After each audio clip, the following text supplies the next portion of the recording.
Hey there, Spark and need you more. Hey, Zanchi, welcome in. How's it going, everyone? How was the farm? Did you figure out what you want to do? Thanks, Zanchi. I appreciate the raid. Hope you had a good stream. What a coincidence. Oh, that's funny. You're good. Yeah, you were just like, I can't find anyone, so I was like, I'll hop on. Where the heck is my min-max file? Hey, look at that. You guys remember this? No worries. Have a good time. Have a good evening, Zanji. Appreciate it. If you got to bounce, I understand. But come back to me. Come lurk later. Super convenient. You just started streaming. I know. That was perfect. Oh, there it is. Okay, we got to figure out what's going on with our challenge run. I'm pretty sure we went back a day, and I think we were step counting this day and geode farming, and doing a lot of stuff on this day, which I think involved getting a magic rock candy. Wait, no. I think it. Wait. I've got notes. Let me pull up my notes from. Gosh, it's been a while. Which should be. Yeah, there's the document. It's still work in progress, trying to solidify some stuff, and this route is actually. The more I go into this route, the more I'm thinking about like how I could have done things differently, and how I could optimize it if I ever try it again. And actually, there's a lot of stuff that I think I would like to change, including like how I did the parsnips, how I got my level 10 farming. This is day 14 of day 14 of spring year one. We're at 10 farming and mining already. You can see we have the geologist to gemologist perks. This allows us to geode farm. Then we have gather and scout already. We need to get this foraging up a little bit higher. And then we need fishing level 7 as soon as we can, but we don't really have a money system yet. Looks like we've met some people. Got some golden walnuts. Yes, we're on the Ginger Island. Nothing important here. Anything in the mail I need to read? Nope. It's raining today. That's nice. We've got a full greenhouse of starfruit with DSG. We're not going to worry about watering this yet. We're working on upgrading our barn. Let's not be slow. Hi, Rando. Welcome in. You have to be cheating. Nope. No cheats or exploits were used. No out of bounds. No progression skips. I'm waiting for this. I don't want to pick this up. These are actually quite useful. Which is something I can explain later. Ace, thank you for the tier 1 sub for 9 months. Thank you so much. I really appreciate that. Thank you for the support. Iron and spring must be your tiers. You're funny, Ryan. That's a good fucking meme right there. Spicy. Yeah, we didn't even like chair hop into the secret woods to get hardwood early. Let's show the desert off here. Oh yeah, we also have a fully enchanted tool set. We have an artful galaxy hammer with 3 rubies. We just need the galaxy souls. We have a powerful pickaxe. We need to enchant the axe again for powerful.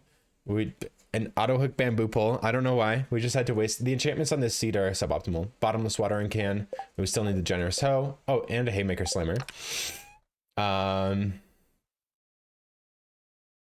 We need some more artifacts. 1, 2, 3, 4, 5. I have to look into some of these notes. Where are we at?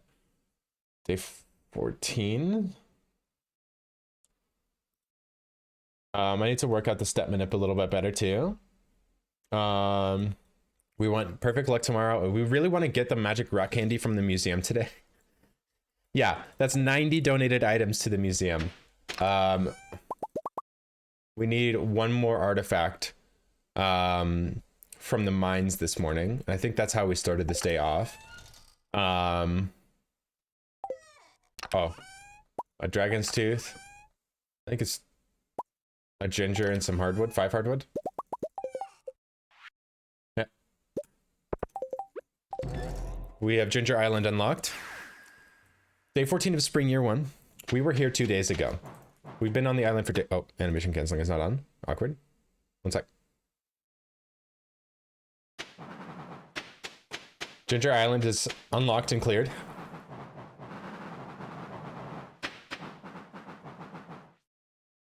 Oh, I want to try something. Zanji, are you still here? Remember I was talking about rebinding right click to C? Well, I thought of a great idea because I was really struggling to like use my hammer smashes efficiently when I did that. Because you have to hit X to do it. But I had a great idea. Instead of binding it to C, you bind shift right click to C, which allows you while you're holding your, actually it wouldn't work for you because I have a 3-to-1 bind. It would work for me because I can just hold my right 2 mouse buttons. Where is it at? It's administrator. This allows me to go like this. If I can do it right. Oh, that's disgusting. I'm just spamming my mouse button here. That is a lot of hits with this hammer. Oops. Oh my gosh. That's gonna be I'm gonna go kill some tiger slimes with this. Let me see if I can get good kills with this. If I can use the smash first, that'd be nice. It's a little bit of a struggle. Oh, they don't stand a chance. Let me see if I can kill them with the slammer. Come here. It's a little difficult, actually. Let me not die. Come here. I can't. It's actually kind of hard for me to. Wait, it's X to swing it, right? I don't know. I'm struggling a little bit with it.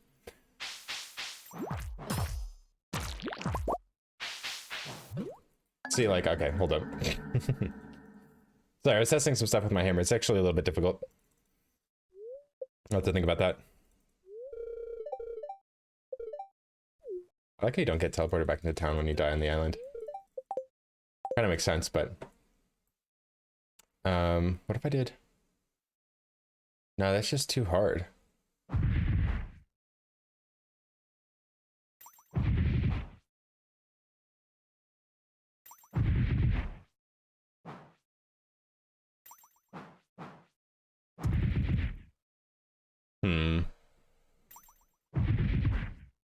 Yeah, I'm working on that smash. I'm trying to get more hits in. It's pretty difficult. Oh, and I'm exhausted. That's right. All right, let me reset real quick. So the goal of today, looks like we want a step count for a star drop. And then we need to force an artifact. Oh. No, we gotta find our save file again. We gotta force an artifact from the mines. There's a chewing, I think it's the chewing stick that we need. No, not the chewing stick. The skeletal tail. That's the one you need. That you can only get from mobs or tilling. Why is my phone blowing up right now? One sec. Please stop. Why am I in a group text?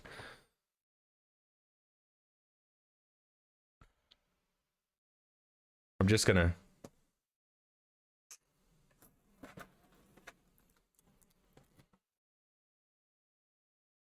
Okay, sorry.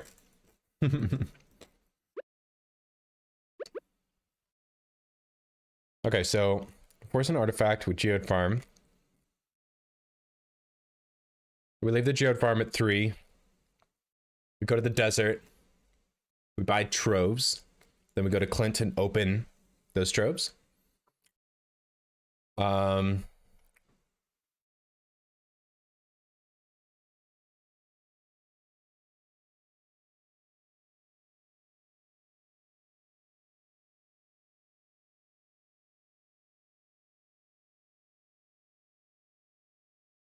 I wonder how long... I'm gonna test something.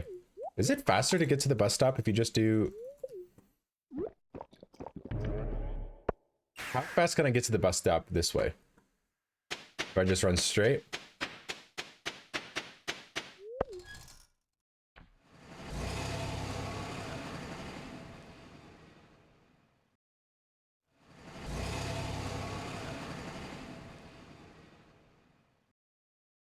Run straight here. 1 Mississippi, 2 Mississippi. So about 7 plus 5, about 12 seconds in game.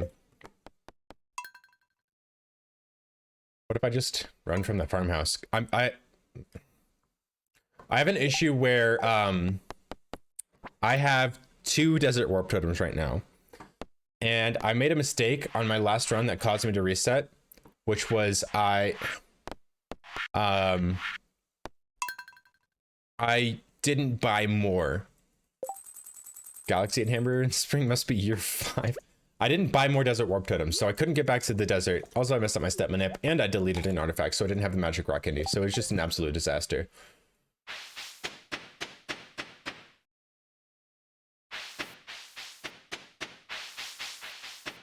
It's actually 1 miss.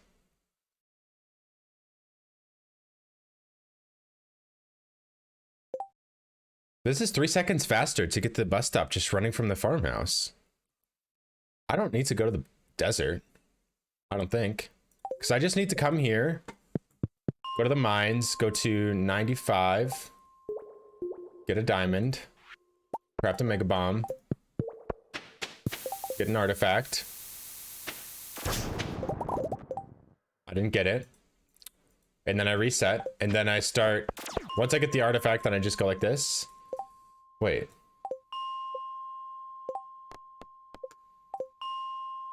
Why isn't this working?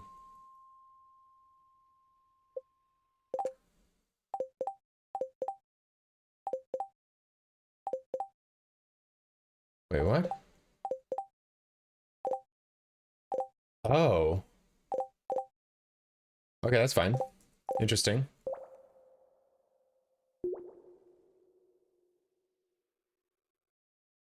Okay. We reset this floor until we get. I don't care about pause buffering right now. It's not going to reset here. We need a rock on a specific tile. The contents of that tile do not move per day. They actually never ever move. They can change based off of your perks, like geologist, but the contents of that tile never move.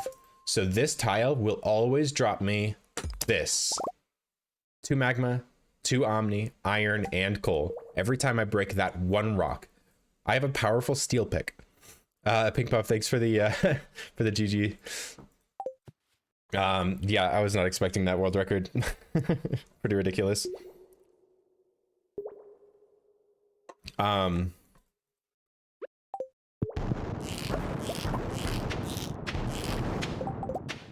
Zoom. So we can just come straight here. Got a step count. Get all of that. Get an artifact. Geode farm as much as we can until about 2 o'clock. I kind of want to leave early, but also the later we stay, the more money we make. So, and then buy treasure troves. And then with this route, I'll actually have a desert warp totem, an extra desert warp totem. So I can get to the end of my geode opening and then just save some omni geodes. Just don't use all my omni geodes. Buy troves, jade, and trade jades. Okay. I'll have to remember to get the jades from. Are we supposed to buy copper today? Wait, what? Why are we buying copper? Hold up, this is weird. Geode farm, warp desert.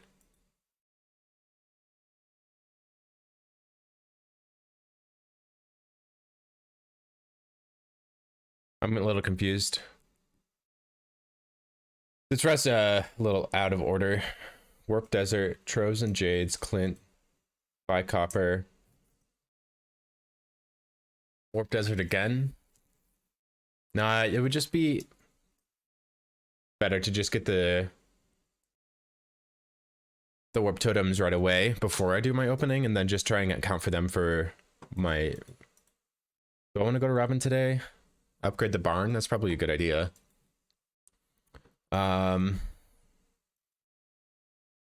Oh, we have to go to the island? Wait. No. I'd like to get them though.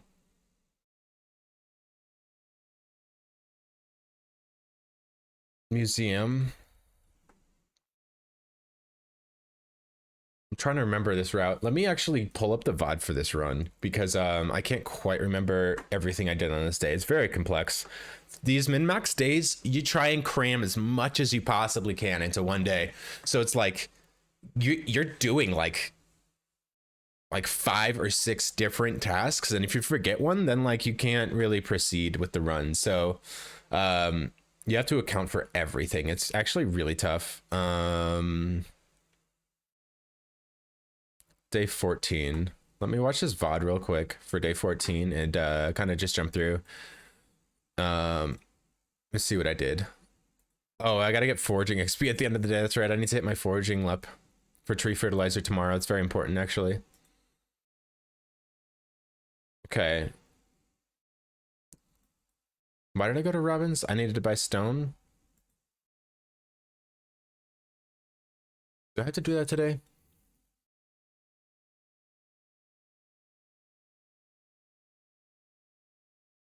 This route was so stressful. I did so much on this day. It's ridiculous. I dropped all of the minerals and stuff on the ground. And then went to Robin's and upgraded the barn. And then bought stone. Wait, this was after I opened everything. So I opened everything, went to Robin's, did a barn and stone at 3:20. And then I just needed to get back to the museum by 5. Wait, isn't the museum open until 6? Yeah, it's open until 6. We can utilize that. Robin's is open at 5. Wait, did I super stress myself out trying to get to the museum before 5? No, I did. I got there at 5:50, right before 6. And that was when I deleted my We barely got to foraging level though. Okay. Yeah, we turned in at 5:50. That's correct. I wish we could get key to the town just a little bit earlier. I was looking at the routing, and it would definitely be possible to get to Key's Nut Room within the first 2 weeks of the game. You could be in Key's Nut Room before the 3rd week.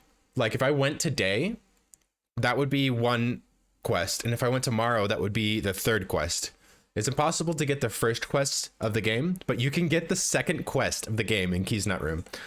It's just nuts. Also, inventory is an absolute nightmare for this day. Yeah. I need to review a little bit more what I did on this day. Let's go into X speed and just kind of jump through. Actually, maybe it would be better if I did this on the actual recording. I have the recording file. What day was this? Sometime last month. I wish it would actually show you precise dates. What is wrong with Twitch's VOD system? It's so bad. Okay, let me find this file. I haven't processed my VODs for that yet. OBS recordings. Come on. This is a big file. Quid Squidity, yeah, this run is nuts. I don't think I saved this. Hopefully my computer doesn't crash today. It's been doing that. My computer's just been straight dying, like crashing. And Windows doesn't give me any feedback. It just, everything freezes. Just dead freezes. Everything stops. And then it just stays like that.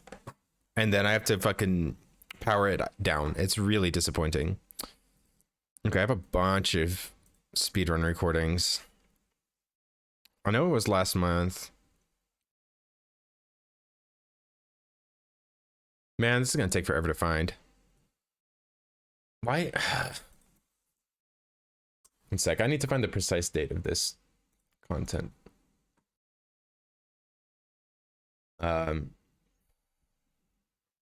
November 26th, 11/26.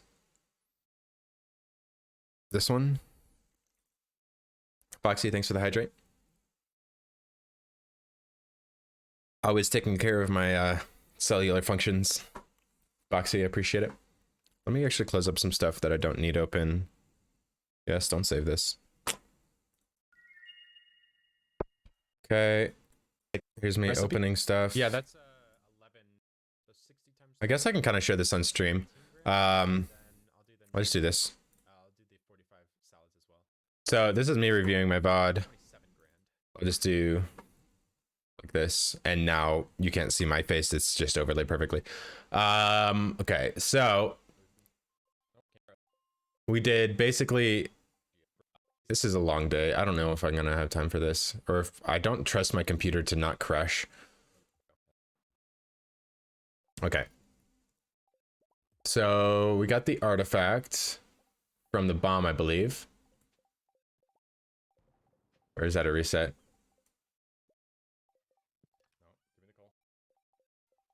That was another reset. Wait, yeah. We're waiting for, okay, that one is past.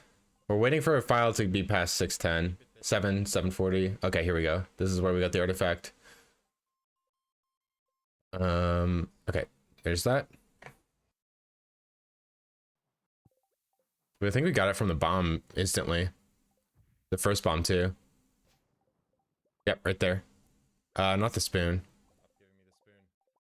We already have the spoon. We needed the tail. Pretty sure the spoon and the Wait, did we not get it? 20. It's actually. Oh, that was a reset. Sorry. 650. See, we're geofarming here. Sorry, it's kind of hard to find. Okay, there it is. All right. Yeah, we got it from the first bomb. Man, this is flashy. Okay. Oh, we got it from the second bomb. There's the artifact we need. And then we just started geode farming. We geode farmed until 1 p.m. Oh, we left at 2 this time. And then we opened geodes for ages. Ended up with like something over 130 grand. And then yeah, we left Clint at 3. Dropped everything on the ground. Let me see what actually just happened here.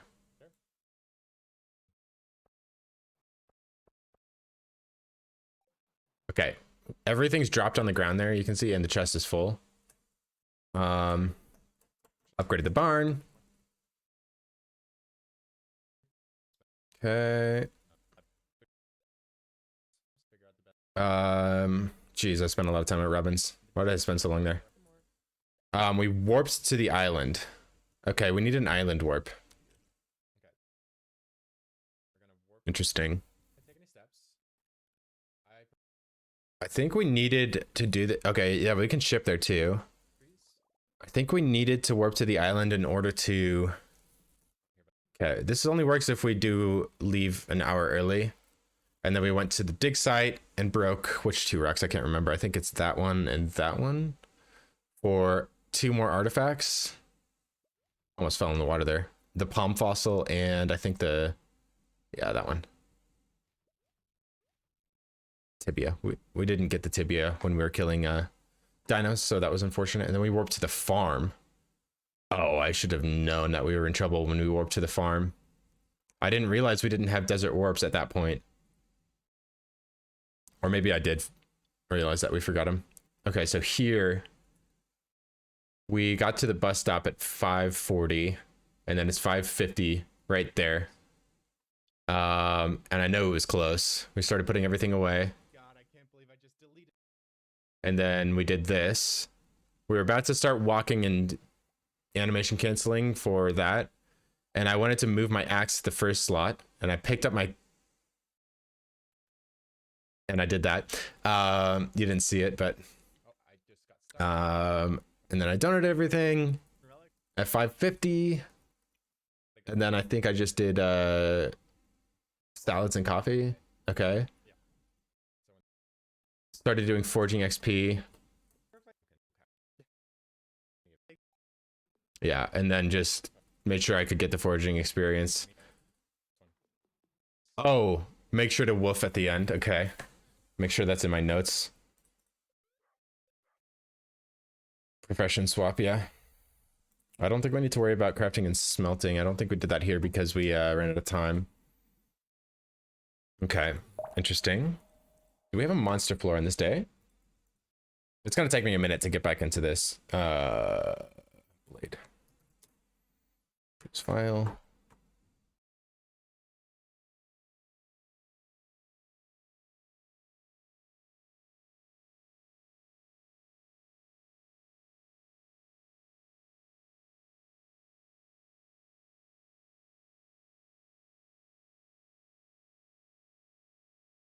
Where's 100 mil? There it is. Okay.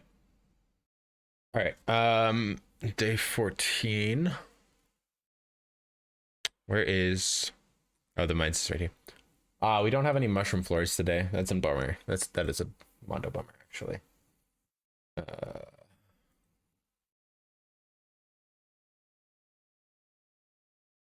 Teen. There's no reason for us to go to the traveling cart today. Nothing of value in there. Um,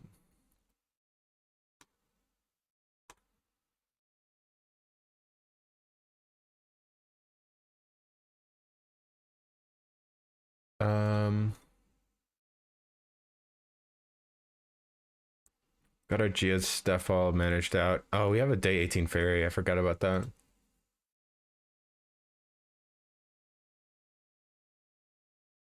Okay, just reviewing some stuff on the predictors.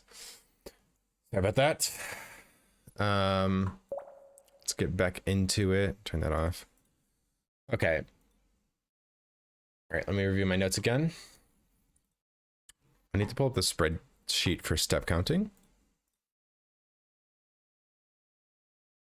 My computer's starting to get very slow. I don't know why.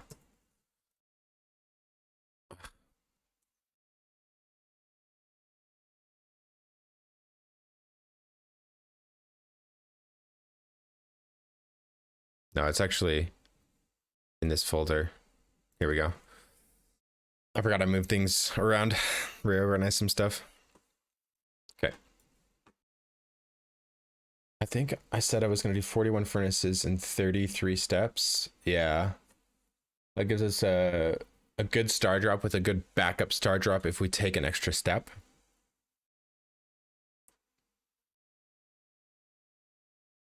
Also, if we hit the backup, we get rain on the farm, which is kind of nice. I don't think it matters too much. Okay.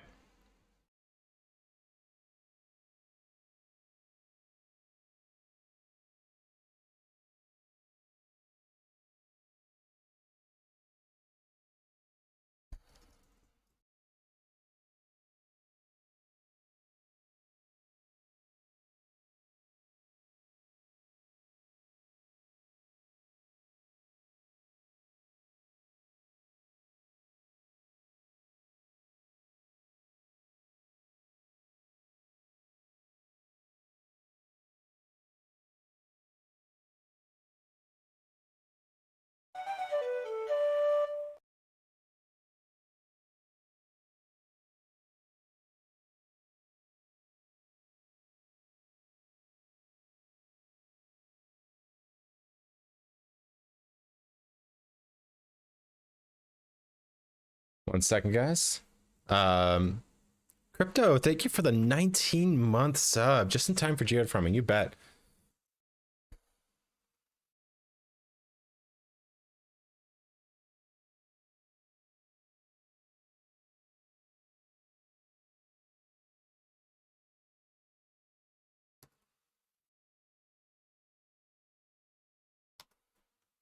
All right, sorry, I was responding to something. Okay, nuts indeed. All right. I'm not a fan of intentionally doing a backup star drop because I have to smelt 41 furnaces, which I need a ton of iridium for. So let me, what's this for again? 100 million gold in 1 year.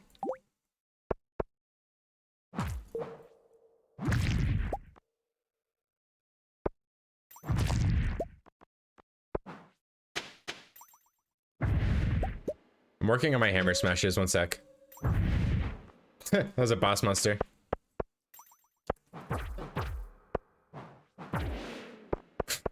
Thanks for the strange bun. That's insane. The reason I'm doing that is I have a new tech for Tresco Burr. Oh, no, I did forget the Discord stream alert. My bad. My bad, my bad. Can't.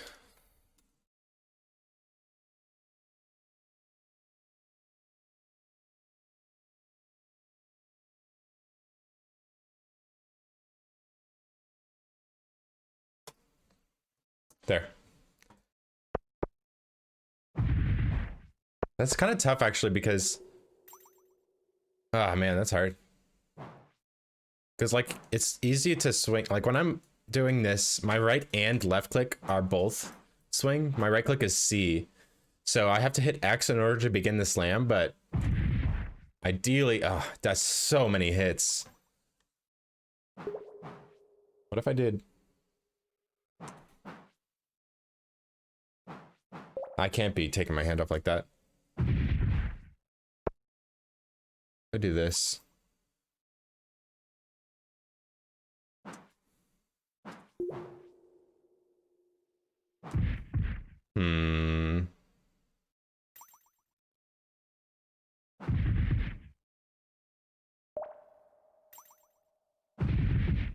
Okay, that works. It's very difficult. Okay, I'm trying to get more hits in there, but it's tough. Okay, so I think I'm ready to begin. We need our step counter up.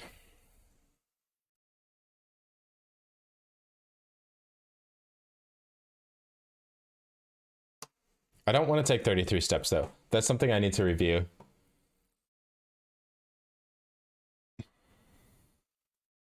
I want to take somewhere in the 13 step area. Let me review some stuff. We've got a couple pretty good. Actually, why don't I do? That's 6 steps, dude. 5. I don't. Man, taking only 5 steps in a day is tough, but I can shoot for that. What about 2?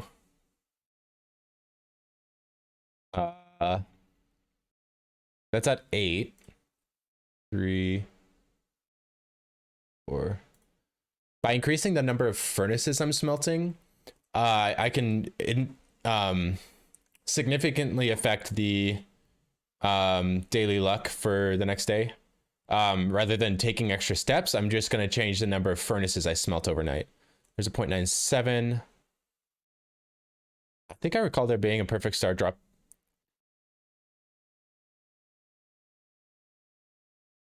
Oh my god. If I can take 2 or less steps on this day, I can just smelt 8 furnaces. So I think I'm going to try and cancel every step. It's not a big deal. If I take steps, I just have to track them. So I'm actually just going to count the steps and we'll work out the star drop later. But my goal is to take 0 steps on the day.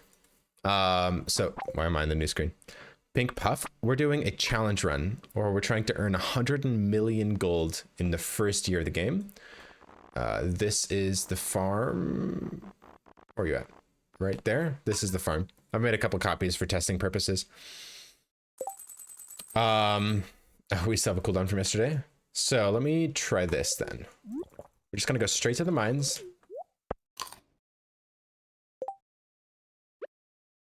And we need to do some stuff here. Okay, we need to turn the music down a little bit more.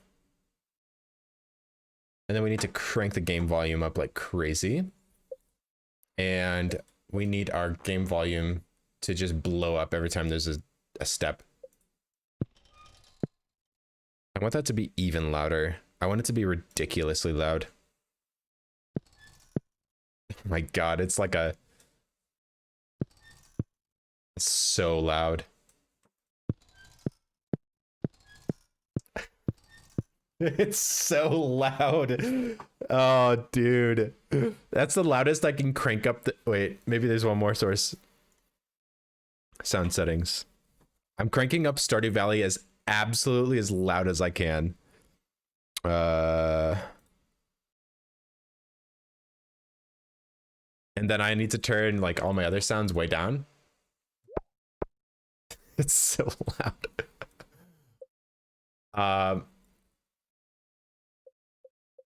That's actually like a normal volume. Okay, that's a footstep sound.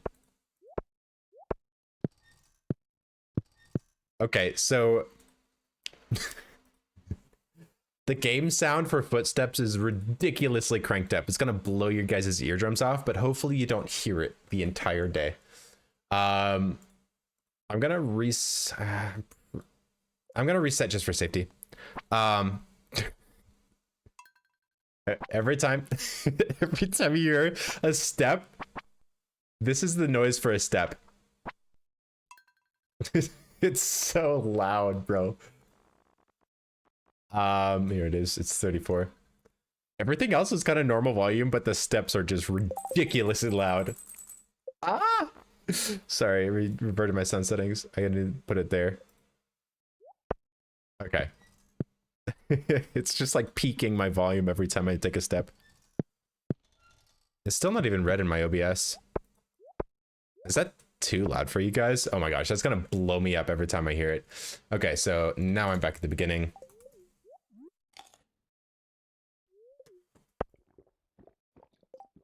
Okay. We need to like step cancel a lot. I'm gonna do a risky step cancel technique called fishing. When I'm doing long runs, just so I don't have to spam so much. This is just a QL, quality of life thing. It's technically an exploit, but it's just less painful for me to do this. I apologize for exploiting a little bit here, but this is just gonna make my life a lot easier if I do this. Okay, so we just go straight to the mines. Actually, hold up. There's a better way to do this. Nah. It requires wasting a farm work totem. I'm gonna be fishwalking just because I know I'm capable, and I've displayed it multiple times. Every time I step count, I spam my tools. It's just painful. I mean, do you guys mind? Let's take a poll. I'll let chat decide. Oops. Should I fish?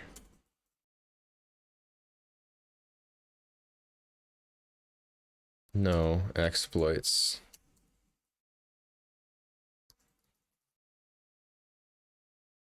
All right, guys. I'll give you 5 minutes to vote on that, but for the time being, I'm doing it. So I don't care what you guys think for now. So all right, we just got to go get the artifact. Let's just do this. Okay, those are not steps.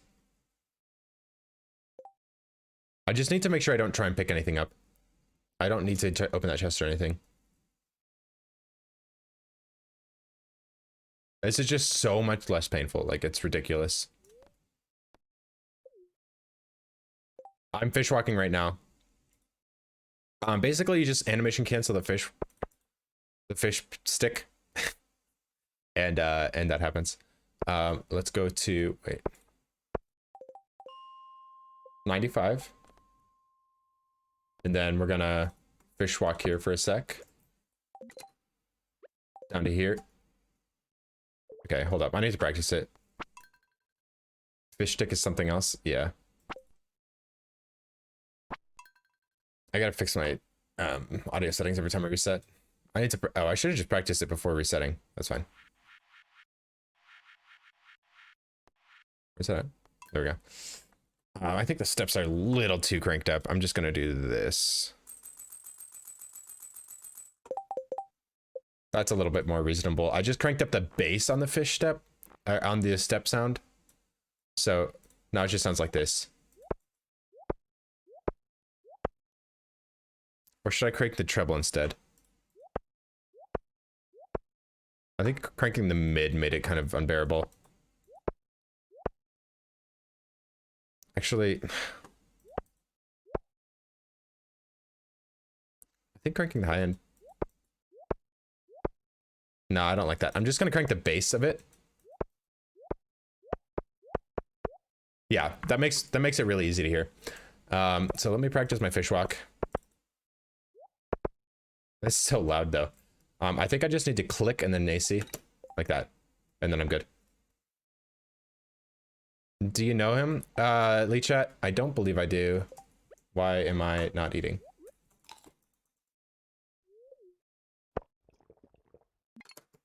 Like that. And this is fish walking. Or fish sliding. I'm doing well, Lee Chat. Thanks for asking. Yesterday was ridiculous. I can't believe that happened. I wasn't even trying for it. This looks ridiculous, but it's that's what I'm doing. I think I just need a mega bomb.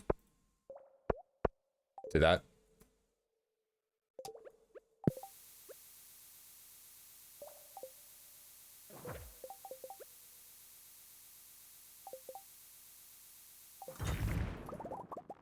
And then we're hoping for an artifact there, and I'm just gonna reset for the mega bomb to give it to me. I don't want to have to till. Wait, I'm so used to hitting load. For now, I'm just gonna, since I'm fish walking, I should be fine to just not mess with my audio settings for now. So I'm just gonna do this. What do I need to click for this file? 30 something. Lee Chat, how you doing, by the way? If you guys don't know Lee Chat, definitely check them out.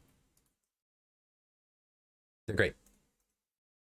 She's a wonderful French-Canadian Stardew Valley streamer. And you should watch her right now. Go watch her VODs. Go follow.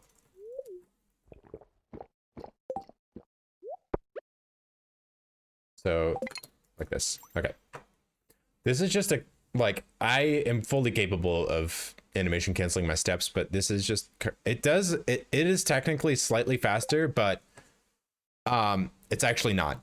It's optimal to step cancel with a dagger, and it's actually faster than walking to step cancel with a dagger. It looks like most people, only one person said no exploits. Okay, guys, we're good then. Chat loves me. It's so much easier.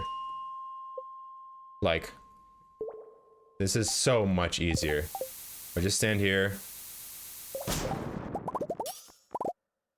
Don't get the artifact and reset. Fishwalking has its own dangers. Yeah, you are likely to, if you pick up a forageable while you're fishwalking, it was me. I wanted to cause problems on purpose. Hi, Valiant Son. Welcome in, Jess. How you doing? 30 something. What am I on? 34. Okay. You can soft lock, yes. It's very possible.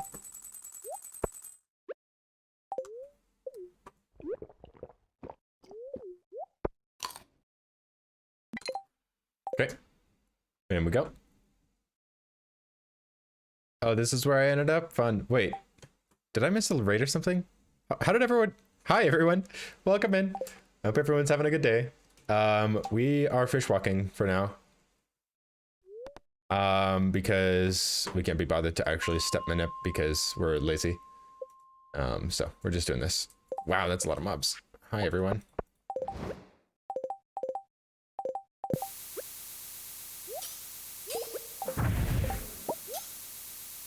The game is quite loud. I do need to turn the sounds down.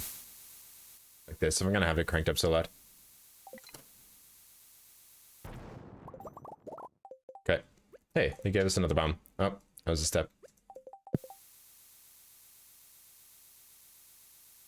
What?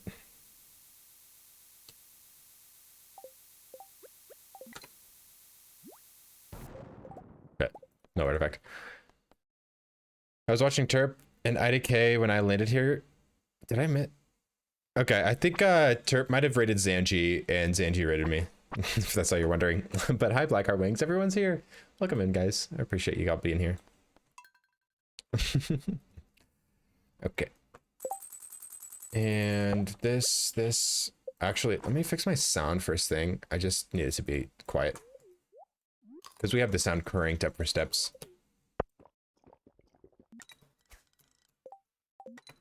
Hey, that's the other danger of fish walking.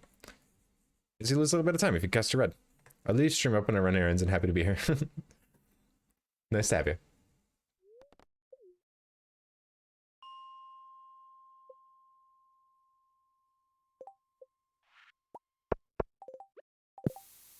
Okay.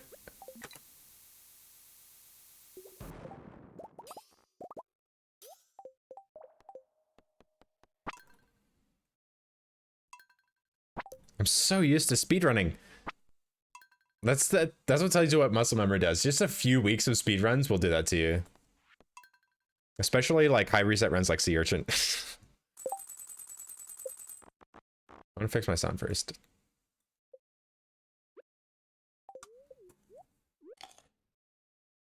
The feels. There we go.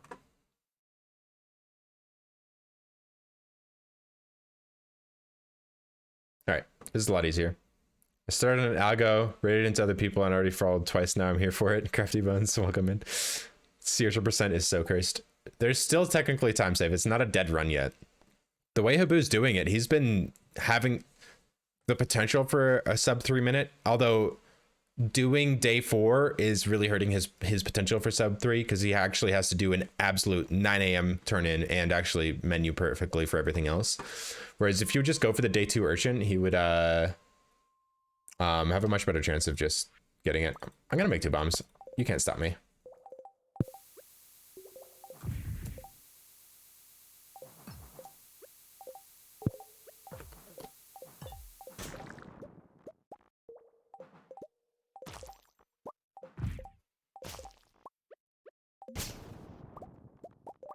All right.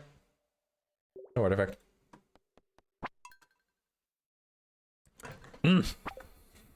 Every time gets me.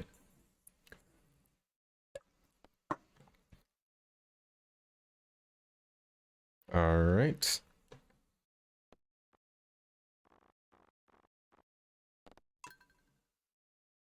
I'm scared to try because I actually find I will panic. You can't panic that hard. Foxy, thanks for another hydrate. Okay, perfect. Also, fix sound to not blow your eardrums out. Okay. Here's the hydrate.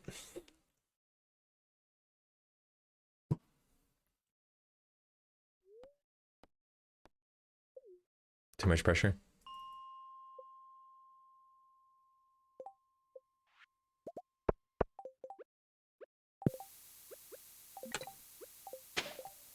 Okay, there's a step. Thought I switched. Wrong artifact. Yeah, I don't need to. Okay.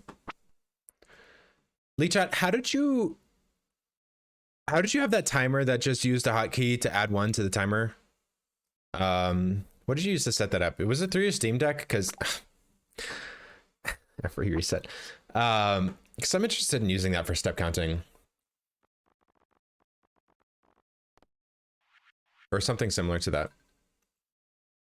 If it's a hotkey thing, like auto hotkey, that'd be great. That's what I'm hoping for.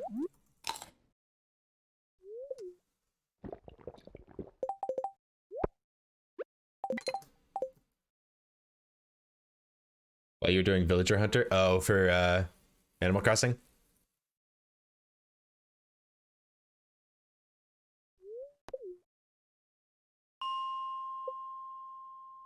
This is so much easier, God. Like, the pain that is step canceling is just painful. Oh, that's why I did it. Oh, I got it. Perfect.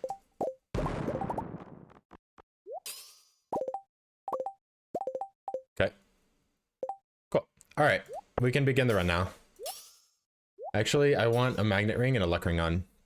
Okay, so we don't want to have that. We'll just hold the skeletal tail for now.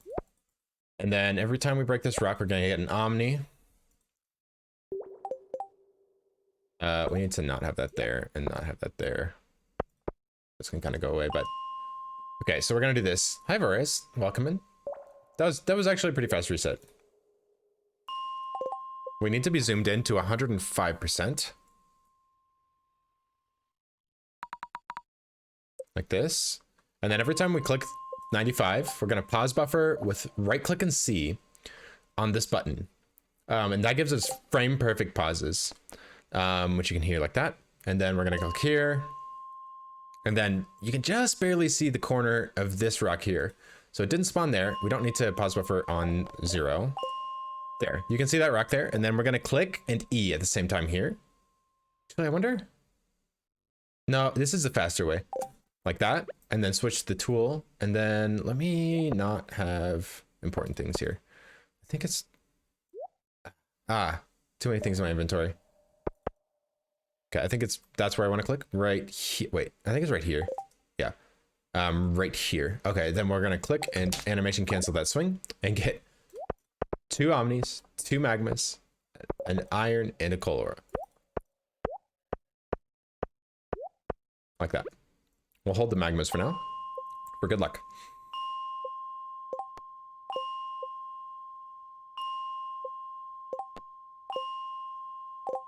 Our steps are quite loud. Oh, we didn't get the furnaces. I don't care about smelting. Actually, maybe I do. See, that's one thing we did in the morning previously, was pick up the furnaces and bring them with us. I don't think there's anything else. What's the goal of this game? For me, there's a lot of different things you can do in this game, but for me, I'm just trying to make as much money as I possibly can. That's kind of my goal. Oh, sound volume way down. And okay, there we go. Now our dinging won't destroy your earballs, your eardrums. And our steps should be audible. Okay. So right now I'm doing a strat called geode farming. It's a well-developed and well-experimented with strategy that has catapulted my run into a different level of advancement. Basically, geode farming is optimal days 5 through 8.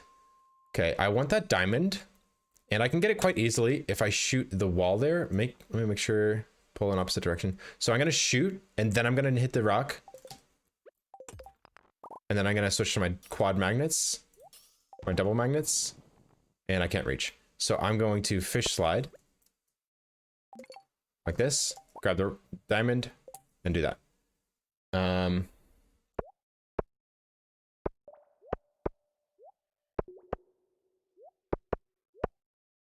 Okay. That's good. I hate this so much. Okay. That was a decent floor. Back up.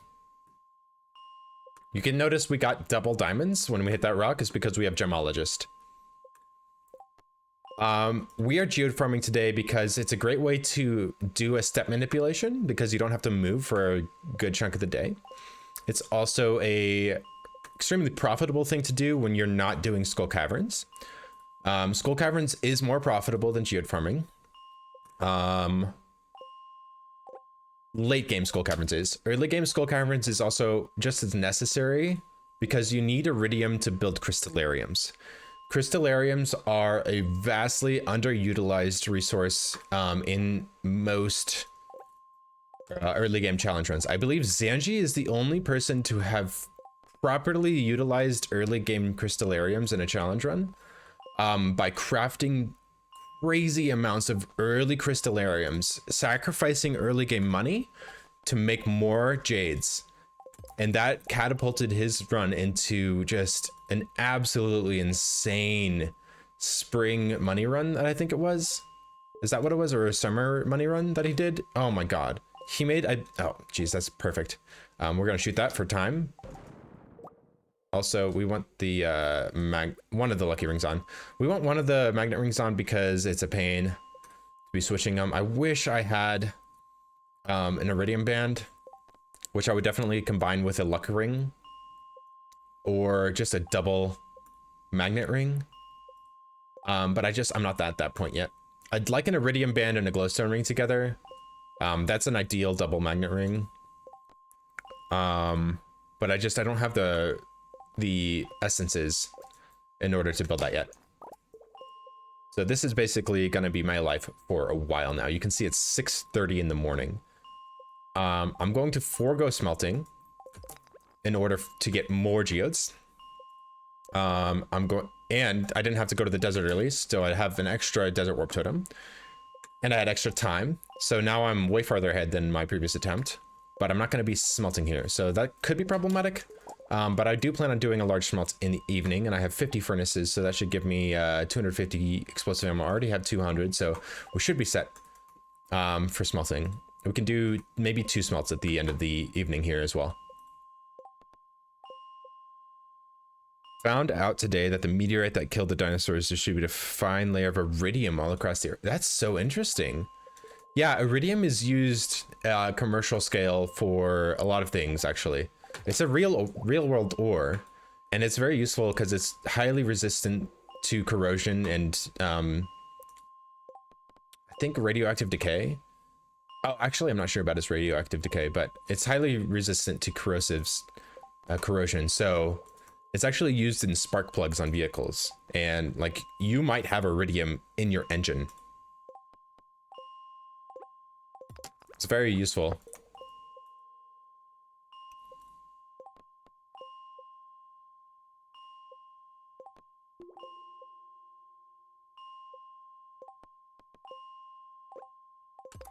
Okay, so this run takes a while.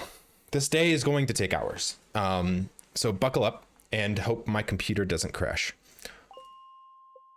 Can I get some prage from my computer? I don't have the emote enabled, but I would love to see it spammed in text form. Added a text box linking to a notepad. Yeah, I think that's what Blade did as well. I don't have a seatbelt for my desk chair. Shows why I almost failed my chem high school. Right. I'm gonna have to take chem again soon. Fun. College chem. I'm going back to school in a few weeks, guys. And I'm going straight back into calculus 2. I haven't done math in 6+ years. So that's gonna be fun. Trying to relearn calculus on the fly. Calculus 2. So, I'm trying to get an engineering degree, and I need it. The nice thing with this day is I can kind of relax, and I just need to focus on, like, getting some diamonds and doing clean pause buffers, but for the most part, I don't need to be hardcore about this geode farm day. The more, the better. But I need a minimum, which I should be very easily hit as long as I'm not slacking. But if I make mistakes here and there, it's not that big of a deal. But I do want to just straight focus geos here. I believe we did a good job of not stepping this morning, so we should be at 0 steps. There.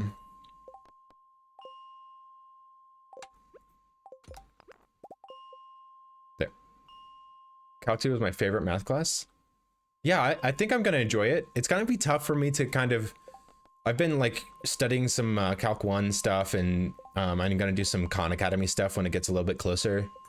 Try and just like fast track some review stuff for Calc 2. When I was in school, I did the best when I crammed my studying right up against an exam. So I think my brain works best when everything is concentrated. I get super focused in on something.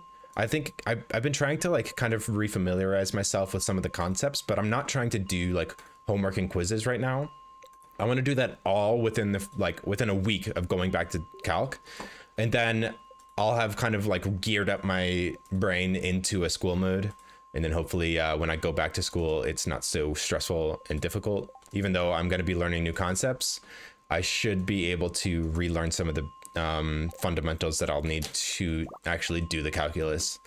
Because like they're gonna have an expectation of me knowing calculus 1, but it's been 6 years since I've studied it, so it'll be fine.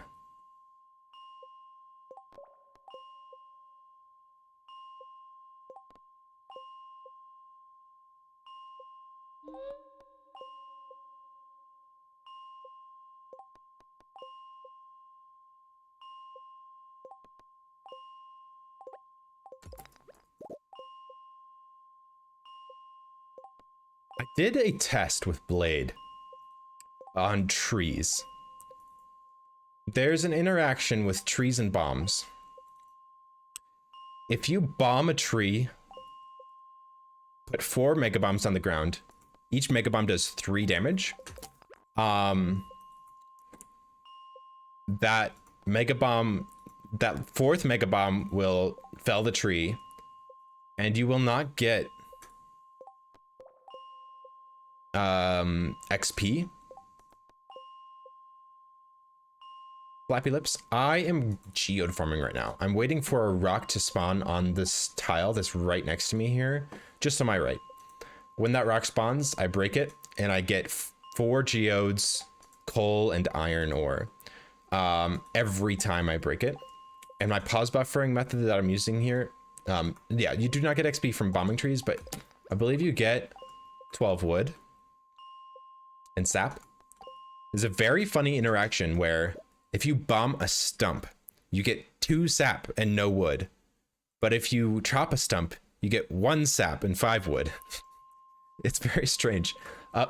This is the floor that you really want to not go to. So I'm actually gonna fish slide here. Those are not steps. So that I don't have to do that. Okay. I just lost a little bit of time there. It's not that big of a deal, but going to 120 is a bad idea. It was just a misclick. That's something that happens. Okay, so here's the rock. It's right next to me. You can barely see it.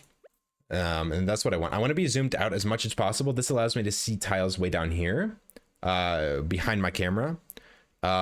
These tiles can spawn diamonds, and I want to be able to see those diamonds. But I also want to be able to see this rock that's right next to me. So I'm going to unpause for just a moment here, break the rock, and then repause. Like that. I get 2 magmas, 2 omnis, a coal, and an iron ore. And this is geode farming. There's another rock.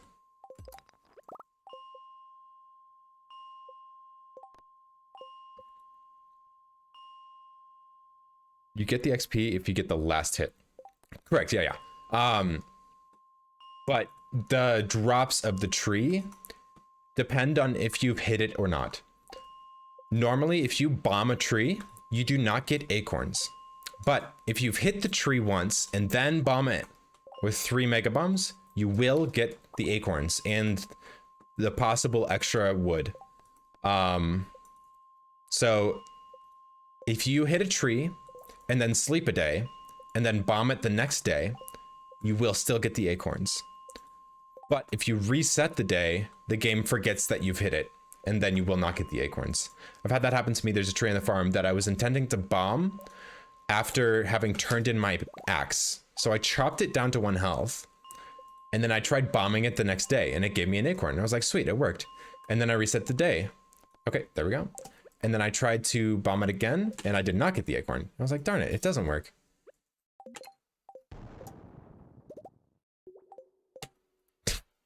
Sorry, this looks so broken. It's so much easier for me. I've proven time and again that I'm willing and able to cancel my steps with my tool. Dang it, I did it again. This is bad. You want to avoid doing this as much as possible.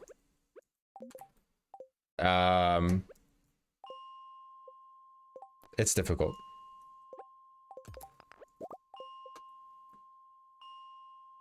Do you think CA planned this out, or is this just spaghetti? No, he did not plan for that. He's just like, oh, if you hit the tree, you get the drops. When the tree falls, it checks if you've hit it. And the tag that's set for hitting a tree is not saved in the game file. Obviously, that would be weird to save that in the game file. It's just saved in the current session of the game.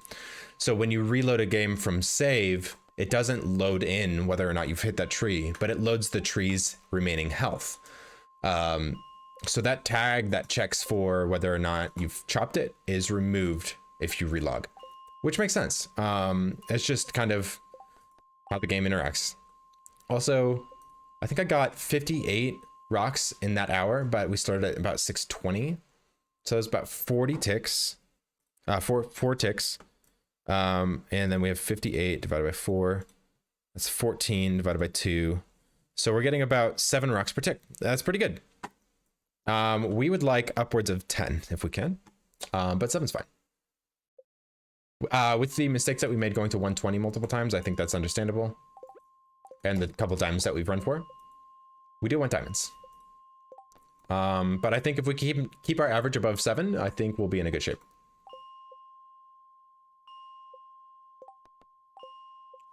We're going to have a lot of geodes by the end of this, and it's going to take a long time to open them. So I really hope my computer holds up here, which reminds me, I might close up a couple of things that I don't need running. I don't need that right now. I'm going to save it though. I'm going to close my Discord. I'm going to close this and that, and then just have the minimum amount of things running that I can. I'm actually going to put my music on this instance of there, hide it behind that. And close the calculator, close that, close Steam. I don't need Spotify right now. I don't need that right now. And that can go away. And definitely that. And my notes. Actually, let's save those before I close it. I like those notes. Close that. And definitely want to close this. All right. We have cleared up our tasks. I don't need the predictor open either. It's kind of crazy. All right. Now we're just running Stardew, OBS, and our music. And chat. Okay. Maybe I should try pulling up chat on and my events on my OBS, and then I can just completely close Chrome. I don't know. I still use YouTube for music, but that's fine. It's fine. My computer's used to running Chrome. Let me right click into the game. When you're tabbed out of Stardew Valley, always make sure you click back in with a right click. The game, if you click in with a left click, no matter where your cursor was when you tabbed out, it will left click where your cursor is when it tries to come back in. But if you right click, it doesn't have that interaction. So there's a tip for you. Right click and see.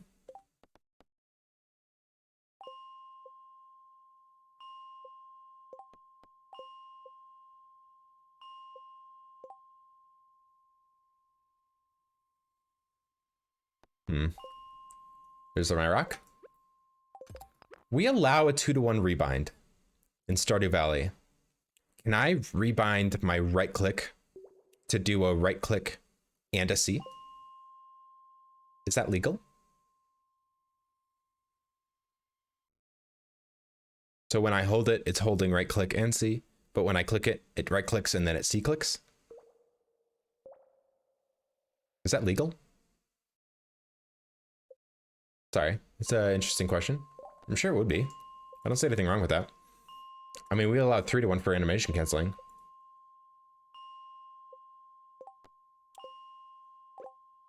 That would actually be kind of nice because when you right click on a chest, it doesn't matter if you press C, it's not going to do anything. When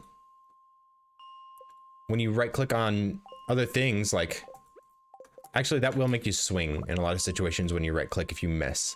So that would be kind of annoying. But it is an interesting idea. For this, I'm holding my thumb on C and my middle finger on right click on my right hand. So I'm using multiple inputs to do my pause buffering technique with the journal. Okay, 7 o'clock. At 7:10, I'm gonna inventory my geodes. Paying attention to my coal. Since I'm not smelting now, I can just look at my coal and iron to know how many rocks I've hit.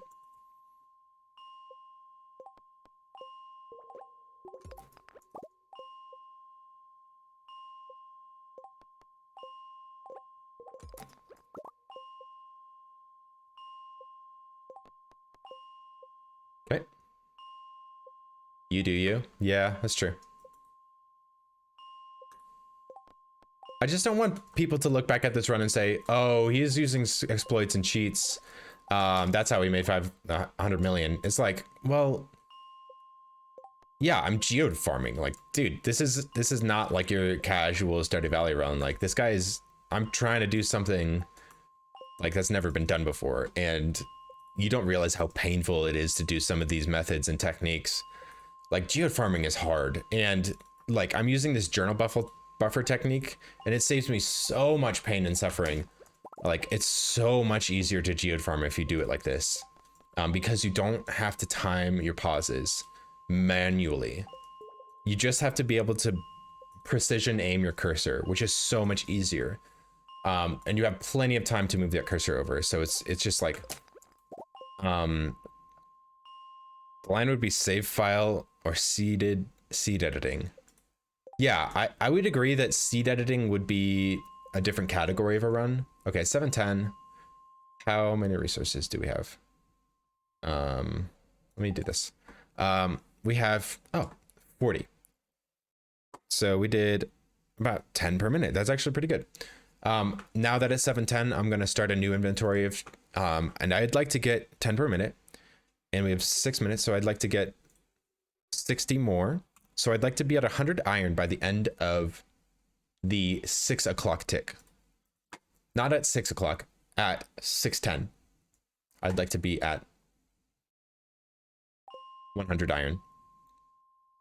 Yeah, I agree that like that's cheating, you know, just blatantly like that's cheating. I don't think it's cheating to like do some really obscure animation cancel to manipulate your steps. Like, I don't think that's cheating. Like, that's just high level gameplay. You know. 0. Okay, let me get back on track.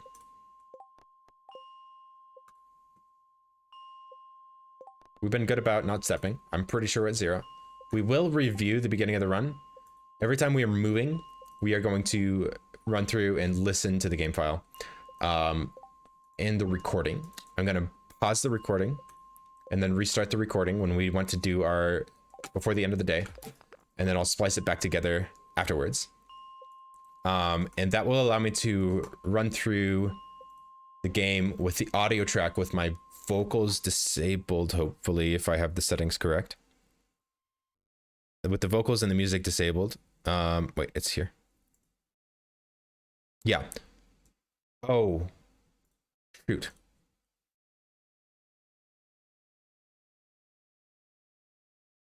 Audio. Recording. Nope, I only have 2 audio tracks enabled. I need to enable more audio tracks. I'm gonna do that right now. I'm gonna stop my recording. Okay, I can't fix that while I'm streaming, but I can do this. Advanced audio properties. I just want to remove. So the VOD track has no music.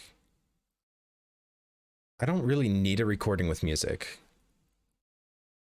So a VOD track is that. And then for this, I'm just going to disable the music. I'm going to disable my voice. I just want the game audio. And that's fine, yeah. I don't need to record all this other stuff.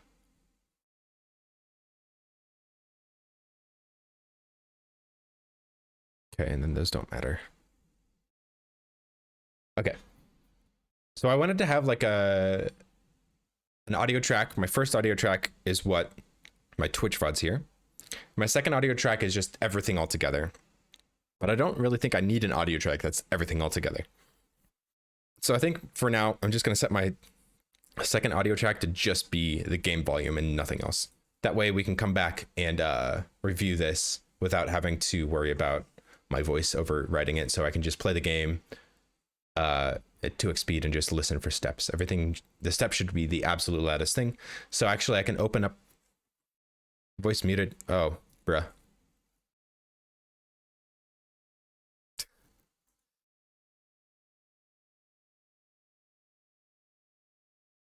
Yeah, that's not going to work. I was saying, let me disable my voice in this audio track. But actually, let me disable my voice in my Twitch VOD audio track because I'm not going to upload the highlight. That's just so awkward. My voice will be muted in the highlight, but the highlight will expire and I'm going to upload a video with my voice later on. So let me do this. So okay, that'll work. So this track here will just have the game audio. Let me know what VM3 is. Oh, that's for Discord. I'm not going to be in Discord right now. Properties, Discord. Okay. Just want to make sure I'm recording everything for that. Not the music. I can't add more tracks to record right now because I'm streaming, but I can do this. Okay, that'll work. Now I'm recording one track that's just game audio. Okay, there we go. Sorry guys, can you hear me all? Can you all hear me? Can you hear me now? Good. Okay, let's get back to it. Sorry about that. One sec.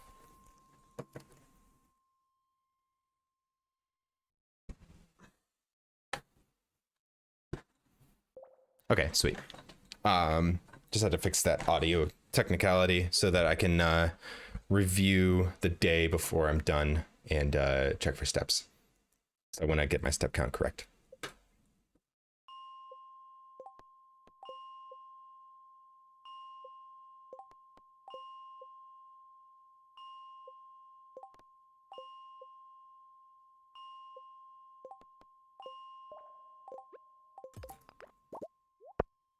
Yep. Steps. So I can open the audio track in Audacity and just review the sounds on the video. And anything that peaks higher than the average volume is a step. And I can just go through the entire audio file and just anytime there's a step event, I can make sure it's not a real step and just inventory or trash can events.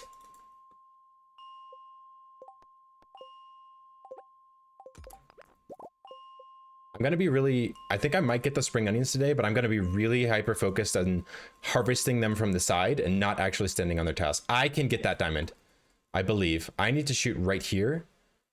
So what I'm going to do, this is a fun little tech that I like to do. I'm going to open that screenshot real quick. Also, yeah, it might be helpful to have that open.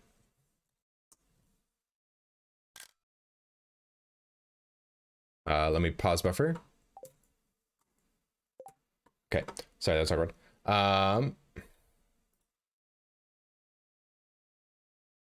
Can I have my screenshot back? There we go. All right, so I want to make the shot land on the right side of this enemy. I cannot break this diamond from the wall. The radius is only 3.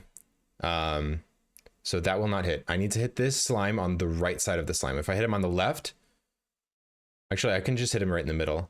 So I need to make this shot kind of like this line. So what I like to do is do F12 and draw a straight line from where I want to hit and through my character behind.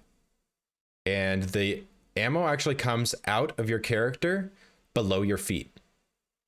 So this is where I want my cursor to end up.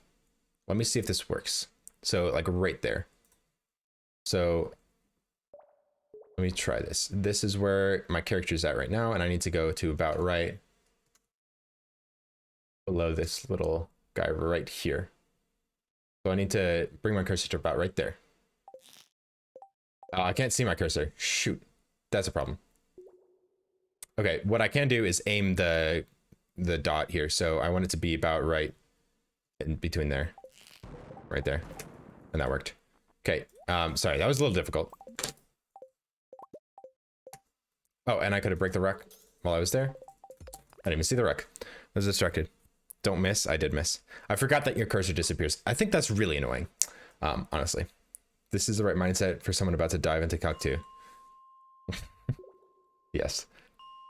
Should we hold the diamonds? Okay. Actually, holding the omnis has been giving us great diamond luck, so I'm going to keep them.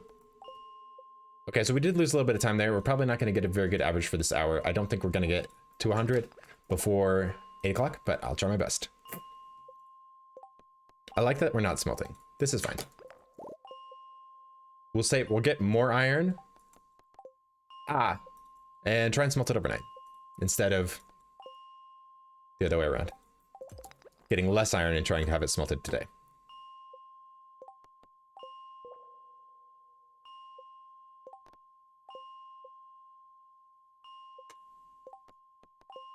Like we would need 500.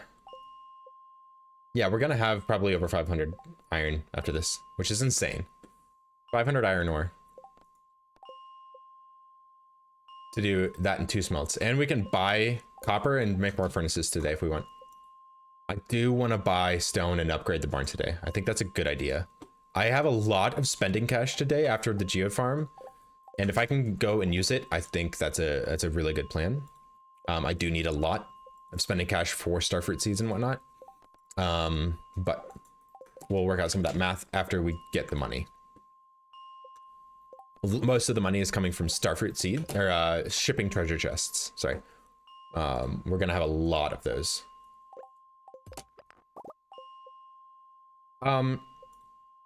Is anyone like super savvy with Excel that wants to help me out with something?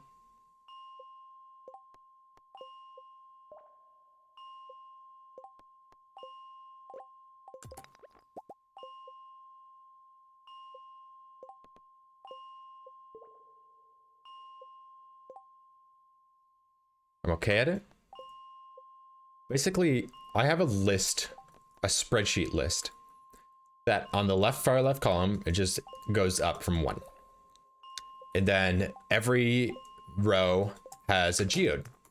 And it gives all possible results of all geodes and the prices of those results, and highlights like where the treasure troves are and where the fire quartz are in omnigeodes and like prismatic shards and sellable gems and pearls, golden pumpkins, and other artifacts that I need for the museum. So basically I'm using this big spreadsheet, but my issue is I want to be able to have a row or a column, sorry, that if you input a number on a certain row, say 2000, it goes through and checks how many treasure troves, golden pumpkins, and pearls you will get out of treasure chests, treasure chests, pumpkins, and pearls you'll get out of treasure troves in those 2000 opens.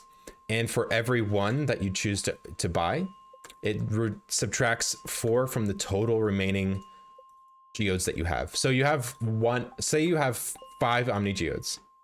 You can either open 1 omni geode and get whatever from an omni geode, or you can buy a treasure trove for 4 extra omni geodes and open that treasure trove, which subtracts 4 from the total number of possible openings. So I need an equation that'll be like going through everything, and like if the treasure trove will be opened here, -4, else -1. But also, not only that, I need a total count of how many treasure troves to buy, not just like I don't know. It's really confusing. I have an idea on how to do it, but it's really confusing. So that would be helpful for me to do after this. Let me worry about getting the geodes done for a while though. Maybe we'll talk about something else. I am working on scripts for YouTube videos. I have a lot of ideas, and I want to collaborate with other YouTubers and content creators for some videos. It's like a word problem, yeah. On certain, like for Jess the Valiant Son, I would love to make a collaboration video about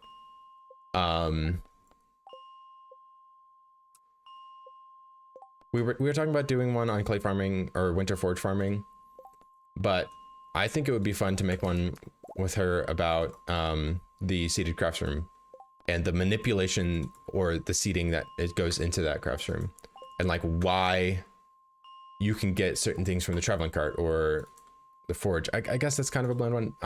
I'm more interested in like explaining and developing manipulation patterns like the clay pattern, but for other aspects of the game. I want to make tutorial videos on the clay pattern first. I think that'd be a good start to get my name out there. But I also want to do things like seed maker patterns, fish pond patterns, which do exist. Crop manipulation extended patterns for like potatoes or golden crops. Shoot, there's so many. I could talk about crab pots and artifact spots, which are really simple. They only move up one per day. But other things like crops, trees, and forageables. Forage patterns are really powerful and they're super easy to do. Ariel Moon, thank you for following. Welcome in. We're geode farming. Don't mind me. We're stuck in the elevator. I don't think we're gonna get to 100. Since we've only gotten 20. Actually, we're pretty close. Pattern addict. Something like that. But like, for instance, these are really usable and user-friendly and useful patterns that can really help a lot of the community really progress in the game and like learn some more advanced techniques without really having to understand the underlying code. You really just have to understand, oh, there is a pattern for this and this is what it looks like. Can I shoot? Thank you. So one of those patterns would be tree flip patterns, which the easiest and basic thing that you can do is move left one every week. Every 7 days, it moves left one. It's the exact same pattern as crop manipulation in the way that it moves per day. That pattern looks exactly the same. Tree fertilizer grows in 5 days, however. So there's a more advanced compact pattern that you can do to duplicate acorns within 5 days. It would be a lot nicer to put it on a 1 week schedule and just have it be suboptimal, especially for casual players, because you just literally, you chop a tree and you plant the acorn to the left and fertilize it. And that's easy. But there's so basically there's like an extrapolation pattern that you can follow in order to plant one acorn, or like when you chop one oak tree, you can figure out where to plant 100 oak trees and have a high likelihood of getting double from each of them. And if you don't get double from one of them, how to fix that one tile. Probably by moving it down or up one. And then from there, you can kind of figure it all out. Yeah, I'm trying to, the command is !100, which I don't have in the title today. I apologize. Maybe I should do that real quick. Let me edit the title just to have a exclamation point. There we go. Yeah, there you go. That has information about what I'm trying to do on a Google Doc and a link to the full playlist, which I think I need to upload a couple more videos to. You've been working on how to get all your oak resin by the start of summer, yes. So I want to have all of my oak trees grown by summer 7th so that I can tap them by summer 7th. That's my goal. Although I can theoretically delay it slightly because of the fact that kegs only take 6.25 days to produce. So technically you could still get the same amount of wine out of your kegs if you are really particular about harvesting them at the perfect time and advancing their harvest schedule by 3/4 of a day every time you harvest them. You push them forward. You wouldn't be able to get an extra harvest out of a keg unless you did it like 12 times, which I mean, it's actually might be possible, but only for a few hundred. So it's not worth it to do that. But just pushing a large group of kegs forward a day is actually really helpful because you can stagger harvest everything. You can do all your kegs in 2 days rather than one, which could be really helpful. You can do other chores during the day and not have to be so stressed about getting 5,000 kegs loaded and harvested in one day. Yeah, that would be stressful and hard. Since the starfruit doesn't grow on a 9-day schedule, it grows on a 9-day schedule and not a 7-day schedule. Those days will overlap every once in a while. So you're gonna have to do starfruit and kegs on one day. So you definitely don't want to delay your starfruit. You want to do those first, especially since they don't take as much time as loading in. loading kegs and stuff. But being able to manipulate your crop and keg schedules in order to make it easier on yourself and squeeze a little bit more wine out of some kegs is actually a really great idea. But my goal is to have all of my trees grown and tapped on the 7th of summer year 1, I believe.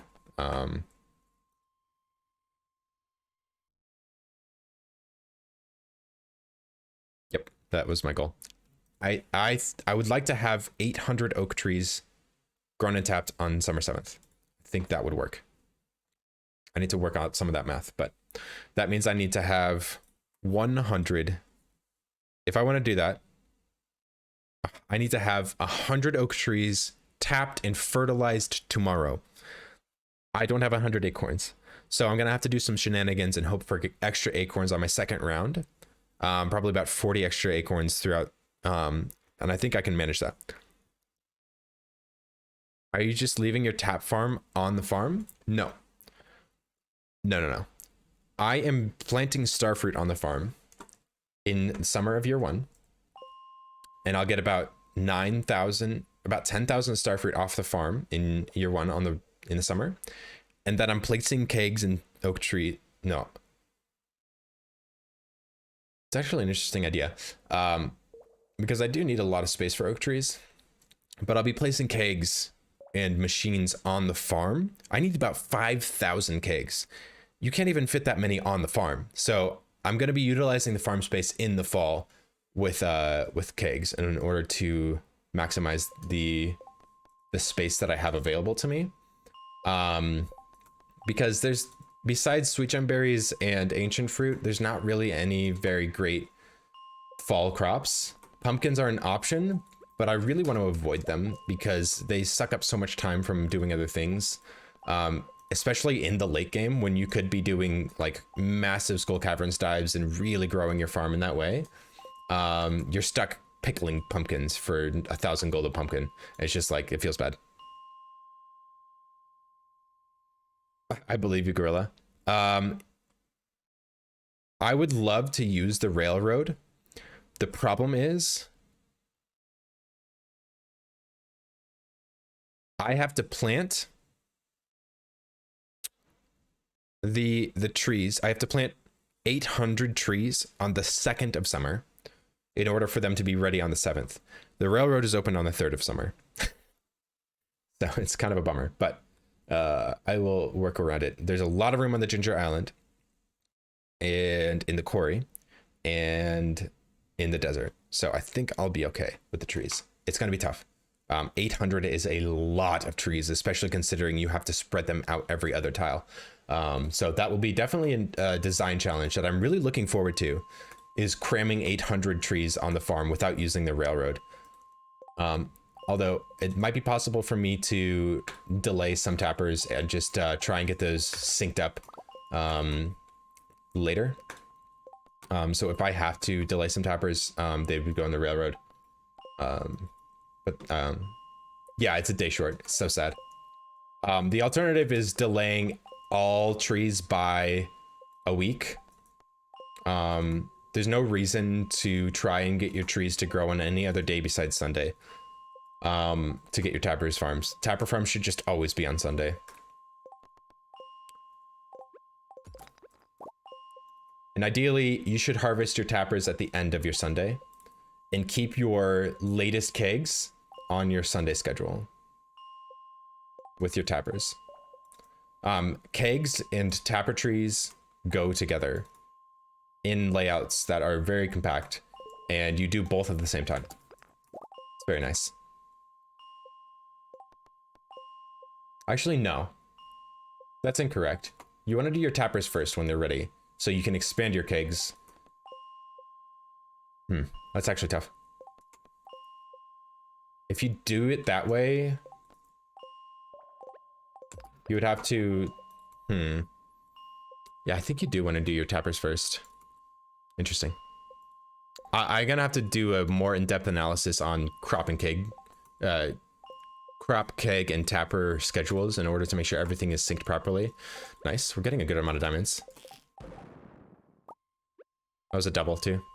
Pug. We have about one more tick in order to get 25 more. I actually don't know where we're at in this tick. That was a good pause there. Having both together just makes sense space-wise. You can also add on as you go by bringing keg materials. Yeah, so you want to be crafting kegs as you're harvesting resin.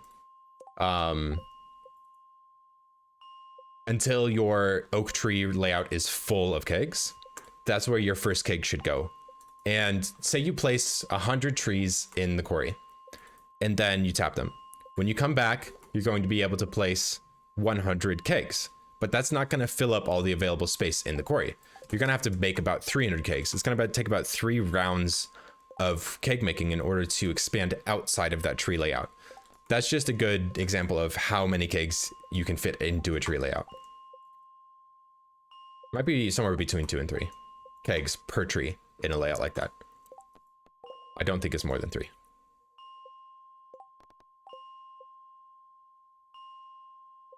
I already have a, I think what is the most efficient tree keg layout. I've already developed that. It's very, very satisfyingly nice.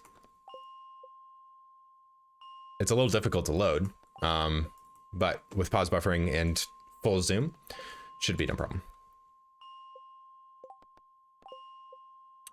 Okay. Hi, Wamsa. Welcome in. Good to see you.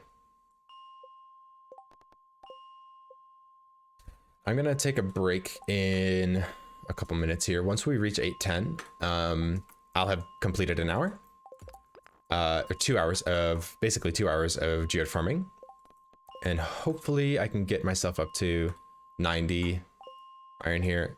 Looks like we are about staying on average about 7 rocks per tick. I was hoping for 10 rocks per tick. That would have gotten me to 100 iron at the end of this tick here. But that's just not looking like it's gonna happen. That's okay. It's good to have realistic expectations of your ability to geode farm. Don't like try and get more than you're capable of getting. Because like I am losing time every time that I swing. I could be like, if I was a TAS, I could be doing this more efficiently. I could have had 100 geodes by now already. Just in less mistakes resetting, and like that's a mistake in resetting that costs me a rock. And more efficient pause buffering, especially when you're swinging your tool and breaking the rock. So every time I unpause to break this rock, I'm losing frames. I'm bleeding time, and I know that I am bleeding time. If I didn't bleed any time, it could be possible to hit 12 rocks per second. But that is without unlucky resets. So like dry spells of no rocks spawning. Like if I were to get a rock on every reset, this would be much, much, much faster. But that just doesn't happen. The more resets you do, the less rocks you can break in a given tick. So ideally you get lucky and just get the rocks every reset, but I'm incapable of that because this is just pure randomness. I'm basically just rolling the dice over and over and over until I get a rock to spawn where I want it to spawn, like this. And then breaking it as quickly as possible, and then not making any resets should yield me about 300,000 gold. Easily. With a half day of geode farming. Over 250,000 gold doing this method. Okay, I have reached 810. We are about 17 iron short of our goal for that hour, which was 60. So that means we only hit about 43 tiles, and then 43 divided by 6 is a little over 7 per tick. So yeah, that's about the pace we were expecting. The pace we're hoping for was 10 per tick, but that's insane. You can't get 10 per tick unless you get rocks very, very consistently, and that's just pure randomness. You cannot predict that. It is possible to get 12 per tick, but that's if you don't have to spend time resetting, which you always do, because you're never that lucky. Okay, I'm gonna take a quick breather. I've been going at this for a while now, and I appreciate you guys hanging around. Everyone go use the restroom, stand up, get off your ass, go move around a little bit, swing those legs around, move your arms, do a stretch, get some water, and be ready, because I'm coming back with more geode farming. Thanks for hanging around.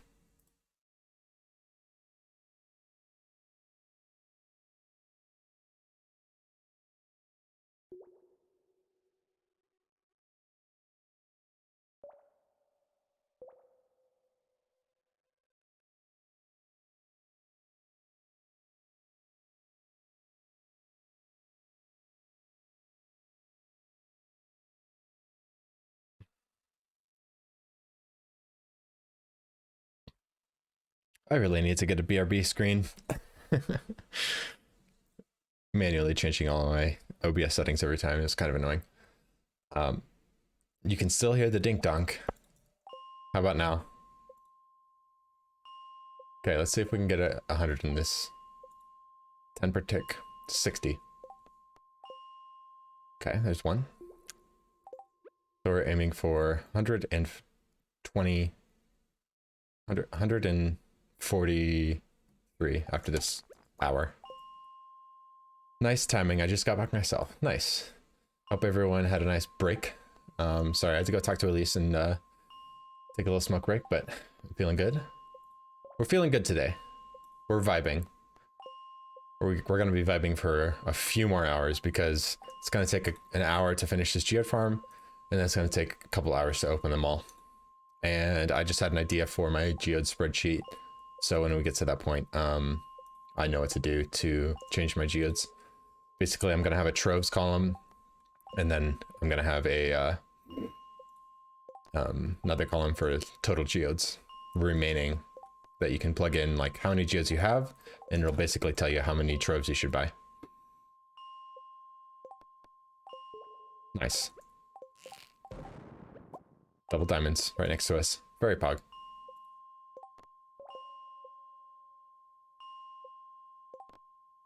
I think we got something like 20 diamonds on our last attempt. Pretty good. Wait. There's a missed animation cancel, which cost me a rock, but that's fine. I don't care. That's a gray rock. You don't get geodes from those. I got the rock next to me too, so I'm going to do this. Oh, that's actually a gray rock as well. Okay, that was 2 steps. I switched my tool. Darn it. Okay, I did it again. You need to keep the fishing rod equipped in order to do the slide.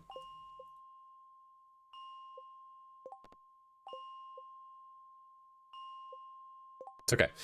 We can by smelting iridium overnight, we can add 1 to the number of machines processing overnight. And that will allow us to manipulate the RNG for the number of steps that we've taken to reduce the number of steps we have to take.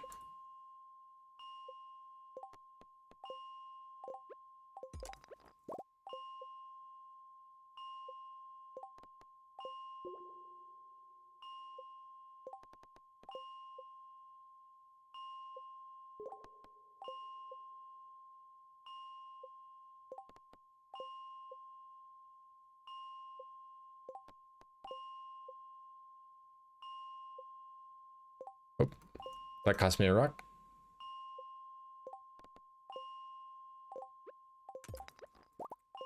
We're doing all right though.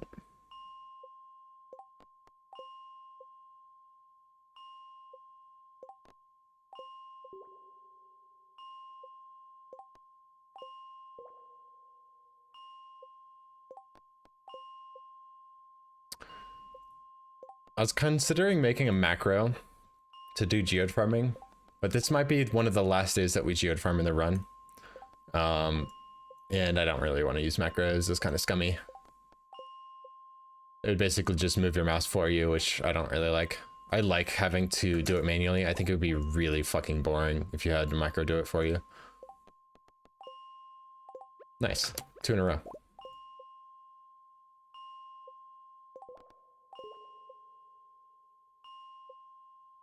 Oops. Another mistake. I missed the journal button there.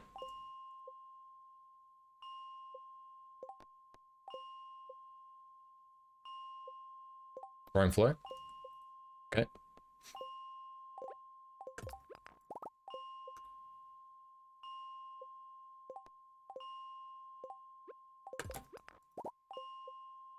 Okay. So, in the Skull Caverns, you want lucky rings. You can't combine 2 lucky rings together. So you need luck rings and something else. And in my 69 million challenge run, I was doing a introductory run to learn min-maxing, but I was doing like a kind of a different strat where I was trying to duplicate sweet gem berries, and it actually worked out really well. I was what was I doing? I lost my train of thought. Dang it.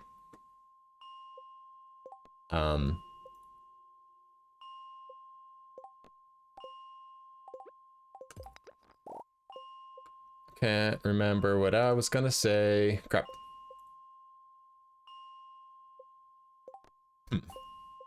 Whatever.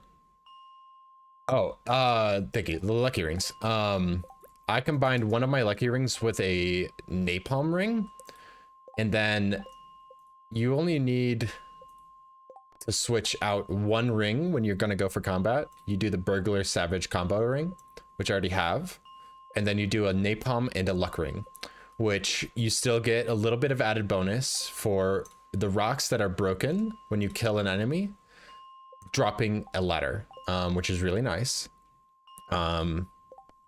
So that when enemies break rocks, they like when you kill an enemy and it breaks rocks, it also can have a better chance of giving you the ladder from those rocks. And then you only have to do one ring swap. And then for the second luck ring, I probably would do a luck ring and a magnet ring or an iridium band. Although the iridium band is probably not necessary because you're swapping it out when you're doing the combat. So you're doing basically burglar, savage, luck, and napalm when you kill. The alternative would be doing the napalm and the hot Java ring to get extra coffee, but I don't think we're gonna have coffee issues with this run, and we're gonna be so rich that we can just buy the coffee that we need. We shouldn't have to worry about using a ring slot for coffee. Although it is very nice, I don't think it's quite necessary. So I could do one luck ring with a magnet to have a little bit of magnetism when I'm mining, and then when I am doing big bombs or long explosive ammo shots, I can swap to quad magnet rings. After I get the ladder, when I'm not killing enemies, I can have 4 magnetism. And the magnets actually stack multiplicatively. So as you add more magnet rings, you get a much larger area than you would if you just had 2. 4 magnet rings is significantly larger. I think that's how it works. I'm not 100% sure on that, but I think it's something like that. Felix, so you're doing the geode farming the whole in-game today? No, there's a lot of other stuff that we have to do today. I'll explain a little bit when we get our next geode rock here. I don't like unpausing into my inventory unless I'm actually breaking a geode rock. Okay, so here, there. I need to get foraging level 7 tonight in order to make in order to make tree fertilizer tomorrow, which is yeah, I do need to buy stone. I have almost no stone, so I do need to buy stone tonight. Having extra stone will also allow us to make a better use of our Skull Caverns day tomorrow. Oops, that's what happens when you have the tool equipped. The tool equipped. That's scary.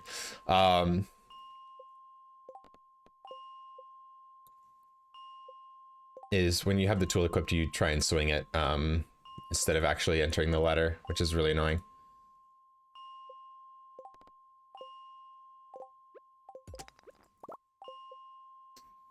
And because I'm holding right click and C, if I was only holding right click, I could instant click the ladder. But if you only hold right click, it just doesn't hit the ladder quite as fast.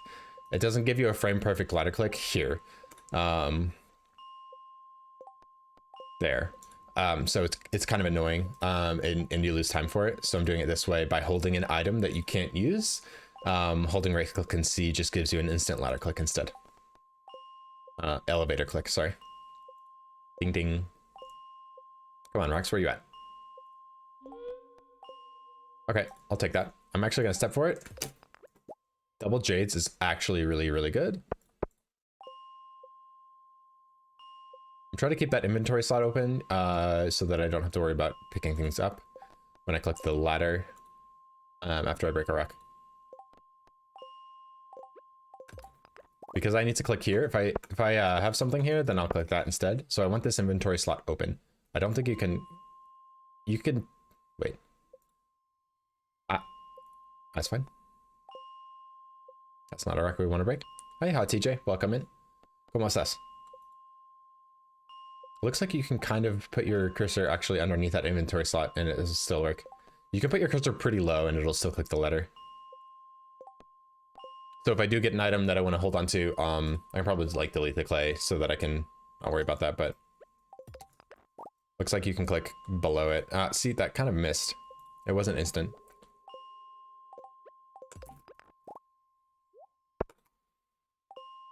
Oh, it does work. I'm gonna try that. Lots of rocks there. That's kind of nice. Because I'm zoomed in and my inventory is, the UI scale is as low as it can be, that inventory slot's slightly above the bottom of the elevator, so you can actually kind of sneak below it.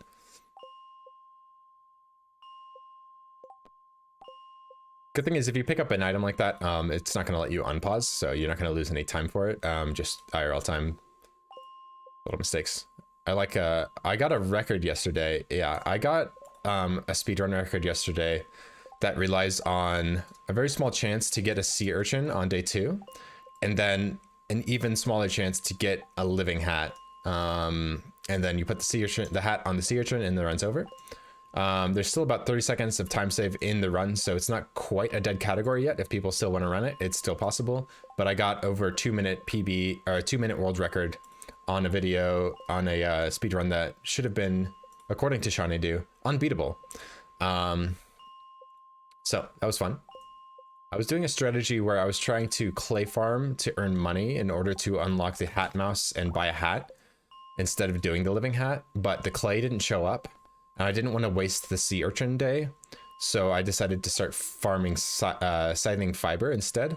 And I got the living hat on accident on a run that I was just kind of planning on resetting. And I didn't even notice that I had it for about 20 seconds because Habu started typing something right when I got the hat. He sent me a message and I was trying to figure out what he meant and was looking at the chat. And then eventually Blade said go, like in all caps. And I was like, wait, Blade said go? Why did he say go? It was because I had the living hat in my inventory. Pretty crazy. It's a 1 in 100,000 chance to get that hat. LMFAP? I think that P was supposed to be an O. Yeah. It is submitted to the leaderboards, but it is also uploaded to my YouTube. If you wanted to watch it here, I can plug my YouTube real quick.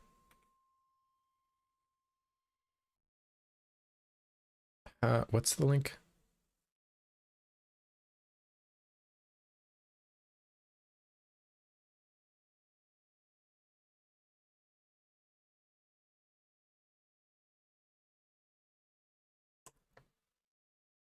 How do you do those links? How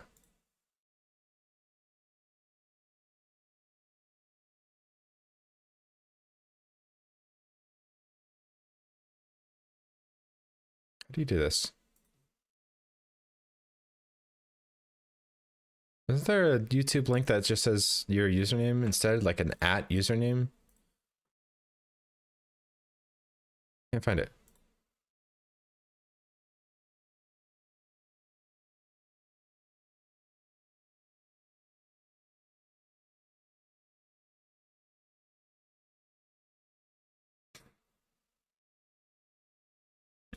How do you do that?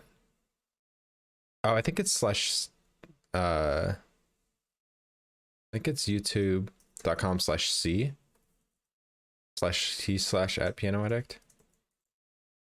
I can't remember how to do it. That's, wait, what? Is there no underscore? No, it's not taking the underscore.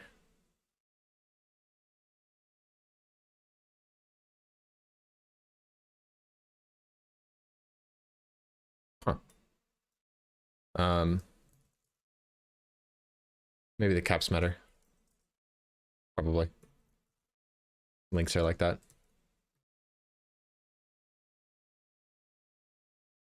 Oh, there it is.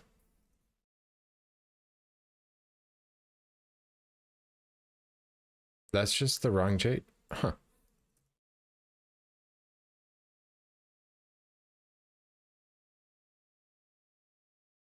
There's someone else named Piano Addict, but what? Why is my channel not popping up? Filters channel.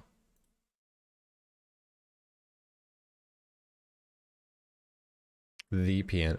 Where's my channel? There's so many. YouTube is the only place where people compete for my username. What is my channel link? Hold up, I think it's in my Gmail.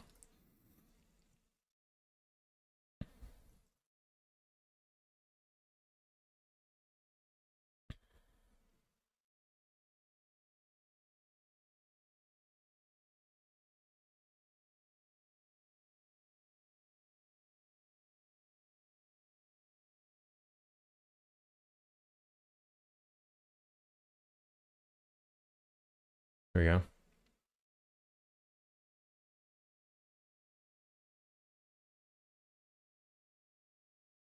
How do you do it? Oh, it's just youtube.com. Okay. I'm dumb. There we go. Jeez. There we go. There. You can find my sea urchin percent world record on that link. Also, my YouTube channel. If you want to go subscribe and whatever, blah, blah, blah. It's there.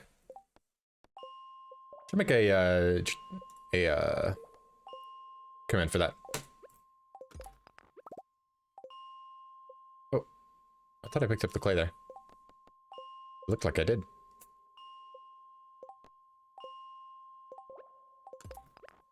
It doesn't let you unpause if you do that, right? No. Interesting.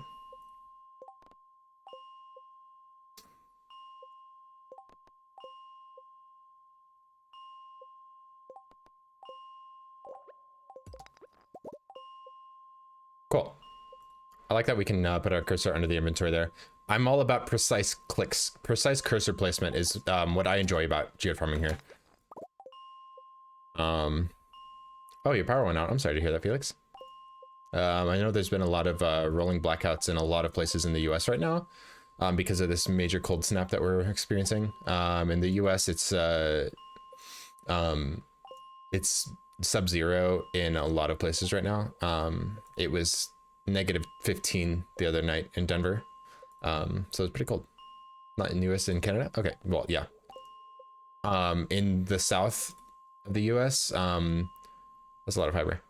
A lot of the power grids are not built to sustain such low temperatures. So in order for the utility companies to manage the cold, they have to actually do a bunch of rolling blackouts in a bunch of places like Tennessee and stuff.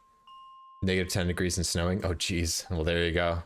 You know what I'm talking about. Wait, is that Tennessee? This can you use Celsius in Canada, don't you? I'm kind of annoyed by that.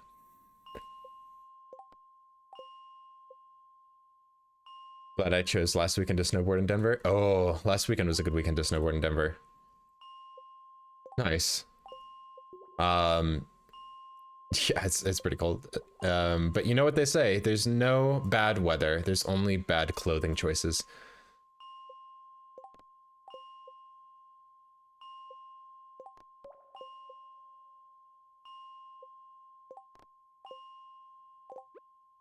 Give me more jades. It's Sunday. I'll take rubies.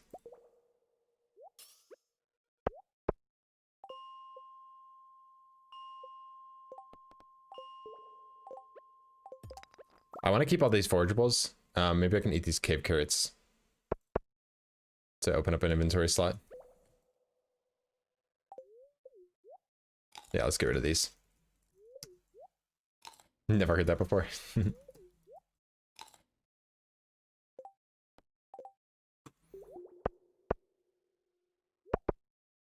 we go.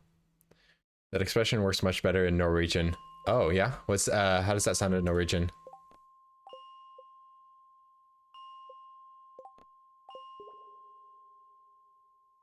Dit finis ika dalig vea ber dalig clea. Oh yeah, they rhyme. Nice. There's no bad weather, only bad clothes. I don't know if I said that right at all. I give it my best shot.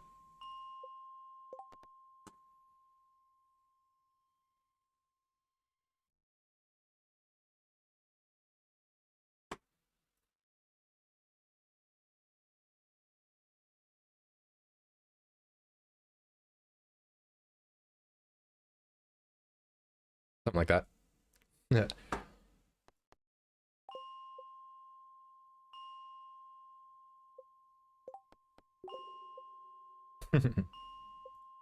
-5C is wonderful hoodie weather.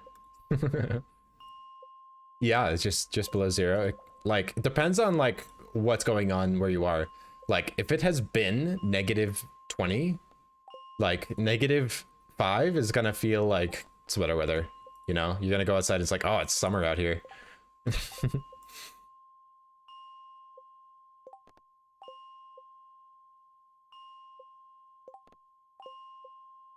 I want to learn how to say that because if anyone's like, oh, it's too cold outside, I want to be able to pull that out of my hat. Feels like a break. Yeah, from the cold. I like that noise. Pretty sure we're just at 2 steps, so that's pretty good.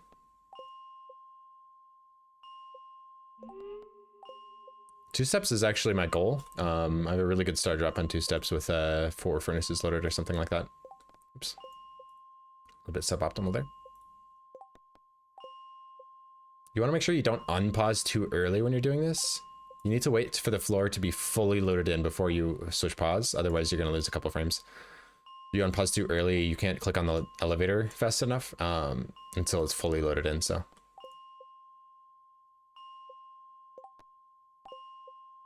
Should be the same pace that you get when you load into floor 0. That timing. So ideally, if you're really fast and your timing is good, you should be keeping a consistent pace at your pause buffering. Hey, the Tiggy team, welcome in. Did I say that right? Thank you for following. I appreciate that. I find cold feels a lot colder near large amounts of water. Yeah, I think the wind kind of picks up some of the moisture and makes it feel colder.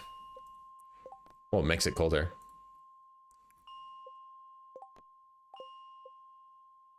I love the dry cold that we get here in Denver. Like, when it snows, but it's still like so dry here that like we're basically in the tundra. It's so crisp and clear and refreshing. I love cold days here. I used to live in Nebraska and the winters were just wet and heavy and gross and cloudy and just nasty. But here it's like, it'll snow and then in 2 days it'll all be melted because the sun comes out and everything just dries up. It's really nice. Oops, missed my pause there. You hate the cold. Well, I know the farther south you live, the less likely you are to enjoy being cold. I grew up in the Midwest, so I had all 4 seasons. But I'm not a huge fan of the heat. I'd much rather be cold than hot, because like you can just put on another layer. You can't just take off your skin suit. You know?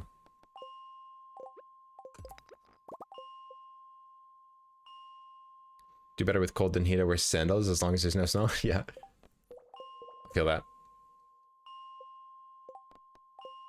Ferris, are you in Norway? Do you watch Virtual? I used to play Trackmania a lot when I was a kid, and the nostalgia hit that I get when I watch Virtual play is really nice. I actually installed Trackmania on my laptop a couple weeks ago and played it a few games, and it was did a few races, and I like was really enjoying it. And I was really vibing with it. That might be a variety game that I play sometimes. That game is so fun. But don't watch? Okay, you should check out Virtual. He's great. He's got really good content, and he's one of like the top. I think it was funny. He was showing on his stream a while back like the top Twitch streamers in the world. He was number 69. So he's pretty big.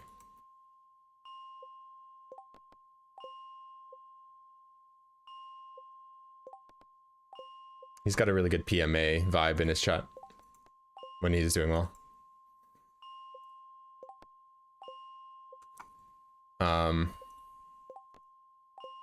What other streamers do I like watching? I like watching DBD streamers. It's just a good time. Killer Mains are fun to watch. Survivor Veins are fun to watch too. That's a fun game. Yeah, most of the... I do like watching small streamers too. Less than 100 followers. That's pretty small. Ooh. Like StarCraft or like Dune, or what are you talking about? What RTS games do you like watching?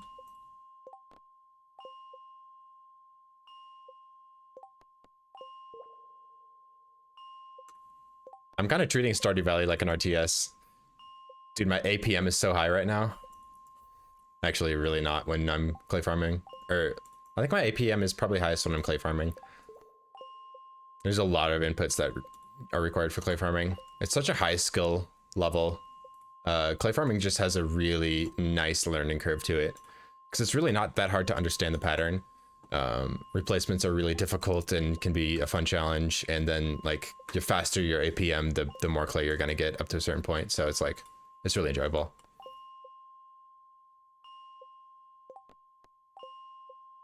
Obviously, it's not an RTS. But it's fun to treat it like one. They are billions. Ooh. That game looks fun.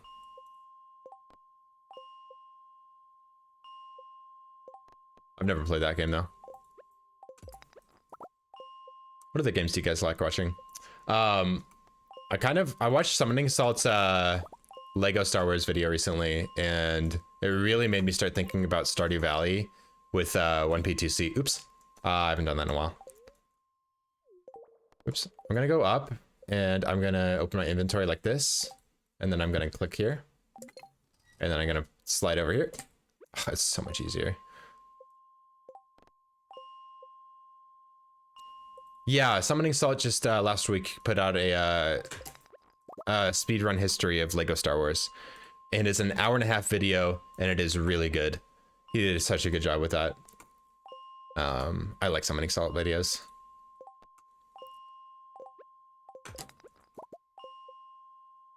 I wonder if he'll ever do one about Stardew Valley. I wonder if there's any like category that's worth a Summoning Salt video. Been lurking on and off since Perfection Marathon. We watched the same YouTube videos. Oh, Conkers. Welcome in. Thanks for chatting with me. The Perfection Marathon was so much fun, guys. I can't wait till the oops. Okay. There's a YouTube playlist, a full playlist of the whole Perfection Marathon, I think, out there that Valiant Sun posted. And that'll be really fun to watch. I love both Virtual and Summoning Salt videos. Man, I could just sit there and like watch all of Virtual's stuff back to back. Like, I like his videos a lot. I like his style. I kind of want to learn how to YouTube edit and kind of follow Virtual's format. His videos are so clean, but he doesn't edit them himself. That's the thing. Like, he hires an editor, and like I would consider hiring an editor and like working on some scripts and like, because I do not have the experience to actually edit good YouTube videos, and I just have none. The only things uploaded to my YouTube right now are just completely unedited, just raw footage, so maybe just trimmed a little bit, but I don't really know much about YouTube editing videos and stuff. So I really want to like hire an artist for stream graphics and then a video editor for YouTube stuff. So I don't have the time or patience to learn it right now. It would be a fun challenge, but I'm busy with other challenges like this.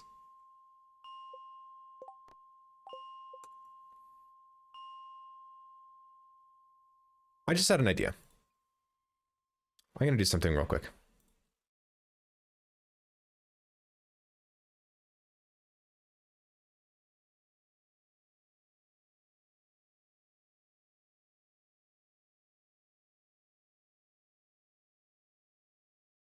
What am I gonna call it?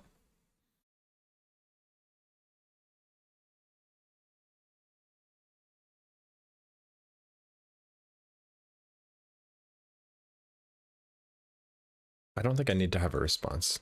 Stand. Global cooldown.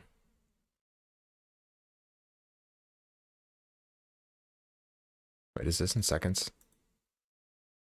Value in seconds. What's 5 times 60? 300.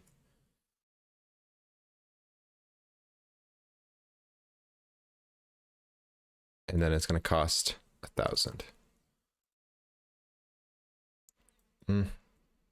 Interesting. You can do bot commands that have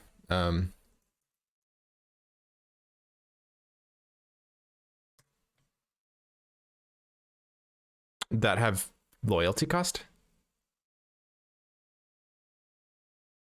I didn't know that.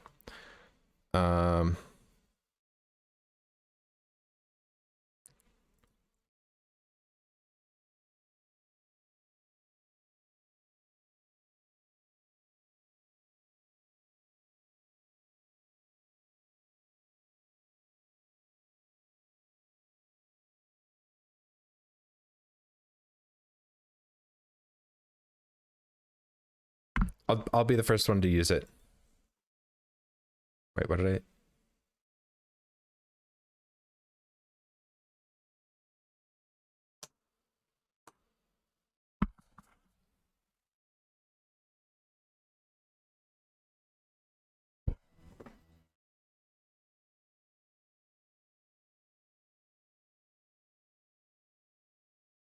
I know a better way to do my.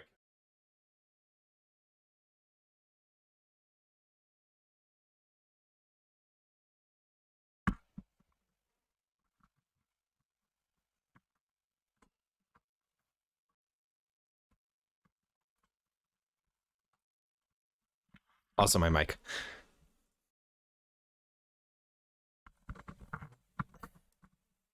Let's see how this works.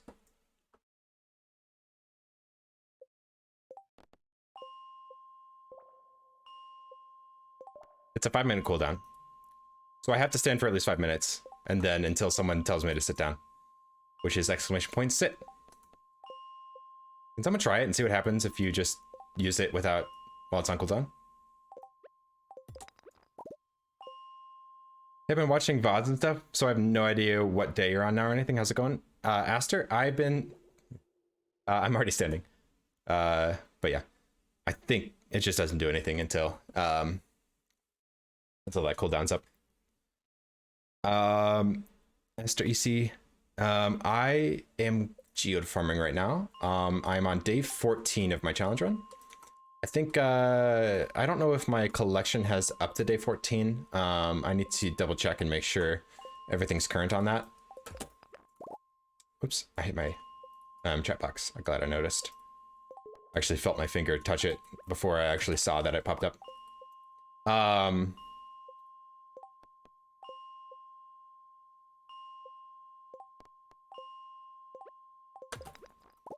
camera angle's a little bit weird when I do this. Not the biggest fan, but whatever. It is what it is.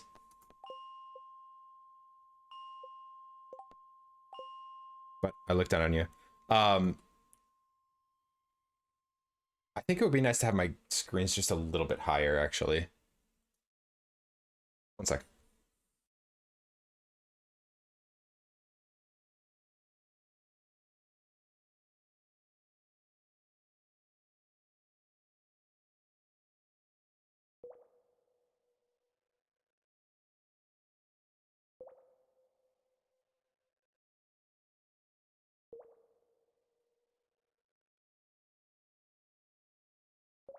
One sec, guys.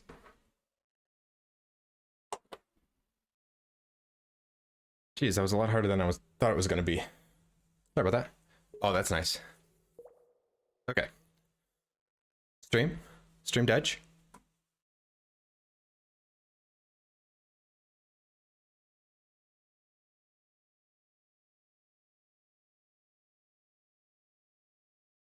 Stream alive?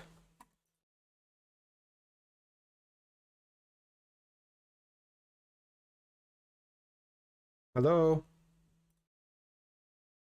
Oh, jeez. Stream, did my stream die? You guys still here?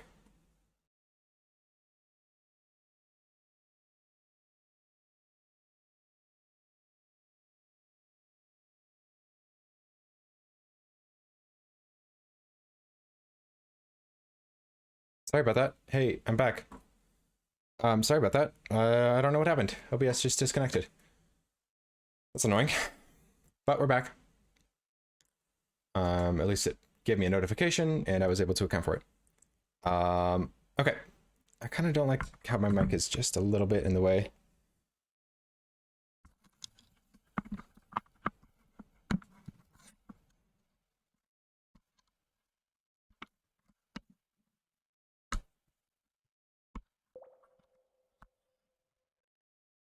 I think that's slightly better.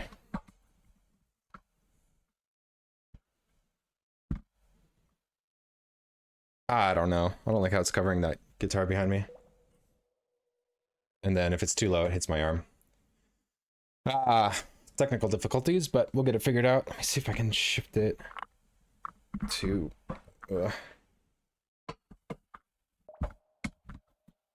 There. I like that better. Okay, can you hear me? Can you hear me now? Good. Angle this down a touch. A lot more. Okay, this is the first time I've stood on stream. And if someone wants to make me sit, you can. It's been 5 minutes. Okay, back to it.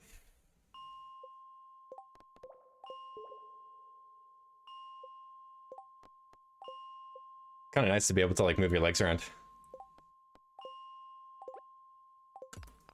Ah, I didn't pause right. It's exclamation point sit to make me sit.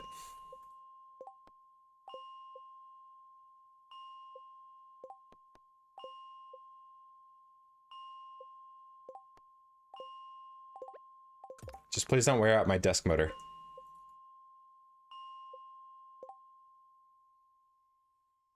That didn't work? There's no way it hasn't been 5 minutes. I think it's sit.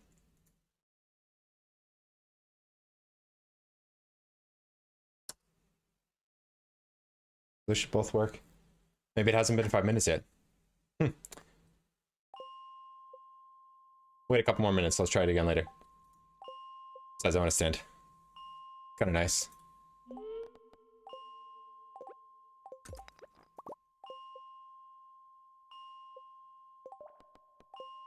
Oh, this is nice. I like being able to stretch my legs like this.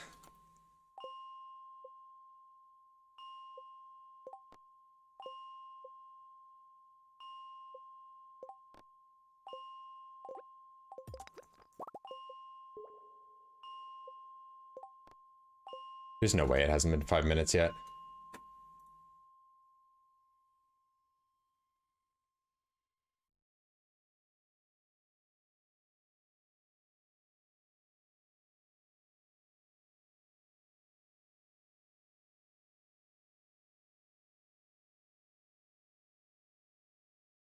Something.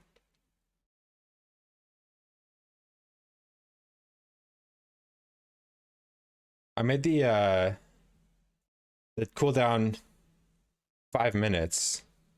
Double check that. The global cooldown is 5 minutes, but the per user cooldown is 10. So one person can't spam it, but I think I'm just gonna make it the user cooldown 0. I think that should work.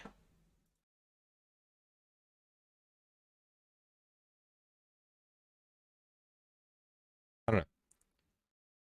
Huh. Let's wait a few more minutes.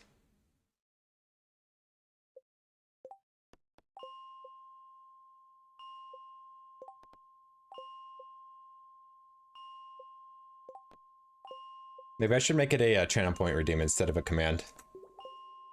That'd probably be better. Can I do that real quick?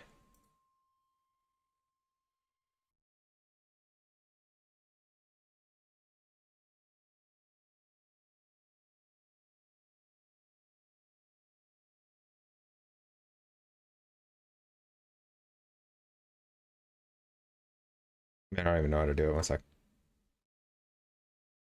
Viewer rewards. Here it is. Channel points. There's rewards and challenges.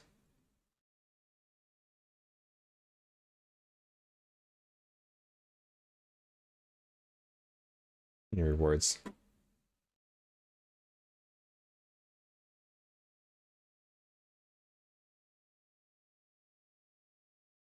That's not where you do it. Oh, here we go. Um,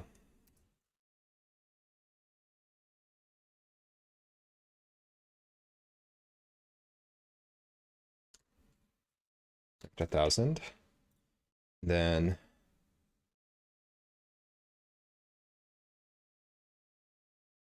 cool down 5 minutes.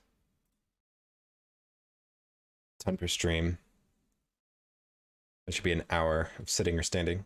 Half hour of standing. It's probably good. Okay.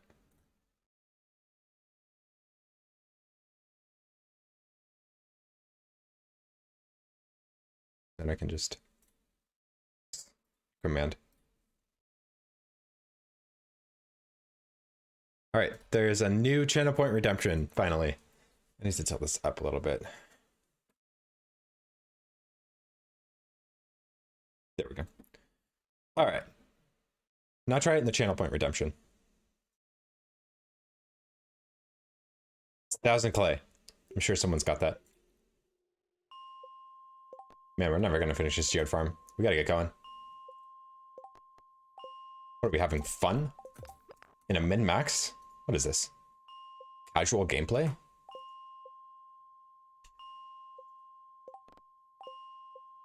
Yeah, my camera's even lower in regards to my face at this angle, so I might have to consider moving my camera.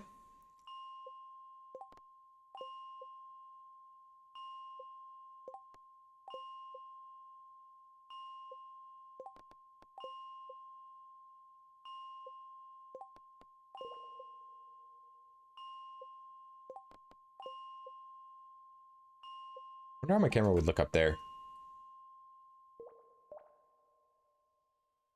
Come with me.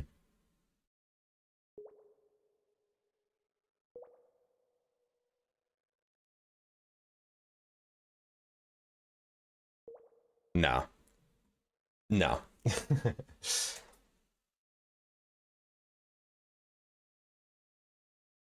No way. And then when I look at chat, if I had chat up there, I'm not the biggest fan. What do you guys think?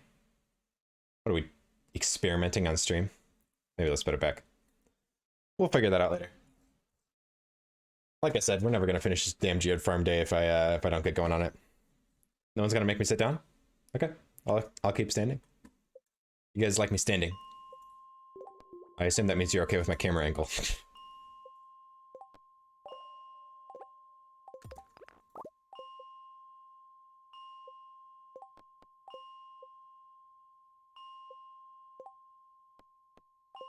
Oh, sorry. Aster, I was on day 15, but my previous attempt at day 14 had 3 critical mistakes that I could not compensate for. One of them was that I failed to step manipulate properly, so I didn't have a star drop, which is fine. I can compensate for that. Another one was that I accidentally deleted a golden relic, which means I can't get the magic rock candy, which means I couldn't, you know, get extra luck in the Skull Caverns, which I could also compensate for. But the third one, and the most major one, was that I forgot to buy desert warp totems, which means that I couldn't go to the Skull Caverns first thing in the morning, which I could technically compensate for, but I planned for tomorrow to be a day where I hard force treasure chests from the Skull Caverns. And when you do a day like that, you want to go immediately at 6 a.m. with nothing to do except for maybe smelt on your way there. Having to wait until 9:30 or something for Pam to get to the bus, I can't do that. That's just not gonna work. And any one of those things I could have compensated for, but all 3 together, I had to reset for. I couldn't play this day or I couldn't play day 15 properly with all 3 of those mistakes combined. So I was forced to reset. I could have tried to compensate for it, but it just would not have worked in my favor. So, it said out of stock. Really?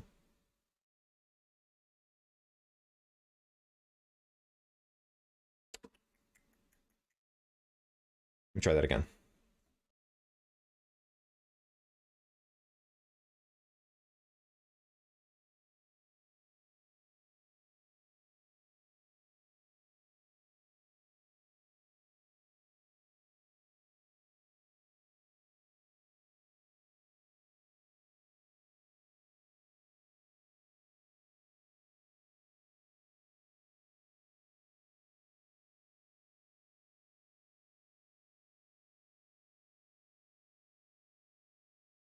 Aha, there's one. Thanks, Ferris. I've always wanted to sit down.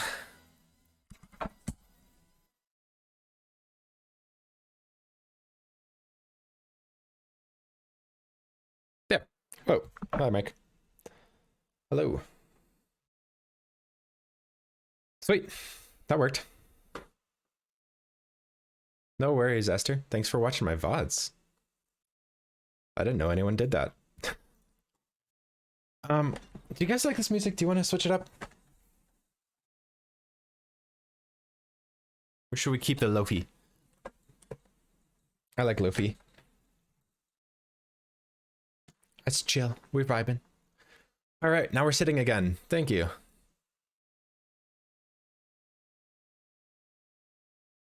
That's better. What is this?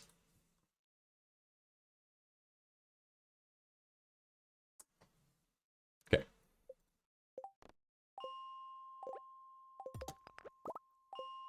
We really need to stay focused here. Keep the ding dings going. But I'm having a good time with you guys. It's nice to watch them on heavy reset days. Just skip the day that worked. Yeah, so I'm planning on working on some YouTube series where I want to make videos on, like, really a little bit more advanced videos on each day, but only show the day that completed, and maybe include some of the resets that I had to do in order to get that day done properly. I have all of the recordings from the run, as far as I know, and on my computer, so I should be able to edit a video, and then I can make a playlist at the end of just the completed days. Yeah, I've had requests for that. I know it's a little bit grueling to have to sift through hundreds of hours of min-max resets in order to find the days that you know, only the days that were actually completed and progressed. Yeah, some significant resets, things that cost me serious time, and I definitely want to include days that I had to revert.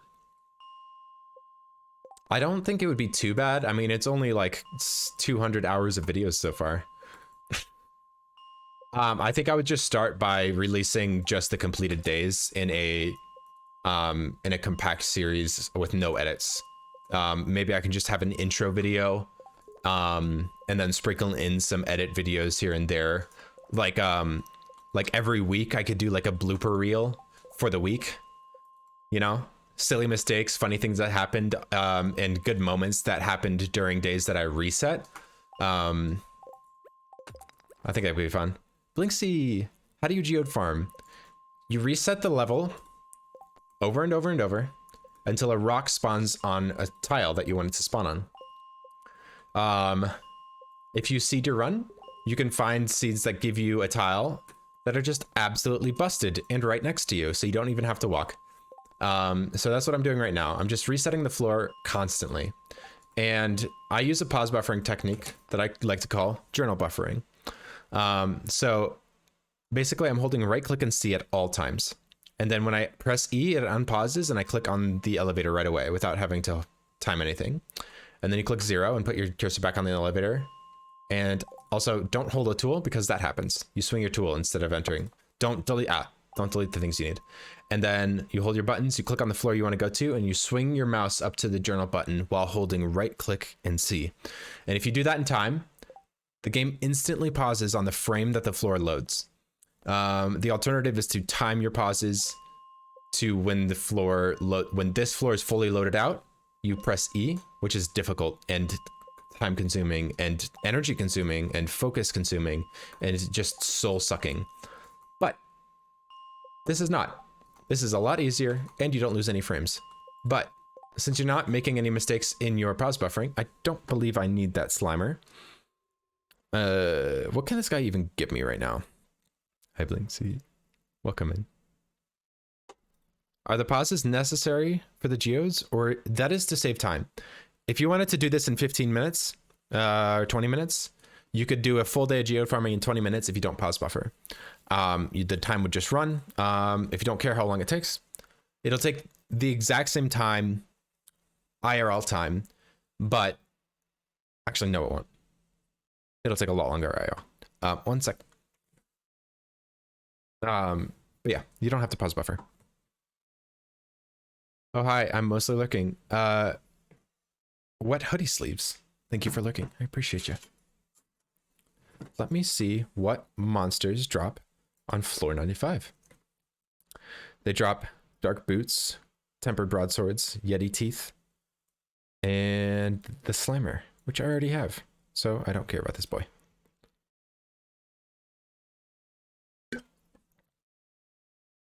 Time for the questions. Menu pausing also saves time. Yes, menu pausing technically could save the same amount of time if you're perfect with it.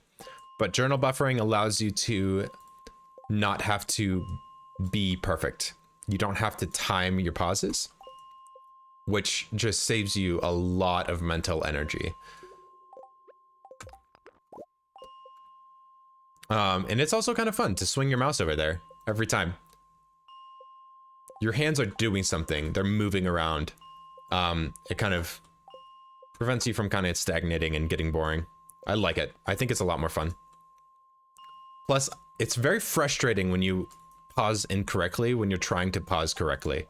Whereas this, like, you can compensate for a missed pause pretty easily. From what point on the screen do you move your mouse to from each side? The exact middle? It doesn't have to be anywhere. It can be anywhere on that button. So I'm just clicking 0, 95, and then journal.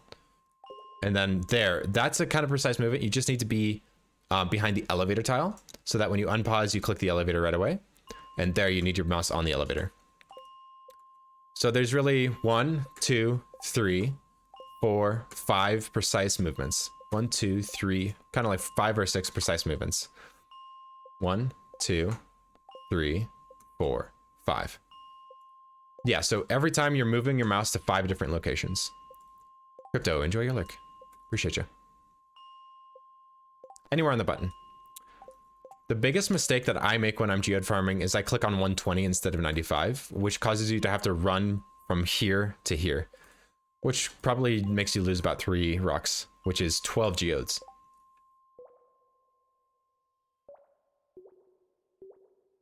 Perfected the menu pausing? Yeah, the journal pausing is really nice. I highly recommend it. You just have to hold C and right click. Actually, you can do it with both left and right click. You don't have to hold C. You can just hold left and right click, and that works just as well. I just kind of like holding both because I like holding one button on each hand rather than 2 buttons with one hand, because you do have to click. So like here, I click. Here, I click E. Here I click, left click. So like this way your left, like I feel like if you're holding left and right click, your left index finger is gonna get fatigued over time just by having to do twice as many inputs. Whereas it's pretty easy to just rest your thumb on C with your left thumb. Hi Blade, welcome in. Oh guys, Blade.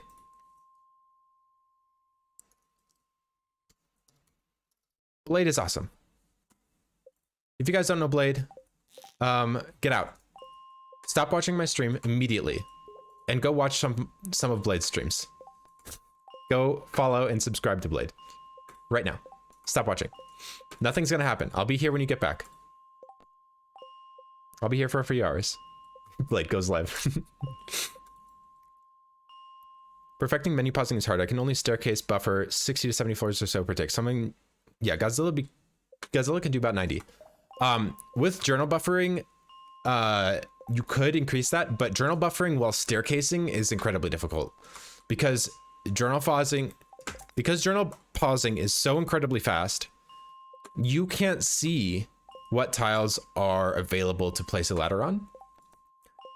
In order to effectively ladder buffer for diving in the Skull Caverns, you would have to screenshot every floor, which honestly is not a bad idea. Some floors could be worth doing after floor 100 that you can't see on your screen when you're paused. But if you're doing an Iridium dive, generally you only want to shoot Iridium that's immediately next to you and then move to the next floor. Actually, Blade, I had an idea.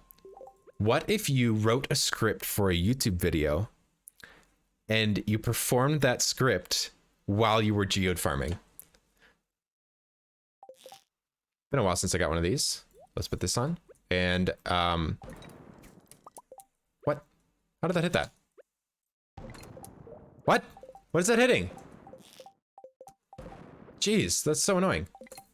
Okay, I'm using fishing slides because I'm getting tired of the spam clicking when you're animation canceling, and I've proven over and over again that I'm perfectly capable of doing that. So I just decided to do fish slides.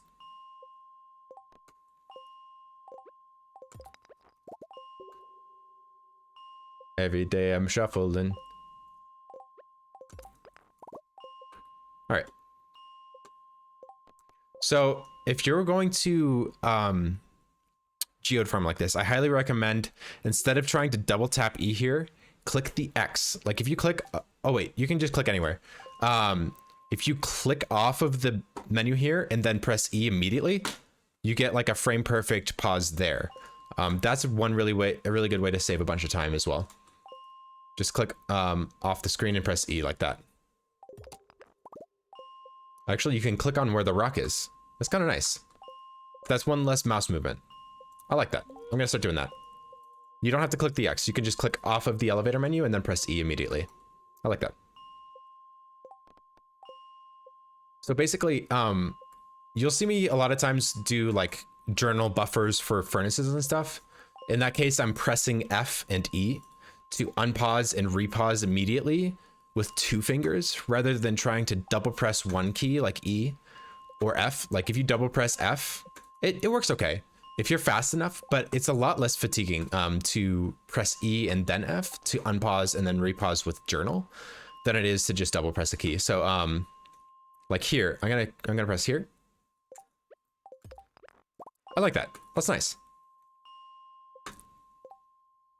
Think of that's a good one. Yeah, so unpausing with one finger and then repausing with another finger is a really good way to save frames. Because I'm pretty sure you can't double press E in 2 frames. I would be highly impressed. What? If you're fast, you can do that with a different method. Oh, I like that. Oh, I like that. That's good. We're discovering new techs as we play, guys. We're collaborating. You guys are giving me ideas.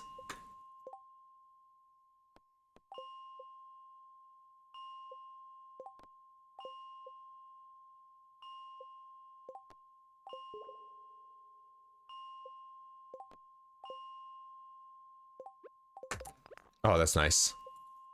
Oh, that's nice. Geode farming a Krobus run would be Pagiwagi? Oh yeah, absolutely. That's the only way to do a Krobi run. Although it would be quite difficult to get all of the artifacts you need, because you still need, Blade could back me up on this, but I think it's 6. Yeah, you still need 7 extra artifacts besides everything that you can get from Omnigeodes. And to get everything from Omnigeodes on an unseeded run would be quite difficult anyway. So you're probably gonna need 10 to 12 other artifacts besides the geodes, which is manageable.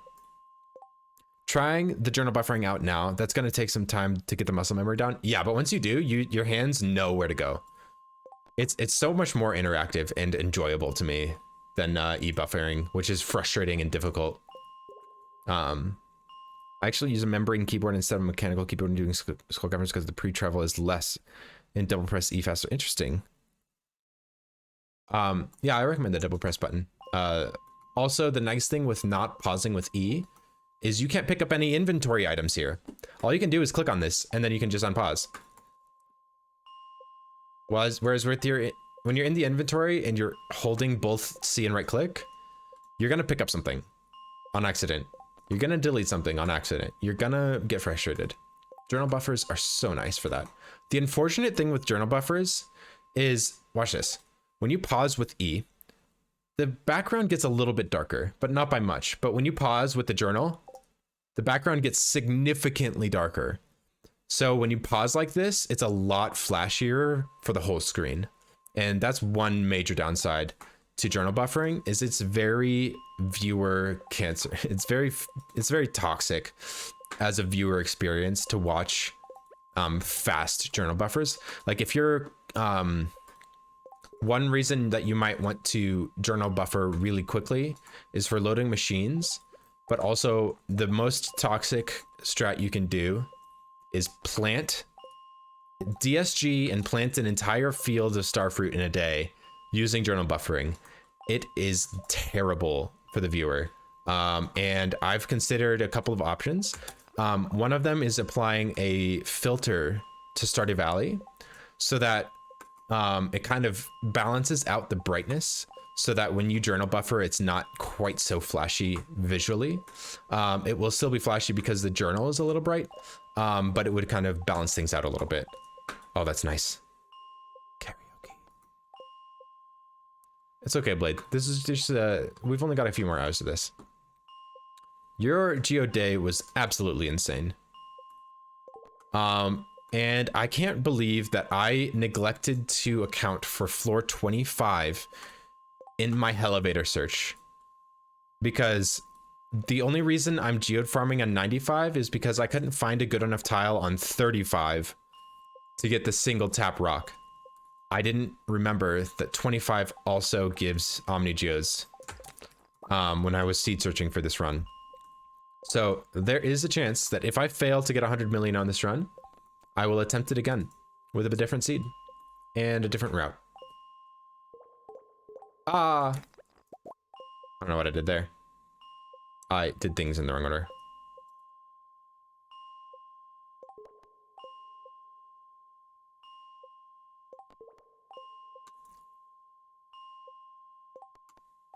So the reason I have to menu is I'm holding an Omni Geode, not my pickaxe.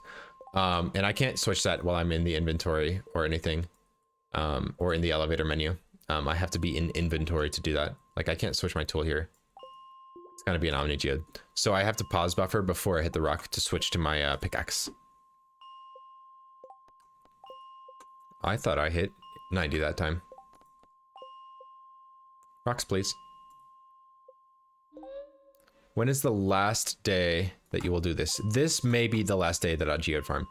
I had to profession swap in order to geode farm here, and I'm going to profession swap again tonight. I'm doing a double profession swap in order to geode farm today.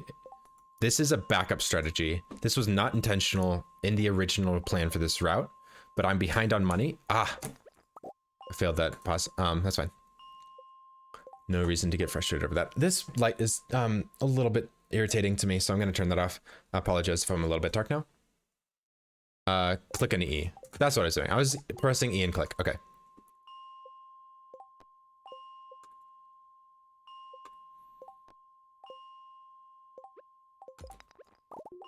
Not quite fast enough. I want to make sure I actually click on the rock when I do that, because I need my cursor to be on that tile. If I'm on the other tile, I'll swing downwards like that. So complex. There's so many little interactions like that in this game, and especially when you're doing advanced strategies like this, like everything has to be perfect. You never want to put yourself in a situation where you're learning bad muscle memory when you have to do a repeatable task like this over and over. I have done this geode farming. I've geode farmed 2,000 rocks, And I would say I get a geode like one every 10 floors, which means I've reset this floor 95, something like 20,000 times. No, probably like 10,000 times. I've done this task where I click these 5 buttons 10,000 times. And if you get yourself into bad muscle memory, you're going to be in a lot of trouble. So,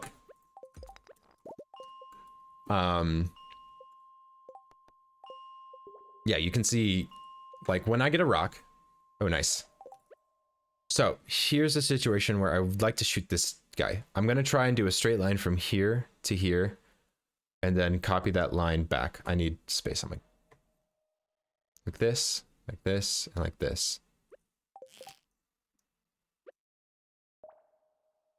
Oh, I haven't had my luck ring on this whole time.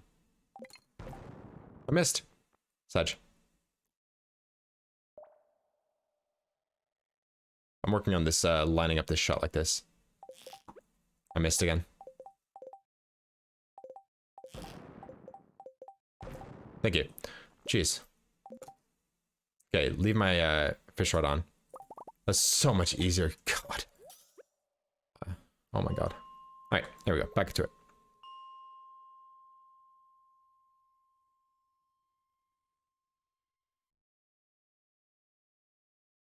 Blade, you're creeping me out. What's behind me? Oh. Yeah. I'm considering moving my camera over here. But I don't want to do it midstream. Oh god. No, I've done it. Oh no. Oh no. Now I've done it. I've been considering moving my camera over here. I like Leechat's location. Thank you. I forgot that was a thing. I don't want to do it midstream though. It'll make the editing process weird. I like that location better. This location here blocks my health bar. Actually, I think I moved it a little bit to the side to not block my health bar. But then it blocks some of the inventory, which I really dislike. No, it doesn't. Oh, I think I trimmed it a little bit. I think it just blocks a little bit of the exit button on the tile screen, which is fine. This is actually a really nice location between the health indicator and the inventory. I do like my camera here, but I think it's a little cleaner. Okay, I'm gonna explain that one more time. Next time I break a wreck. So 95 journal buffer, and then you put your cursor here and unpause with E, and then you click 0. 95 journal buffer, unpause, 0. Make sure not to unpause too early. You can get your cursor there early, but don't unpause too early. Wait for the floor to be fully loaded in. Check for rocks, check for geodes. You want to be quick about that.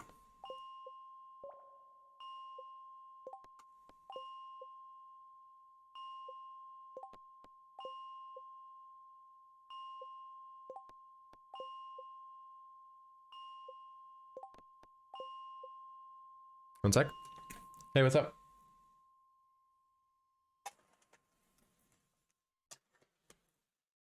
Don't mind me, just having some Reese's Pieces.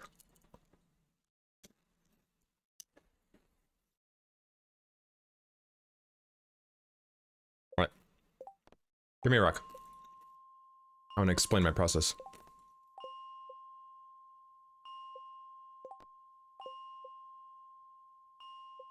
Oh, I need to go make dinner soon.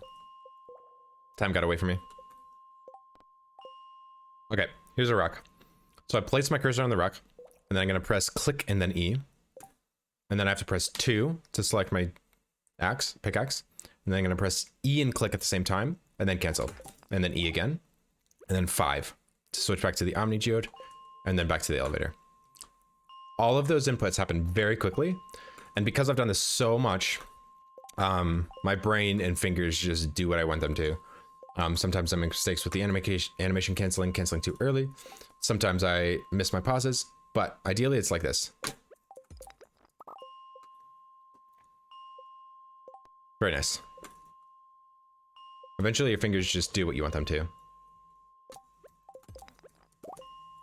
All right, 1 second, guys. I think it's time for another break. What are we at? Oh, sorry about that. We are at 185 rocks broken, 742 total geodes. Pretty crazy. All right, let me take a quick break. It's time for dinner. SA in Discord waiting for me. Oh boy, I've had Discord closed this whole time. I'll take a look at that on my break. Thank you guys for hanging out. This is gonna be a little bit longer of a break. I gotta go make some dinner and spend some time with Elise. Turns out she had influenza, so kind of a bummer. Influenza A. So I'm gonna go spend some time with the lovely lady, and I hope you guys enjoy the tunes. Let me turn up the volume for you a little bit. Lo-fi. All right, I'll see you guys in a bit. Thanks for hanging out. Praying for a good luck. Thanks, Blixie. Appreciate it. All right, be right back.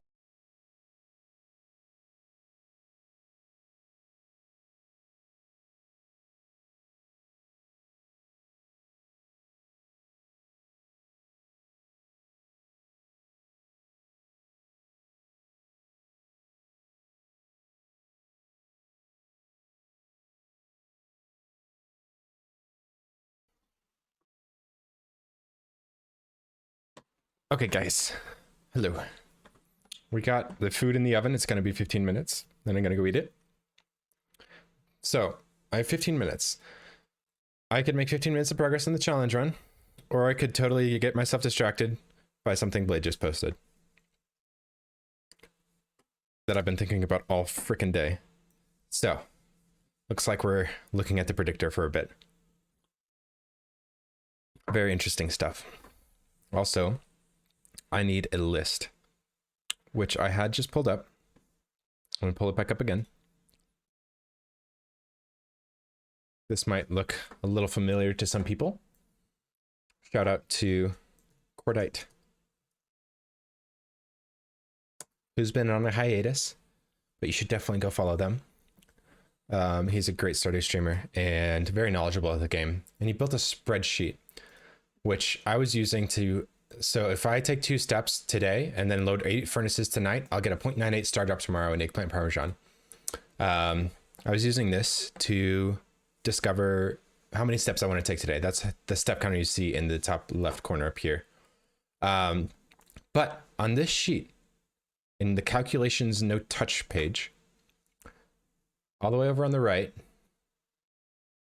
and down, there's something called a reference VLOOKUP table. And what this has is an intercept offset. This is simulating the game's randomness object.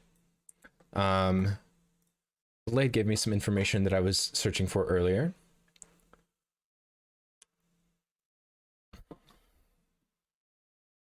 Let me take a look at this.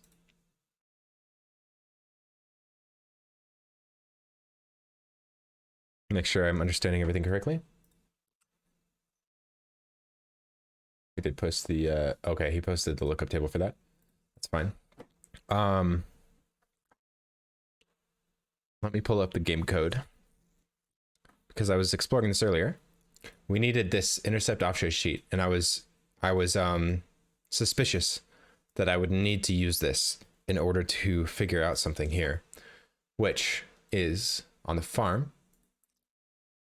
Fish ponds. We go up to day 3 and then choose the spook fish. It's fish semi-rare. Set the population to 10, and you can see you can get treasure chests from fish ponds, which is pretty crazy. Now, I have no idea where you can even... Yes, Blade. I was suspicious that this is where that direction was going to take me when I saw the next dot double, or the next double in the rhythm. Let me get this pulled up. This is the game code. Wait, there we go. And look, I've already got it right where I need it to be in the fishpond.cs. I was actually looking at this earlier, Blade. When a fish pond has more than 0 occupants, it does this. Creates a random object using the number of days played, the seed over 2, and then the XY coordinate of where the fish pond is, the top left corner of the fish pond. And then it says if next dot double. Oh, also Blade, the first random is using the game seed and the days played. And then the next random in the list is, so basically the first random is determining the value for the tile. And then it does a next double to determine, it gives, basically, it calls it again. Some tiles just will fail. This says dot lerp right here. I've actually had lerp pulled up too. Basically it's A, B, T, and then A plus T times B minus A. So 0.15 plus this number, which if you have 10 over 10, this is 1. 1 times B minus A. B is 0.95 minus 0.15 is 0.8. So 0.15 plus 0.8 is 0.95. So basically this is saying if you have a full fish pond, you have a 95% chance to call this next section. And it says output value item dot this dot get fish produce random. And the random is, wait, is the random the next double or is it the initial random? When this next double gets called, does the random change to this input, or does this random get input here? Basically, does the seeded random get placed here, or does the next double, which determines the lerp, is a use of the random? Okay, so the random changes to this number, and then that calls this. So let's go back to the spreadsheet. It is the same random, but when it's passed into this get fish produce, does the value change from this random? Basically, yeah, so you're passing in this next double to the get fish produce, not the initial call, right? This is complicated, and this will keep me occupied for 15 minutes, and I don't want to clay farm or GF farm right now.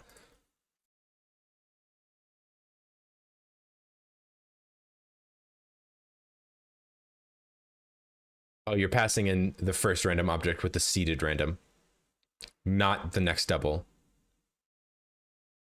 But this random changes. Okay, so I'm trying to figure this out. So the first random, no. The first random, when it's called, it uses this random, which I should be able to peak definition. I don't know. There is only one random, but does the value change from this seeded random? Because this next double changes the value of the random object, doesn't it? Or this just calls the second intercept offset, but it doesn't change the initial random value. Random is the same seeded random. Okay. So when it does the random next double, it just uses the second intercept offset. This randomness is determined every time. Day update. On a fish, false. The lerp is index 0. The lerp doesn't call it random. The if statement calls random not next double and checks if it's less than 95%. 0.95. I'm a little confused. I'm not a programmer. Okay. But that doesn't change this value of this object of random. It just uses this initial random and then finds the next double. Okay, that makes sense. Okay. But that next double is determined using these numbers. and it'll always use these numbers, but that's just a 5% chance to fail, basically. The seed is still the same, but advances the index. The call number, you mean? If I'm using this chart, index is call number. So the comparison with lerp uses, oh, okay. So in order to use the intercept offset sheet, you need to use next double as a call. So that's saying call 0. Okay, but this doesn't use that. This, okay. So when this is made, when this new random object is made, how does this calculate the numbers? So say we're using seed 0, day 1, tile X, 0, Y 0. So basically, this is new random 1. How does it generate this random number? Does it use that first call intercept offset here? What is that random object of 1?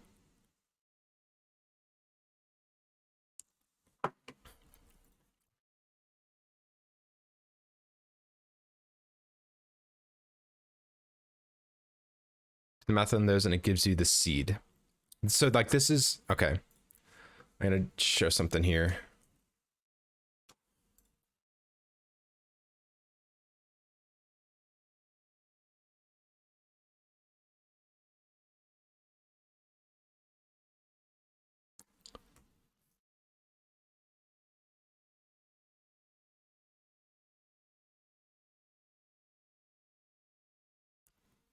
Then seed times offset plus intercept.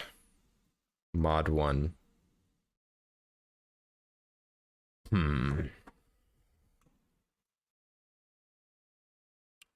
So if the seed is 0, and then you're multiplying the offset, doesn't matter, it's 0, and the intercept is the 0.5522, that would just basically be this number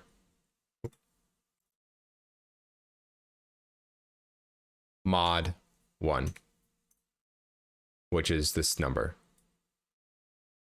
So basically, like if I was looking at this spreadsheet and this tile or whatever, or 0, 0.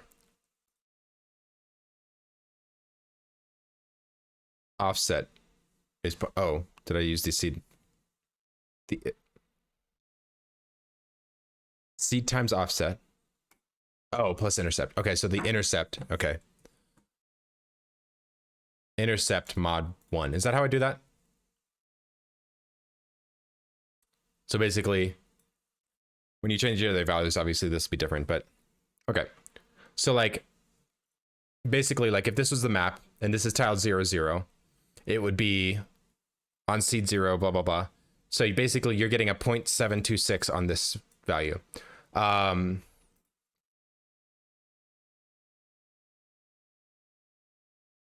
Okay. And then, okay, so this dot output value item get fish produce dot random plus plus this day since spawn dot value. If they split, and then add 1 to the day since spawn. If that's greater than the fish pond data dot spawn time. I don't think this really matters. Greater than equal to the spawn time. Oh, this is, okay, this is the quest. This is determining if it needs to produce a quest this day. Which is less than 0.95, so a hit. So, okay.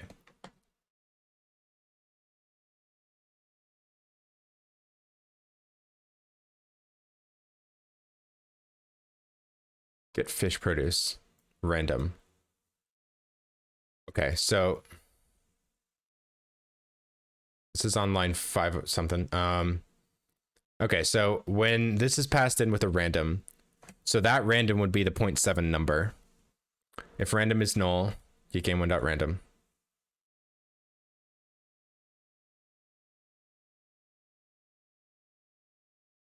Okay, and then this dot get fish pond data. Okay, that's fine. And then this fish pond data is not null. Okay. For each fish pond reward produced in this fish pond to dot produce items. Okay. So iterate through each of the produced items of the fish pond, which is determined by, where did I have that? Not there.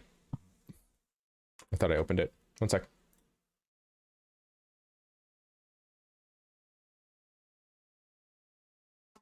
I did have it open, but then I closed it. Okay, so, wow, that's zoomed out. I don't know.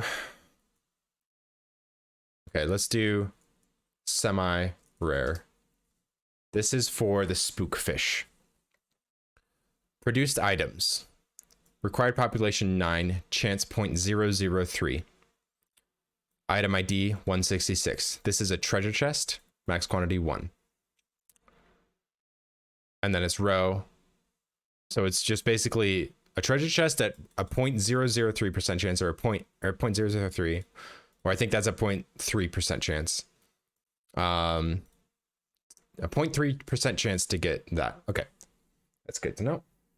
So this current occupant's value is greater than or equal to the required population and random.next double. So it calls the random again here for the next, another next double. And if that's less than or equal to the chance, then it produces. I think that's what this is saying.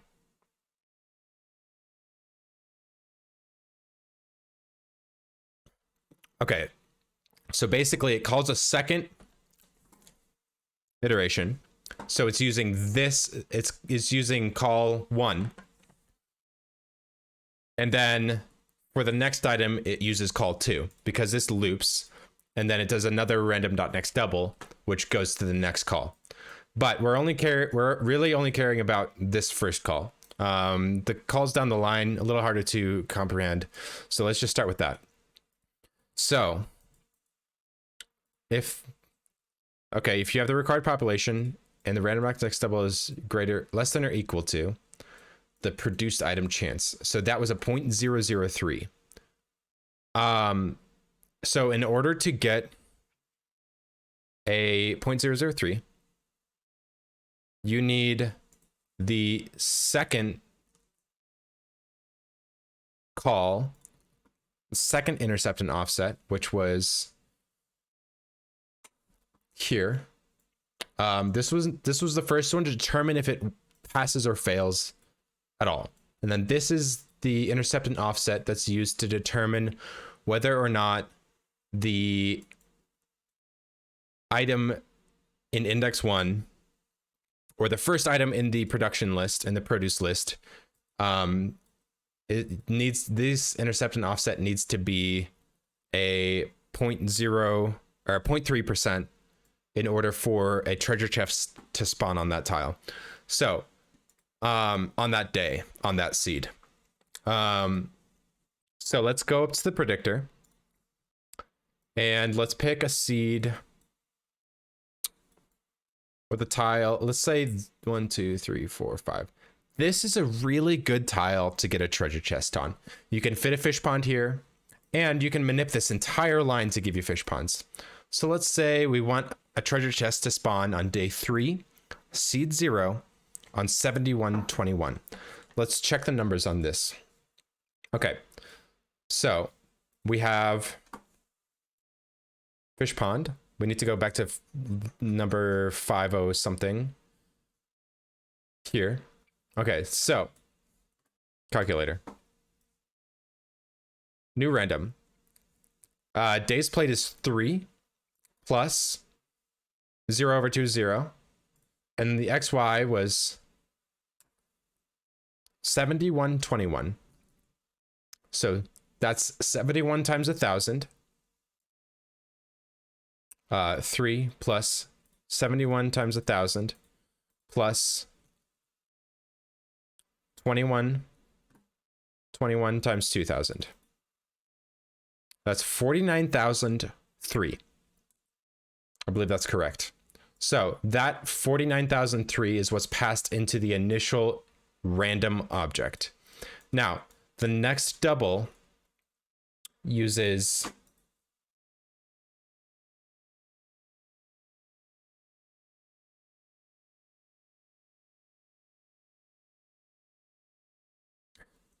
Seed times offset plus intercept.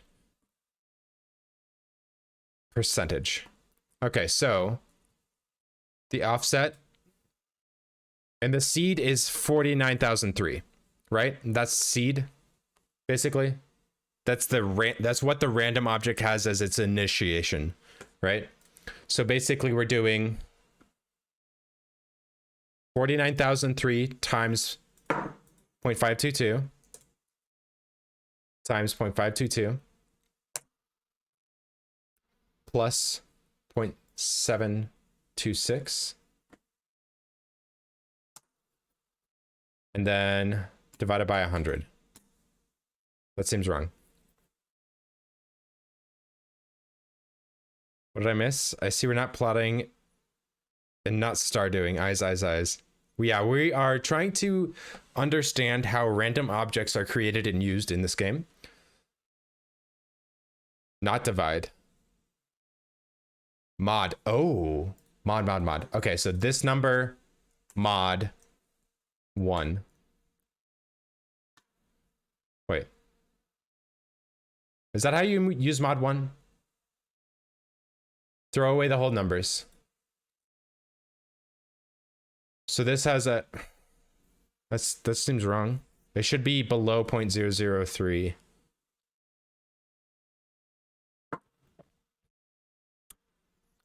Wait, do I just do this and then hit mod? Wait, sorry. This mod?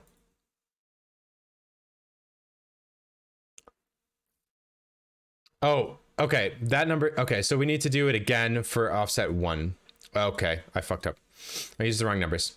Okay, so let's try this again. It's 49,003 times the offset. And then plus the intercept. And then mod 1. Is this correct?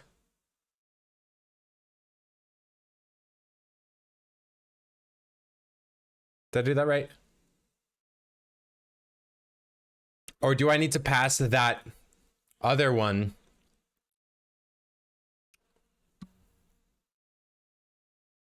Do I need to pass this 25,000 in as the new seed? Clear. Go away. Oh, that's fine. Times intercept plus offset mod 1. Yeah, I did something wrong because this should be 0.002 something. Oh, okay. How do you just do... Is there a way to easily just grab the subdigits? And also, I'm not grabbing the 49,003 changes to the 25,006. 601, right? 7121 day 3 seed 0.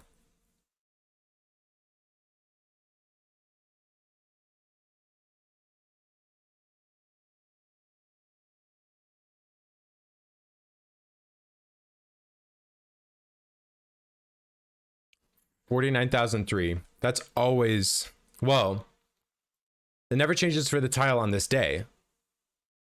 The seed and the days played affect that number. Right? Because this is just, for the XY for this, it's 71,000 plus 2142.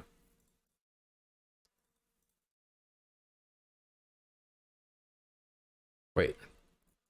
Yeah. So this X coordinates are, okay, yeah. And then you account for the seed and whatnot.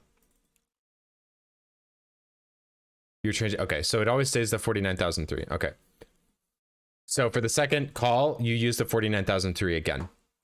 So 49,3 times this number plus this number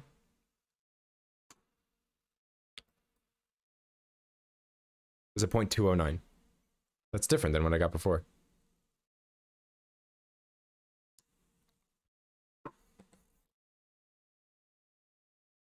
Yeah, so the initial call for the seeded random stays the same no matter what intercept or offset you're on. That makes sense. That's actually great. Okay, that's a lot easier. Okay. So what am I missing here? Why am I not getting 0.003?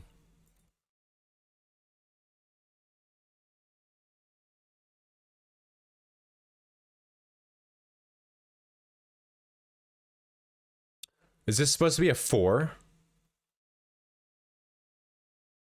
Is there like is day 1 supposed to be 0? Should this be 2? 7121. What if I do 2? I want to try this again with a different input. 2 plus... Oh, I feel like my XY coordinate was off. I think I did something wrong with this calculation here to get 49,003. Oh yeah, look, I did 7 times 1,000. Yep, 3 plus 71,000 plus 42,000 is, yeah, 113,003. That's why we're getting wrong at integers. So basically, you can just take that times this plus this, and you get 0.001. That's a successful roll for a treasure chest. I had a typo in my calculation for the coordinates.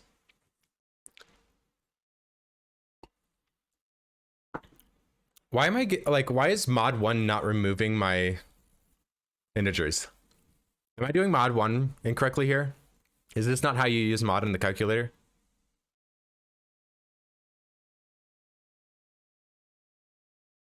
Should be mod 0.1. Yeah, mod 0.1. Okay, that makes sense. There we go.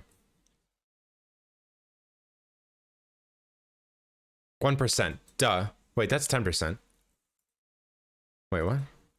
Mod 0.01. No. Mod 0.1. I'm doing something wrong. Yeah, it works in the code. I don't know.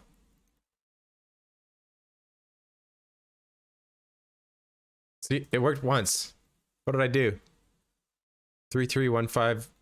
Wait, what? 33158. Mod 0.1. What? Why did that work here, but not here? Oh, because it's doing, oh, what the heck? Why is it doing that? It's doing mod 0.1 of this number and not this number. Okay, hold up. C, clear, paste, mod 0.1. There we go. All right, so that makes sense. So we figured out how to calculate if a treasure chest will spawn on a given tile on a given day. Where does that tile go when the day increases by 1? So when the day increases by 1, we're basically adding 1 to the seeded random.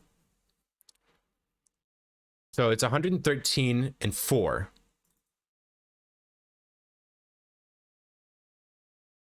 Not 7. Try mod 1 doing that. Oh, yeah. Yeah, that works. I don't know why that was doing that. I was trying to mod the intercept and not the result of that calculation. That makes sense. Okay.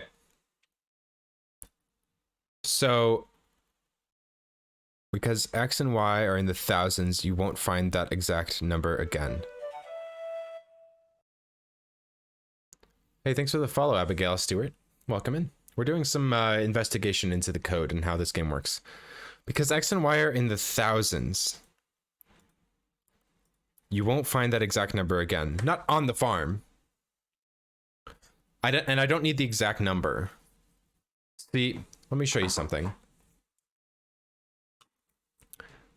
This is on an X of 71.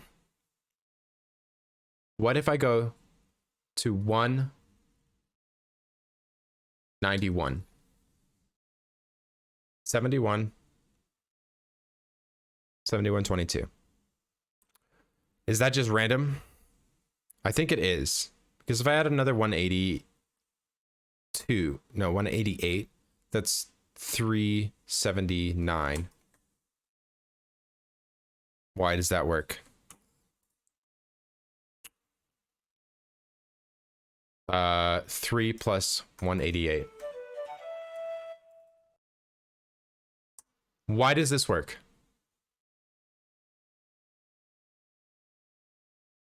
Why does 188 subtract 1?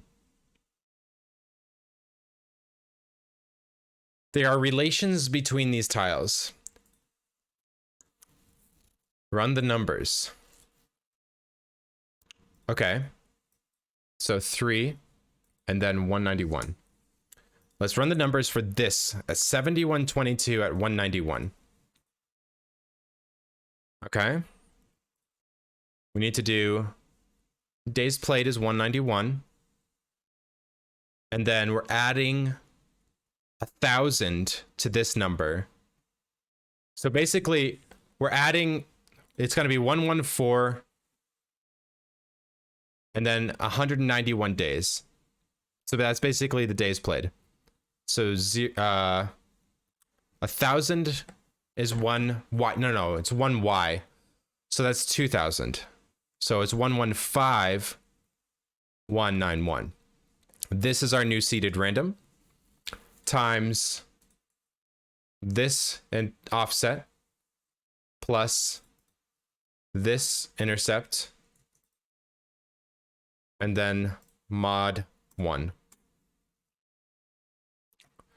See, we got a 0.1000135 before. We got a 0.00141. So these tiles are not identical. Wait. Yeah, these tiles are not identical. Okay. But why are they so close together? After 188 days played, why is there another treasure chest -1? Well, I'll show you guys something interesting. I'm going to upload this map. Wait, before I upload it, I'm going to uncheck all and then only show treasure chests. And then I'm going to zoom all the way out and then I'm going to upload this map.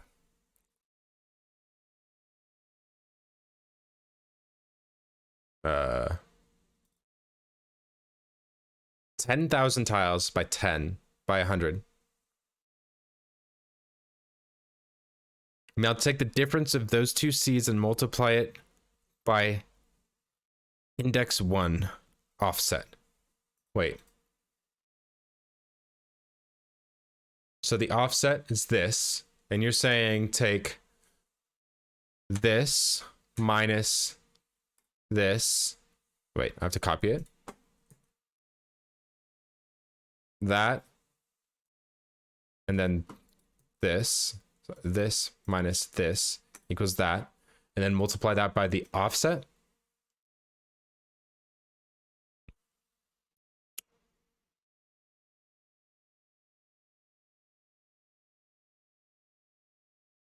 Okay, thank you. That makes a lot more sense. So 11303, wait, 113003 minus 115191 is 2,188. And then multiply that by the offset of intercept 1, the offset 2, the offset of index 2. Sorry, the second offset, index 1. 0.9999. So these two numbers are very, very similar in relation to that offset. Very interesting. Yes, I'll go 9999. So how can we relate two other numbers to be very close to each other that are also very close to each other or the same. In order to get the same, would you have to be on the exact same XY? Like, how can we say this is the number of days to loop on the same tile, to the same RNG? So we want X minus Y. And so we want like X minus Y times 0.293418,618 equals 1. So it would be X plus Y equals 1 over this number. 3.4081000. And if, wait, the difference in X and Y equals, see, I'm getting confused. Okay, that's that. Yeah, that's right. Because it's that's not how you, right? Wouldn't that be how you do it? Basically, you're saying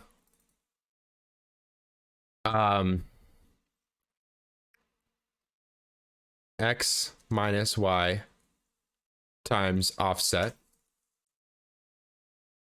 which I'll label just O. I don't like it. Equals 1. Wait. Is that what you want? It doesn't have to equal 1. It has to equal mod 1.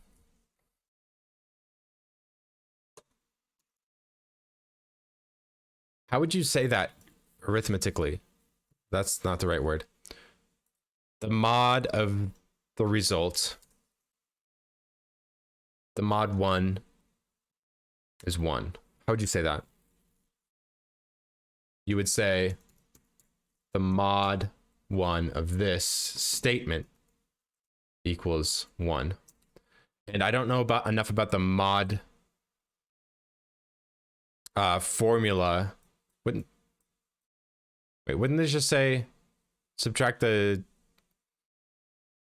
integer?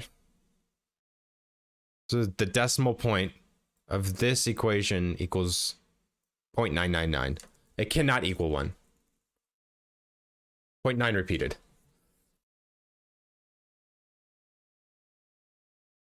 If it equals 1, then it's 0.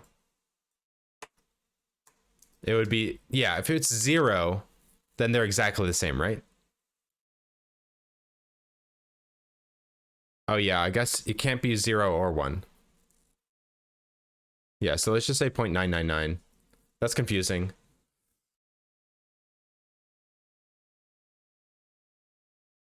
I think 0.9s would be better, right? Yeah, I guess, or 0.01.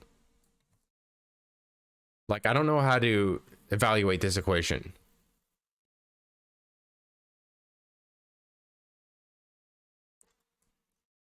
Solving for either of these variables. I'm not smart enough to do that. But what I can do is use Blade's predictor like this. We've uploaded an image that is 10,000 tiles wide and 10 tiles tall.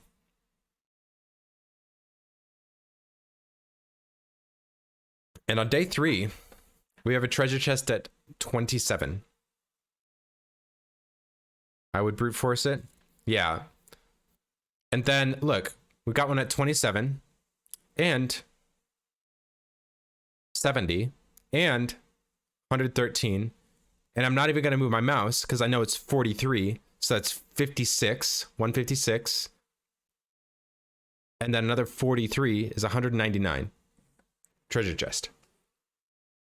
Why is there a treasure chest every 43x? Very confusing.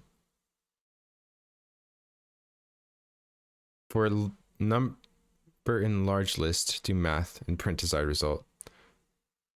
For number in list. Calculate. Yeah, I need to code it. I'm not smart enough.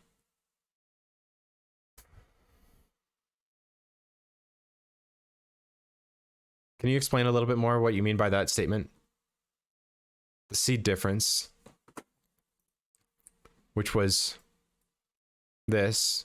Do I want the mod of this seed difference? Wait. What? Why does it make me do this? Why is it like clear, paste? What? Clear, copy, clear, paste, mod 1. Jeez.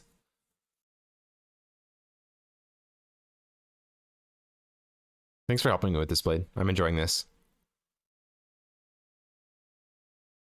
You have the seed difference. Blade, are you available right now? The X difference was 0. The Y difference was 1. So a seed difference of 2,000. And a days played difference of 188. So 2,188. So this is the seed difference. Yeah, right here.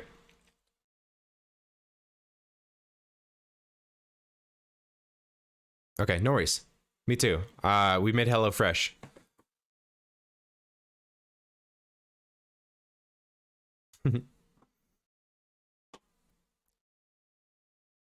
$2,188. So this is the seed difference.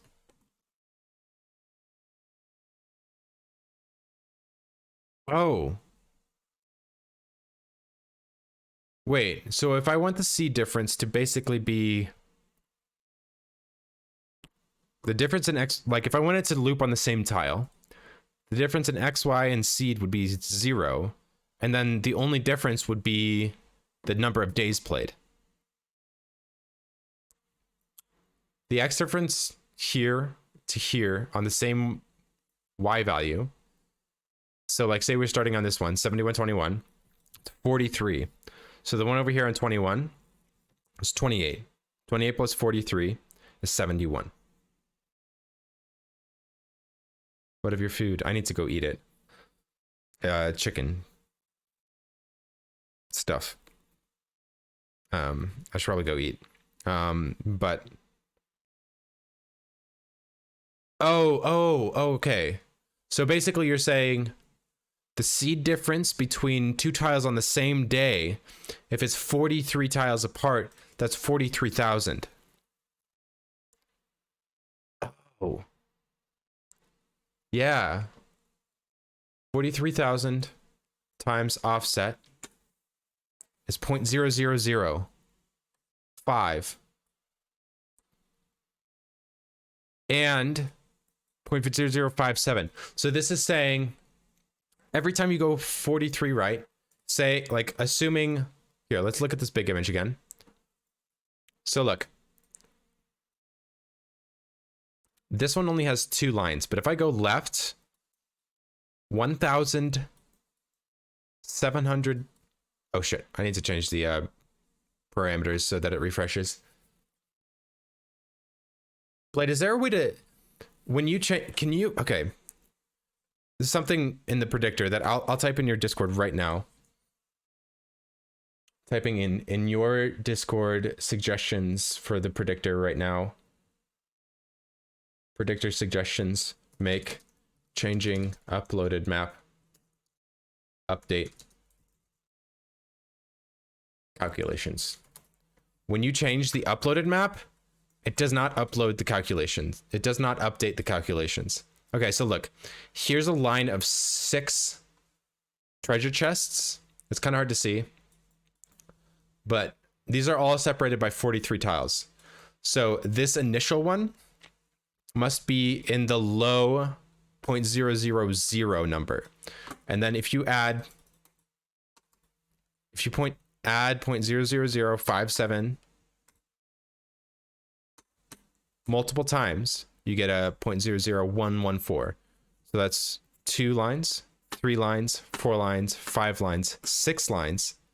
And the 6th one fails. This is above the option. Wait.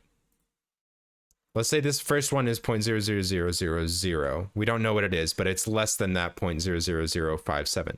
And then you add that difference that we found. The difference in the seed at 43 tiles apart was... where was it? 0.000574. What? Can you add the period? Okay. So this first one is somewhere near 0.000. Okay. Let's say it's this. And then you add this number. And then you add it. So that's 2 lines, 3 lines, 4 lines, 5 lines, 6 lines before it fails. So this last one just has to be below 0.000,573 or less. And then you add that number again, plus that. That's 2, 3, 4, 5, 6 line. Okay, that's too high. What's 0.000574 times 5? 0.00287. So it needs to be below 0.00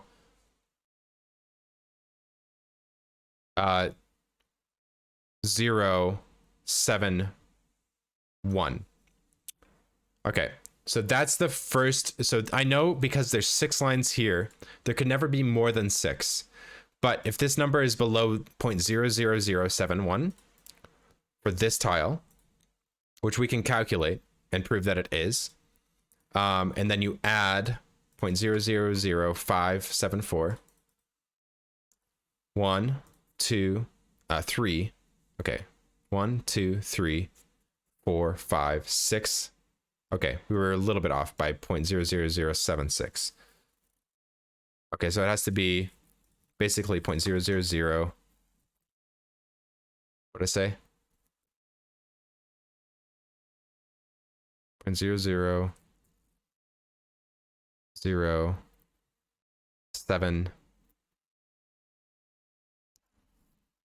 6 65 plus 0.000574. Is that right? Man, I've run out of history. Oh wait, there's too much. This is why I use Excel for these explorations, right? This is very confusing. Okay, so one other thing I wanted to check. I don't like this days played. 1, 2, 3, 4, 5. Okay, this is fine actually. So at 27.0. Wait, what is the seed difference between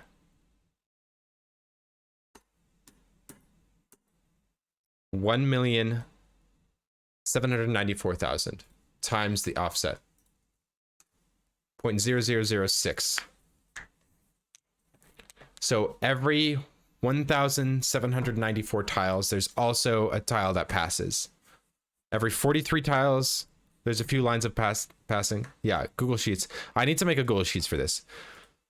I want to find a pattern that's abusable that doesn't take 188 days to sleep to move down 1.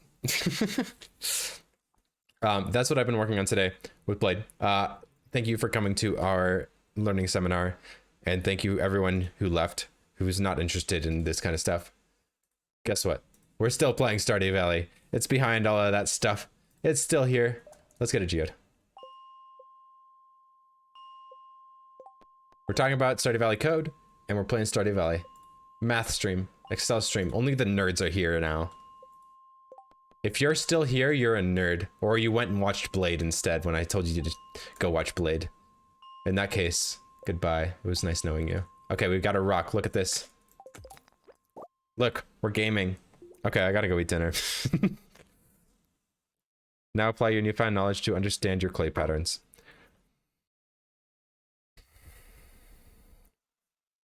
What do you expect from me? Base. Yeah, I don't know. Thanks for the stream. Oh, I'm still playing. We still have to get this Geo Day fun done. I'm going for a late night stream tonight. Tomorrow's Christmas Eve. I don't give a fuck. I'm gonna go eat dinner, guys. I'll be back. Thanks for hanging out. That shouldn't be long. I'm actually gonna leave my camera up so you guys can have my chair.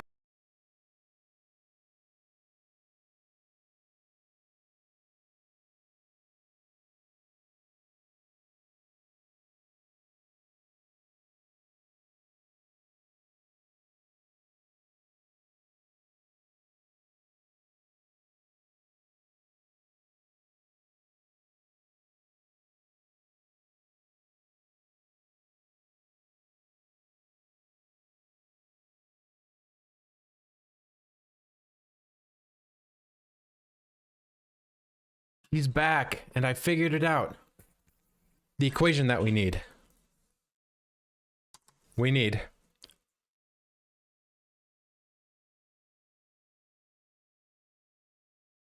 I want to move them left one. So if I do left one, that's 1000x equals 0.9999999. We need a 0.3% chance. Let's just do this. This is the equation that we need. We need the difference in the offset. It doesn't matter what the x is.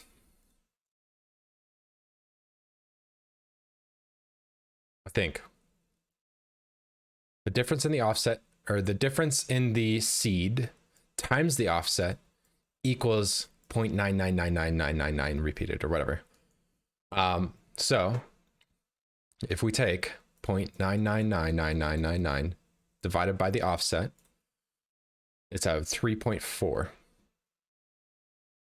And then now we have x minus 1000x, which is x times 1 minus 1000 equals 0.3. I'll just copy this. Wait, let me add some nines. Divided by, wait, point, no. Divided by, wait, that's too many nines, but it'll approximate it. What's the offset again?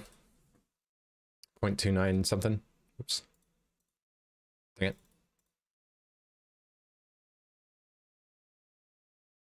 Divided by the offset. Ah, why is it doing it E?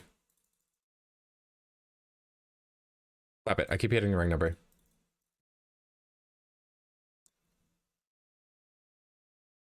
Oh, that's okay. That. So this number, just take the first. Let's go to this digit. So x minus x times 1 minus 1000, which is negative 99999. And then divide that by negative.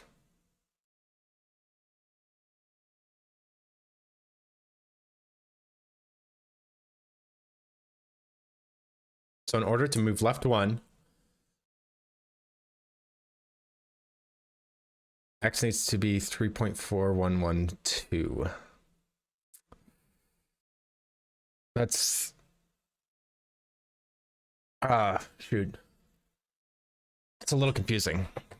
Hey, thanks for the welcome. We will rule the Ferngill Republic. My apprentice. Blade, does this calculation make sense? So the difference in the offset. So earlier we were doing the y. So let's just use y. The y was like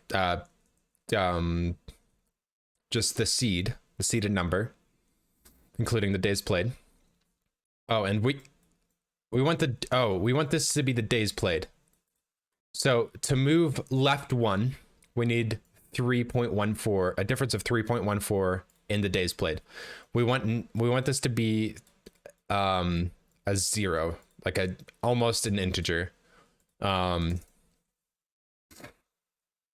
Because 3.4 is an awkward number, or really close to like integer 0.5, because then we could do times 2 and that's a round number. So, but like this is saying, if we want this to equal an integer, we could take this number plus this number, and then, okay, there. That was three days. No, that doesn't make sense. Wait, we're calculating it. Okay, if we're doing the days played, we're just changing. Okay.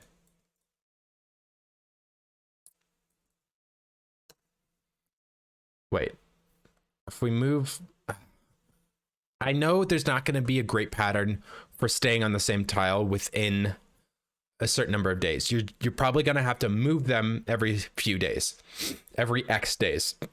So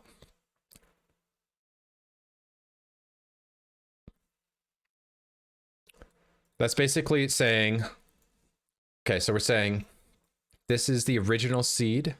We'll call it S. And then this is the change in the seed times S. Okay. So this is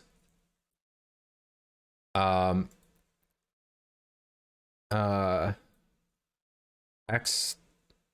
the change in the seed.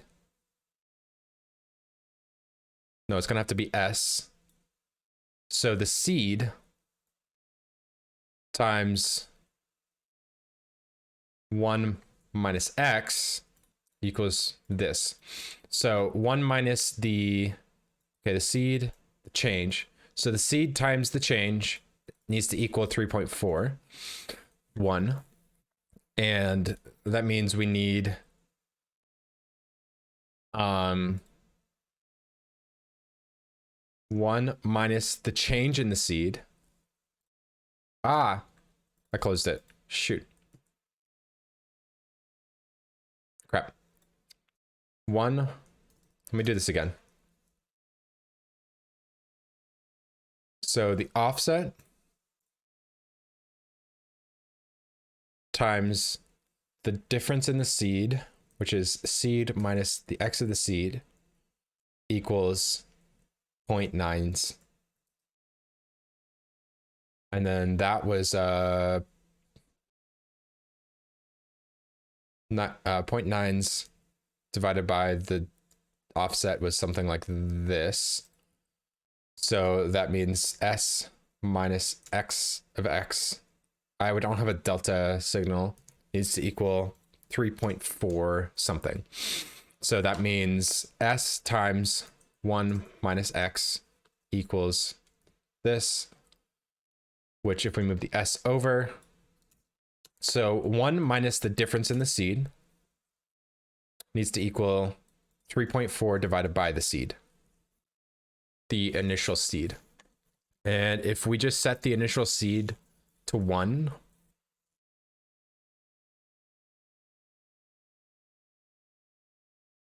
like let's say our first seed, the seed is like 1. Then that just cancels out. And then to move this over, you need X equals 1 minus 3.4. 1 minus that number. 1 minus that number. Why is it doing 1 dot E?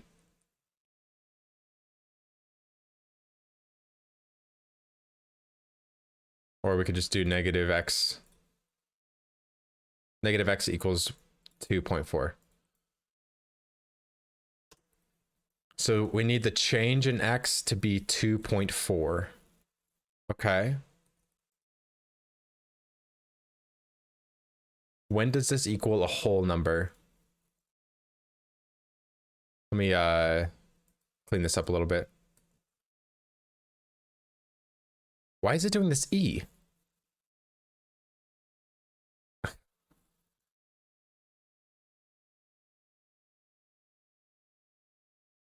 Why is it doing the E? It's really annoying. That's just moving the decimal right. 3.1. 4.09, that's pretty close. I don't know how many days that was. Wait. So if we keep the tile the same, then the X is going to be 1. Because every day played is 1. But if we change the tile... Ah, man, this is confusing. Blade, are you still here? I don't know. I mean, I don't want to change the standard because it gets too simple.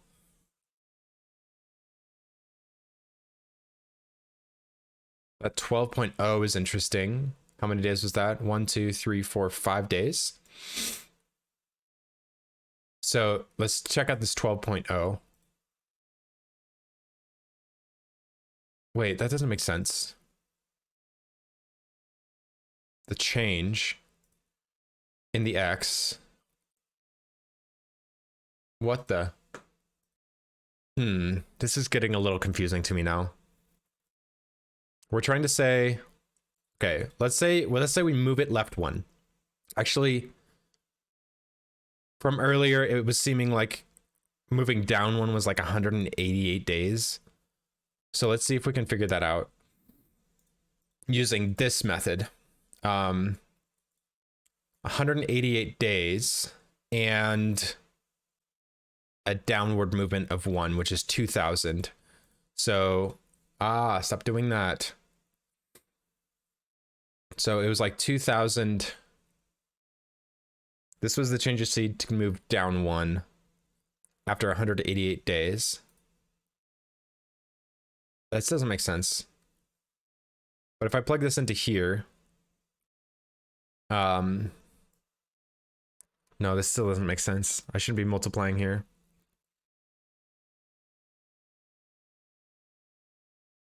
We're trying to solve for...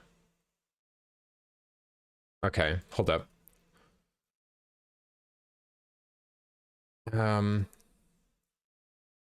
It needs to be... Because when we did this, it was 0.29341, blah, blah, blah, times this change in seed. Oh, the mod. Man, the mod still has to come into play. Because it can be any whole integer, and then the mod needs to be 0.9999. I think that's good enough. 4 nines. Mod 1. Oh wait, it needs to be, the mod needs to be over here. Mod 1 of this statement equals 0.999.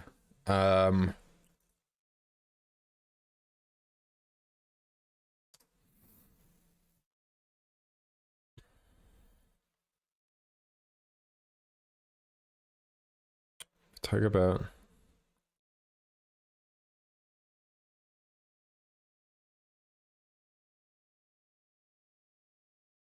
mod 1 is a fractional part of n. N equals 2.1, mod 1 equals...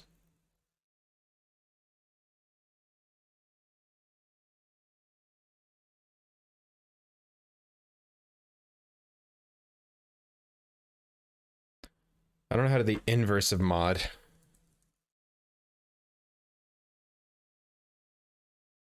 Inverse modulo calculator.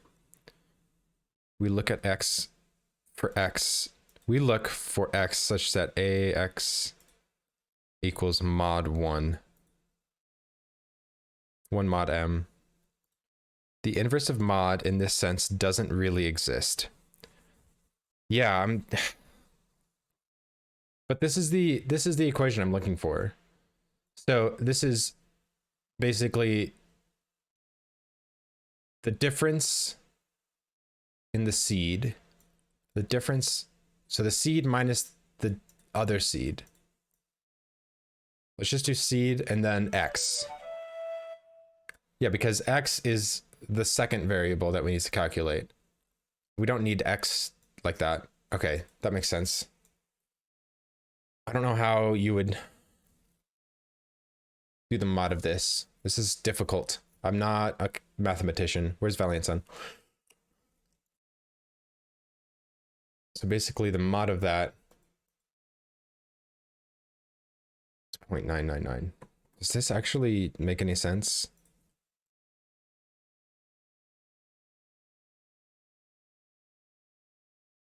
A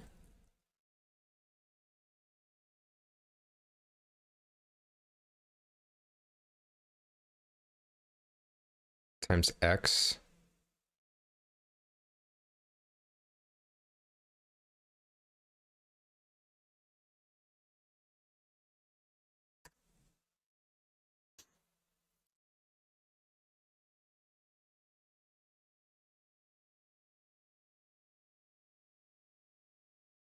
Hmm.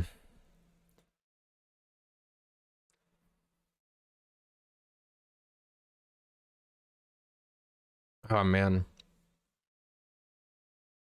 The goal is just kegs, right? Yeah. Right now I'm working on a fish pond map. So let's go back from the other direction.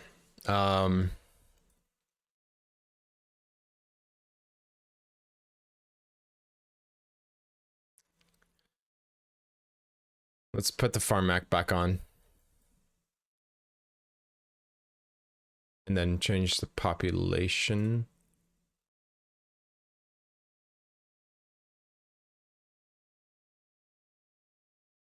You're asking how to take a number that is 0.xxxx as mod 1 and saying what is the whole number. No, I don't care about the whole number. I want any whole number 0.99999. Ideally 5 nines. 4 nines would be fine.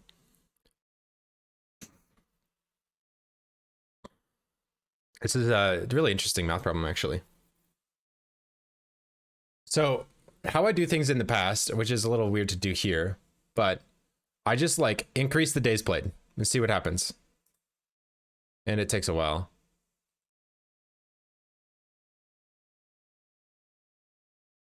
Actually, let me do this.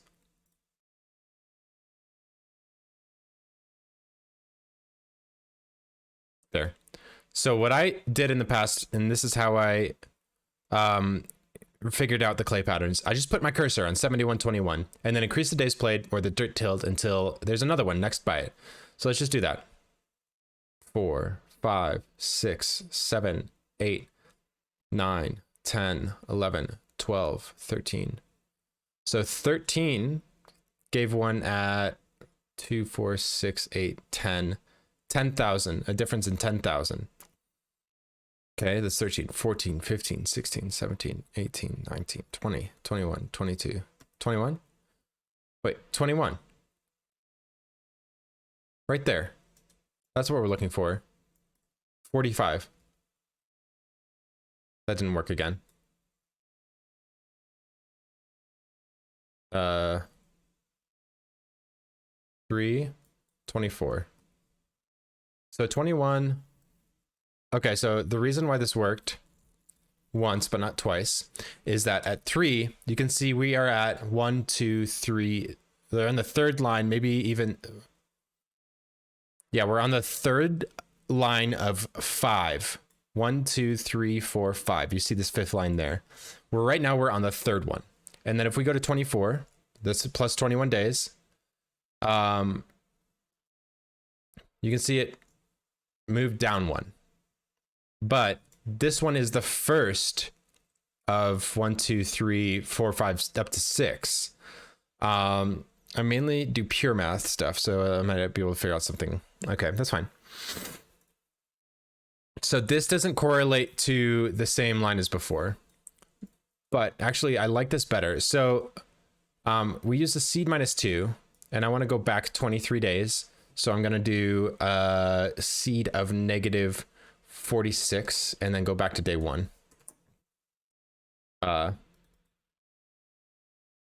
Positive 46. There. Okay. All right. So basically changing those two values up so that now this is on day 1. And then when do we get another one there? 9, 10, 11. Yeah, see 13, there's one down 5, but we're not on, we want to stay on that first line. That's on the last line. That's bad. This has a deadline, but it's this fourth line in the pattern.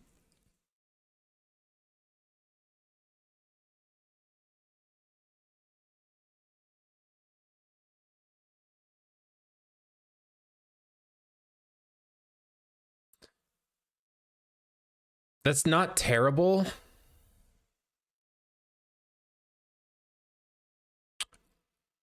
How much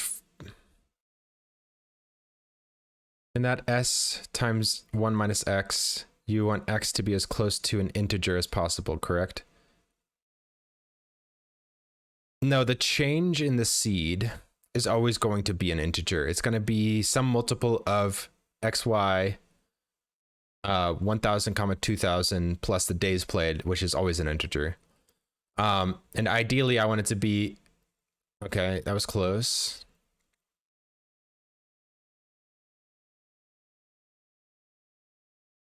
This is me just basically brute forcing it with the predictor. I'm assuming, okay, that's not great. That's not great. And now we've slept almost a year just to manip fish ponds once. And this is for the rarest item. Other items might be less rare. Let me actually switch to the tiger. No, the not the stingray. Where's the lionfish? Lionfish. Go back to day 1.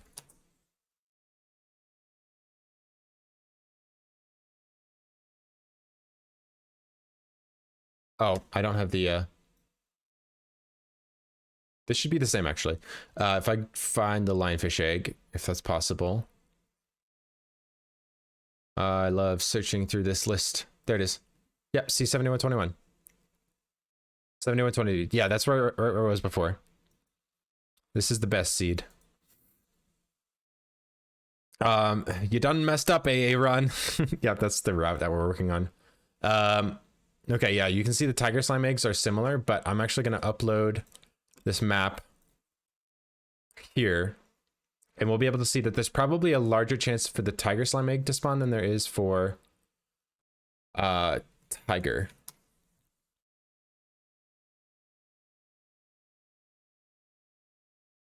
Oh my god. Yeah, so the chance for the chance to get the treasure chest was a 0.003. The chance for a tiger slime is a 0.8.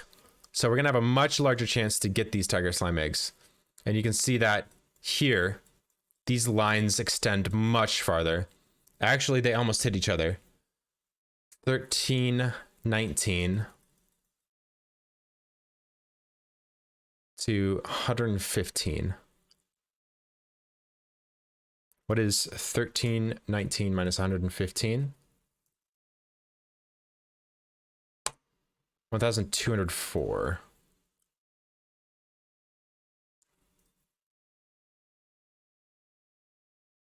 Is there one at 1909?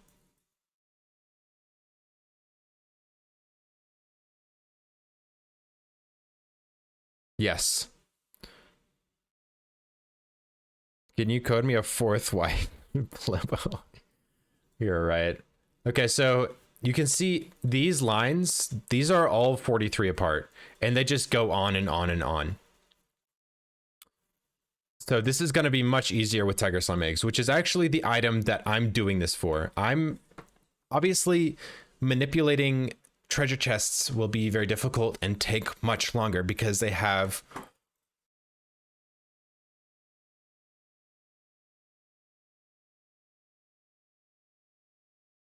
they are, oh my god, they are much less likely to spawn than a tiger slime egg, which is a 0.8, an 80% chance,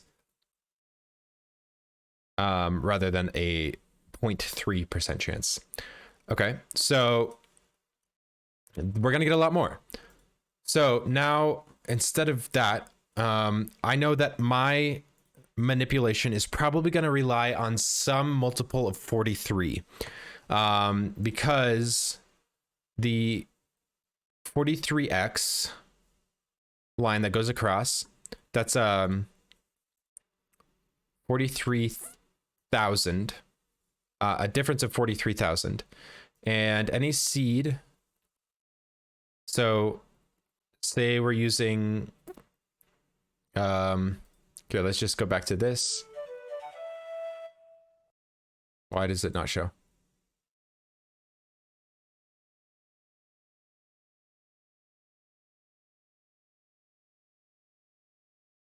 Oh my god. Oh, it's trying to calculate. So it's currently using the insanely large map that I just uploaded to try and calculate all million tiles. There's actually 10,000 times 10, 100,000 tiles that it's trying to calculate right now. I want it to calculate based on the farm map, which will be a lot smaller. So let's just upload that.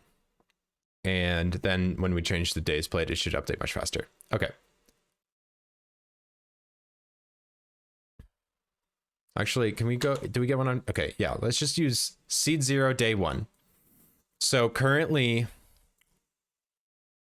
like any of these tiles, if we plugged them in, you can see there's a percentage chance that they don't spawn. There's a 5% chance that they don't spawn. But if that didn't fail here, there'd be a line here as well between these two. You can see they're 43 tiles apart in the X coordinate. So this one's at 10, 14, and then this one over here is at 53. That's 43. But in the Y coordinate, they are, so that's 10, 14, 10. They actually don't line up, which makes sense.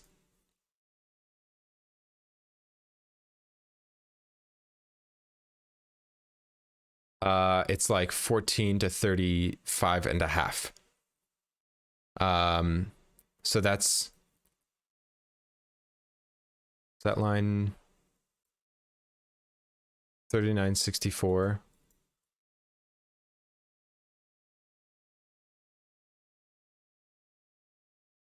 $38. Oh yeah, because that line's missing. This is fine. Okay, so every other line will correspond to each other vertically. And then every line will correspond to each other horizontally. So 53, like let's say this tile here, you can place a fish pond here. 5314, and then we go down to 5357. So 57 minus 14 divided by 2. Yeah, 21 and a half. But basically, oh, yeah, because the X value is weighted at 1,000 and the Y value is weighted at 2,000. So every other line is going to have the same 43 separation. The slopes will be consistent with these lines. The slope is 3/2, obviously. No, the slope is, oh yeah, I forgot the slope for, the slope for, is just, 2/1. So it's a slope of 2. Okay, that makes more sense. I forgot that it wasn't 3/4 like clay. Oh wait, it's -2. It goes up. Okay. Very interesting. It opens up some possibilities for shifting downwards versus shifting left and right. But shifting left and right should be more mathematically probable because you have access to all lines. My classmate said I wouldn't be using slopes in the future, right? 5314, 1014. Yeah, 43 apart in the X, and then 22 and a half apart in the Y. 21 and a half. Stop doing that. Okay. Okay. So now that we know that, it's going to be 43,000 variants. And the so here's the thing. I need to know what happens when the days played increases by 1, what happens to the value that's produced. So we have an X, let's calculate that for like this one here, 5314. So that's, it's days played plus seed over 2, which is 0, plus 1000x, which I said was 5314, excuse me, 53,000x. And then it was also 2000y. So that's 28,000y. So that's 53,000 plus 28,000, 81,000 plus 1. So what happens to the value of a single tile when x increases by 1? So basically that minus, so it should just be the offset times 1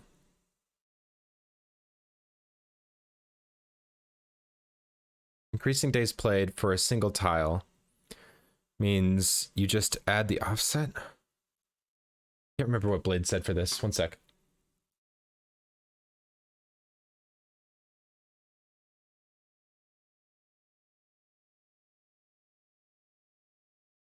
Where is that at? Seed times offset plus intercept mod 1.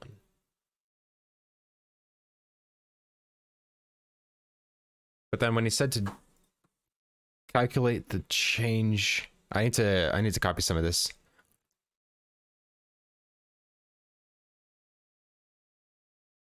The difference of the two initial seeds.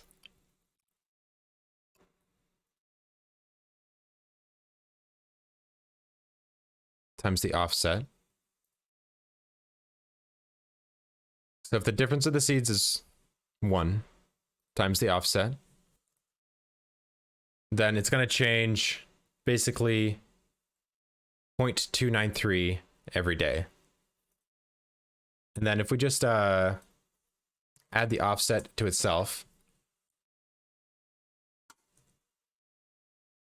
we need whole numbers here with a 0.8 variance. Was that 3 days? Wait, what? Okay, let me just do this one more time for the days played thing.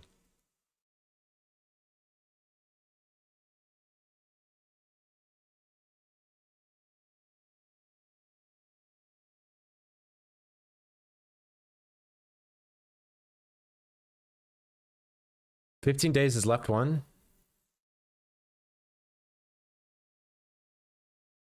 No.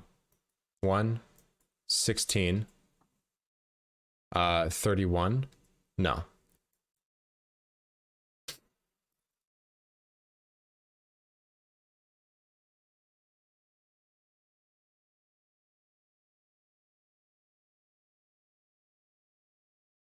Man. Here's what I want to know. You don't know the XY coordinates, but you know that the XY coordinates here, and then, okay, this is tough. Okay, hold up. This is useless. So you have your location. I'm just going to call it L, which L equals 1000x comma 2000y. Okay. And your location plus the day equals the location plus the day times the offset. So the offset, which I'm going to call the random, times the L plus the day equals, is less than 0.8. Then that is true. Then that's successful. So if the day plus 1, so the offset times the location plus the day. Let me just do lowercase r times location plus day equals the random times the there's a new location, a capital L. I'm just gonna put a new location plus day plus 1. Okay. This is confusing, but it's saying the offset times this number equals the offset times this new location and the day plus 1. So let's expand this out and see if we can do anything with it. So RL plus D RD equals RN plus RD plus R. Okay. We got 2 RDs. So we should just be able to say random initial location equals random new location plus random. And then we can divide that random out everywhere. So location equals new location plus 1. That doesn't make sense.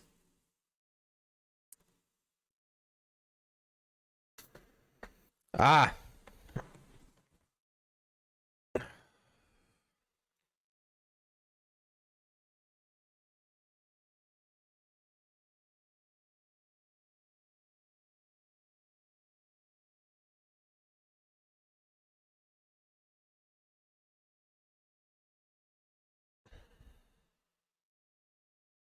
Well, yeah, that's obviously gonna make sense. I mean, yeah. Wait, what does that imply?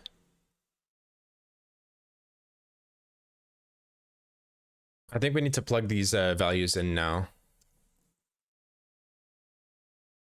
So it's I think, yeah, this is gonna work. 1000 x 2000 y plus 2000 y. Not a comma here.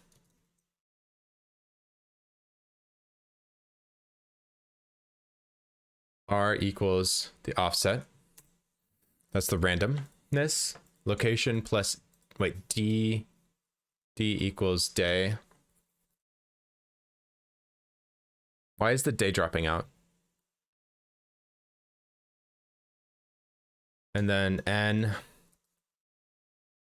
solve for N. Oh, it's a pair. Sorry, yeah, I'm not mathematically inclined, obviously. Equals N plus 1.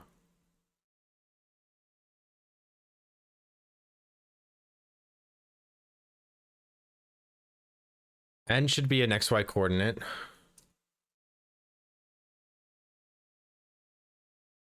Let's use A and B.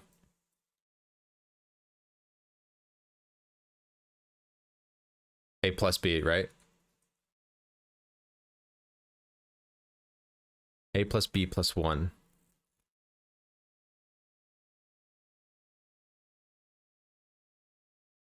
So let's only look in the X coordinate. So we're going to stay in the Y coordinate. So Y is going to equal 0. Okay. 1000x. So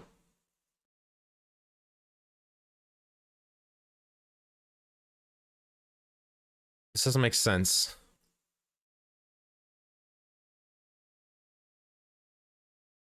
I don't know how to solve for this.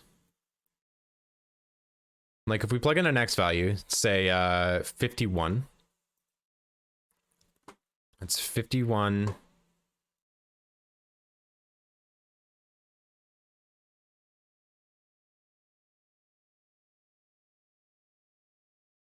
Wait, and B should also be 0. If we're trying to stay in the X coordinate, And that means A is going to stay in the X coordinate and B is not going to change.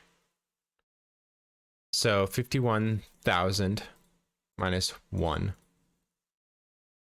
Now we need to find an... man, see, this doesn't make any sense. There's no X... We would need to, like... That doesn't make any sense. Oh, this is so hard.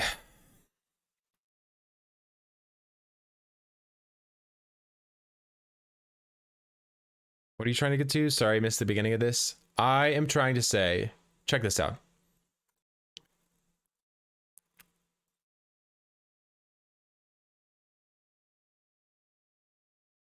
Wait, I have an idea.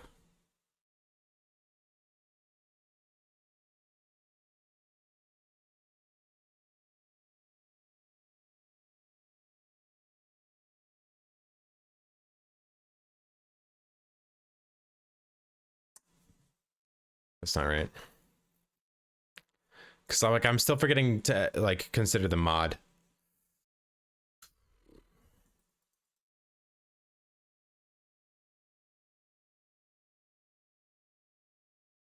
One sec.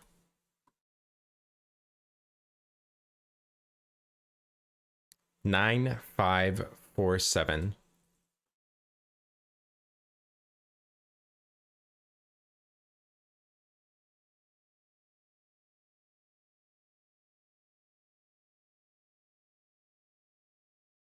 $12.38. Let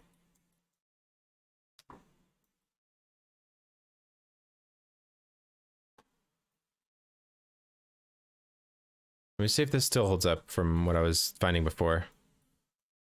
Oh boy, this is something else. It does.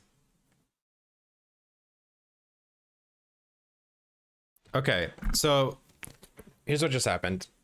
Let me see what this math looks like. This is still not making sense to me, so I'm just gonna make a new note. So basically I just did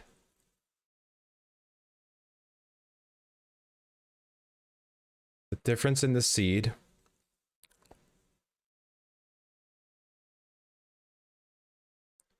oh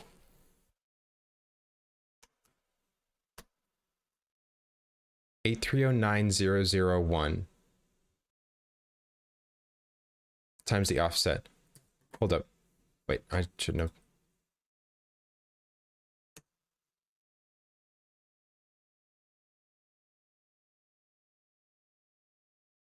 The offset.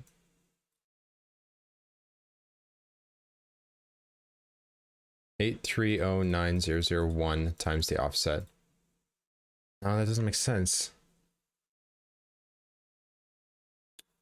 What am I trying to do?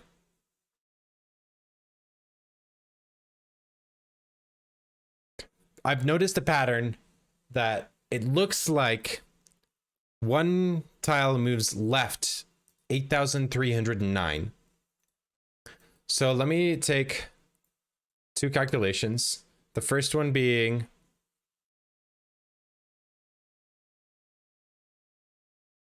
it would be 8,309,001 times the offset. Oh, I've been doing the offsets and not the intercepts. Okay, that's fine. I think that's correct. Times the offset.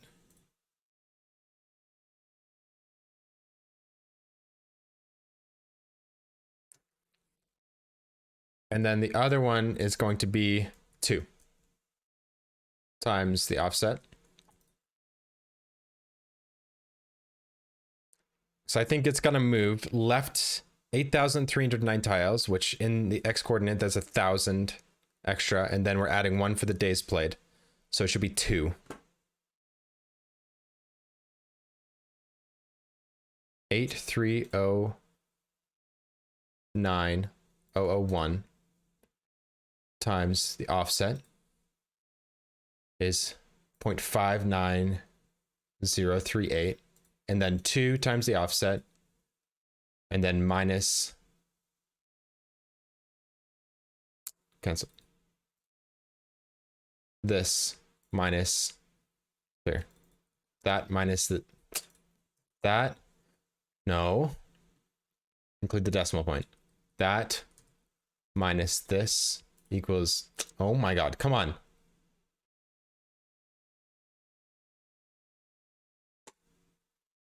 Why is it,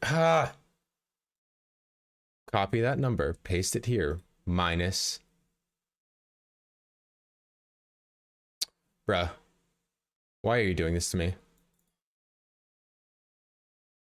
Copy that number. So this number minus this number. Okay. They're not exactly the same, but they're within 0.3% of each other.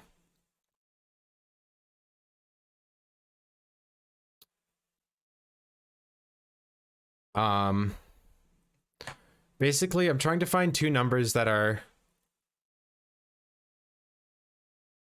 wait.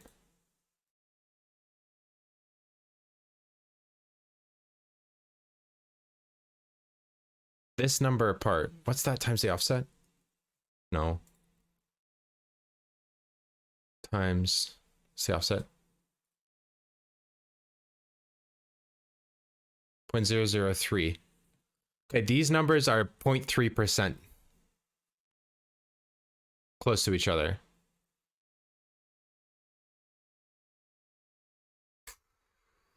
How can I extrapolate, like, I have this offset.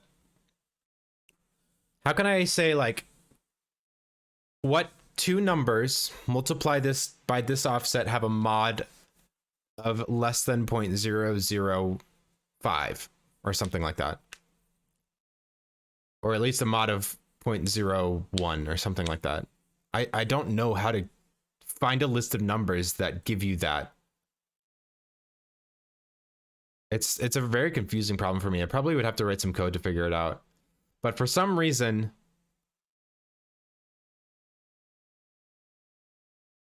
things like to move 8,309 tiles left every day. That's what it seems like to me. And then we have these relations, which are 1794 apart. Like, ugh. Bro, look at this. On day 1. It should be easier considering... God, this is so dumb. I might take a break from this and let my brain unmelt. So there's a Tiger Slime here at 456.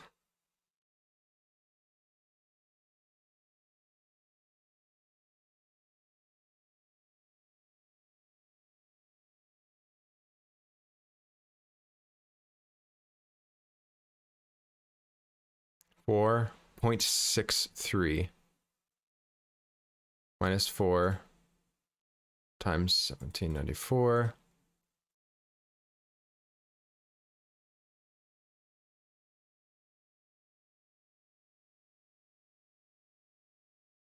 We just do this.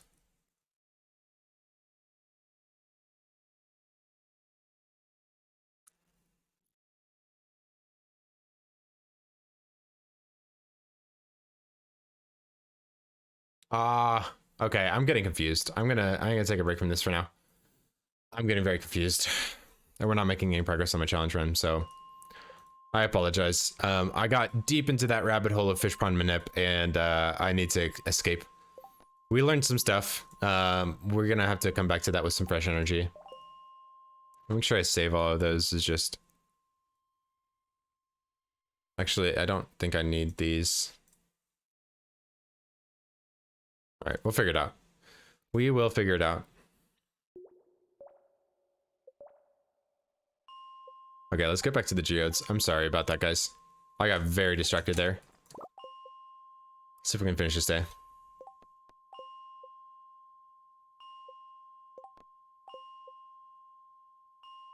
Also, my music is a little loud.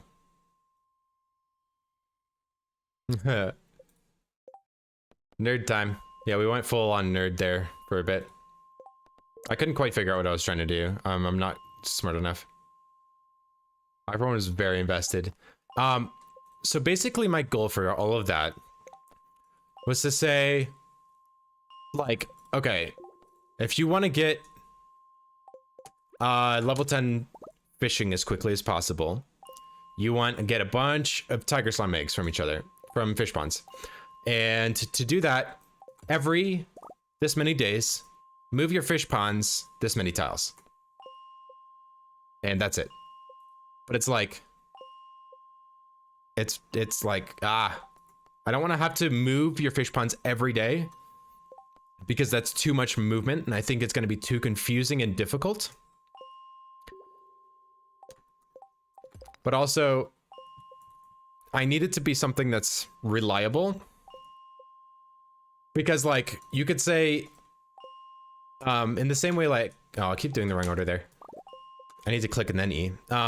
In the same way you could say, oh, if you get a clay, there will be another clay up one right too. That's not necessarily always true. You need a pattern in order to say, okay, I've reached this threshold and this line of RNG is not going to continue on past this point. Like, you need some reliability built in.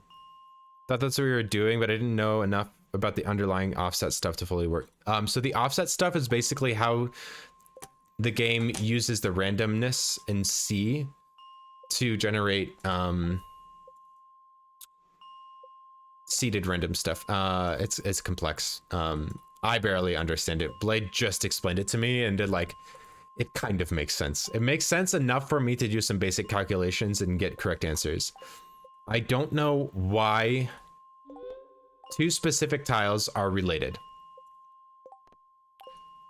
So within a day, it seems like every right 1,794 tiles, the RNG for those two tiles is within 0.001%. Or the numbers are close enough to give you a reliable result. What I don't know is, since the only way to change RNG for a fish pond is to sleep a day, where does that tile move to after the day is slept? It's like very confusing to me.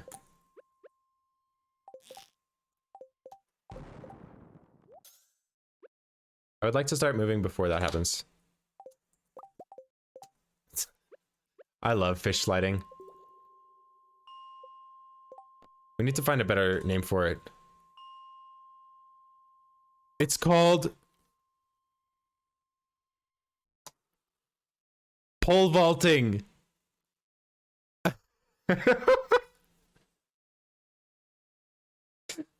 Oh my god, that's the best. Oh, that's perfect. That's the strat. That's what we named it. Just now. It's how do you step cancel with a fishing rod. It's called pole vaulting. Oh, that's so good. It kind of relates to Animal Crossing too. Isn't there like a vaulting mechanic in Animal Crossing? That's really funny. Everyone approves. I'm surprised no one's made me stand up in a while. Guys, there's a channel point redemption now. Oh my god, that floor had 0 rocks visible. I've been waiting for that for a long time. I gotta clip that. I wanna make sure.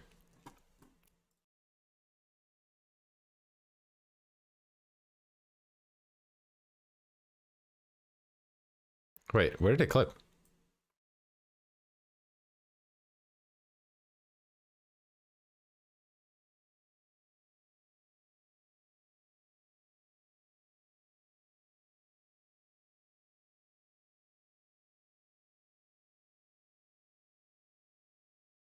Oh, hold up.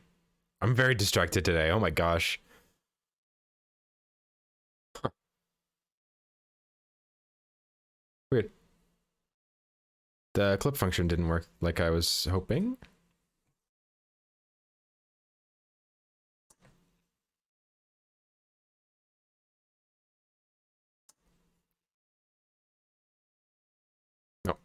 I missed it. Whatever. There's a vaulting pull to get out for and streams. Yeah, I thought so. Oh, that's such a good name for it. Oh, what a classic tech. Okay, so I don't know if any of you guys watched Summoning Salt.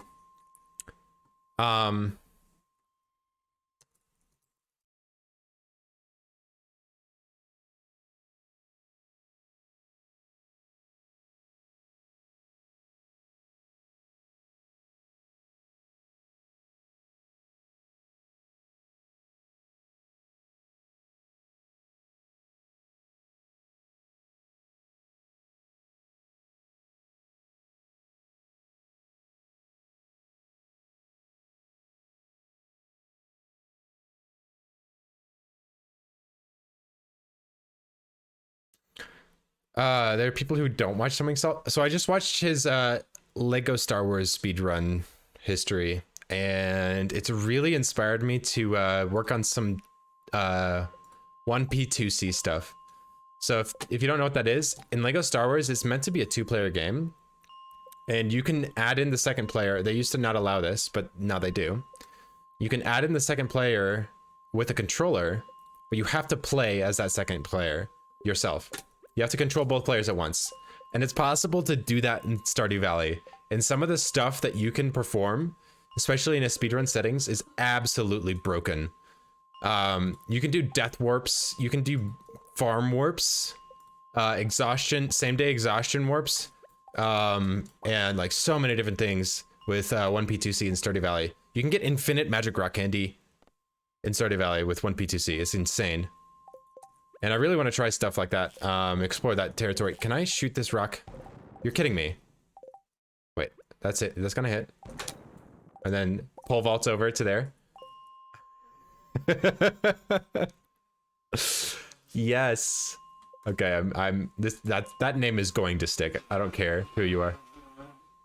Hi.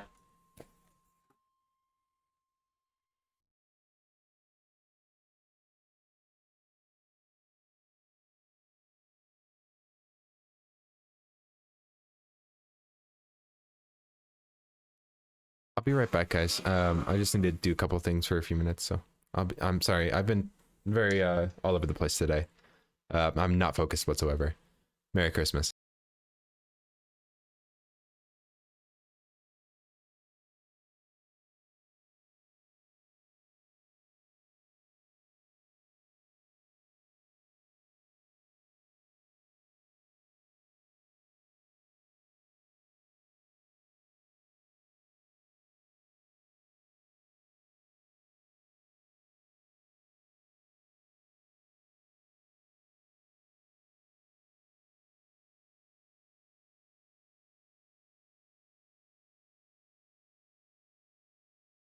All right, guys. Mario Odyssey does some of that. I think on low capture. Huh. That makes sense. Ah. Okay. It's been 3 hours. My computer hasn't crashed yet. I'm very concerned.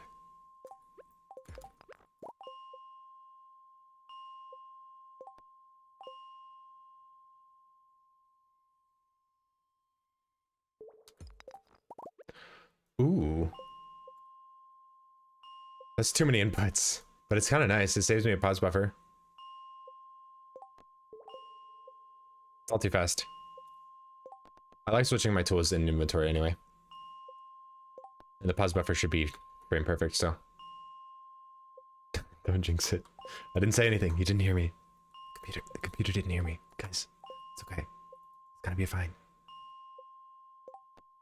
We're gonna actually complete a min-max day and make progress onto day 15.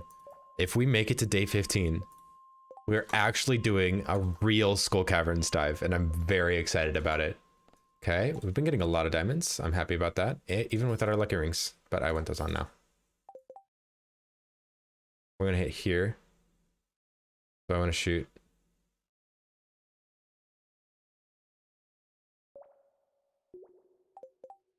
Shoot. Ah, it's so hard. Nice, I don't even need to walk.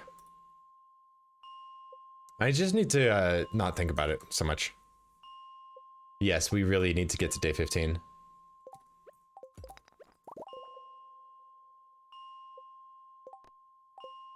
I need to do some more exploration into my billboard quests to see if I can manipulate them a little bit more by getting or not getting cloth. Because if I don't get cloth, I might get what I want. And if that's the case, then I don't want to kill mummies. And risk their cloth getting into my inventory and ruining my RNG. That's one of the few manipulations you can do to the billboards to change their RNG. And actually, Blade gave me some spreadsheets that I might be able to use to help me out with that, to understand the RNG for the billboards a little bit better. But his predictor should be accurate for most of what I need, so I should be able to just use that. Oh man, there's so much to do in this run. It's actually really fun to like take a break and come back to it and be like, oh my god, there's still so much more.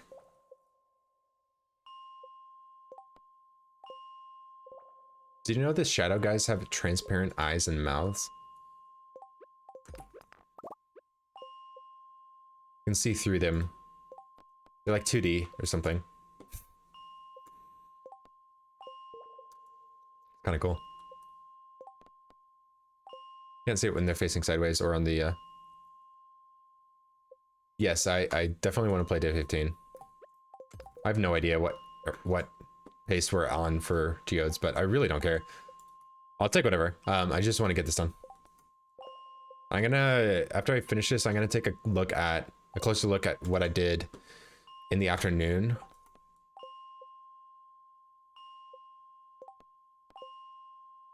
Review my VOD and make sure I optimize my route a little bit more.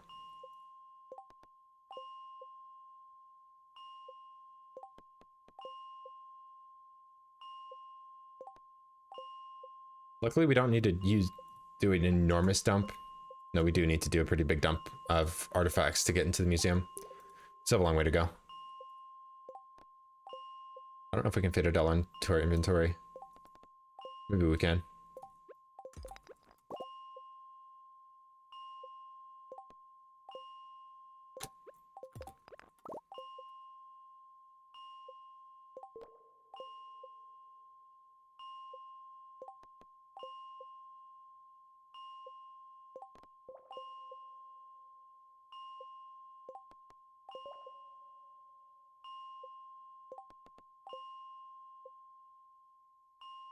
Well, I want to get this skull caravan so bad.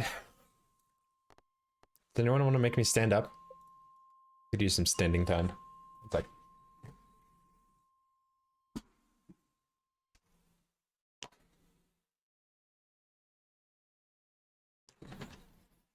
oh, thanks, Conkers. Wait, I can just do this now.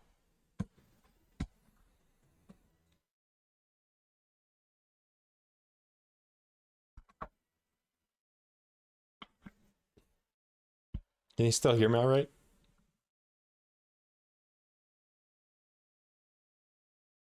Should be good.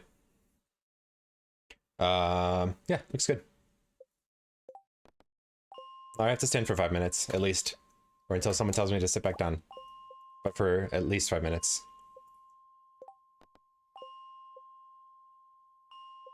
We're vibing.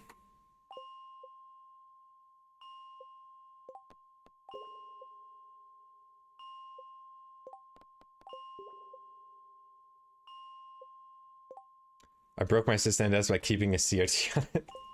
That'll do it. I'm gonna be cycling my standing desk a lot if you guys do this too much. Maybe I should change the cooldown.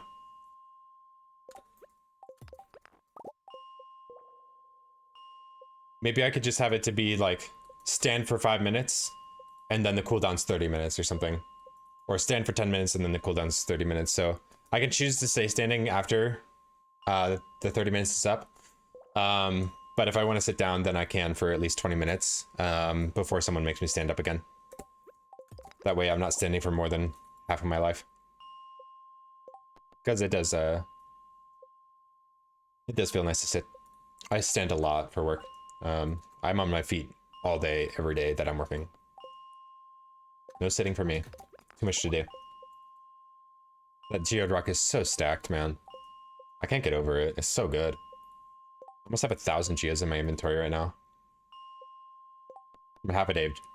Not even 6 hours of geo farming so far. 5 hours of geo farming. 1,000 geodes.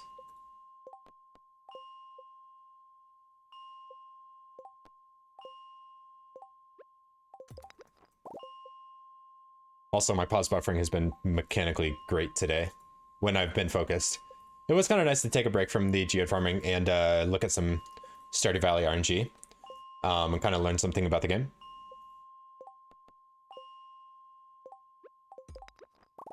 Actually, how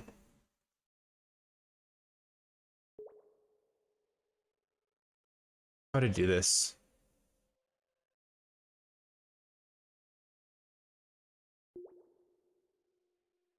What's a fair? I don't know.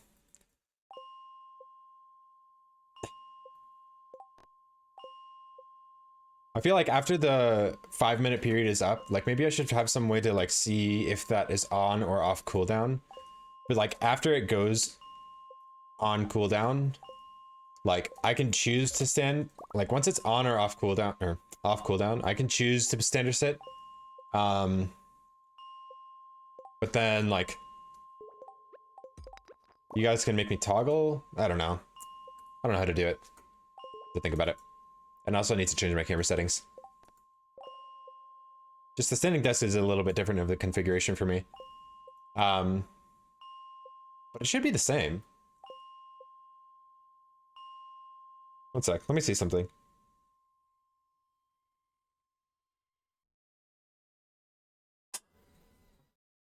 Like the angle of the camera, it should be the same, whether I'm standing or sitting, because it's my shoulder height to my desk that's different. Let me try and keep this angle for the camera. As I stand up. Like I might need to change this setting. I think it's a little bit lower than it should be from when I'm sitting. Yeah, it is. That's too high.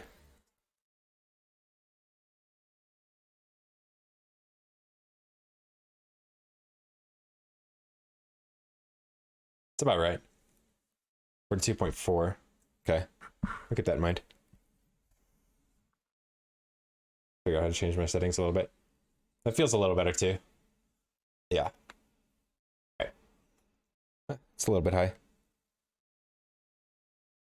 I like the standing desk a lot, by the way. It's very nice. This feels good. Yeah.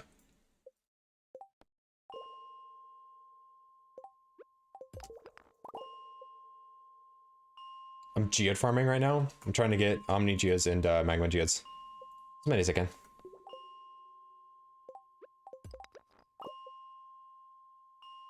Like that.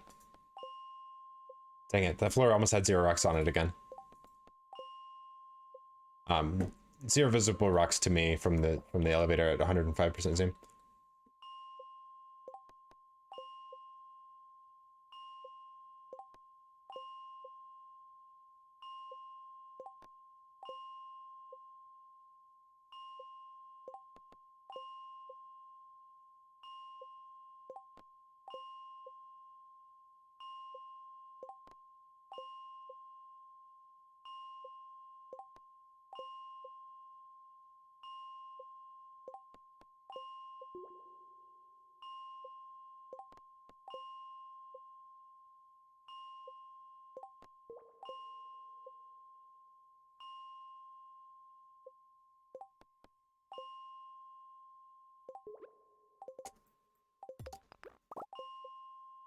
Working on my pause buffering a little bit there.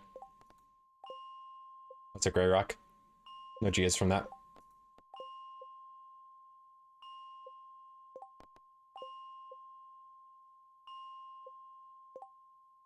Yeah, so Bond Clay is the best. We just need a lot of artifact shrubs here and money. So that's why we're doing that. Is that you have a known geospot you're looking for rocks to spawn on? Yes, Zachary. It's this tile just to my right.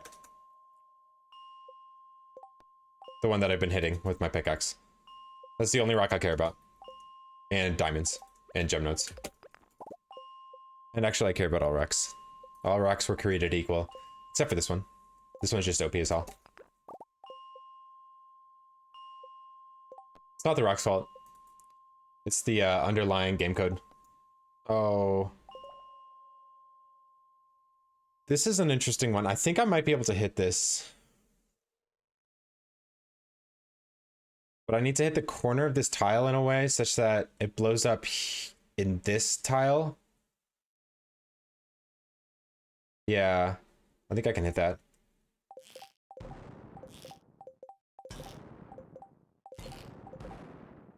Not quite. I tried. I don't want to waste any more time or ammo on that. Rip. Rocky quality. I know, that restaurant's gone downhill. Their quality is pretty rocky. Rocky quality.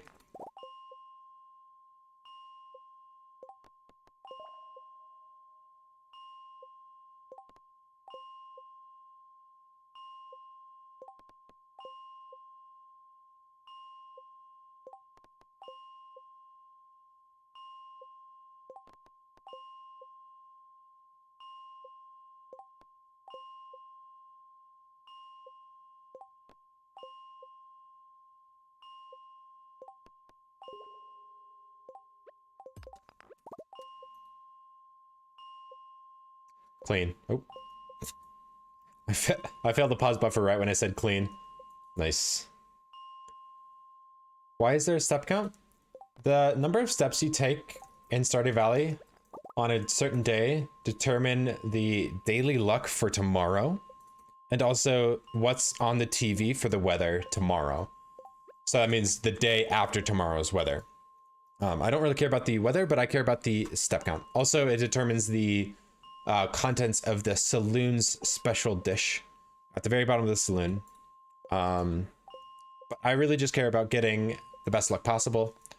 Other than that, I don't really mind. The reason why we're step counting is because since we're geode farming, we are not moving very much today. We're not doing a very advanced, we're not doing a day where we're running around a lot, killing monsters and stuff. Any running that we're doing is like very easy to step cancel. So basically what we do when we're running around town is we just cancel every single step that we're gonna take. You can do that by spamming a tool and canceling it before you take the step. That slows you down a little bit unless it's a dagger, which speeds you up a little bit. And I don't want to use a dagger, and I also don't want to spam my tool a lot. So I'm gonna pole vault through town. Basically, I'm just gonna use my fishing rod in a way such that I don't walk. I lock my animation into the fishing cast, and you get stuck in this casting animation, and then I can just move around freely without taking steps, and that just prevents me from having to spam my weapon or tool all the time. And it's a quality of life thing that I decided I'd do today because, yeah, it's just painful to do the other way. Not physically painful, just quite annoying. And it's much easier to do that little exploit, but it doesn't actually change the outcome. It's actually quite slower than using the dagger. I would use the dagger if I felt like it, and it would actually speed me up quite significantly. The thing is, when you animation cancel on PC, oh nice. The dagger. I'll show the pole vault. Oh, I missed my shot actually. Awkward. So I just locked myself in an animation. I switched my tool. I took a step, and I touched the trash can. That was very confusing. So I just took a step there, and I'm gonna track that in my counter. That's 3 steps. I didn't mean to change to my thing there. I actually value the copper more than 2 clay. No, I don't. Bye, copper. It's just in the way. I don't like having an item there. I just got it randomly from a rock, so it's like, we'll get more.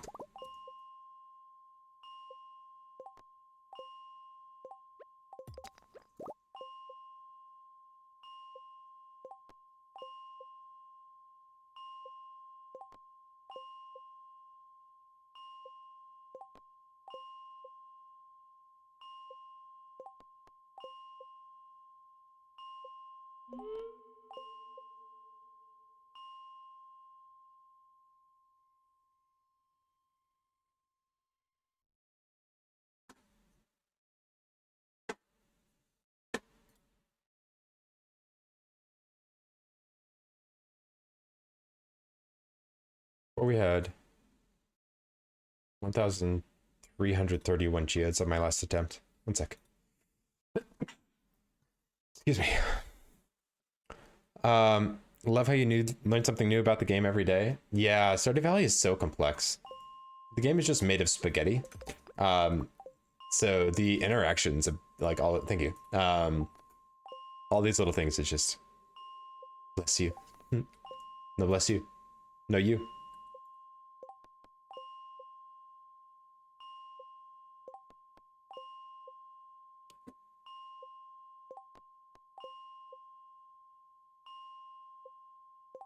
I can use Blades Predictor. I'll show you what this looks like in Blades Predictor, which is right here if you would like to use it. It's a great tool, and I highly recommend it. This is what Blades Predictor looks like. If I upload this save of mine,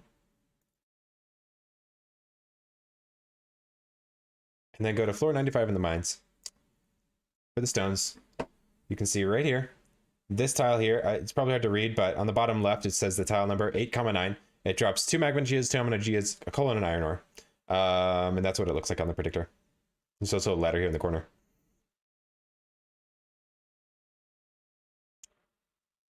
Yeah, great tool when the Nexus mod doesn't corrupt the zip file. Yeah, I don't know what was going on with that. I think you got it fixed. You just had to re-upload it a couple times. But anyway, I don't need that up right now, so I'm just gonna do that.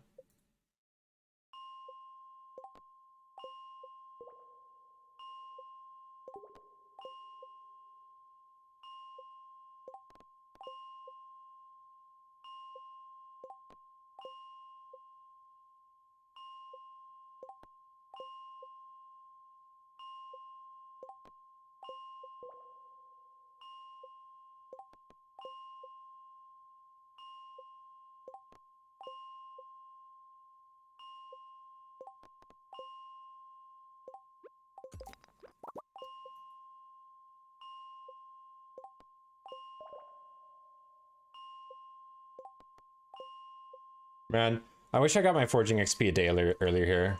It would have been so nice to actually plant the oak trees today and just not have to do it tomorrow. But in order to comply to my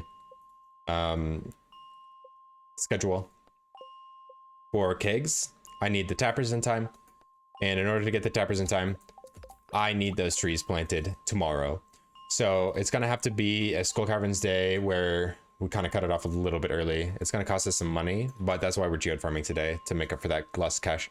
And we're gonna have to leave at a certain time. I'll do some tests when we get to that point to figure out how long exactly it's gonna take me to plant and fertilize all those trees. It's definitely a challenging part of the run. To get down perfectly. Also, I need to make sure I have a 500 fiber. So, I don't think we're actually gonna have 500 acorns is the problem, but that's okay.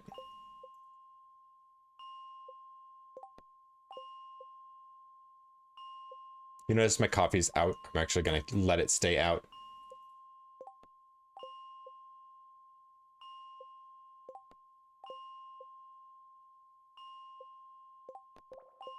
It's safe to drink one at midnight though, or 12 o'clock. No, 2 o'clock. I think that's what I'll do. I'm gonna, because the triple shot special lasts 6 hours. I'm gonna geode farm until 2 o'clock and then I'm gonna leave. I'm gonna give myself some leeway. Oops, no, that's bad.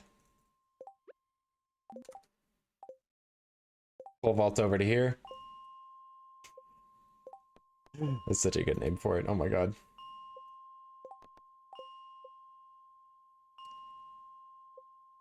You can go to Clint and have him open geodes and also treasure troves, and you can manipulate those geodes the way that you open them in a specific order in order to get the contents that you want every time. So you can get all of the treasure chests and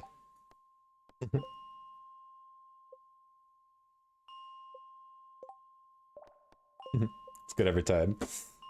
Gets me. It's just funny.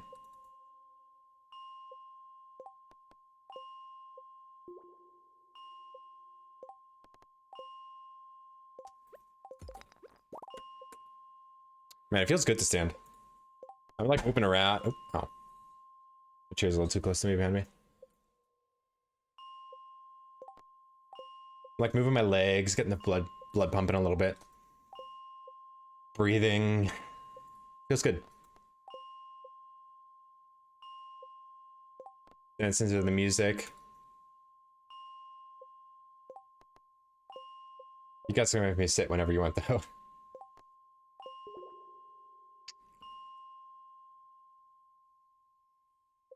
Yep, basically. And I have the gemologist perk for level 10, which gems are worth 30% more.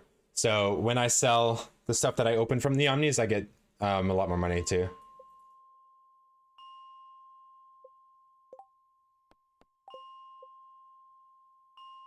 I didn't tell you to do anything. But thank you.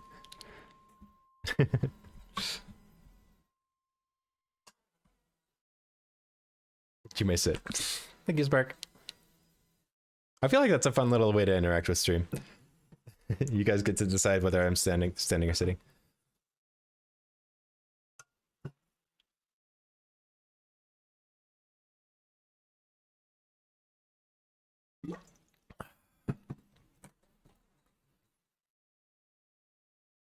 I'm going to go back and review my steps at the end because I don't want to fuck this up twice. Pause buffer. I just absolutely forgot. Athena Beauty, thank you for following. Welcome in. Appreciate that. I hope you're enjoying the min-max. Challenge runs are very fun. There's so much to learn about the game in this setting. Speedruns are so interesting, but like the point of a speedrun is to do as little as possible to accomplish your goal. The point of a challenge run is to do as much as you possibly can in the least amount of time in the game. So it's just like the opposite of a speedrun, honestly. It's really fun. I enjoy speedruns a lot. And we just got a couple world records. We've actually got 3 world records in the last week. We're waiting, or in the last few weeks. We're waiting for them to be verified, but one of them I haven't submitted, but it was the JoJo movie theater. I didn't submit it because there's another 25 minutes of time saving the run. So I'd like to get a better run in before I actually put it in the leaderboards, because we barely PB'd. We barely got a sub 2-hour run. It was pretty scuffed. But we got the sea urchin percent speedrun world record. We got a living hat, and we put it on a sea urchin. And we got a 2-minute PB on Suchika Ritis run. Yeah, here's my Discord. Hey, Blade.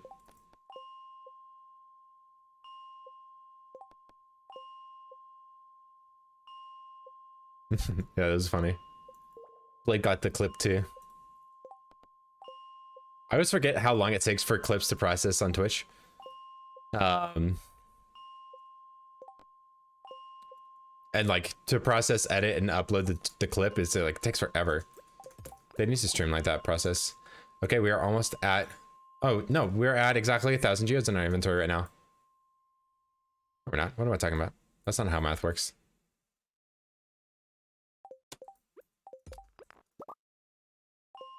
I'm dumb. We're almost at 1,000 geodes in our inventory, guys. Oh, you clipped it from the VOD. I see. Yeah, I got head urchin. I was hard forcing the urchin on day 2. So I was sleeping a single day, getting a sea urchin, and then resetting if I didn't. And it was actually a really good day for sea urchins. I got quite a few of them. And I was actually going for a different route. I was not trying to do the living fiber hat. I was doing a route where I was trying to get clay and buy a hat from the hat mouse. And my only goal was to get a hat faster than Sweet Chikorita. I wasn't trying to get like the best possible run. I just wanted to beat Sweet Chikorita before Habu was able to. Because Shiny Doo made a Summoning Salt-esque video about Sweet Chikorita's run saying that it was unbeatable multiple times, stressing the fact that no one would ever beat it. And I really wanted to beat it before Habu beat it.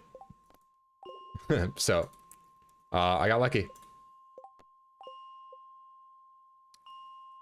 Okay, now we have 1,000 geodes in inventory, right? Surely. Okay, yes. Beat him to the punch. And he was funny because Habu was doing a boiler room speed run to tilt Joe. He was trying to get this ridiculous RNG where you get a fire quartz out of the first Omni Geode you open to complete the boiler room fast as possible. And he got it in 2 tries and successfully tilted Joe. I cannot shoot this slingshot. I'm so bad at it. Don't tell me I can't hit that. No. I know I can hit that. Thank you. And pole vault.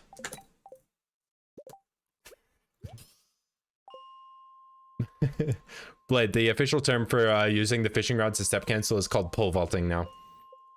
It has to be with the bamboo pole though. You can't use any other rod. It must be the bamboo pole. And if it's enchanted with auto hook, that's even better.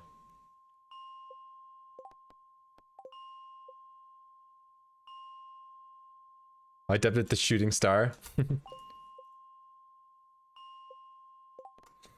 Oh my god, the diamonds. Oh my god, I got it first shot. And I didn't have to walk pog. I don't know why I'm trying to save a coffee. I'm getting so many diamonds. 27 diamonds. Dear lord. And they sell for extra today. But I want the coffee. Actually, it's better to sell the diamonds and buy coffee today. Because I have the perk.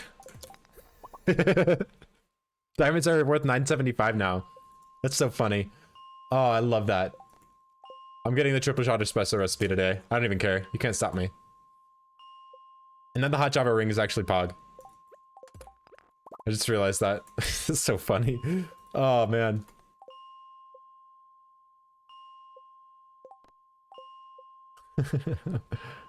Okay, Blade. How was your dinner? I was going to make it into the meme of just shooting through different areas with the song. I'm not sure I follow Blade.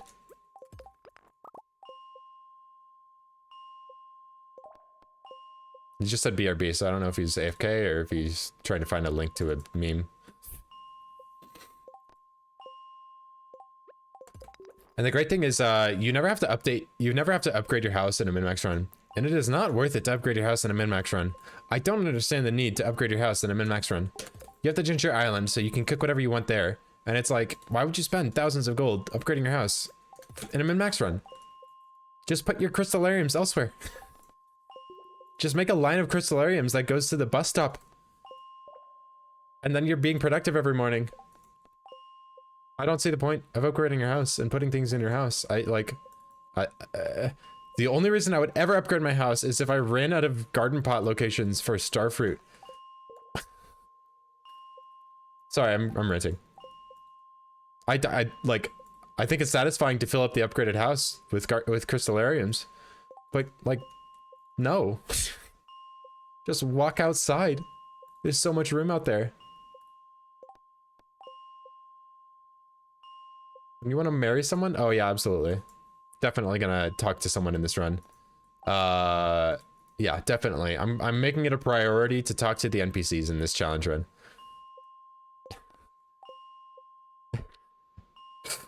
The only person I will ever talk to in this challenge run intentionally is Pam. If Pam would marry me, give me battery every morning, that'd be nice. Like, hey, I found this up my ass. Here's a battery. Thanks, Pam. I'm not kidding. Look at my socials. No one even has a quarter of a heart. Not even Pam. I haven't even started on Pam yet. Which reminds me, I was gonna give her Spark. I'm sorry. Isn't that where you keep yours?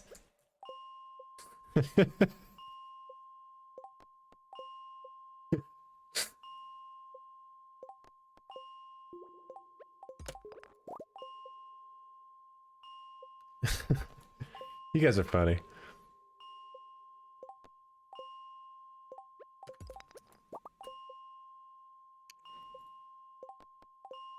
Who else is staying home for the holidays and not going to see their family?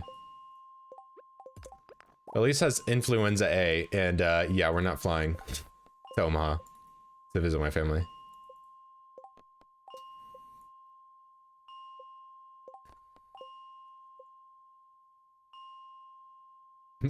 August bunks, yeah, you're staying home, yeah, nice.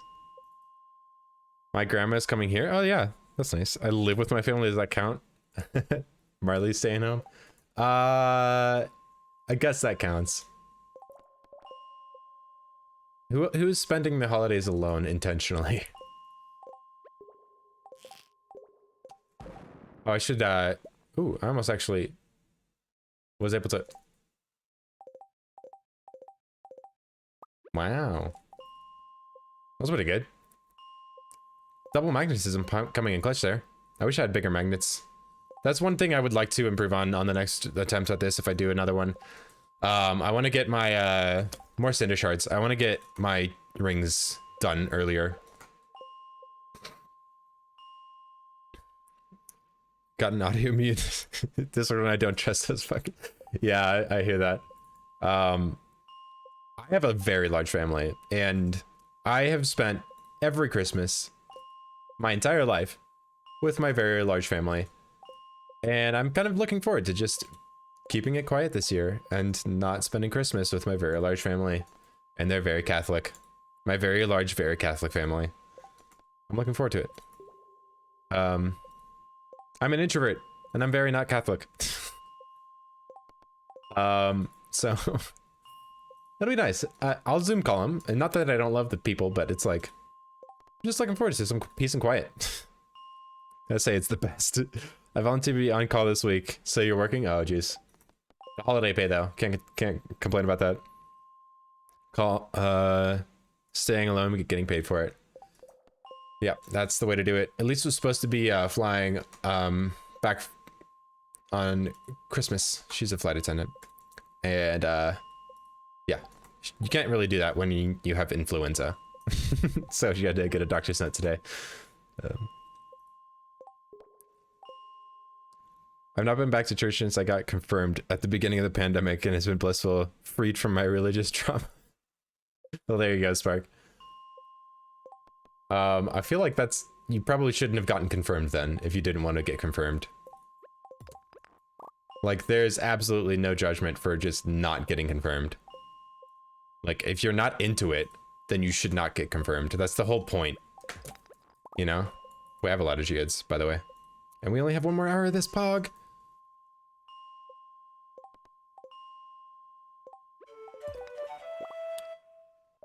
Harem, thank you for following. Harem K. Brent Soup, how you doing? I got confirmed because I thought I had to get confirmed. That is so wrong. If someone told you you had to get confirmed, confirmation should never have a social pressure behind it. To be fair, I got confirmed, and I was a good Catholic boy for about 6 years after. And then I decided that I changed my mind. So, got diagnosed with OCD and everything made sense. Well, you were obsessed with Jesus. And then you were obsessed with something else. You can't have both. Only one at a time. You can only have one obsession at a time. I think that's how obsessions work, right?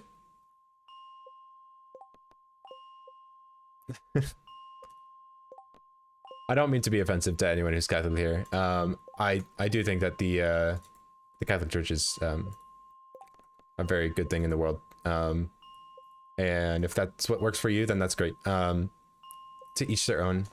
Just on a spiritual level, I went in a different direction. So I totally respect anyone who's religious. Piercings and dyed hair? Yeah, that'll do it.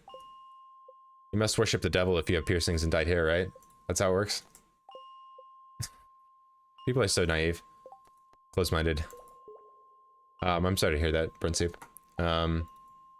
It's good safe piano. Something like that. I'm trying not to be offensive, but I'm just joking. Like, I'm in a good mood today. I'm making lighthearted conversation. I'm trying my best. I don't want to say anything to offend anyone because I honestly I believe that, you know, what I said, you know, teach their own. If you want to believe that Satan, if you want to worship Satan, you know, sure, go for it. Teach their own. If you don't believe there's a God, if you believe there is a God, if you believe in reincarnation or aliens, or you believe that this is a simulation, you know, like, sure, yeah. I mean, I don't know what the heck's going on. I can't tell you. I would never claim to know what the heck is going on. So I'm a very non-judgmental person. Who put Christmas on my last night of Hanukkah? How am I supposed to have a lucky party? Yeah, like, what the heck? Didn't they know that you guys were having your party? Like, why did we have to schedule our party for the end of your party? It's like, that seems kind of like stepping on your toes a little bit. Like, you know? Ocean Lightly, welcome in. Glad to see you. Hope you're doing well.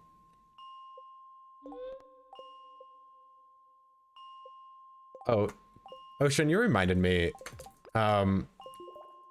I need some moderators. I don't mind like just moderating my own chat, but I think it would be nice to have like just a couple of people to back me up.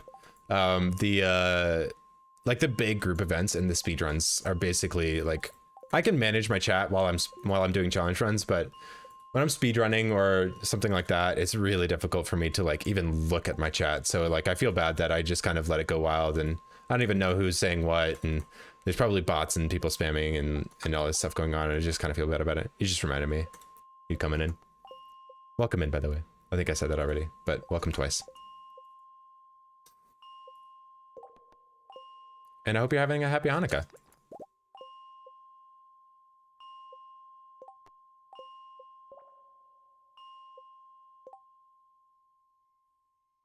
Next thing you know, someone's talking about butt battery. You know, she lost that battery to her remote. She probably sat on the remote. And the batteries just, you know, they didn't turn up. Where do the batteries go? Oh god, what a topic switch. I'm sorry. It wasn't me, I didn't do it. Conkers, come on. You're killing me. It's too funny. Oh, don't delete the artifact. Oh god, I need that. One more hour, guys. One more hour, and then we can drink our coffee and get out of here. I don't know why it seems right. Gives me leeway and also is copy efficient, but I really don't care about copy efficiency. So it just seems right to leave it to. How many geos do I have? We've broken 277 wrecks. Seems like a good amount. We have about 1100 plus.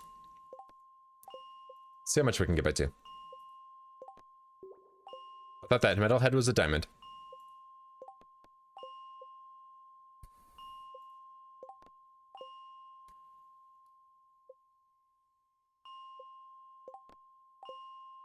Oh. God. I got really confused there.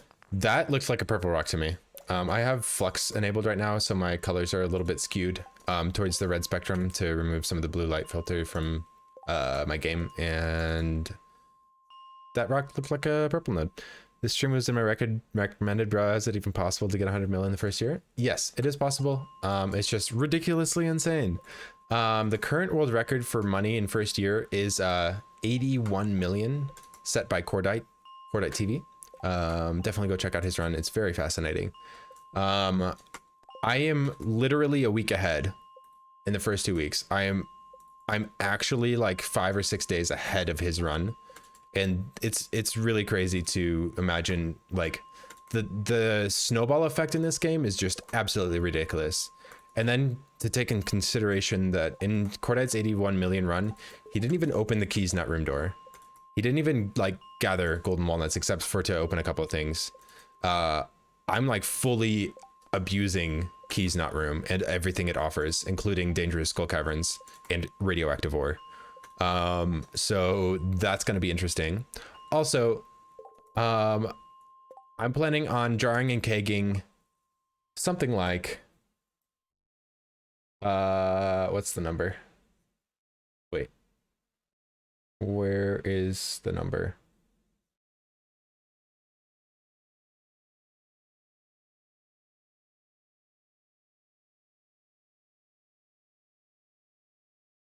I thought I had this in here.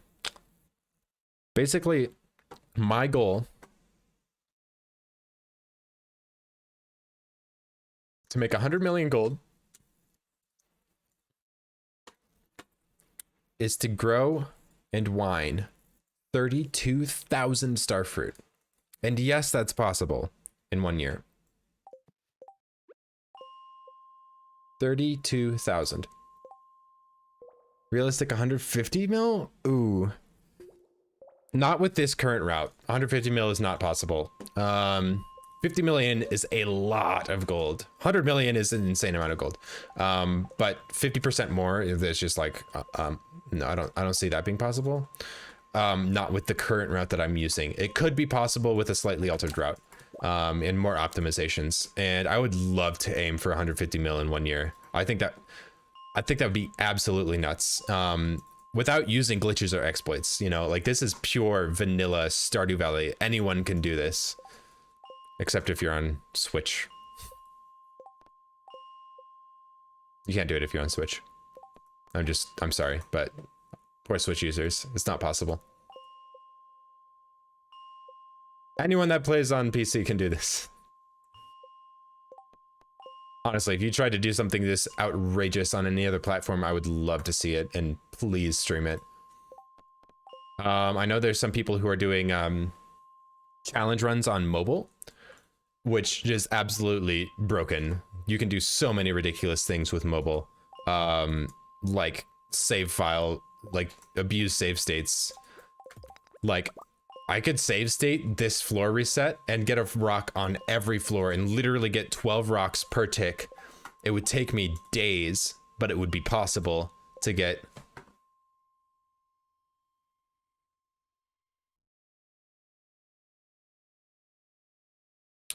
over 5,000 geodes in a single day in Stardew Valley doing this method.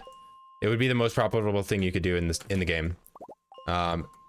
Except going to the Skull Caverns and save states every floor of the Skull Caverns to give you a ton of iridium and a close ladder.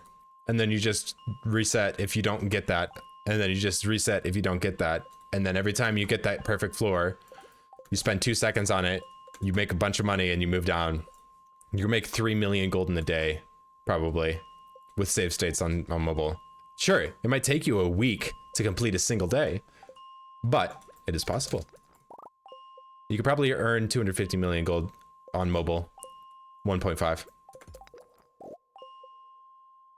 If you're willing to be that absolutely insane. No. No, Zach. Just please don't ever ask that again. No. I don't like mobile games. I am not a fan of the mobile UI. Hopefully they just do a total overhaul. Glitchless by the speedrun board rules, not vanilla. Oh, that's true. This is a challenge run and you can read a save file here. That's true, yeah. Also. But animation canceling is vanilla and the speedrun rules are incorrectly named. They are just like that in order to cater to the casual player who doesn't understand the difference between vanilla and glitchless. I thought that was a prismatic slime, and I was very confused. There's a wreck. Vanilla Stardew includes animation canceling. Like, animation canceling is built into vanilla. And if you're saying that rebinding keys is not vanilla, then sure, like, that might be the case. But then, like, what? It doesn't make any sense. You are given the option to rebind keys in the menu. Like, how is rebinding keys against the rules of vanilla? So, why do you open your journal? Great question, how to love a dragon. It pauses the game on the frame the floor loads without me having to manually time it. Using the journal like this gives frame perfect pauses. So if I press E, it unpauses the game for a single frame. No, Conkers. 1, 2, 3. That's an exploit. You're exploiting a bug in the game code that does not properly utilize text. Animation canceling is a debug tool that was intentionally put into the game by the developer to avoid soft locks, mainly due to phishing bugs. He put it in the game to avoid bugs, not to cause bugs. Just want to explain in a way that people can track with. Yeah, no, I get it. It's just a semantics thing that I honestly disagree with. I don't like the vanilla category. Although I do think a speedrunning category for like separating the animation canceling runs from the main runs on non-animation canceling runs is fine. But it's like there's a way to do things faster in Stardew Valley using animation canceling. Speedrunning is all about doing things faster in the game. So I think there should be a separate category called console for console players. And we get the vanilla tag. I see we're still grinding. Yeah, we're almost done with the geode farm. We're in the last hour. We've been very distracted today. Blade sent me a paragraph about manipulating fish ponds, and I got very sucked in. Oh, hello. I got very sucked into manipulating fish ponds. Oh, so here. I got very sucked into manipulating fish ponds, so that took about an hour and a half out of our stream. We still have to open these geodes today. Fish pond manip. It's very interesting. And very confusing. The problem is the XY coordinates are multiplied by 1,000 and 2,000 for the Y coordinate. 1,000 for the X and 2,000 for the Y. So the difference in seed for every tile moved is over 1,000. But the difference in seed for every days played is only 1. It just adds 1 per days played. So that causes the number of days slept to increase the randomness in a much different way than moving the tile. So it's very confusing. I don't think anybody should get the vanilla tag. I think it gets used from both sides to unfairly criticize. Other names would be better in my opinion. Yeah, like, I mean, I think I think it's a good thing, you know, like, I think it's great that we decided on a way to resolve an issue between two completely different categories and classes of runners. Like, if you want to chase a world record in this game, you should be animation canceling. You should be playing the game as fast as possible. And intentionally not animation canceling and running on vanilla, it's just slow. Like, that's not in the essence of speed running. Why did I just delete a stone? Because I have a stack of stone. That was a mistake. I'd rather delete clay than stone, by far. We were after feedback around naming. We couldn't come up with anything better. Yeah, and I think that's great. I think it's great that we, as a community, decided this needs to change. We don't know what the perfect way to do it is, so we're just gonna make it this for now. And we still have a ton of room to grow and change and improve and evolve our speedrun categories and rule sets. Like, I honestly think single player Stardew Valley should allow 1 P2C. It's allowed in other games. I mean, actually, I don't know, maybe not. I think there should be a category for 1 P2C though. Because I really want to explore those routes and they're very interesting, but Stardew Valley, I mean, it's intended to be a multiplayer game. Like, it's not like the game mechanics don't function the same without multiplayer, but like in Lego Star Wars, like I was watching some Installic videos and there's a bunch of stuff that just like, it's just faster and better if you had 2 players. So they just decided to allow 1 player, 2 controllers. It's still a single player run. It's still in the single player category because there is only 1 person playing the game, 1 player. They just happen to be controlling 2 different in-game characters.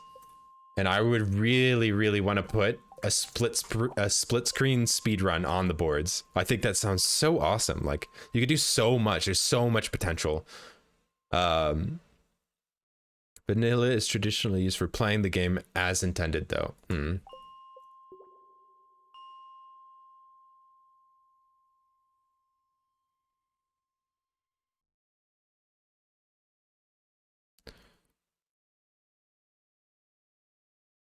That's a good question. Let's see what Urban Dictionary says about vanilla. Unexciting, normal, conventional, boring. Yeah. Okay. Maybe the animation canceling category should be the non-animation canceling. Conventional. Okay, sure.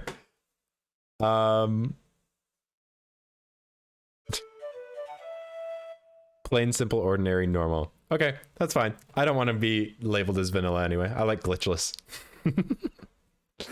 Hey, Sabine and Masrock. Thank you for following, guys. Welcome in. Masrock. Can I request a basic explanation of what is going on in game here? I'm sorry, officer, what? Nothing's going on. You didn't see anything.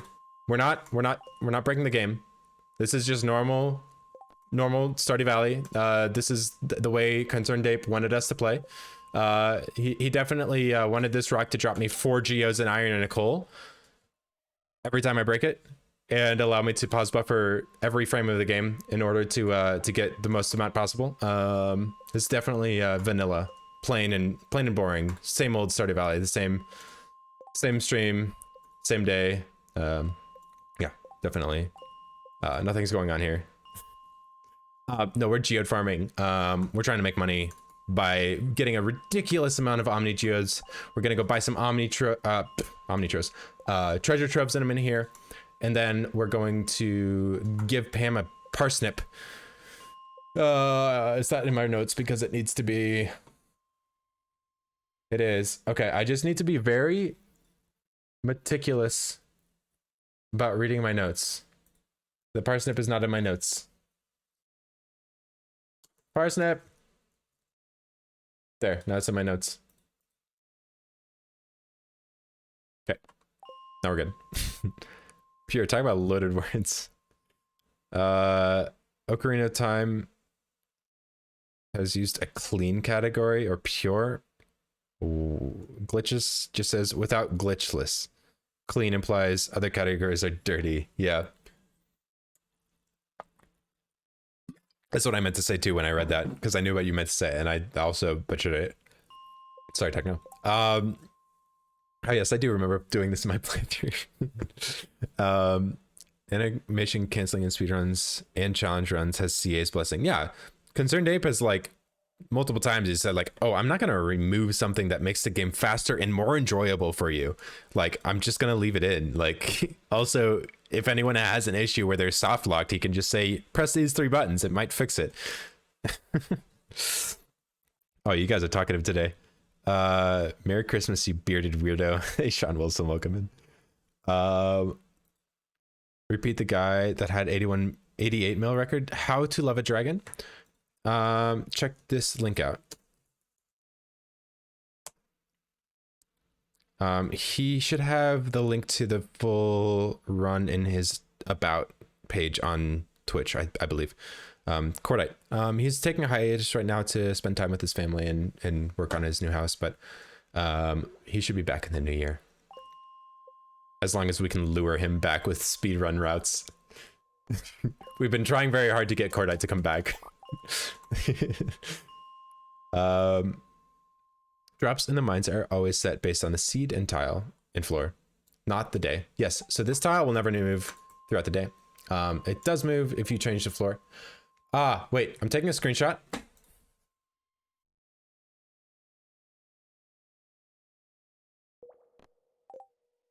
And I'm hoping for, oh, there's no monster. Okay, I cannot get that. I can't get it. Goodbye, Diamond. Blade, buddy. Yeah, Blade's answering our questions. Thank you. Mega Man 2 had any percent glitchless and zipless. Conkers, yeah, that's a good point. Mega Man 2 runs are really fun to watch, and I kind of want to watch the zipless runs because the zips are just absolutely broken. I was watching Cypher. I was actually watching Cypher. I was streaming. No, I was streaming when Cypher got his world record recently. And then like I finished my stream and went into it and I just missed it. I was like, dang it. Because I wanted to watch that. I've been watching Cypher ever since the summoning salt video. I've been catching his streams. Mega Man 2 was my first speed game. Did you play Rockman 2 or the American version? It's spelled uh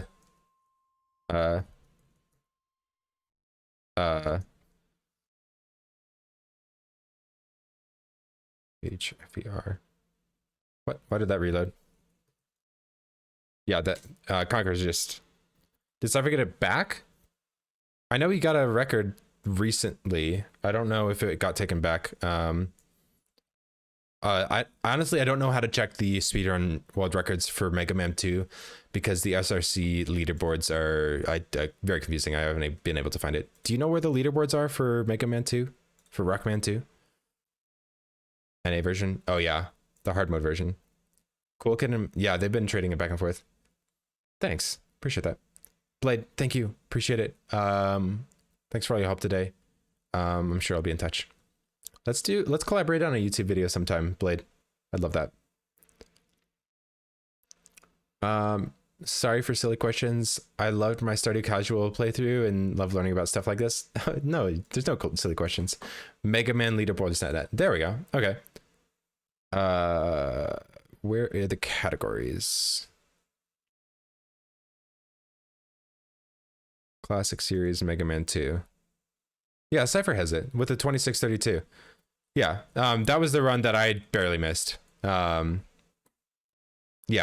2 seconds. That's crazy. And it runs so optimized. He'd been grinding for that 2630, I believe, for. Wait, no. He's going for the 2620. I think that's what his goal is here right now. Yeah, and those runs are really fun to watch. I enjoy watching those runs. Mega Man's fun. No Noontech. Not that I know of. I think he optimized some stuff in Wily 4. I'm still waiting for the definitive Blade Piano Clay and Winter Forge Farm video. Yeah, that's kind of what I want to collaborate with Blade on. Okay, thanks, Blade. Yeah, I actually started writing a script for some videos today. I didn't give it a far on it, but at least I started, huh? My intention is to have a working script done before the end of the Christmas break. So I'm gonna spend some time on that over the next few days. And then maybe, just maybe, if we don't finish this day, if we throw Spring 14 again, we will script and perform the script for the clay video while geode farming. Dings and all. The clay video will have dings. I think that'd be hilarious. Just have the elevator going in the background. Just turn it down really quiet and just like have the dings there. Just mix it to be like the game audio just be a little bit quieter. I think that'd be so funny. I need to work on my audio settings too so that I can catch that. Okay, we have 1200 geodes.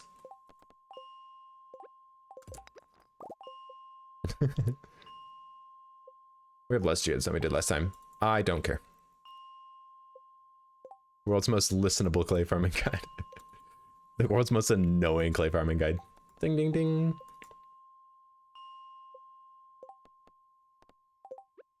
Okay, this is nice. So I'll shoot. I won't miss. I'll hit the rock. And then I'll do this.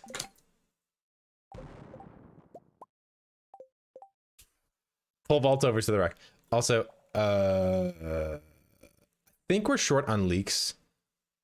Yeah, the clay goes. Sorry, Clay. We got you from tilling, so I don't care.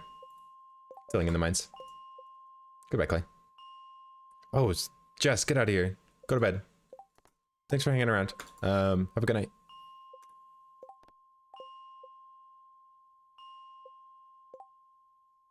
No, not the clay.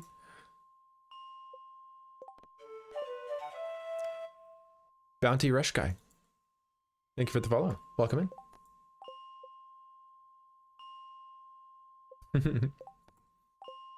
It had to go, guys. It was in my way. Actually, it wasn't. We gotta do a run zip time? I'm down. I'm down. But it's gotta be a seeded run. I really want to do a seeded run with you.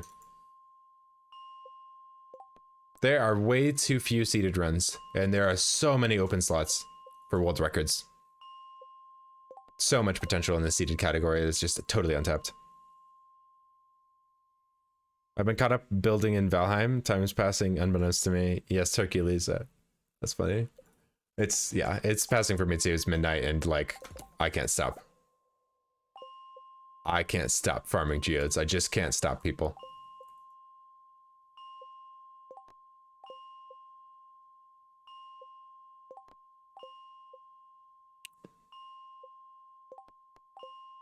I feel like we should have had to eat something by now.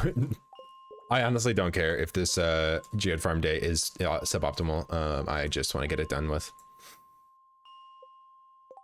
We're having a good time. We're chilling. Can't get enough of these weird rock containers. These Gamba coins. We have so many Gamba coins, guys. And we can count cards.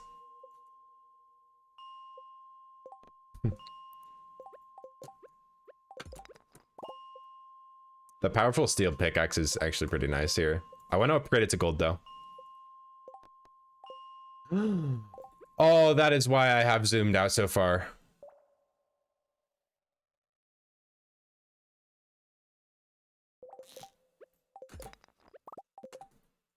That was a good shot, too. You guys couldn't see that rock, but there was a diamond right on the very edge of my vision there. It was behind the camera. I just saw like the littlest pixel of blue. And I got geodes on that floor too. It was a very good floor. I was able to...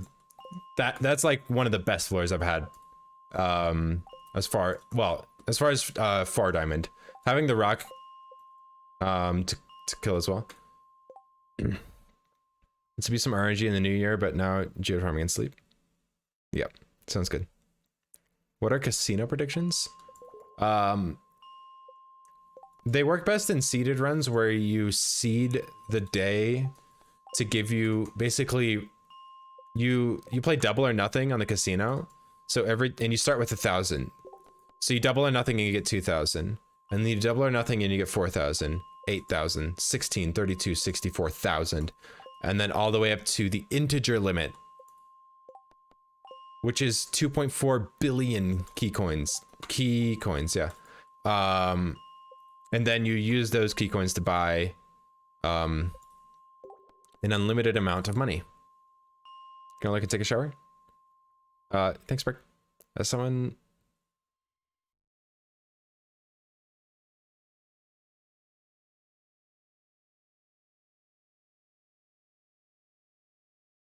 Yeah, Blade came up. Yeah, Blade was in here a minute ago. Yeah, I think Blade did some digging into the code on how the RNG worked and actually discovered that there's a card in Calico Jack that's 23. I think maybe it was 21. It was something ridiculous, like 23. Like the dealer can deal out a 23 card. It's hilarious. Like, so basically you can seed the save, basically enter in a seed to the game to guarantee like a string of wins in Calico Jack where you don't lose to the dealer. Like the dealer doesn't hit 21. If the dealer hits 21, you cannot win. So finding a gap between the dealer's wins as long as possible. Look at these mobs. Hello. Finding a gap of a sufficient length, I think over 24 is sufficient to like absolutely break. Because once you start getting into the millions, you get to the billions very quickly. And it's crazy how exponential growth works when you're doing double or nothing games like that.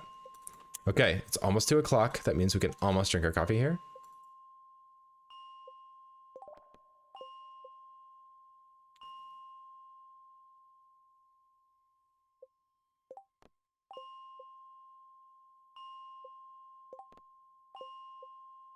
Okay.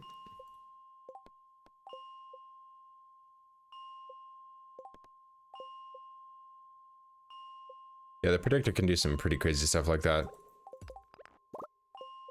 And you can use it without seeding, but you just can't get up to the billions because you're probably not going to have a string of wins that's that long. It might be possible though. You could do exclamation point predictor if you want to find the map predictor and kind of really abuse some of the RNG in the game. If you're playing on PC, you can upload your save and learn a lot about how the RNG works. And it'll just tell you where you can find things if you're just looking for some stuff.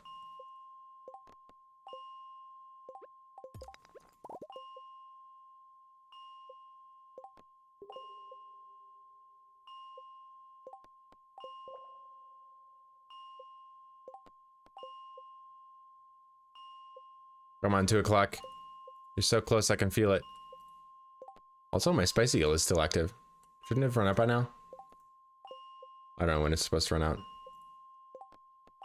I feel like we're really light on geodes, but I don't care.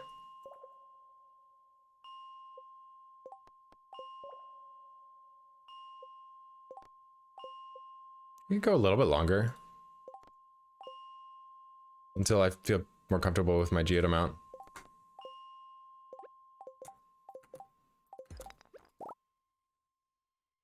And that's the last rock. 1,259 geodes in my inventory right now. 1259. I'm happy with that. I'm gonna leave.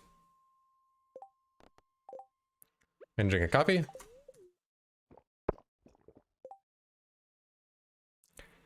And I'm gonna warp to the desert, right? I gotta organize my inventory.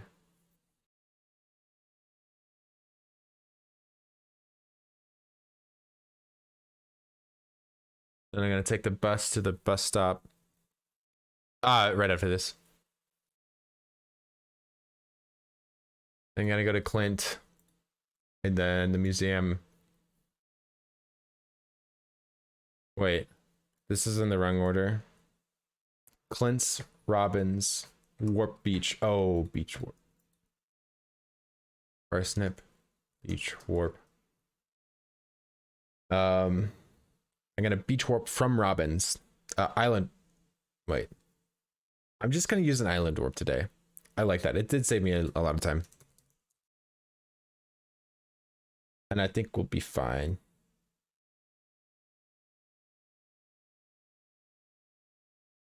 I prefer not to waste extra time running before the museum is closed. Before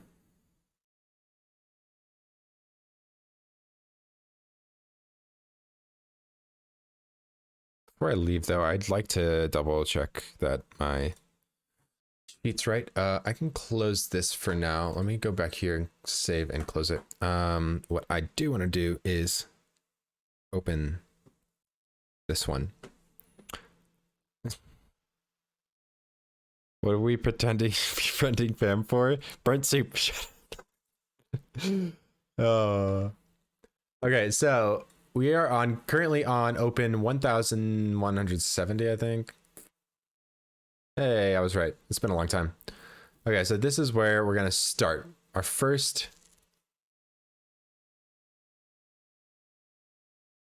open. I have the I have the golden coconuts. I just want to make sure.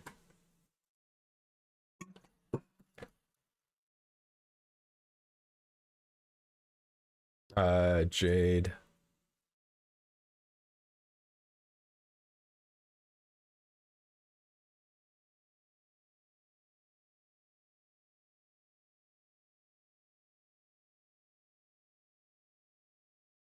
Okay.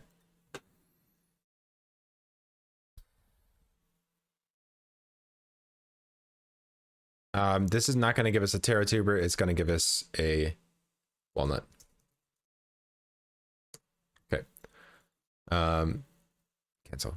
And then a pearl. And then all of these purple ones are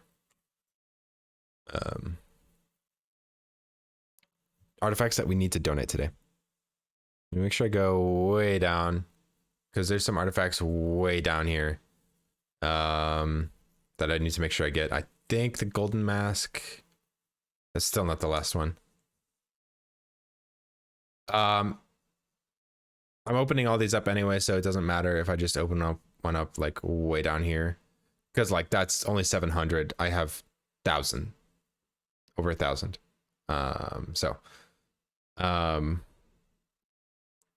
I need to make an edit to this sheet. Let me make sure I did not miss any purples. Okay, we're nowhere near here.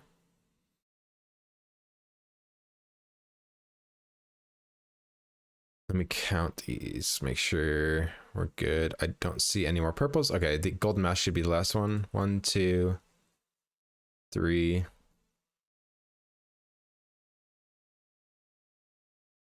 4, 5, 6, 7, 8, 9, 10, 11, 12, 13, 14, 15, 16, 17. Yep, that sounds right.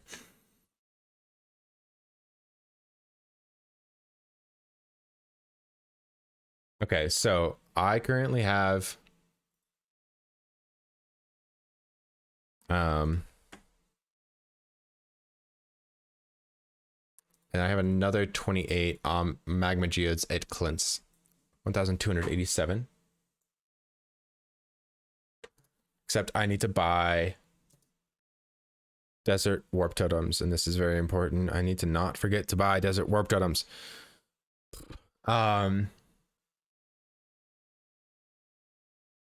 So I'm just gonna subtract. Let's see, I want a lot of desert warp totems, and now's the time to buy them when I have all of these omni geodes. I think I'd regret not buying extra now. I don't care about getting the money from these. And honestly, like I don't care if I miss out on a few treasure troves or treasure chests at the end. I just need to make sure I have enough to get all of these. Which I think the bottom one was at open number lower. 1,911. And we're at 1,170. So that's like 800 something, 830, 840. We have plenty. Like, we're not finishing the museum rest rock. We're just getting 90 donations so that we can get a magic rock candy tomorrow.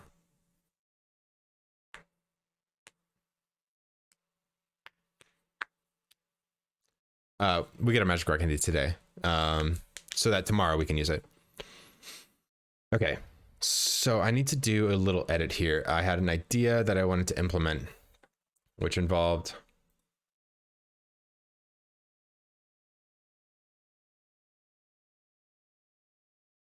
actually do that one more time.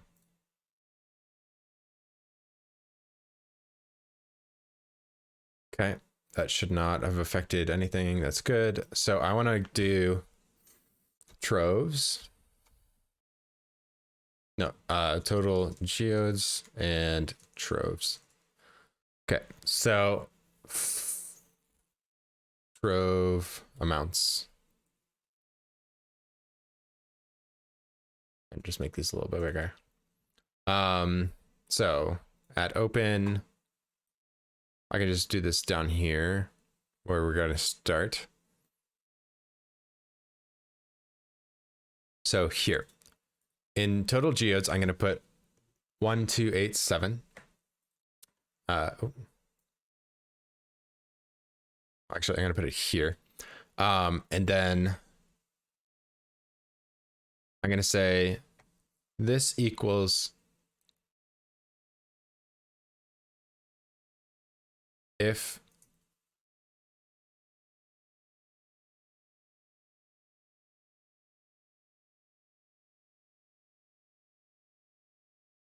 actually here. This equals if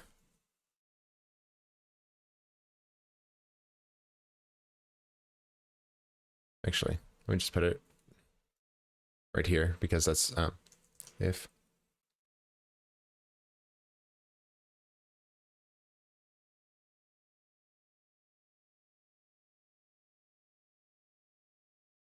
no, not, why is it giving me the quantity?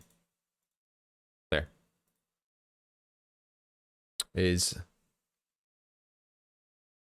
not equal to 0, comma, 4.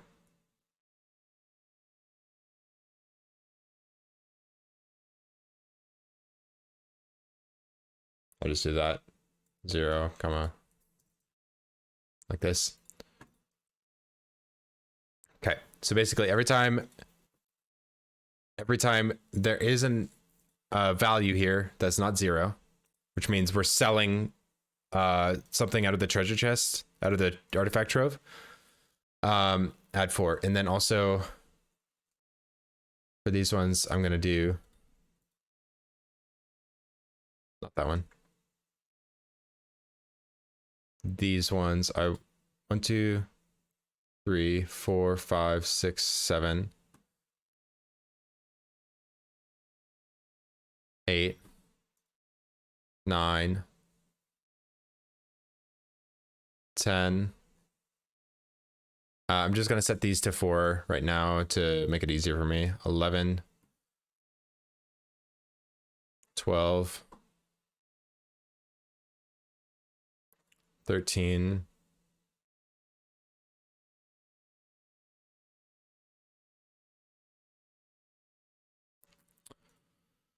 14,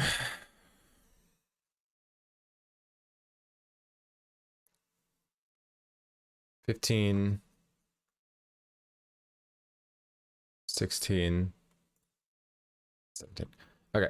Now those ones are 4s as well.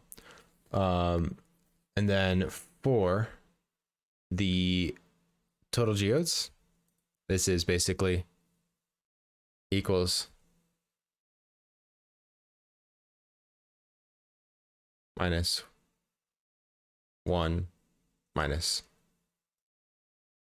row amounts.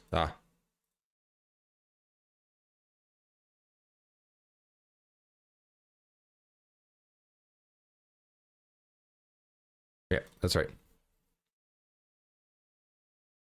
So basically, that's a little awkward, but I can't think of a better way to do this for now. But this is basically all I'm gonna do is drag this down until my number reaches 0 in my total geodes.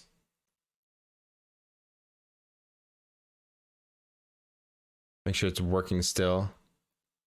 Yep, it looks like it is. Yep. Yeah, looks good. Until my geode amount equals 0. This is interesting. At the end, I have... Wait. 1287. Okay, what I didn't account for is...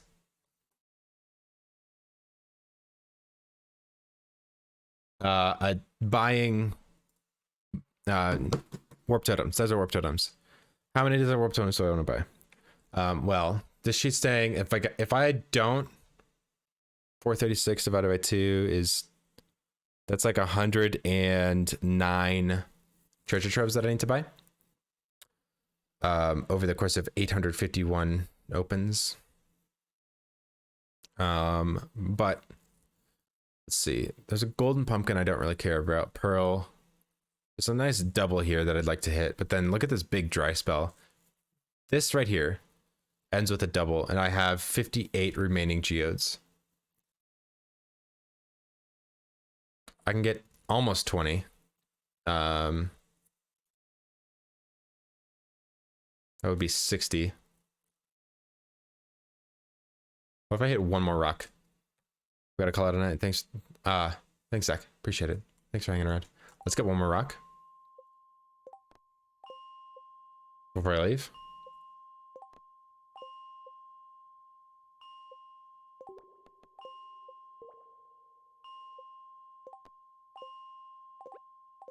That wasn't so bad. Okay. Now, our total geode number is 633 plus 630 plus 28 at Clint's is 1291. Pull up that spreadsheet again. Go back up to the top. If I can find it. Jeez. 1291. This is the remaining geos that I have. Okay, so now if we go to the bottom, That goes to 0. Ooh. Okay, I'm gonna leave this double treasure chest for when I come back. Because I don't want to go through this long list of empties here. But you can see at this line here, I have 62 remaining geodes, which is really nice because if I buy 20 desert warp totems, that means I'm taking 60 off of my number here, which is 1, 2, 3, 1. Where you at? What? Okay. Fine. Now when I go back down to that line at 0, I should run out right after I get this golden pumpkin treasure chest combo here. Which is kind of nice. And I get all of my artifacts, and this is good. And I make a little bit extra cash here. Now, if you noticed, my trove totals at the beginning, when I start this here, are at 0. Every time I get a trove, it adds to that number. And then I don't think these, the geode, like this is basically, this column is like how much I'm going to make for the geodes. I don't know. Why are you doing that? Why are you at 1200? Oh, this is how much I make. This column here is how much I make from the mineral. Basically, I'm going to lose a little bit of money at the beginning because I'm just opening these troves for artifacts. But then this column here and this column here combined will be my total earnings. I don't know.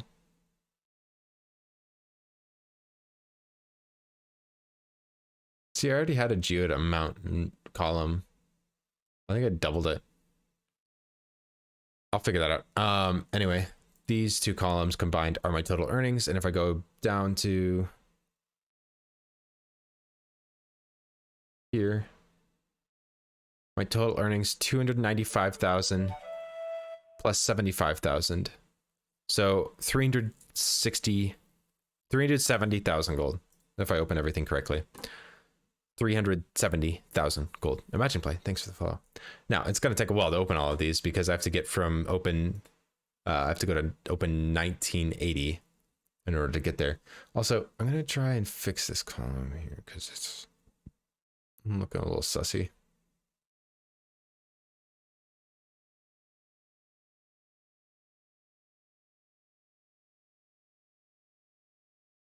If N6, where's N6?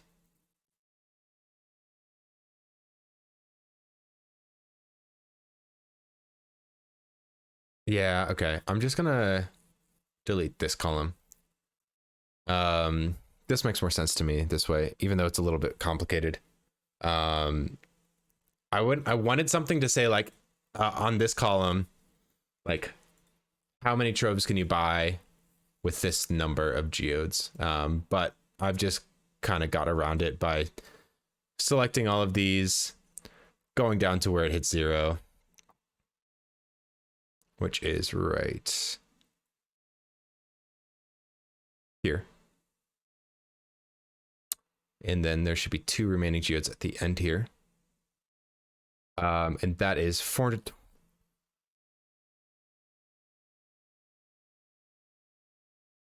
105 treasure troves that we need to buy. Okay, that's so much easier. 105 treasure troves. We'll make 370 grand. Imagine play. Welcome in. Lee chat, hello. Oh, I like the Christmas hat. 105 treasure troves. And 20. Freaking. I was doing that math in such a bad way before.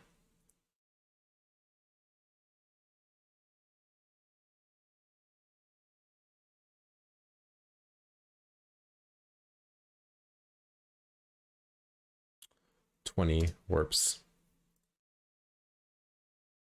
Okay. Clint's take a nap. Buy copper. We might want to buy some copper. It's not a bad idea. Robin. Buy stone. Upgrade barn. Warp Island. At the island, it would be nice to chop trees, but I don't think we're gonna have enough time. We cut it very, very close. I'd prefer not to.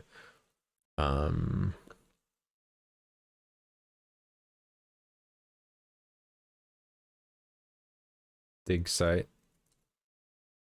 We don't have to turn in the stuff from the dig site. We don't have to worry about doing that today. We don't need those walnuts today or anything, so we're just gonna grab the 2 artifacts and get the heck out of there. I like this song. Okay, let me get this on my screen. You guys don't need to see that anymore. We've figured it out. We've solved the mystery of calculations. So let's start with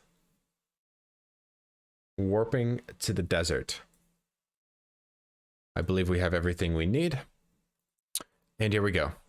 3, 2, 1. Warp. Warp.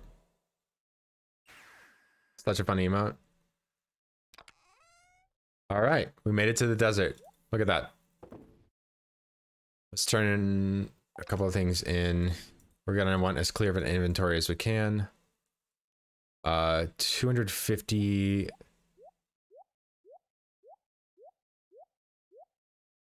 And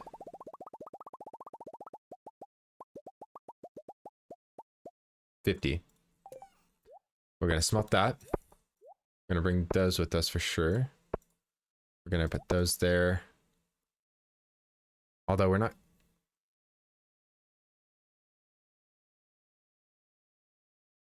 Yeah, we'll be able to buy coffee from the saloon before having to use these diamonds. Okay. I'll turn those in. Don't think we need our monster stuff. Don't think we need this stack of stone. Shit.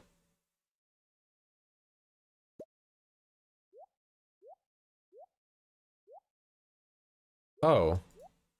See, that's an issue that I just realized.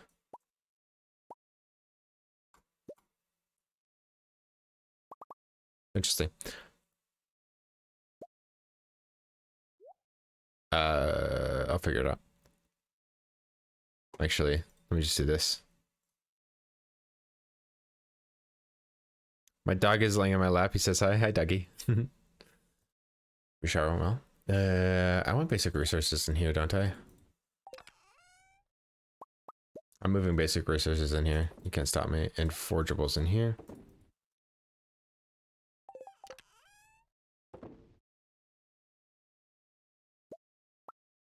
Ah, it's fine.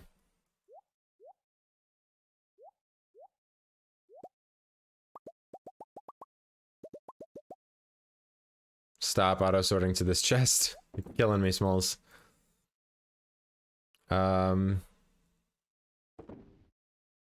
Okay, let me check my notes. Ooh, I know what we're missing. What did I just put away? What did I just... Great.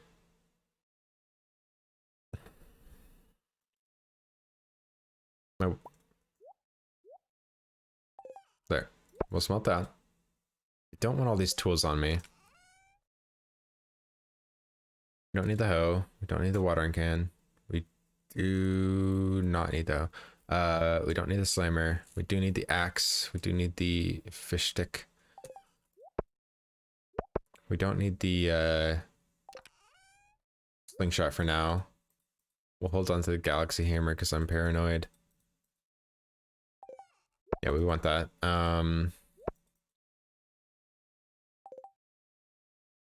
Forging chest, look at the acorns. Got the jades, we got the diamonds. Do I have any gems I'd like to sell today? We don't need amethyst.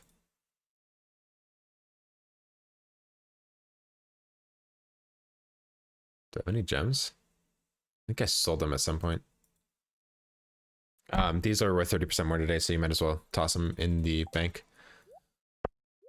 Selling those, trading those for staircases, doing that.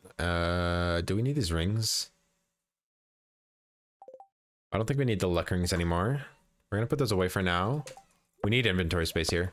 We need our inventory organized. Yeah, some topaz in here I can get rid of. I'll hold on to the rubies. I don't need frozen tear. I'm just gonna eat that real quick. I don't want that in there. Batteries, fiber. We need some fiber here. Maybe at the end of the day we can spend some time doing that. The rest of this is looking good.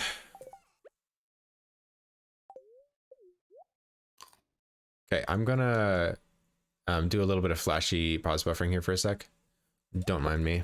I'll sell all that stuff. Got all of our geodes. Feel like I'm forgetting something. We could probably use some more wood from Robin as well. Speaking of wood, I think there's 2 chests in Clint's. Should be fine there in that department. So I'm gonna do some flashy pause buffering here for the furnaces for a sec.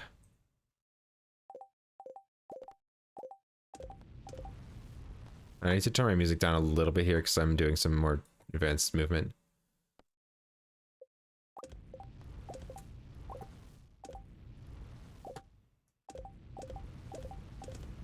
Okay, and then real quick.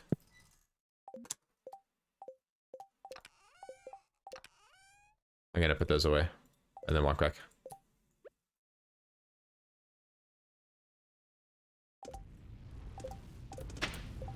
There was a step. You guys heard it. Everyone heard it. There was a step. Rip.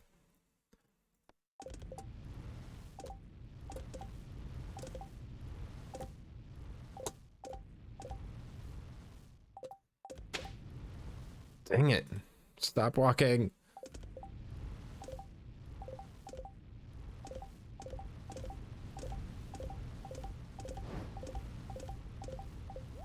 Okay.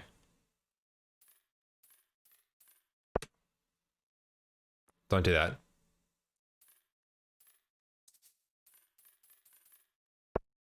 "27 staircases for tomorrow and a magic turban." That's it. Oh.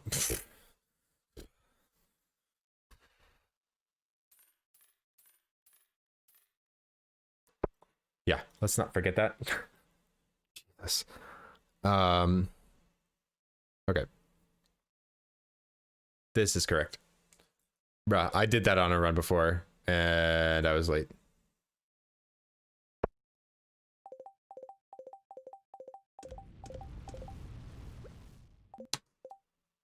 I can just start moving. This is called pole vaulting. That's not a step.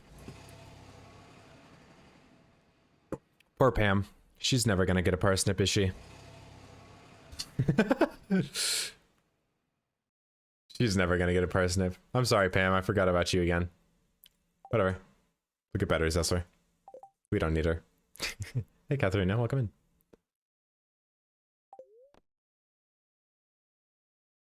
Okay. It's Clint. Ah, we do only have 1 chest here. We can delete that. Yeah, we can delete that. We need that. I thought we were gonna have 2 chests here. I should have got wood. We're gonna sell all of these.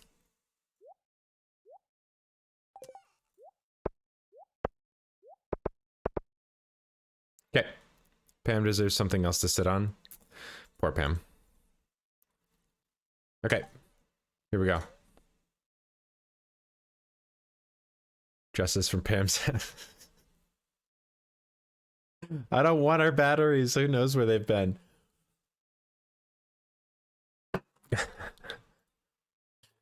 Do you guys want to see the spreadsheet? Oh, see, this is why. Wait. This is why you check your notes thoroughly. Now I have to run back. And Pam does get a parsnip. Do I need anything else? No, I'm just literally just running right back. I fucked up. This is why you give yourself some leeway, and I don't have my fish stick. I'm gonna have to pause buffer the way back. We need these. And that. I'm dumb. We need all of that. Okay. Well, that was a mistake. Yes, I'll bring a chest as well and a parsnip. Pamela, look, I've got all these lovely parsnips here. None of them for you.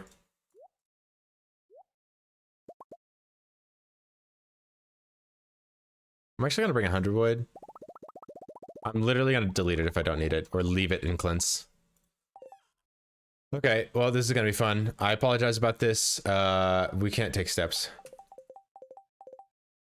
Let me try something.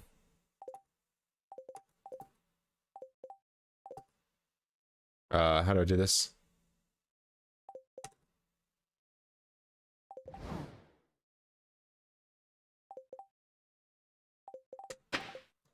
What's a step? That's hard.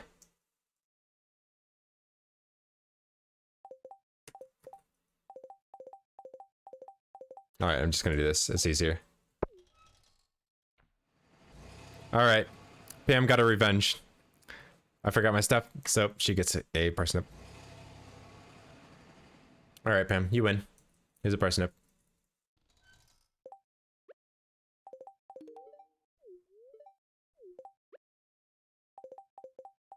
Excuse me.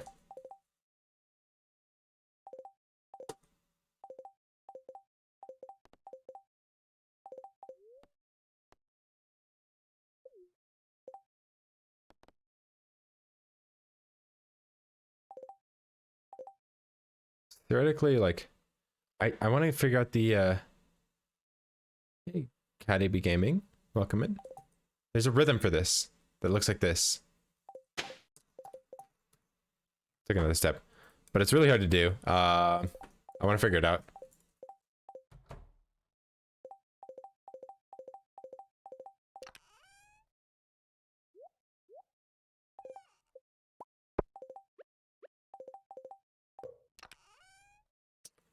Actually, artifacts. Come here.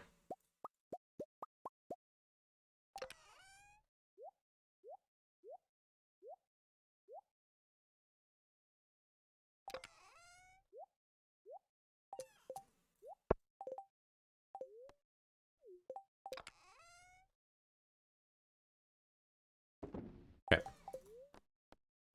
Process geodes. Actually, let's do this first.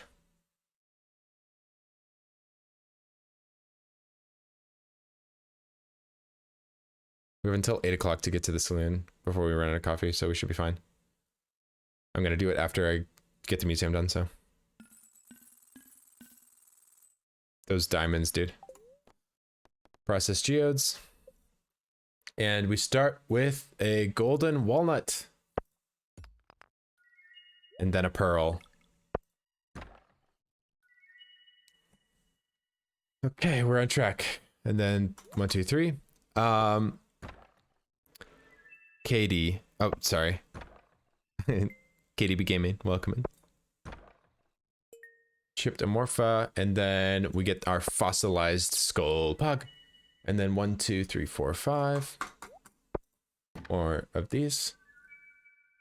All the way to the arrowhead. I have 1,000, and I'm still not bored of it yet. Witch wood?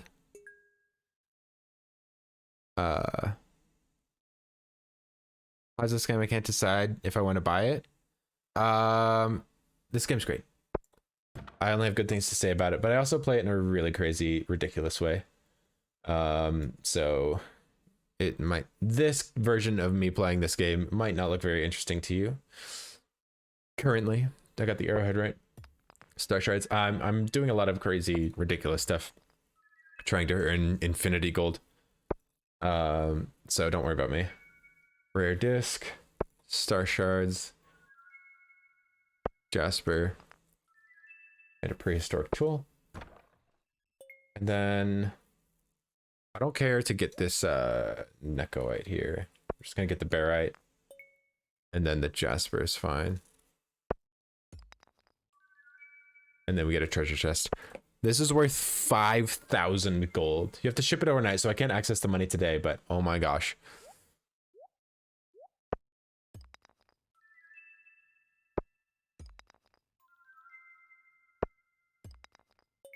Play, and then we get a chewing stick. We're looking for all these artifacts, by the way. That's kind of why we're doing this.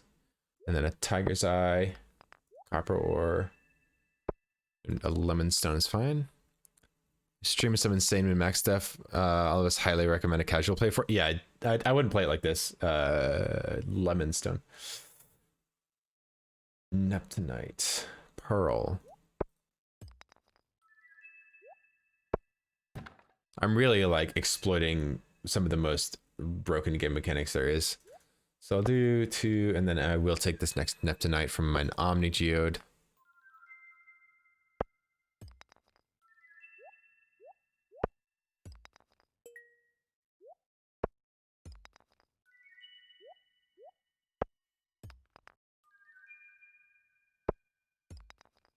My numbers will be slightly off because not quite taking all of the right recommended most valuable things because of the balance of stuff that I have. I just got clay, star shards and clay. And then I don't think 125 gold is worth using that there. So I'll get the basalt. We're on 1209.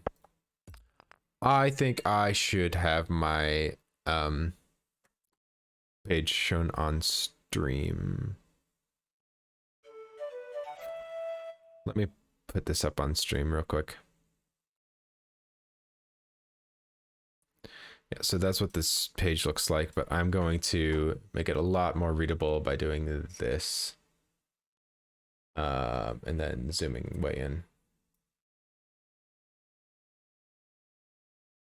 See, this is why I said I should put the predictor on the screen. Put this on screen. I think we just got this basalt. Yeah.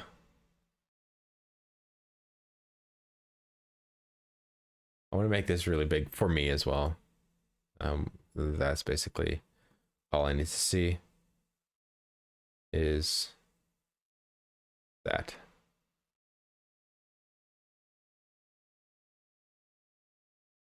Go like this. And then see if I can slot that in between my inventory here. Well, ooh, that's nice. Almost. A little bit smaller. There. Now I can kind of come back and see where I'm at. Right now we just did the basalt right here. Also, I see that number.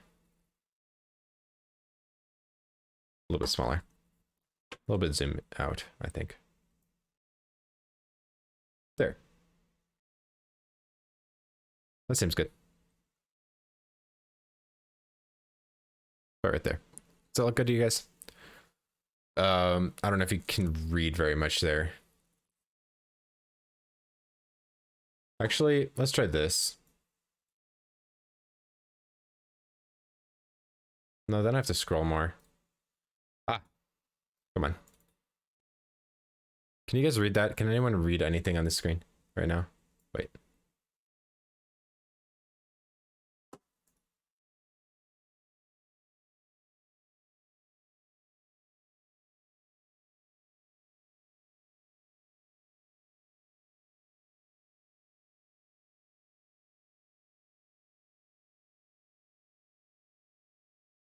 You can read it.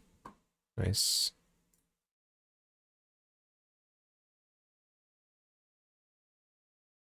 One sec.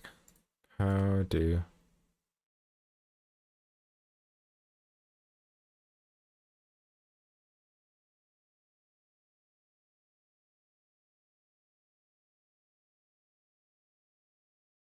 What?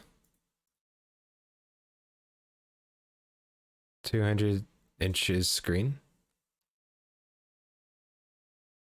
That's a big screen. Why isn't it? There. No source selected. Yeah, that's pretty freaking small. I'd like to zoom in more for my own eyeballs too.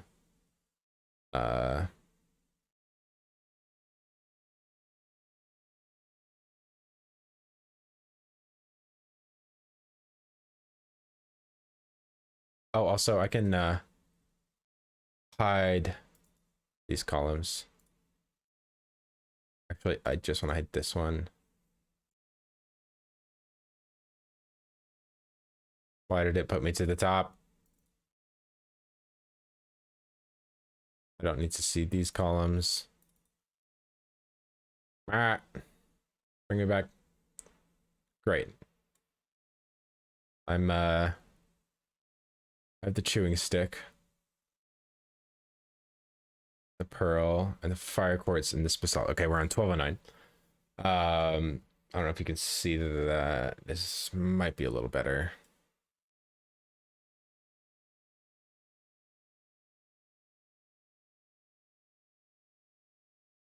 I'm gonna have to scroll a little bit more.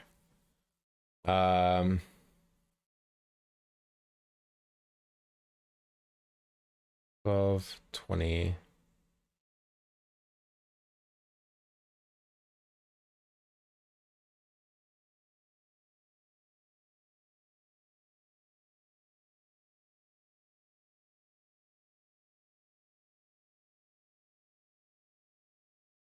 Okay, dude. Let's just do like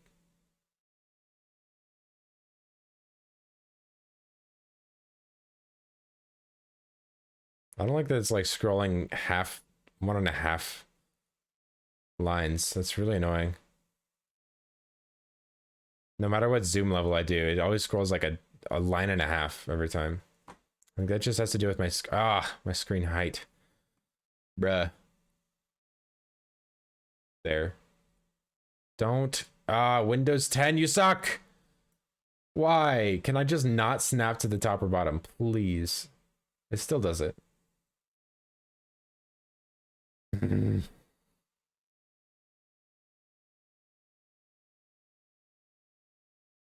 Almost.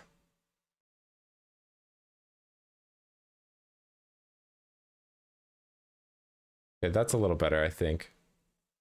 Okay. And let's see if y'all can see that a little better now.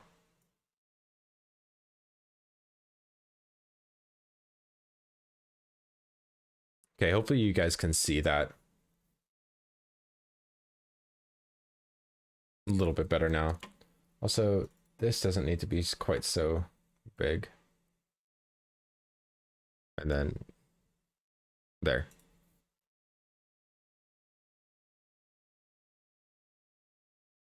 Okay, I think that's okay. My whole room is just a screen. It's a massive screen.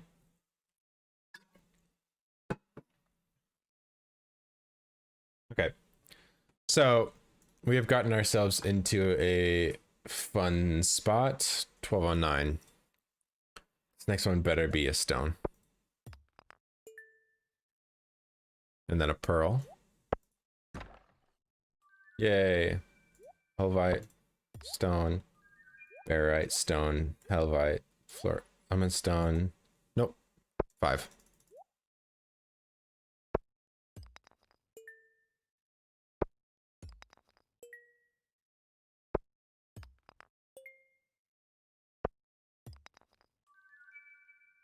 Is that helvite, lemon stone, and then a golden pumpkin, and then a big site, and then a treasure chest, and then a fire quartz. Okay, from that fire quartz, we got 1, 2, 3, 4.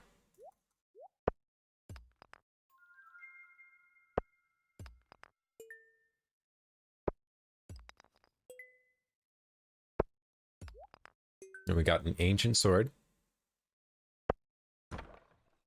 Perfect. And that's our inventory full.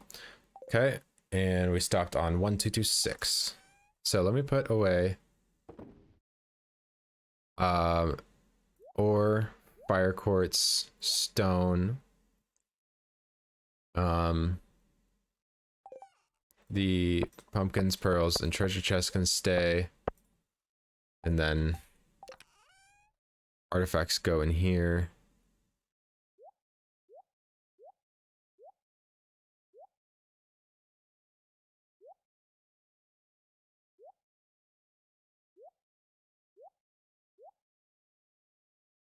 And then gems can be sold. Coal goes in here, clay goes in here, iron. And then that goes in there. These can all be sold. Nope, iridium ore goes in there. We have donated all of these. Verify by viewing the fact that they are all with descriptions. Okay.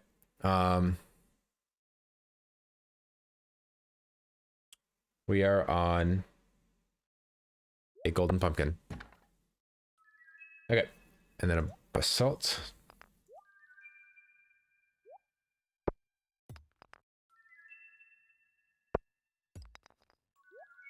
A pearl. And then 1, 2, 1, 2, 6.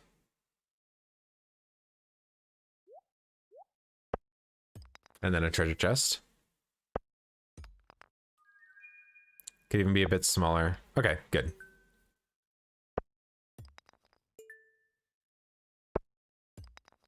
Stone, clay, treasure chest. And then we can go all the way down to here. 15.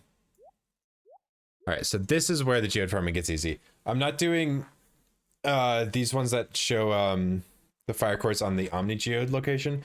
I'm just saving those Omni Geodes for later. I'd rather open magma geodes in that location than Omnis.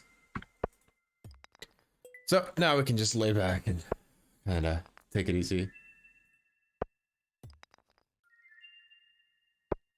Fire opal, fire quartz, lemon stone, full.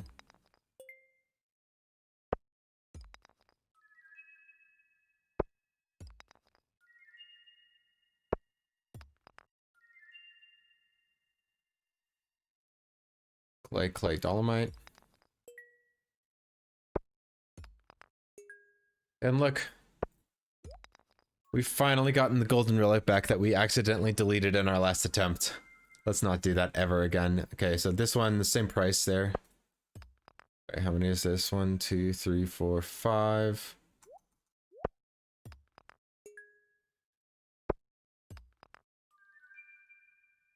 Double star shards.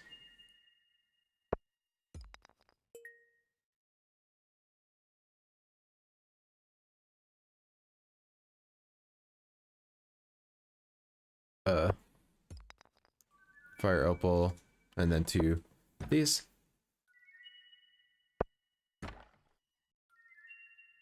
And then 1, 2, 3, 4.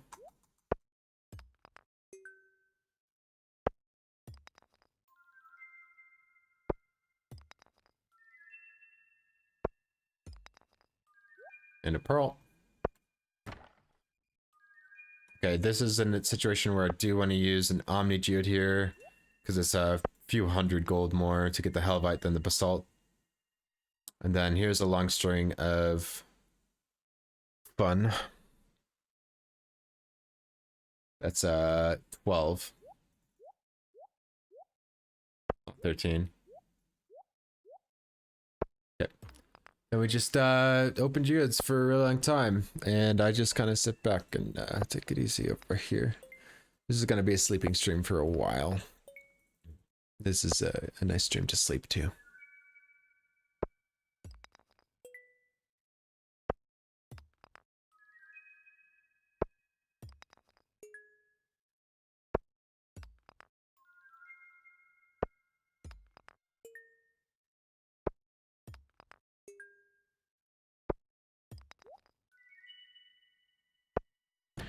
And a treasure chest. I'm gonna pause it right there with that treasure chest on my inventory. And come back to number 1283. Perfect. I'm going to bed right now. Well, enjoy the tunes for a second. I'm gonna take a little breather. We're gonna be here for a while opening these fire quartz and opening these geodes, and then we're gonna come back, and once we're done with the geodes, we got to do a couple of things, get the magic rock candy, and then get our forging level 7, and that finishes the day out. So the ending should be fine. I am gonna take a breather, use the restroom, take a break. I'm tired. The energy, now that we're done with everything, the hard part is over. This is the easy part. This is where we fall asleep and don't make any mistakes while we're sleeping. All right, I'll be right back, guys.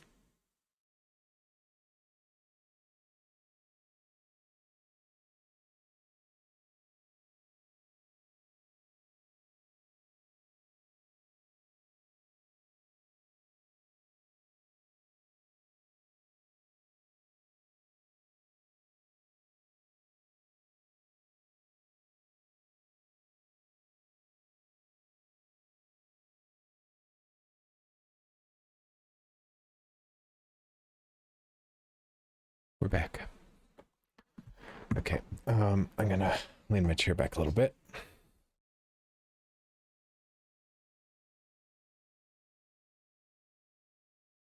So we're on this line. I'm not gonna take that one.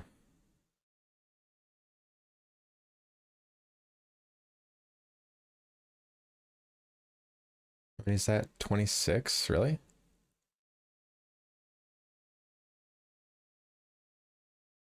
Okay, we can do 26.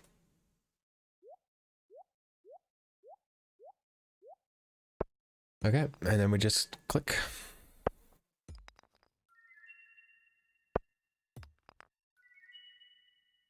Hi, Spark.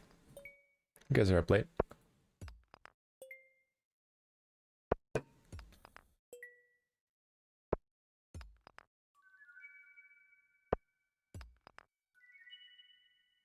Alt, clay.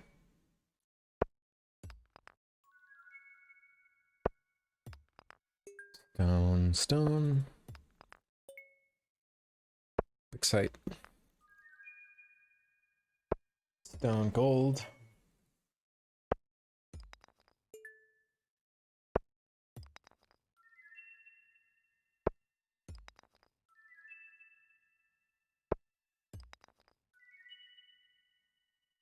Lemon stone.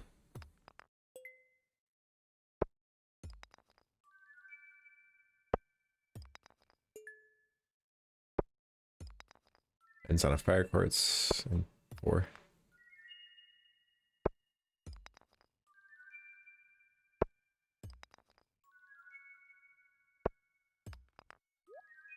And a treasure chest.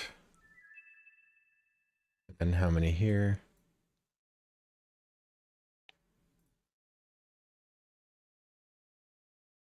8. All right.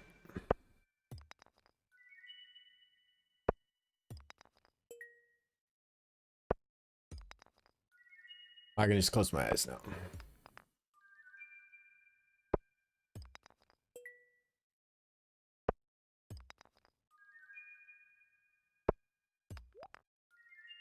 And another treasure chest. Perfect. Then 5.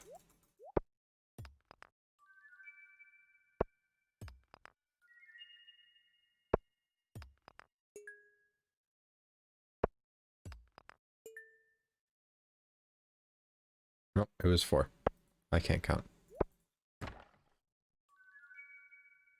2.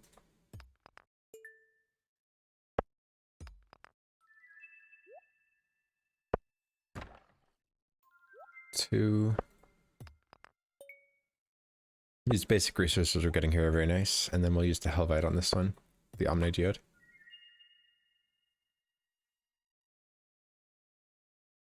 Okay, and that is 8. All right.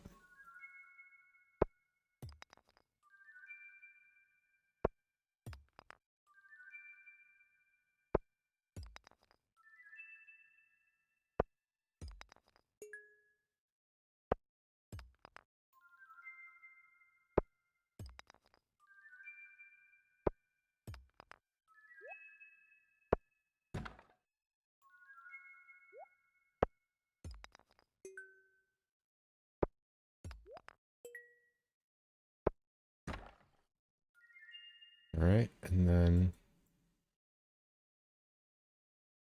3, and then I'll do an Amit Geode on this one.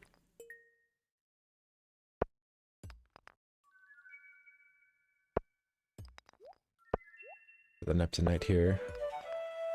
Hey, Hercules, thanks for following. Uh,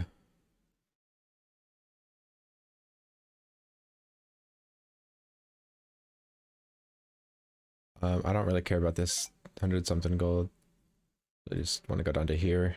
10.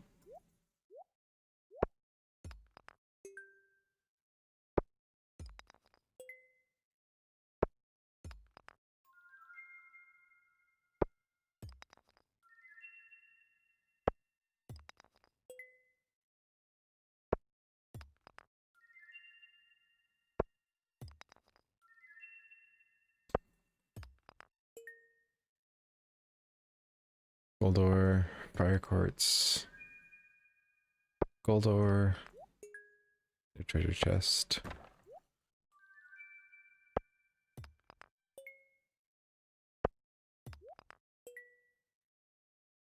And another treasure chest.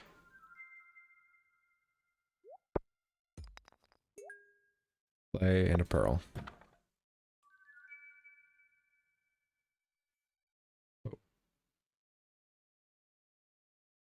Okay, I don't care about that Nekoite. Or these two, that's fine. Okay, that's 22.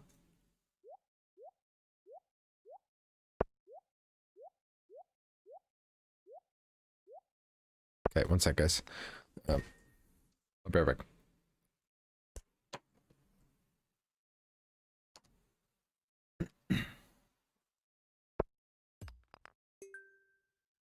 No worries, Hercules. Thanks.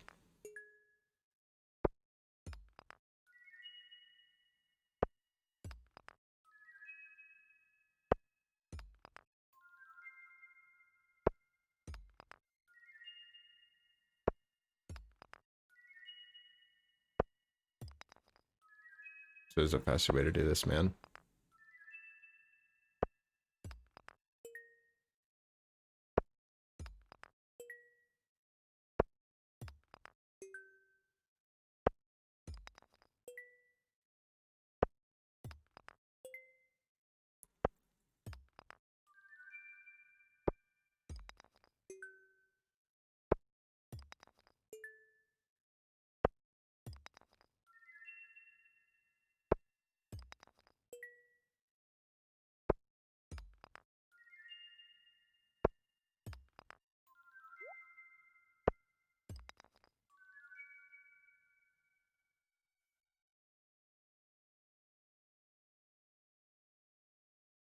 Six.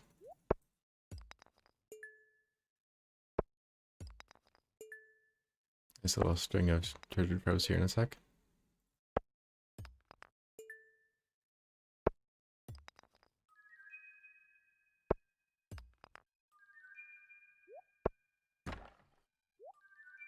There's another pearl. Another treasure chest. Here's another pearl. Okay.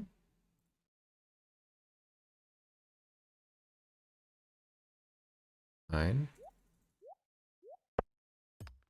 We're getting there, guys. Making progress.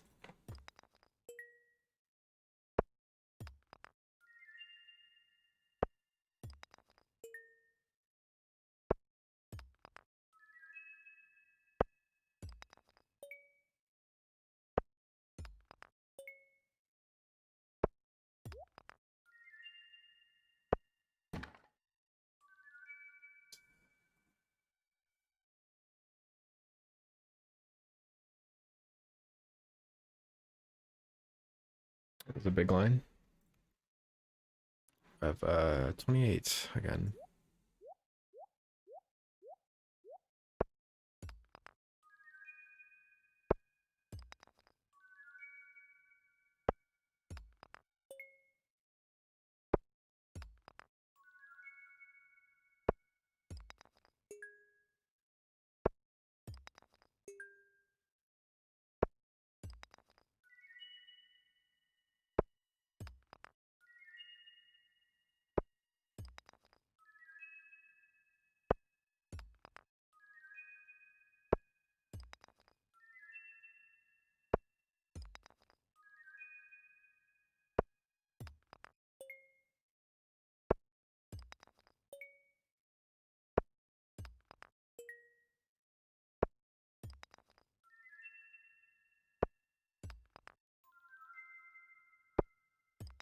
Fire quartz are actually really nice for this.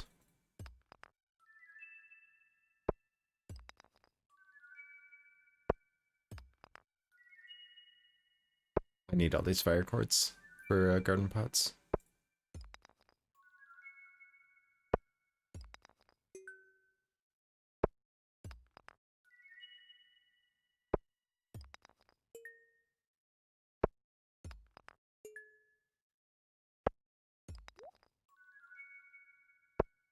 Treasure chest and a pearl.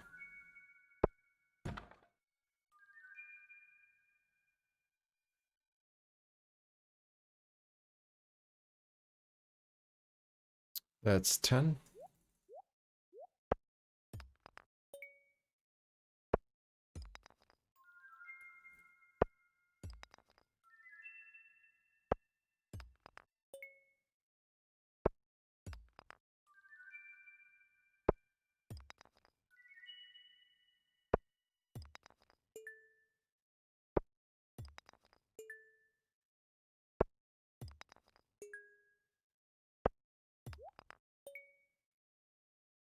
Golden pumpkin. What's the next line? 12.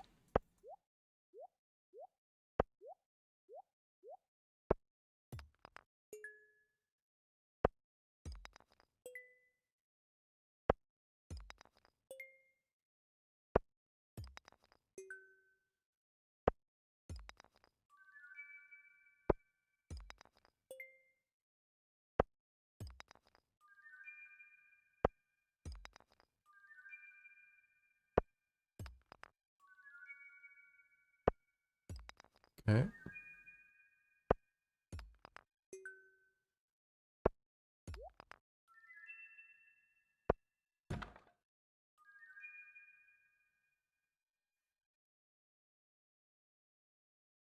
Seven.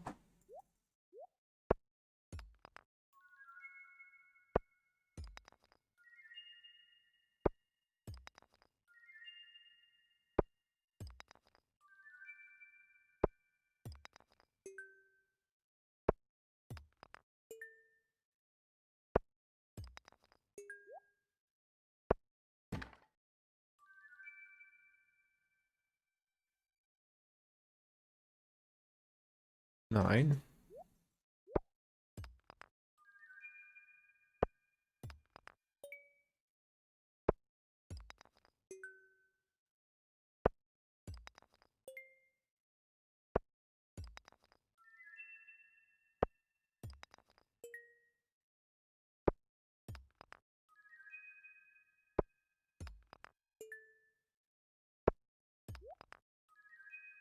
Double treasure chest. Pug.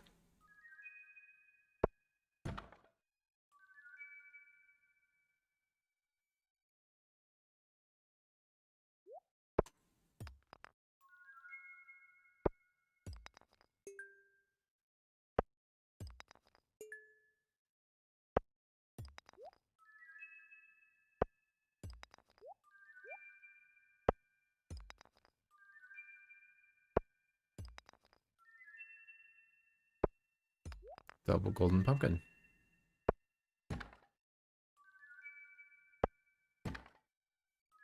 Okay, there should be a nice big line here.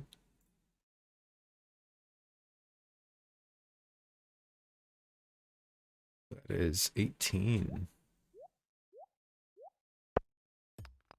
Okay.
6.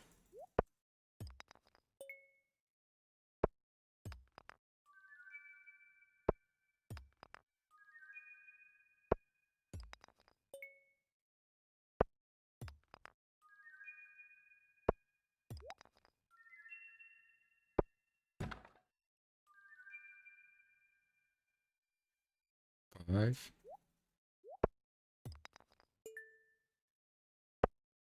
Hey Lucy, good morning. How you doing? Hope you're well. We're just clicking away.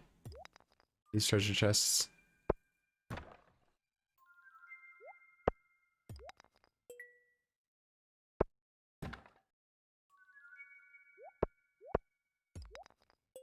Another Helvite here.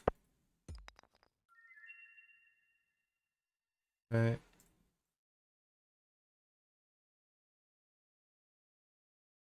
10.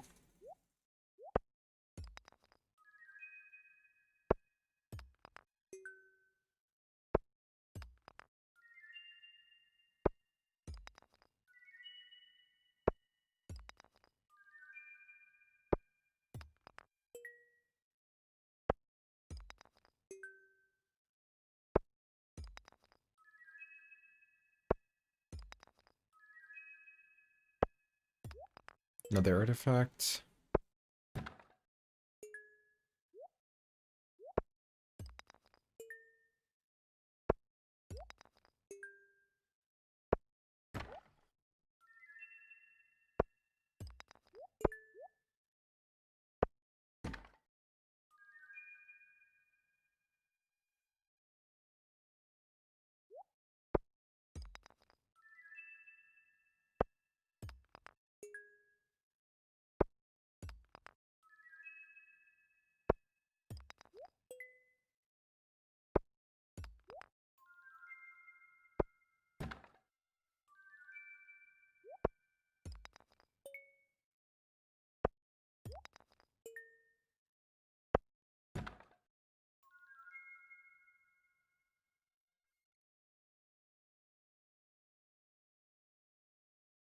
$16. Good, thank you. Hope you're well too. Thanks. We're actually gonna finish this day today, I believe. No mistakes, no silliness. We're gonna get our foraging level today after we get all of this money. And we're getting the magic rock candy, and we're gonna get the step counting right. As long as our computer holds up.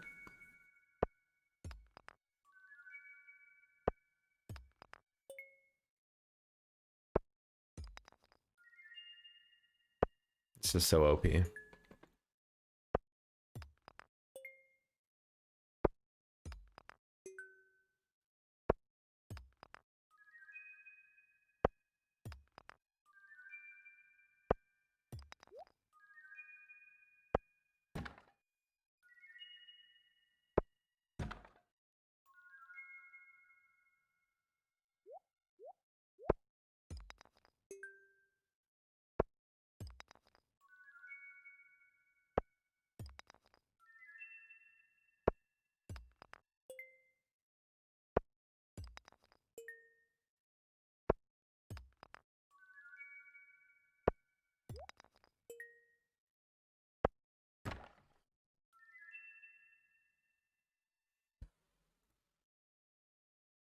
$11.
Okay, how long is this line?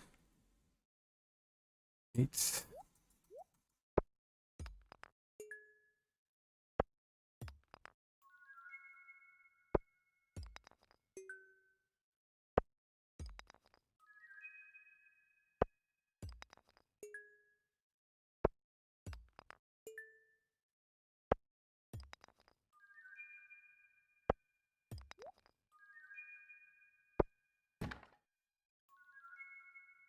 Okay.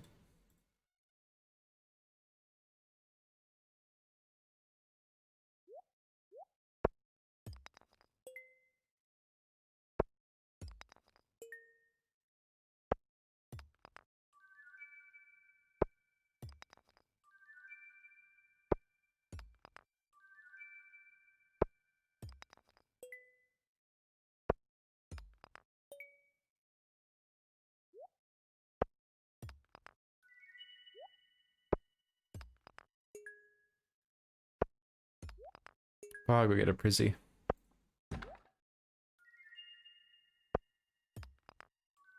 Prismatic. Okay. Mind about that one. 18. And a Helvite.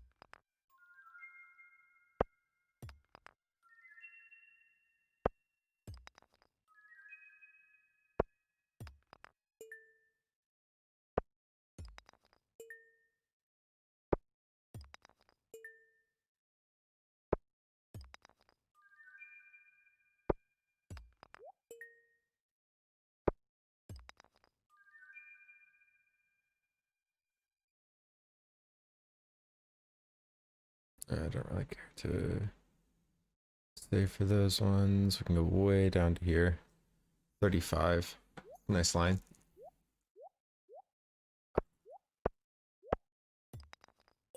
There we go. It's gonna take a minute for 35.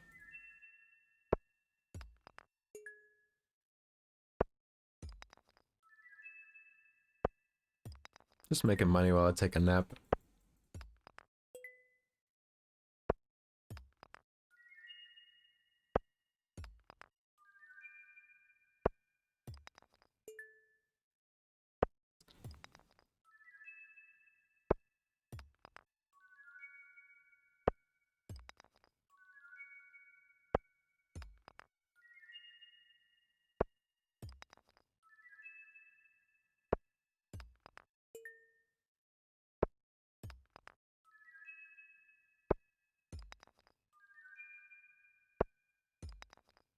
Hey Slathy, planning on fall asleep on stream opening geodes. Yeah, I know this is boring, but it's profitable. Can't complain. How you doing, Slathy?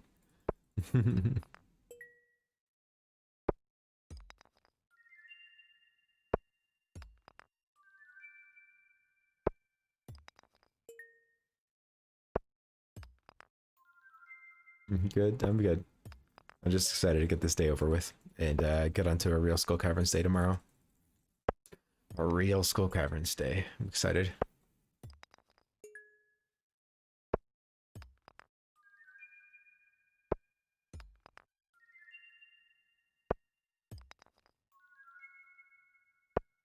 Ugh.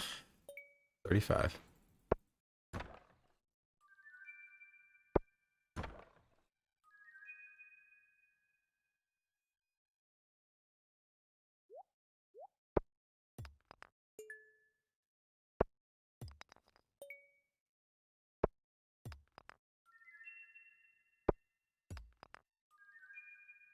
I figure how many left are we opening all today? Yeah, we're opening them all. All of these.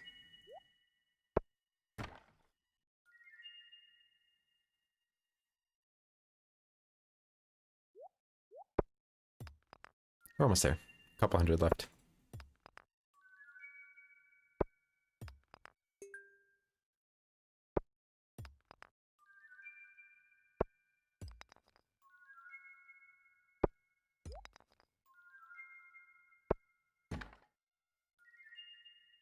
That's another nice line.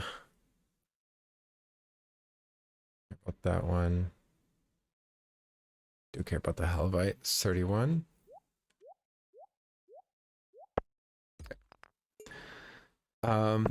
Yeah, tomorrow will be the next day on this challenge run will be fun. I've been avoiding doing this day for a minute because we reset so many times trying it and failed so many times and made such massive mistakes. So this will be nice.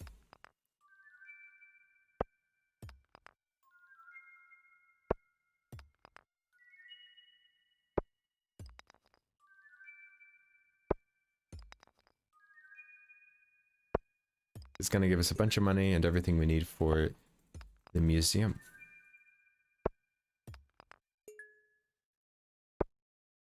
You know what I forgot was beach warp totem. Island warp totem. I didn't read that part of my notes. Now that we have desert warp totems, we can just warp there from Robin's. We can drop off the stone then too. We're set.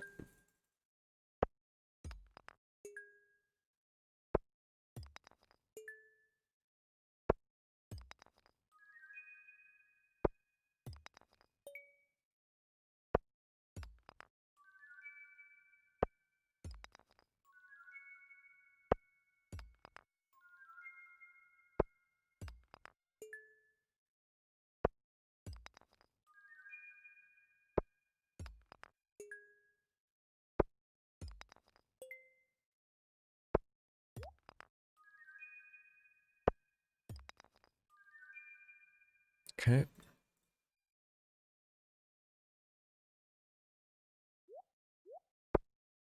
Less than 200 magmas left.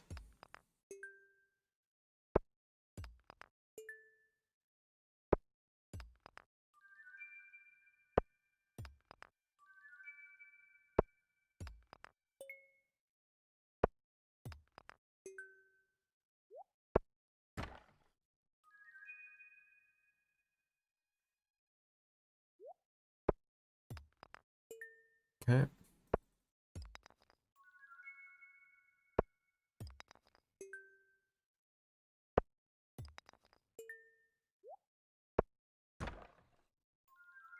Don't really care about the dolomite. Did the omnis until the end. Just a little bit of gold less.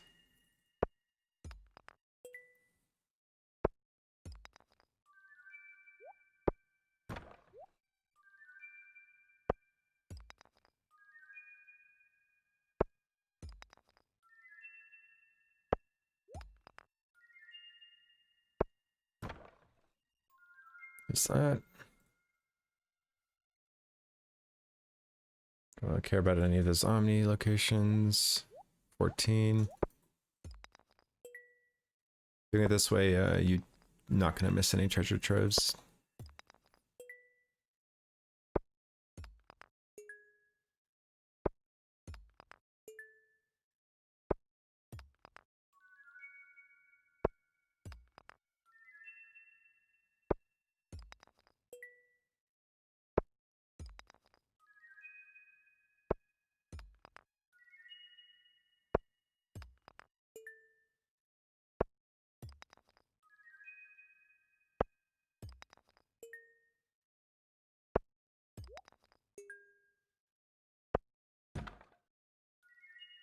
This line here looks like 12. Okay.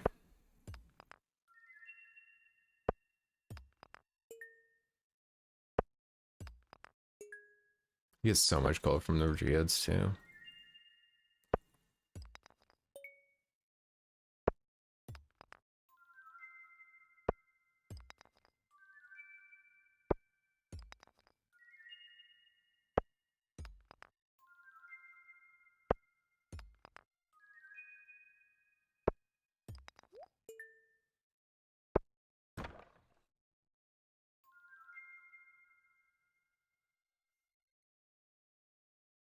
Okay.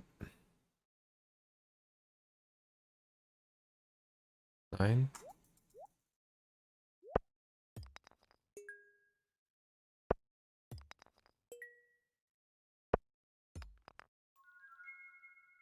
Where I stacked.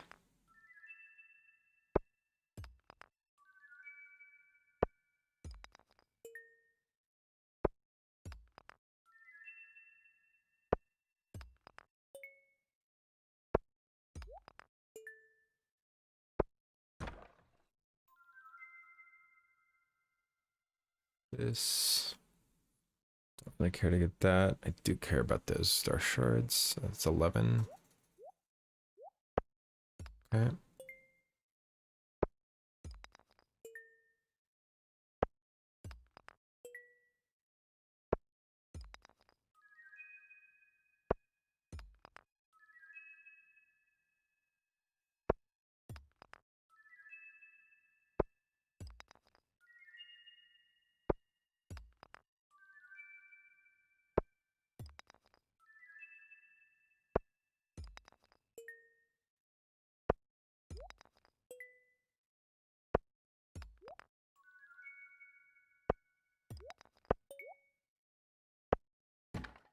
Okay.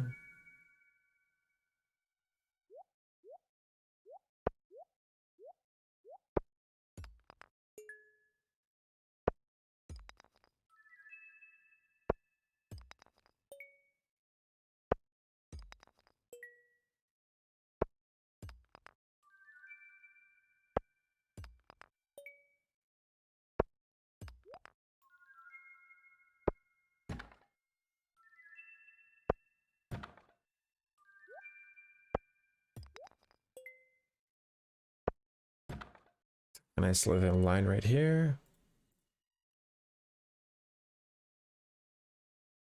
The dolomite. I could take the neptunite. That's 23. There we go.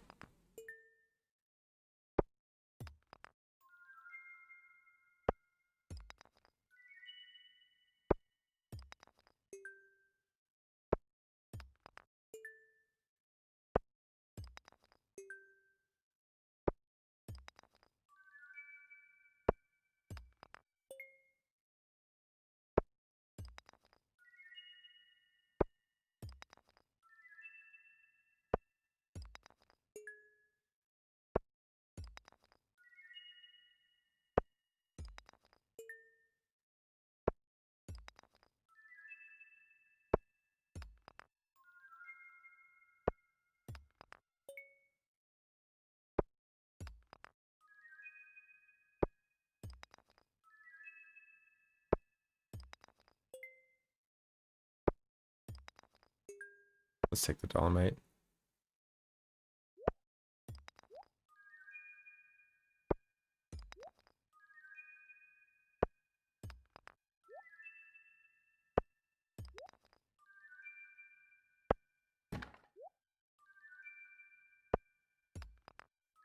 We're getting so rich.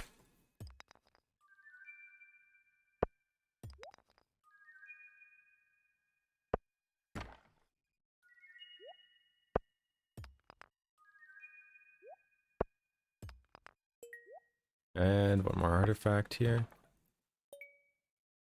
I put it that deep on purpose.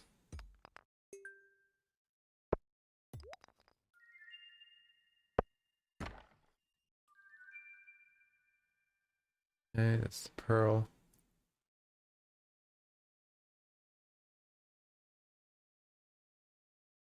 12.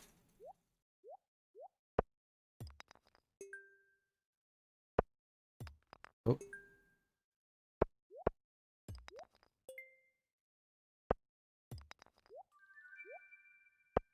I've missed the prismatic shard.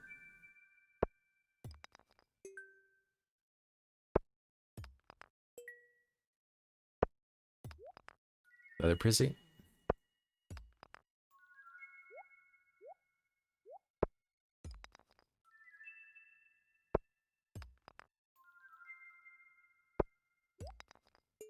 Another pumpkin.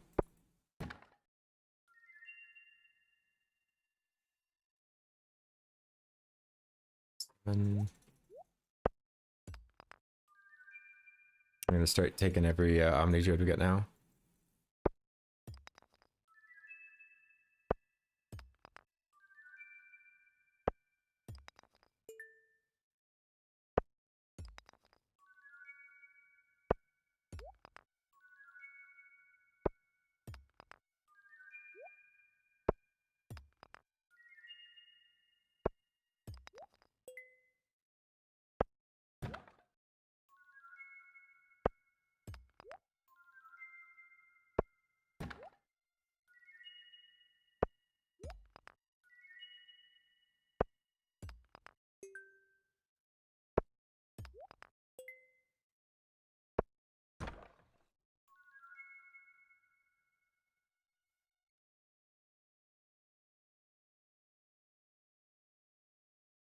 $16.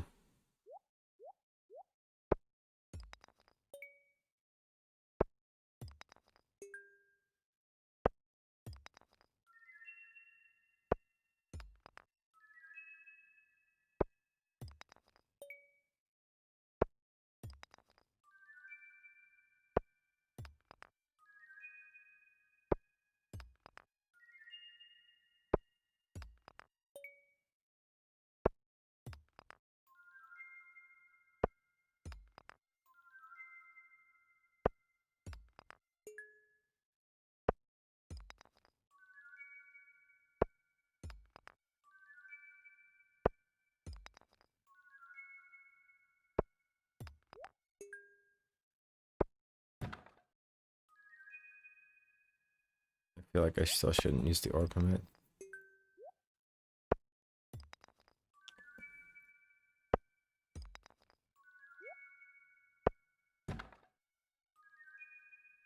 Okay, how many is this? 11. Okay.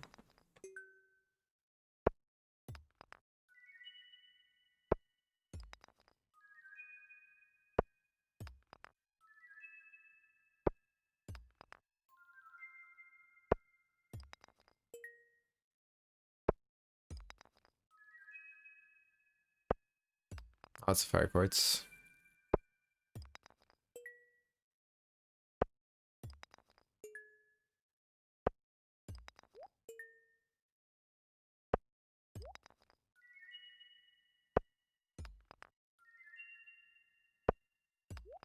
And another artifact.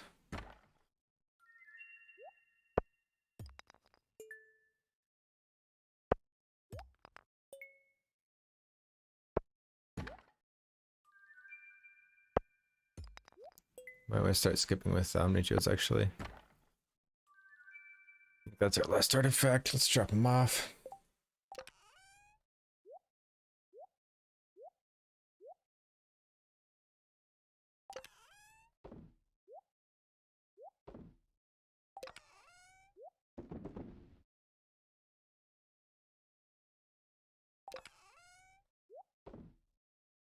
Okay.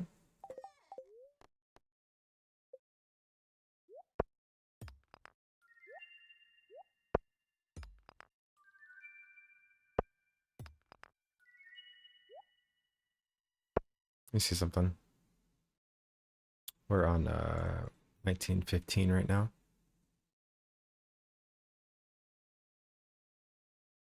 Are we stopping?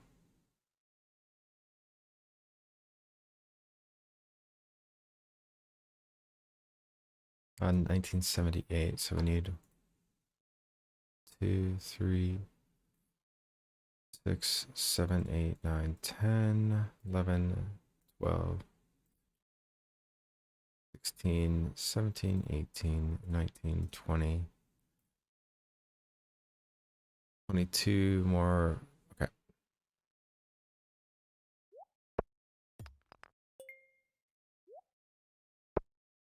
21 more. 20 more. 19 more.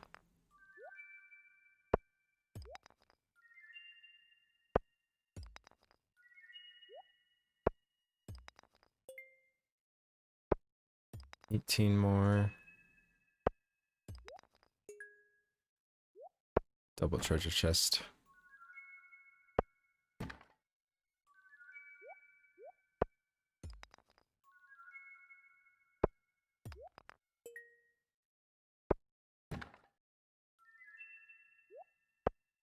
More. Yeah, now I'll skip with everything but magmas.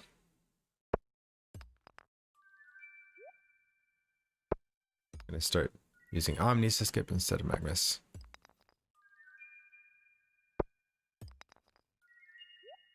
A little bit more involved as well.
Almost done, guys.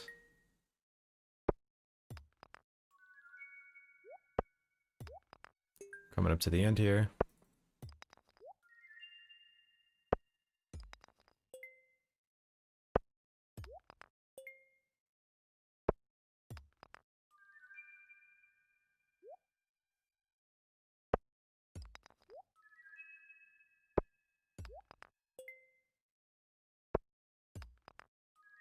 Pog.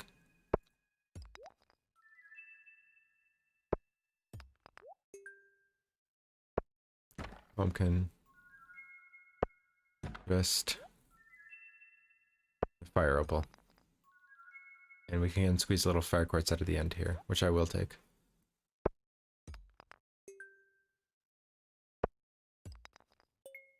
Okay. We're done. 30 treasure chests, 30 golden pumpkins, 28 pearls. Pog. Okay. Can zoom back out. Like to gray out all the ones I've opened. Pog, pog, pog.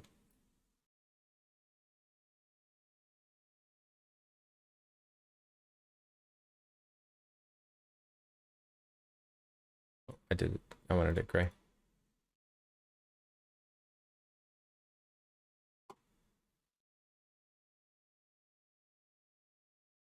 How does the number got changed here?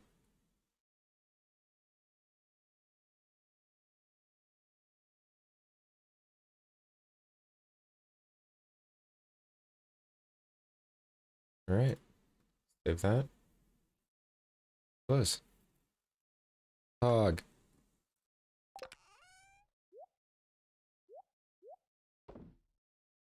And then we can sell all the rest of this.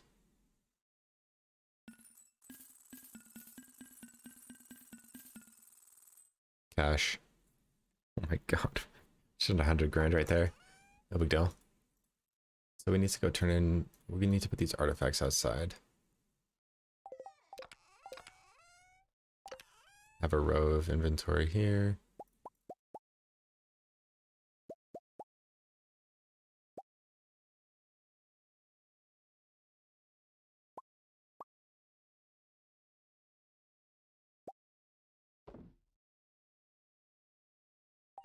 I'm just gonna make the one more chest. Just be goody.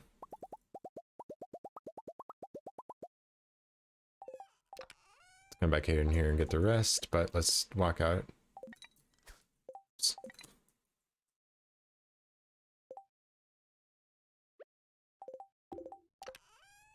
Let's see artifacts in here. Wait. Okay, there we go.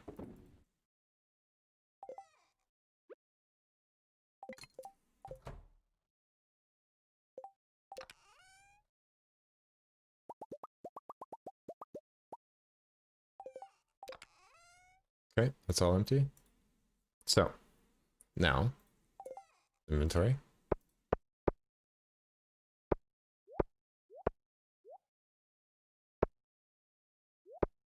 Put that on the Ginger Island.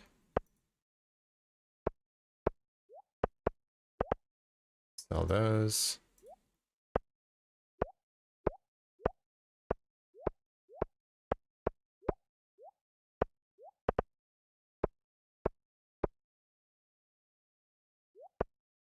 Okay, sweet. All right, guys. I need to go say a couple words to Elise. I need to take a few minutes here. Say goodnight to her. It's almost 2 a.m., so I don't want to try and wake her up, but I'll be right back.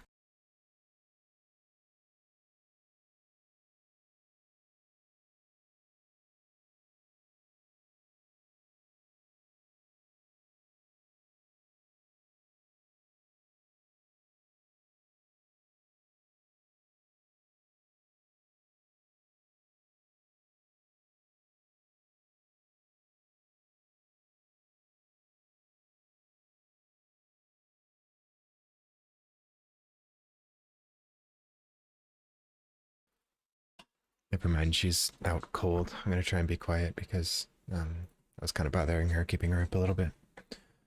Okay, so let's see. What are we looking like? We haven't done any foraging today. So Mousy Pound should tell us how many foraging XP we need. Skills.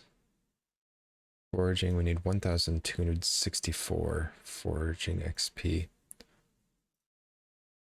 think we have...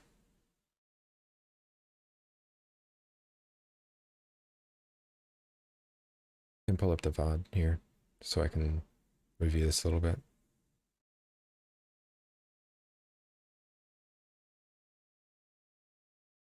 $11.26. Oh my god, we're done with the geodes. Thank the Lord.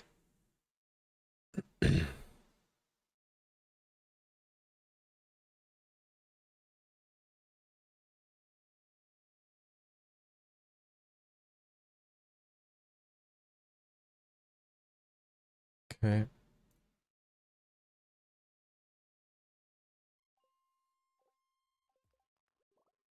Okay, let me put this up on screen Wait, while I review real quick. don't. That explains some of the diamonds not. Alright. So what did we do after this?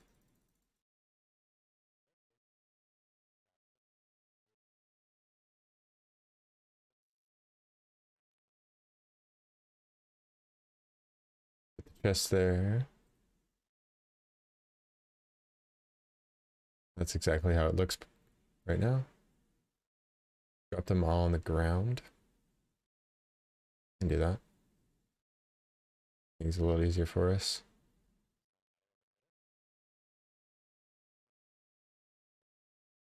Went to the minecarts, went to Robin's. Bought 450.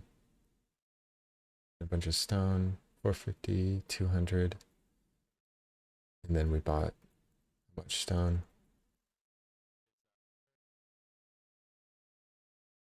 Three stacks. Like I could probably do one more. I do 4 stacks. Okay.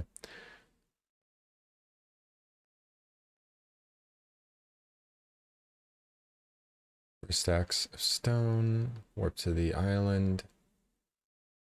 My stuff. So I'm probably not. I did like getting these corals. Singleton, singleton, single. Okay, they're all singles. I don't like chopping trees here necessarily, but it's all right. We need to chop a couple of these stones here. That one. And that one there. Okay. Warp back to the desert. Grab all our artifacts. We don't delete the one that we need.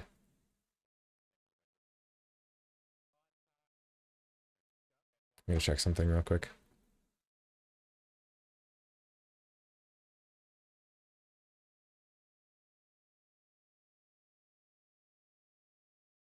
One, 2, 6, 4.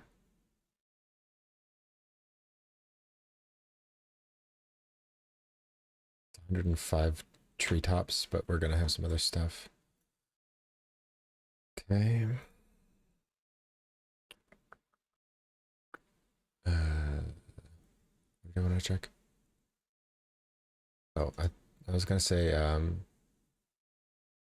probably since we're in here, grab one of these chests out. Yeah, oh, that's what I wanted to check.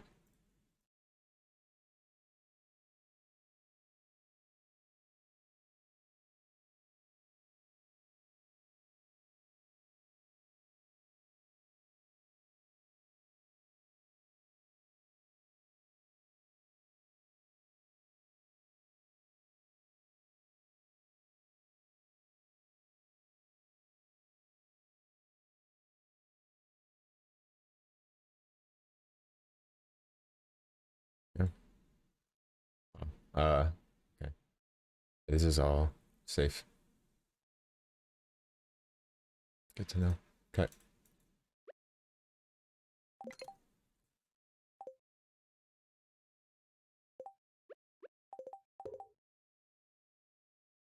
Sweet.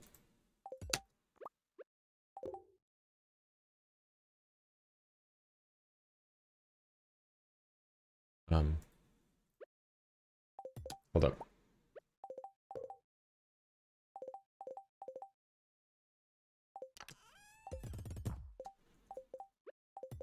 There. That's better. Okay. Now we got a double chest here. That's nice. I like that. It's gonna help later. Now, how about later? No, we don't need to drop everything on the ground. Then we're gonna get a robin.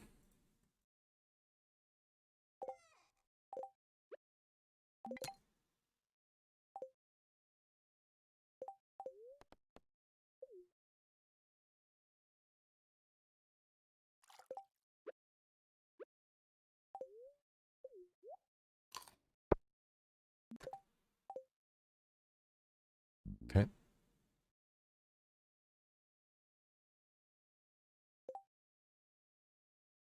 Yeah, this is fine.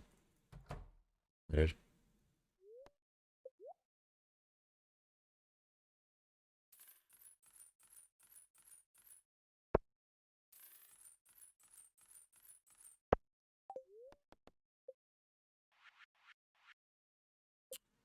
Upgrade the barn.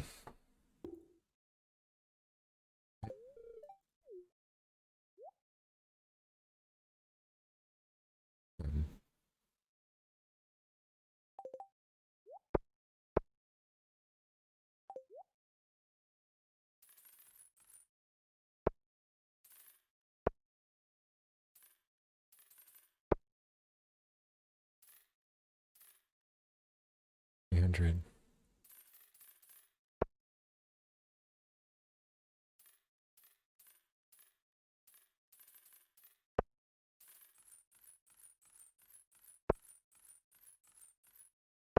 Okay. 4 stacks of stone. It's good.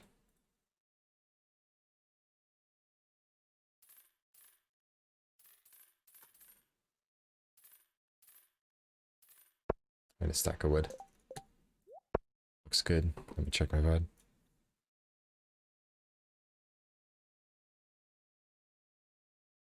Like, I had more money when I left Robin's before. What did I spend money on here? Oh, at this saloon. Yep. Not a step. And then we'll warp to the desert.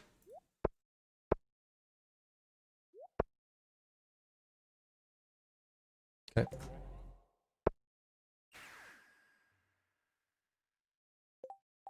Wow, all that time in Iron's still not smelted. We got resources for days. The clay goes in there too.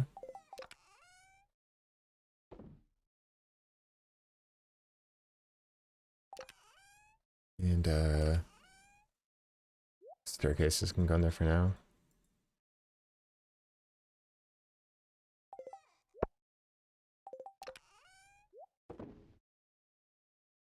Okay, that's all I need.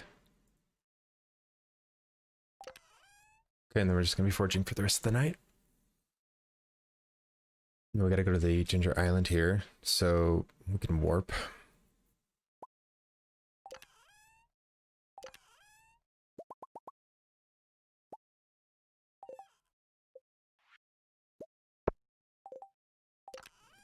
We got warps, we can use them. Okay. We're gonna hit the saloon later after we're done with the museum. Oh, that's what I wanted to check.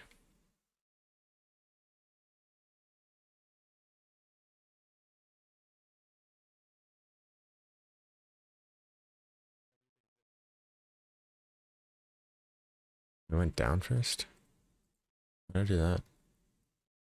Did I grab the forageables from the cave earlier? There it is. How many forageables are in here?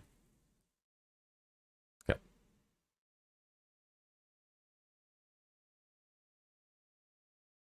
I like this route better. 1.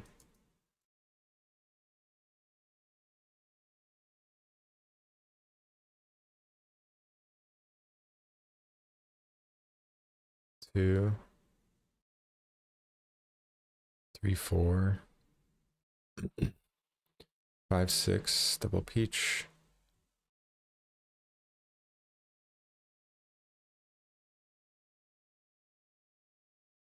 7, 8. Okay, we got 8 forageables to pick up there. 1, 2, 6, 4. 8 times 7. 8 times 7. So we're gonna need 1,208. That's about 100 trees. I don't know how many trees I've got.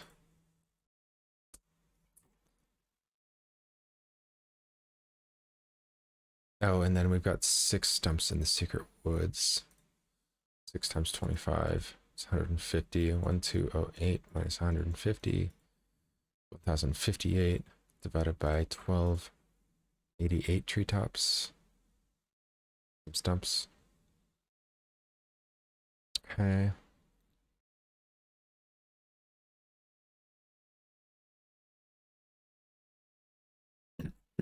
And then one more thing I can check.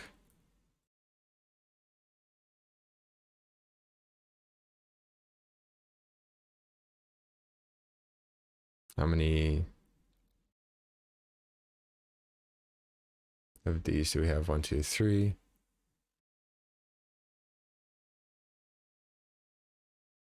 I was chopping the stumps as well. 4, 5, 6, 7, 8, 9, 10, 11, 12 spring onions. Okay. 12 times 3 is 36. 10, 58 minus 36. 1,022. And if I chop the stumps as well, it's about 78 trees. 79. Interesting. Okay. That's fine. 79 trees. Okay. We have until 6 o'clock to get to the museum. It's about 4 o'clock now. We do have some time to do the island farm then. But I can only chop about 2 to 3 trees a minute. 1 trees every 10 minutes, so I can probably chop 6 trees on the island before I have to come back. Maybe 8. Geez, that's probably not good enough.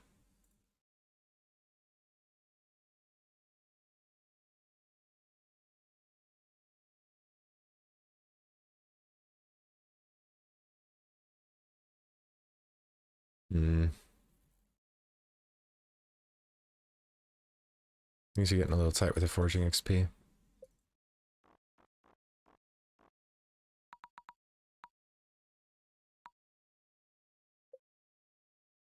Okay, let's do this. I have an idea. Wait, I want to warp here. Yeah, I'm gonna warp here. Yeah, I think we just warp. Is there anything else we want to bring to Ginger Island?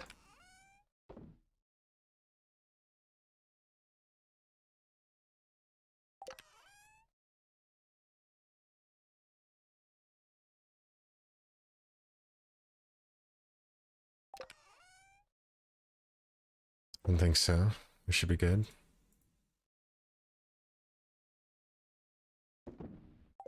Great, let's warp.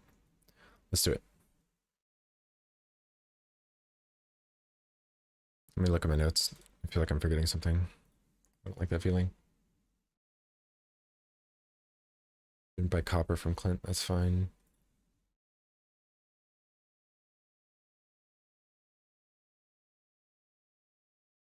Okay, well, let's just do it. Okay, there's a warp. Ginger Island, here we come.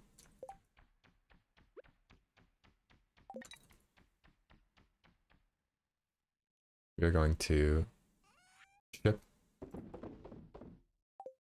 That was not a step. Fossilized skull goes in here. Anything we want to bring back from Ginger Island? Yeah. This doesn't need to be here. All this can stay. I don't care about that. 4 geodes. Lol. Okay. And I think we're gonna skip chopping the trees here. We'll figure it out. Okay. Gonna slide our way up to the dig site. Bombs can come with. Okay.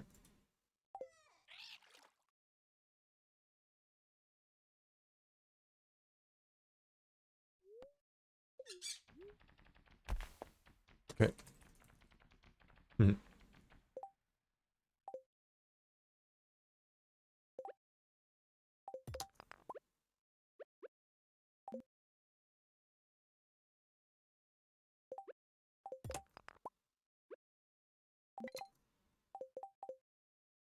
Okay. Do not pick these up while holding this.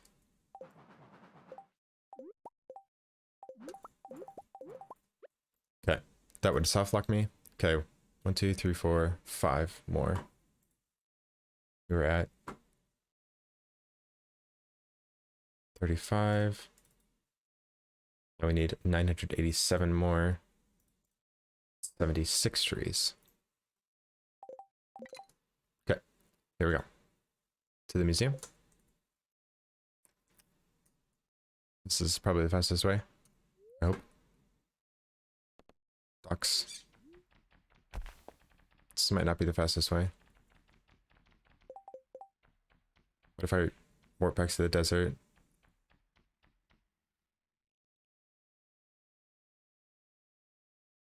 I have to run across the beach. Running across the beach sounds slow. I'm gonna do the desert. This is fine. I'm gonna warp to the desert. I can drop off some of this stuff as well. Okay. That's fine. We have the desert warps now.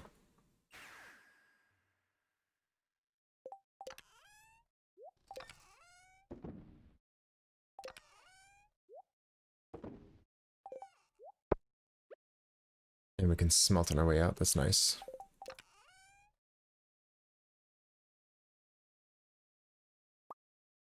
Okay, we can do 250.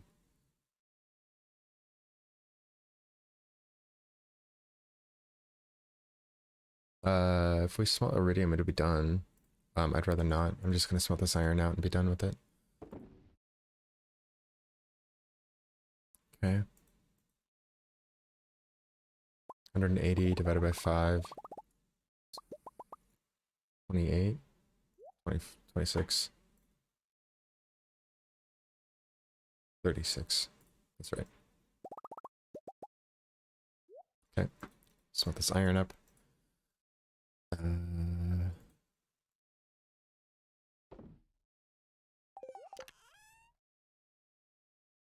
Iron bar's just finished as well. That's pretty nice. I don't know. I feel like I shouldn't smelt right now.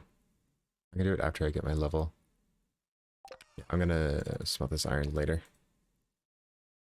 Okay. I'm gonna do this instead.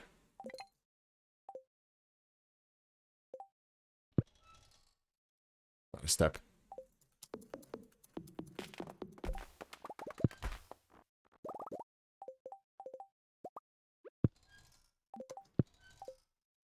Those are not steps. 2.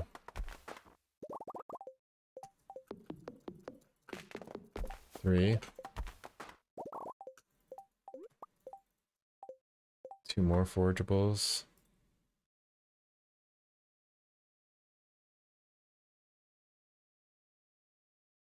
75 trees left. That was 3. 4. Pole vaulting.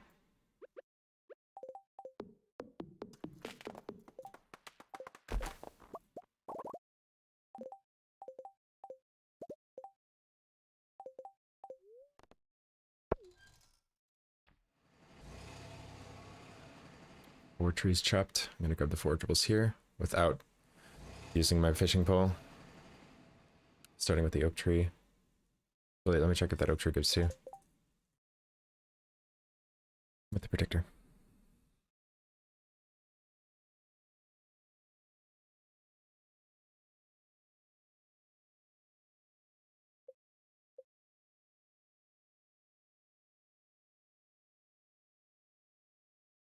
So close, guys.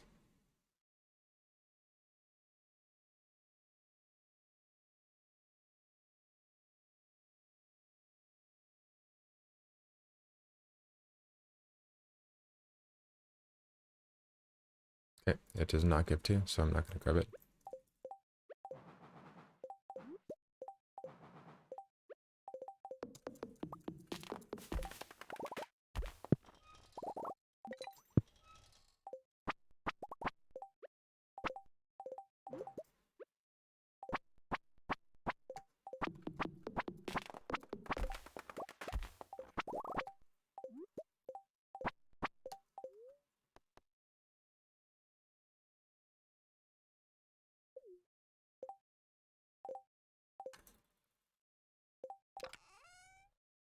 We're gonna dump. Up to our fish pond, fish pool. Come back here and grab it all.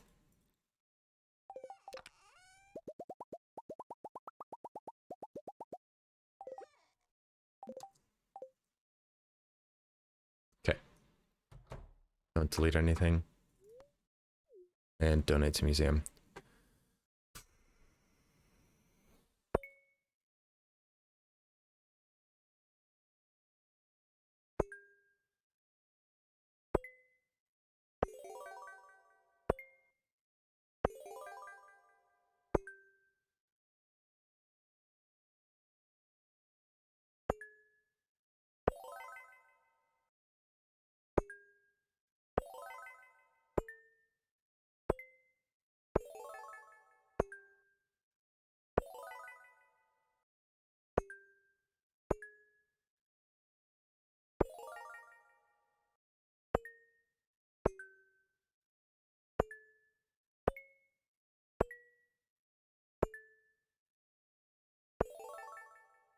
There's magic rock candy.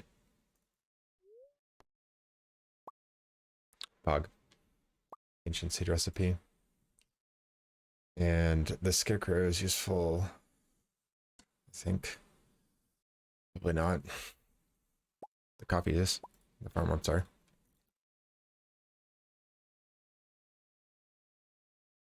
Feels weird not to take a scarecrow.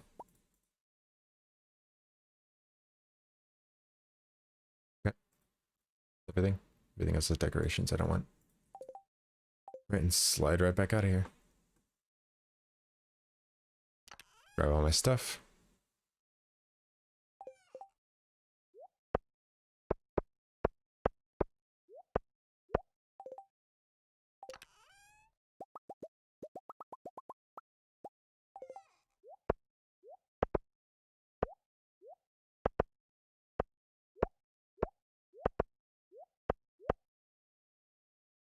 Sweet. Accomplished. Okay. Then we go to the saloon.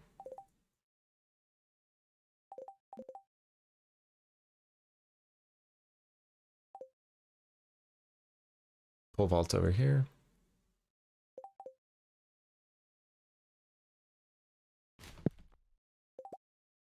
Don't want to be holding the fish rod when we pick up forage.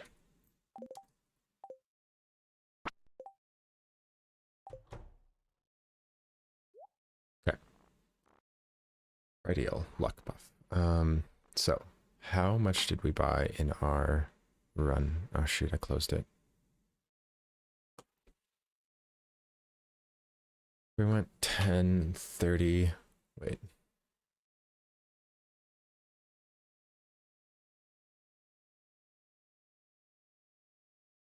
Uh, 200, 52, 520.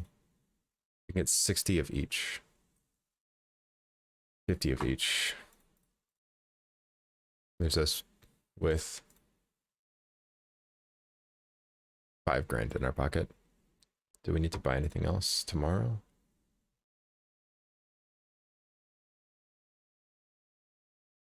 Oh, that leaves us enough for the espresso, actually, if we do that. Oh, we need 10 grand in inventory. Oh my god. I almost forgot. We do not have that much to spend. 31, 20, let's just say 20 grand. 38. I'm just gonna buy 25 of each. Actually, I'm gonna buy 30 coffee. Leave some money left over with the triple shot espresso recipe. I think it would be good to buy down, but leave 1,000. What's 1,000? 3 more coffee? Yeah. There. That leaves us with 1,000. Okay. And to the sewer should be fine. Yeah, I like this route, actually. This is good. I like this. This is good. I like this a lot. Let me not throw and go in the correct direction. Actually, Corvus, talk to me. I want these 800. 80 times 10, 800. That's good. I don't need cash. I want those. Those are good. Okay, and then we woof for our mining level. And now we are broke. Officially. Thank God. And I'm going to step in the middle here. I know I did not walk because I had the pole vaulting out.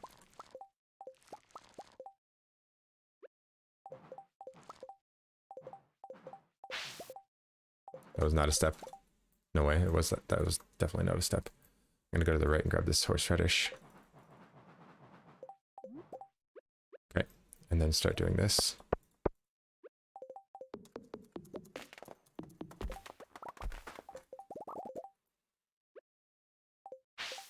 That was a step. Cancel my rod too early. That was 8. Oh, I switched it. I see. We'll just do this.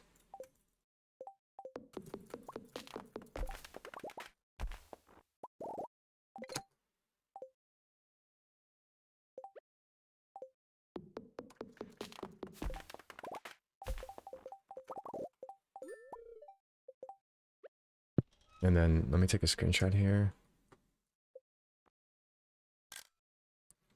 And upload that to the predictor. I'm gonna go to the forest. See if any of these oaks give me double. Oh my god, I need to delete the sea urchin the screenshots. Crap. Bruh.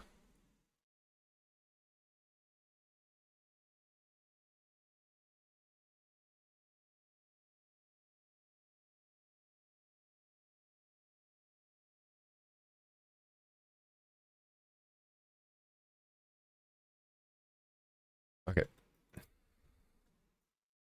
Any of these oaks drop double? No, don't chop the oaks then. I don't mind.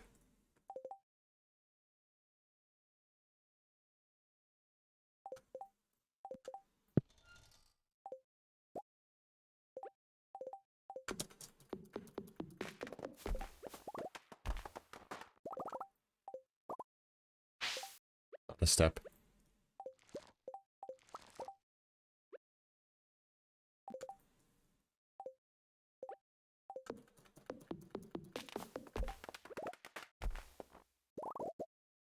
There's a pretty low concentration of trees here. Gotta rather stay in a denser area.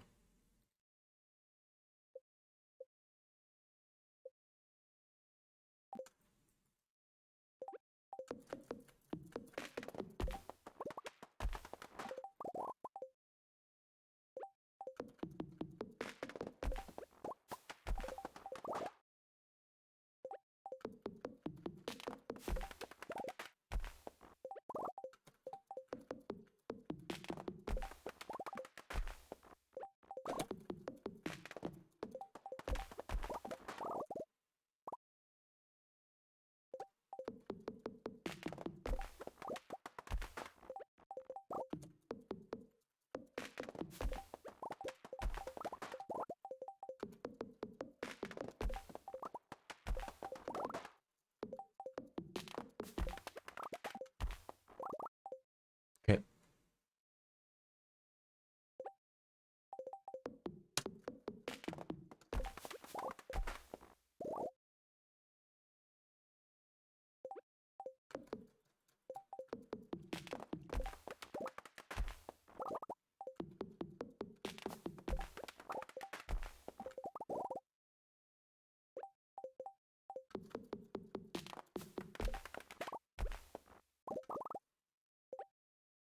Copies that. Timing.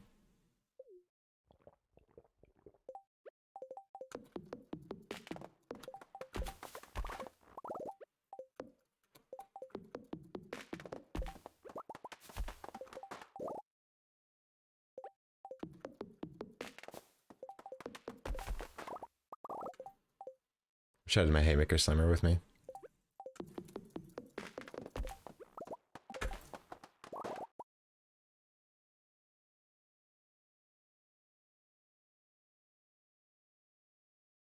Yeah, I do this route.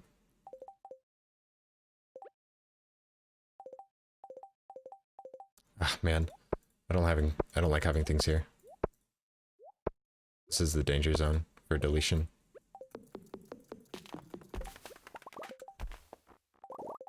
Especially when you're animation canceling like this. Okay, do not soft lock.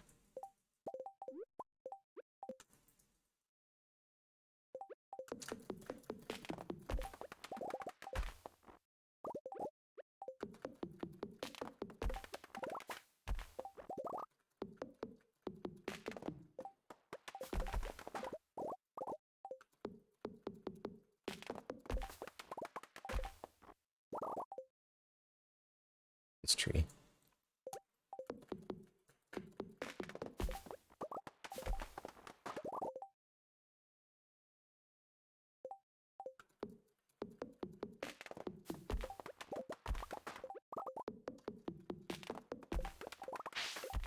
What was the step? 9. Darn. Dang it, I did it again. Keep switching.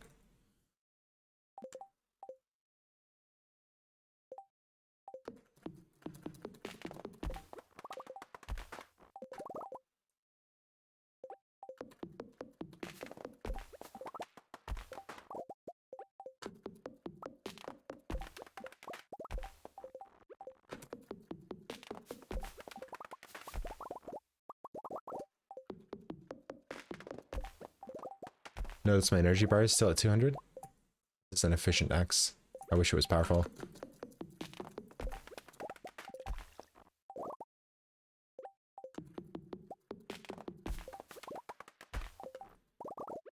Nope.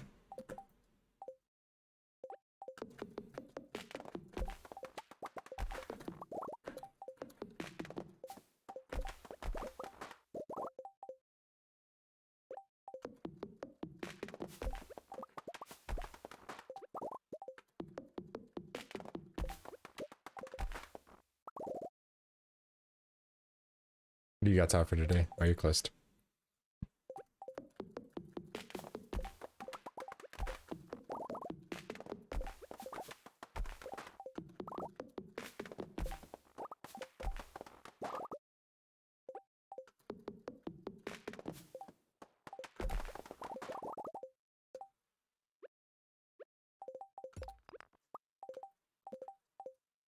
Okay, slimes don't hurt me. Not a step.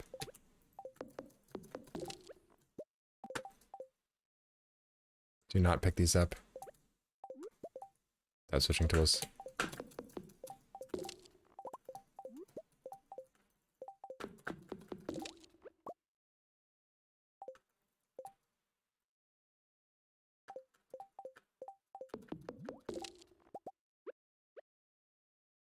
Savaging. Good on. Not a step.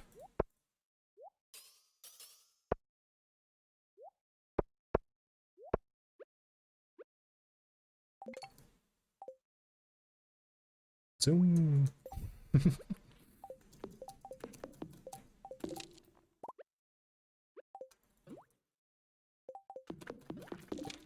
an acceptable slow.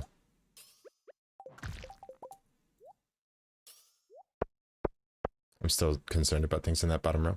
And then we warp farm. This is garbage.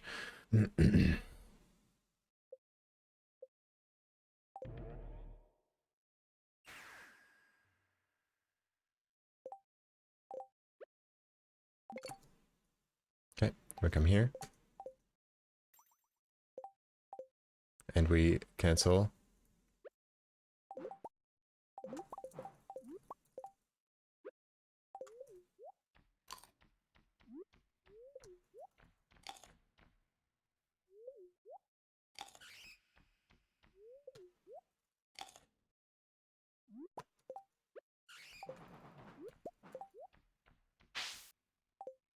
I think I still need that.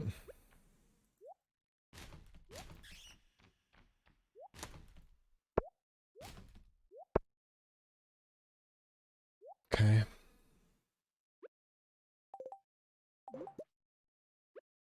Having a midnight snack, nice.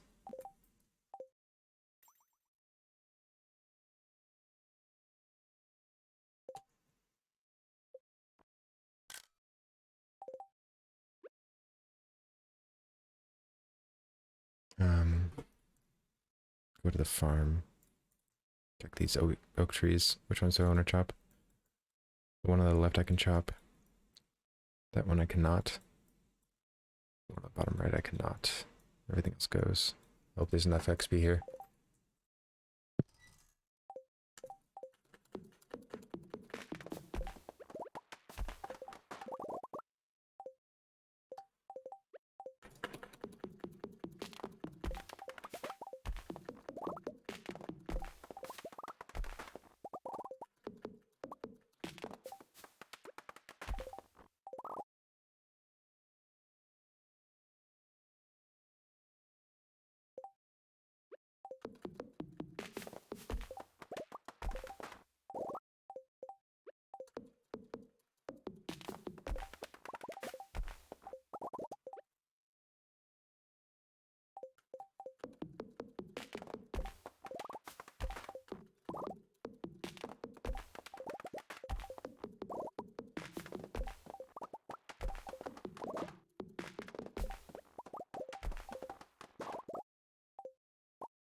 I'm keeping my cursor out of my inventory area.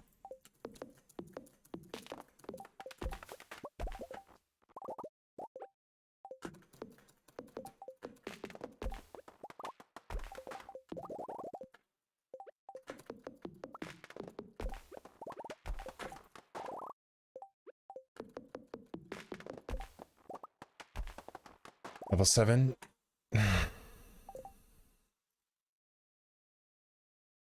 You guys maybe fall asleep again, no worries. It's kind of funny, honestly. Okay, what's our best bet to get these last final trees? I don't know how many we're at.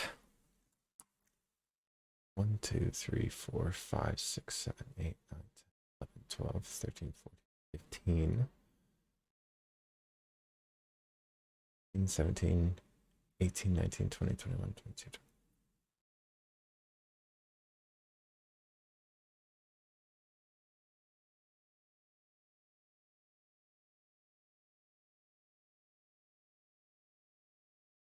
8.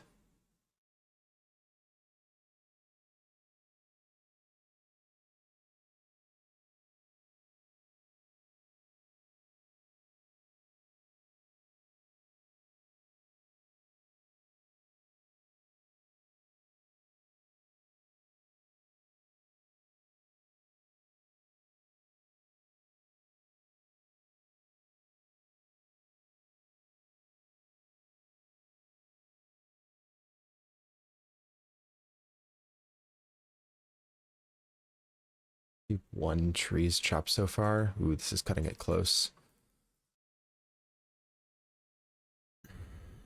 I really don't want to warp to Ginger Island again. It's my last warp. Any day I'd need to go to Ginger Island, I can just take the boat, though. I don't know if I have a high concentration of trees anywhere else. 61, did I say?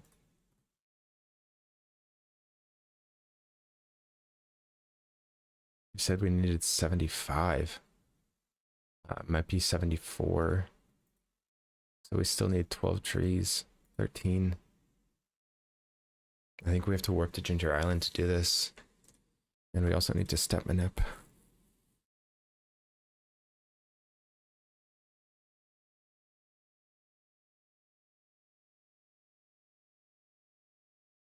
Sorry. I'm still up.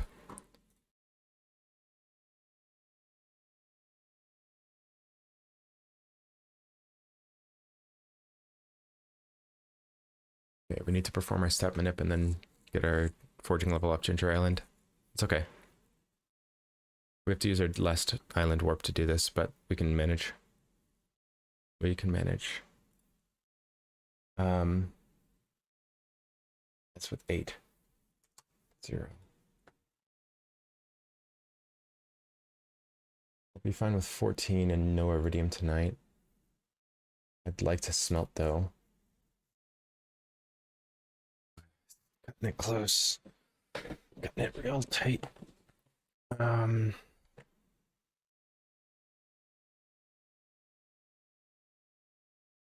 so close. I know it. I know we're so close. Okay. Go up to the farm. I need to check something real quick. I need to pull up Smappy. I need to see if my crystallariums are done in the morning. Tomorrow.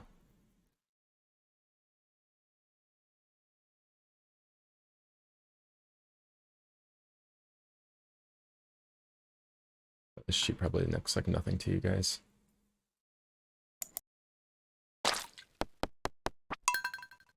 Sorry, this is super loud.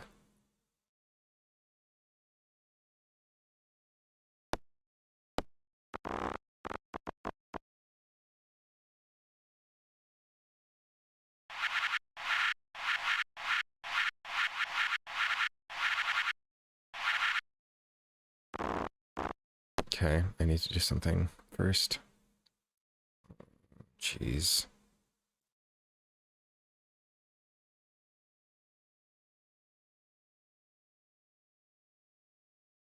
Sorry.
think that should work.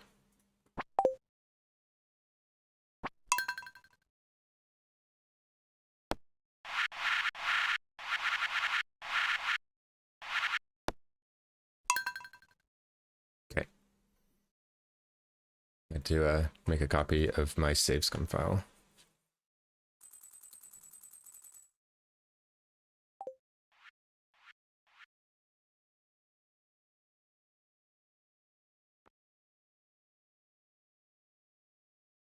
My crystallariums are done in the morning. Gee.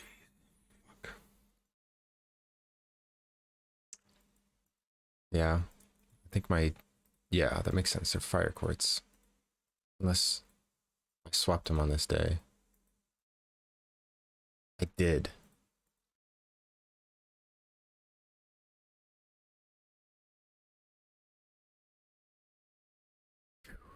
Hold up.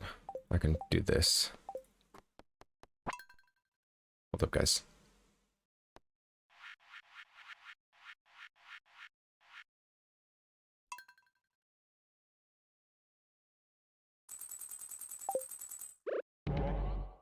I know you can't see this. It's fine. Fire quartz, 12 hours. Actually, they should be done now. How long does fire quartz take to process? Okay, I can close Smappy. Close that.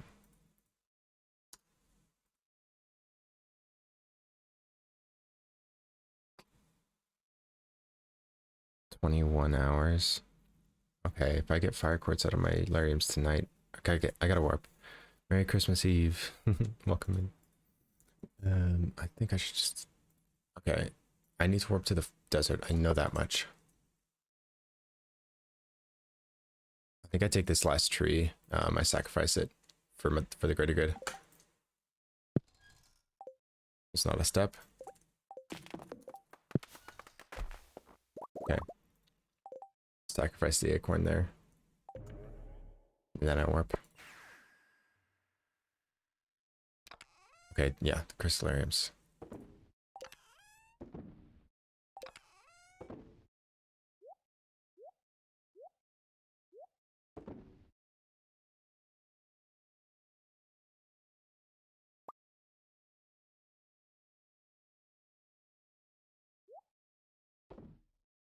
Is there anything in here that I don't want in here? That.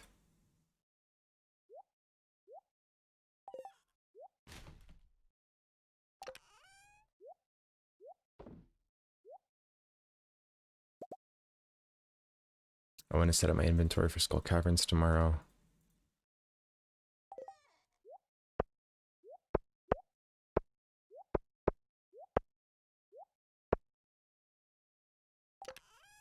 I'm gonna have to warp to the island. I don't see a way around it. Let's actually put the ginger in here. I don't see a way around this.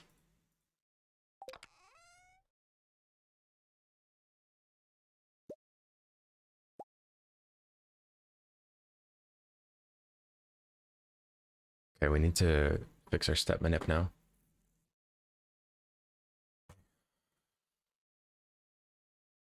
Or actually, we could put the crystallariums at 0 and not collect them right now.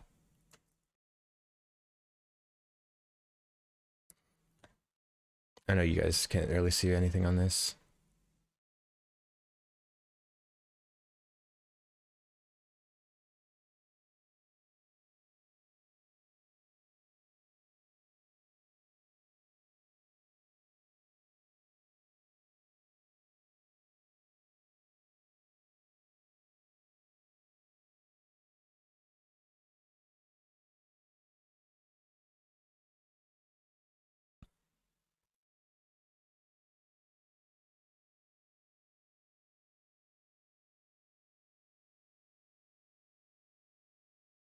I'm pretty sure if we smelt iridium now, it won't be done in the morning. That's good. Okay, so 2, 3, 4. 4 is a pretty good one at 14, 5,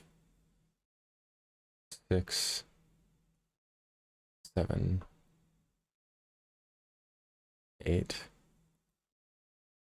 I would like to get the crystallariums, so let's go back to 4 and 4. Okay, that's pretty good. A 0.87 with a 0.79 backup. Okay.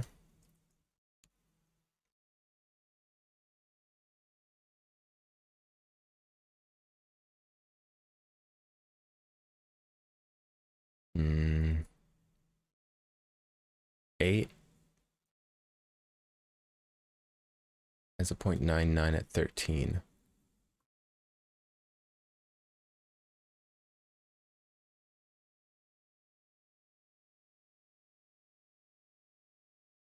How many iridium do I have? 135 divided by 5. 27 bars max. Okay.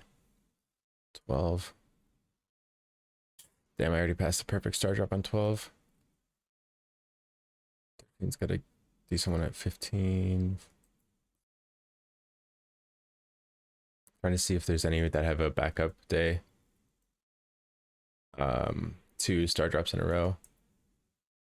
I have up to 21, 27 bars that I can smelt.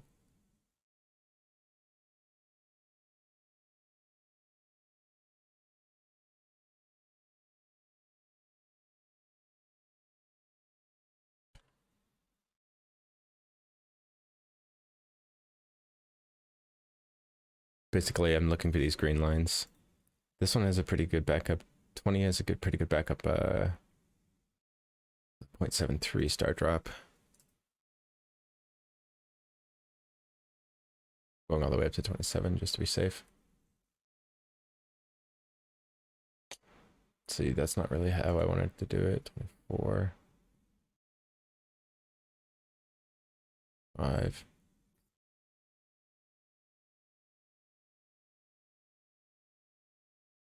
I smelt 25 iridium bars. 26.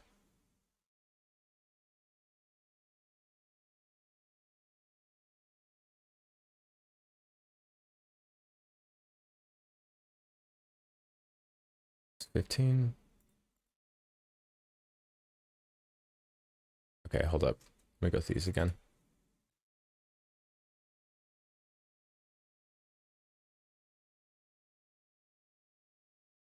I think I'm gonna go. I can't. I missed it already. I've taken too many steps to go for that one.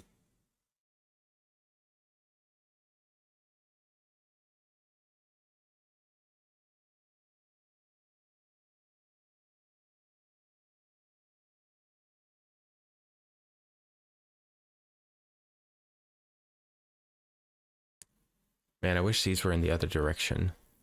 These green lines here, they're increasing. I wish they were decreasing. It's so good. Big said I can get a perfect, near perfect star drop on 13 steps with 8 furnaces. Is there a perfect star drop somewhere? I don't think a perfect star drop matters all that much.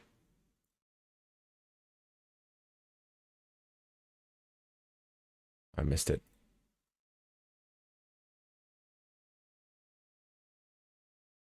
13 is 15 steps. Am I at 10? I think I'm gonna try for, man, 14. I don't like that. 15.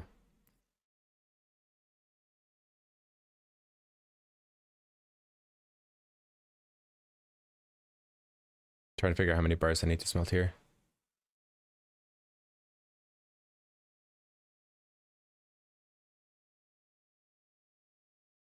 This. That's kind of what I'm looking for. It's a high star drop, but if I'm off by 1 step, then I still get a medium star drop. It's actually a low star drop.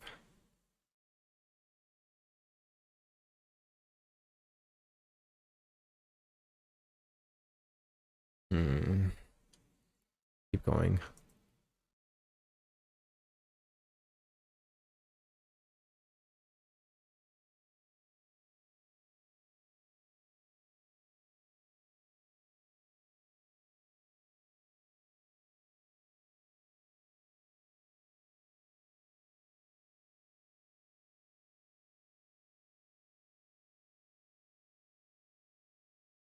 Thing I'm most afraid of is a start drop followed up by a bat luck or a skull luck. So we go through this again and again and again.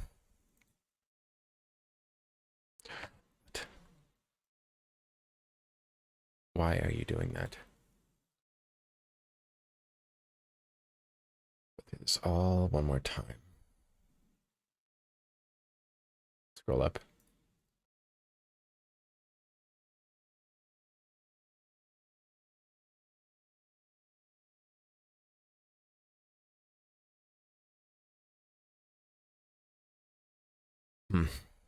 Difficult.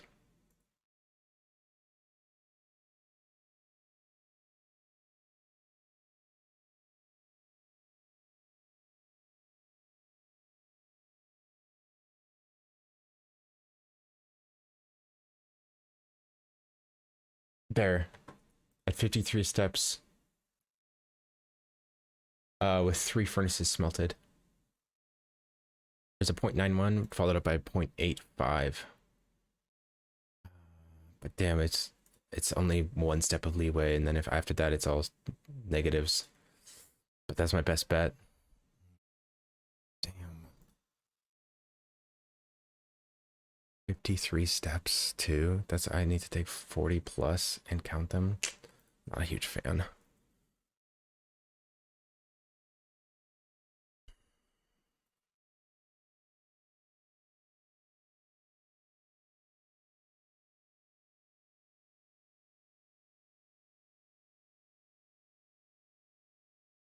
I think this is my best bet. I'll go for this 0.88, and that gives me 2 of leeway, and then a neutral, and then a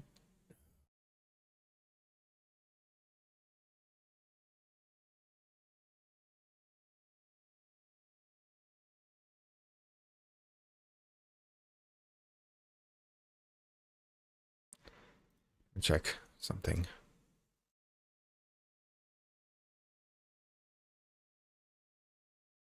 Good.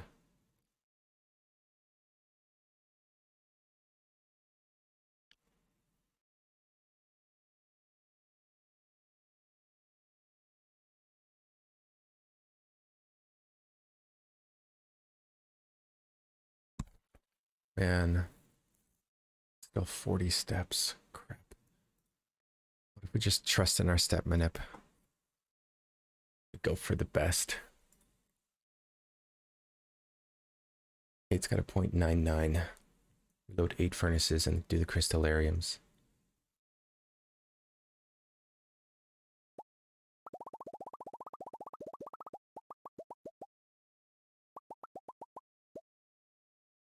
And then we warp. And manage our inventory in the morning. Actually, it would be kind of nice to have it set up.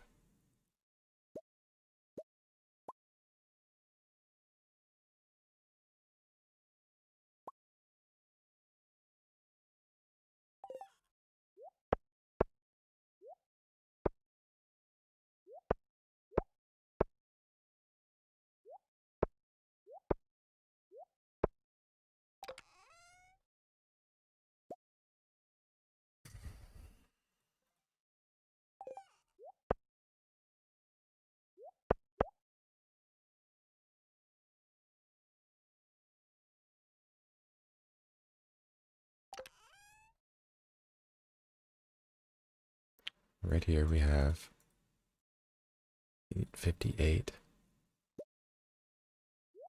Could probably smelt iron and then warp.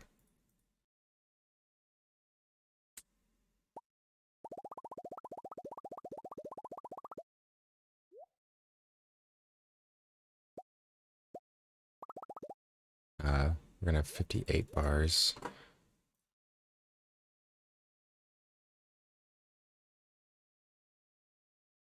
$16.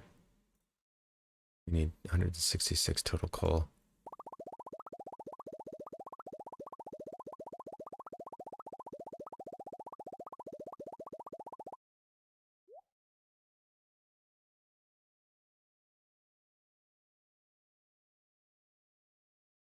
We're gonna need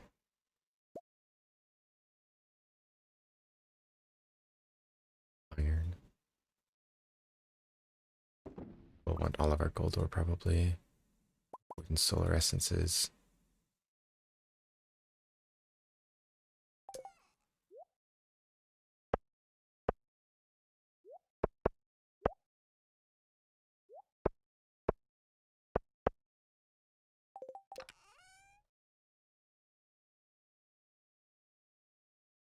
What's our step count target now? 13. Okay, we can only take 3 more steps today. That's fine. Take the bombs with us in the morning.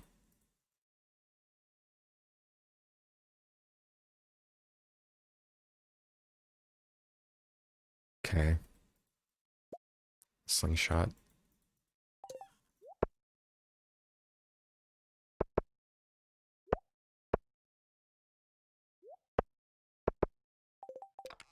And those, and the magic rock candy.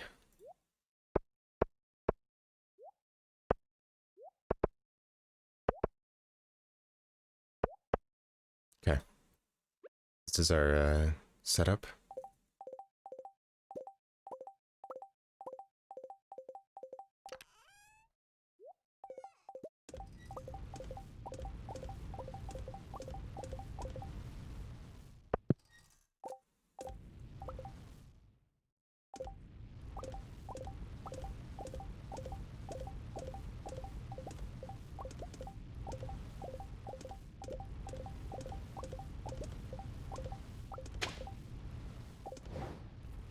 Okay, 11.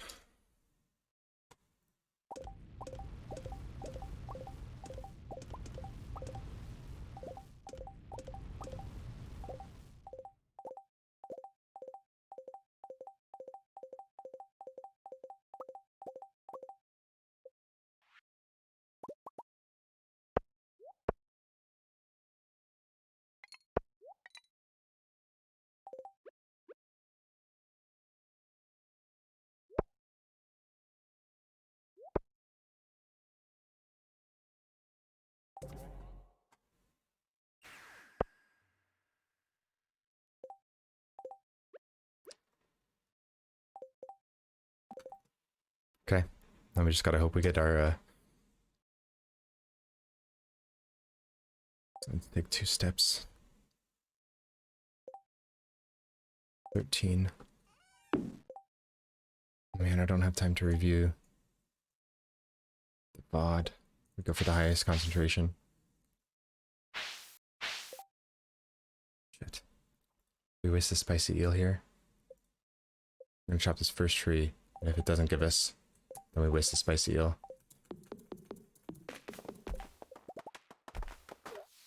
We're wasting a spicy eel here. We need the speed. It's fine.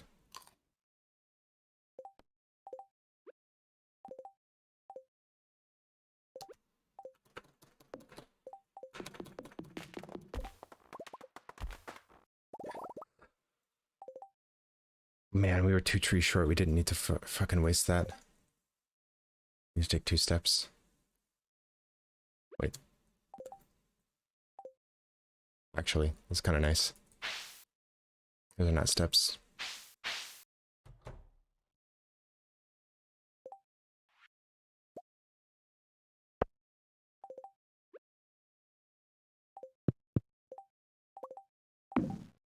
Okay, that's the day.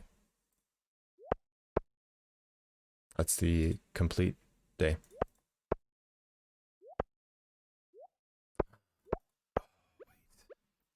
Perfect. Wonder if I have time to get there. 50? We're not gonna make it. No way. No shot.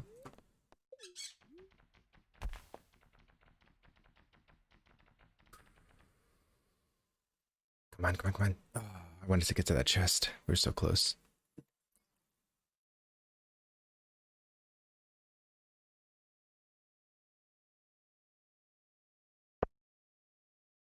Don't tell me I passed out. Okay. Okay, that was scary. Oh, man. Miner. Blacksmith. Level 7 foraging for tree fertilizer. 300,000 gold. And the moment of truth. Did we get our step manipulation? We gotta walk outside. We moved the wrong bed again. It's impossible to guess which bed it is.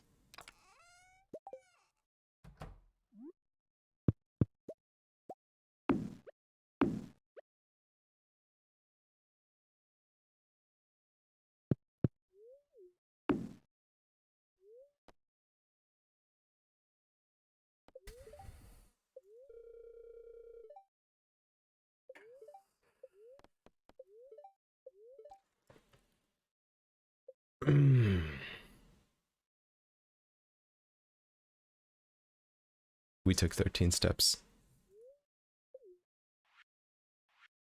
We have warp totems. We have magic rock candy. We have perfect luck. We did the manipulation properly. And it was a Sunday to Monday transition, which I did account for in the sheet.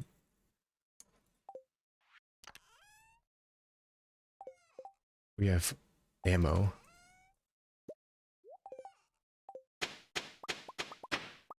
We can turn our steps down.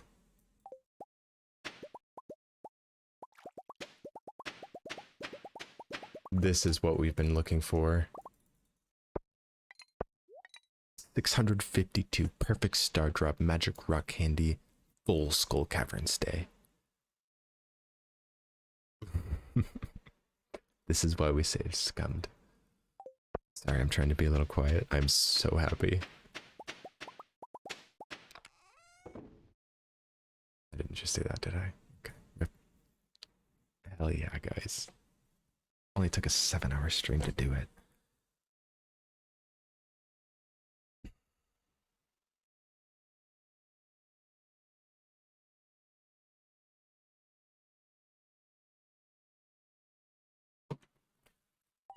Oh, Merry Christmas. You know what this means?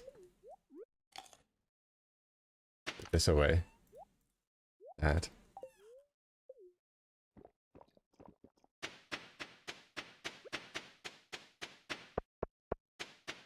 Holiday miracle. We did it all correctly.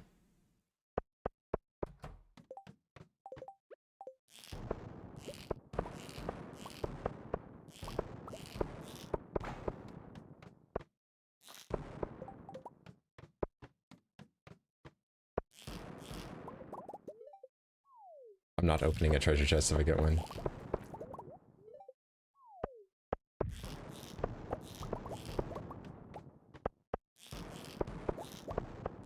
This is without the star. This is without the magic rock candy, by the way.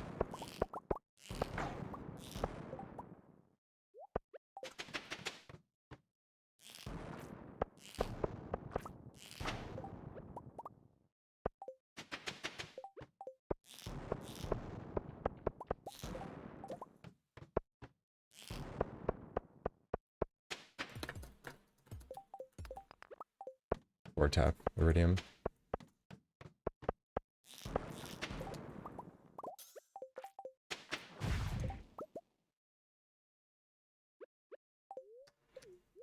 I'm so stoked, dude. This is amazing.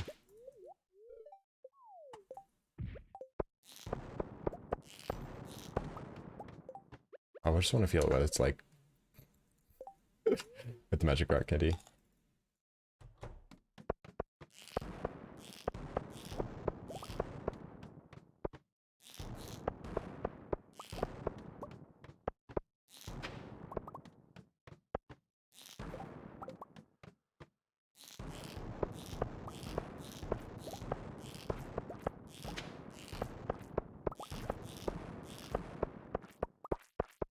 The bed flooring. Wait. See what I can do with this.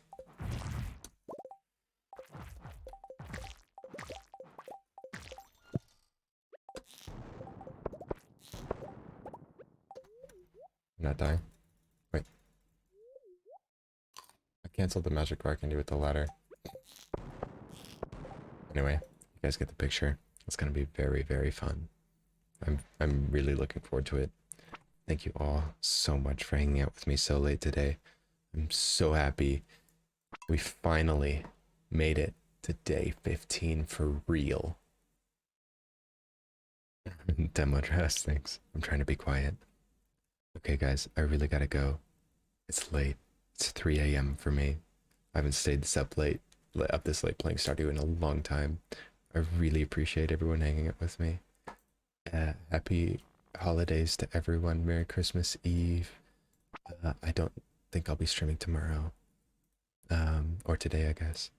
Thank you so much for all the follows. I really appreciate you guys and for making me stand and sit up. I will catch you all on the next one. I highly doubt anyone's live this late in the night on Christmas Eve. But we can try. Oh my. Oh my. Okay. So, who's playing Stardew Valley then? Should we find a random raid?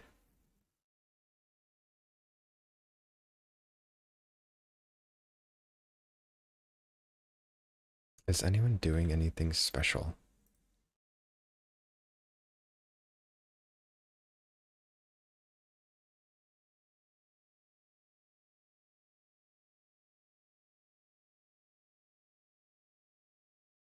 Hmm. Does anyone know anyone on? Anyone worth a raid? You guys just want to go to bed. It's all bedtime for everyone. Go to bed. No raid. Thank you so much. I'll catch you on the next one.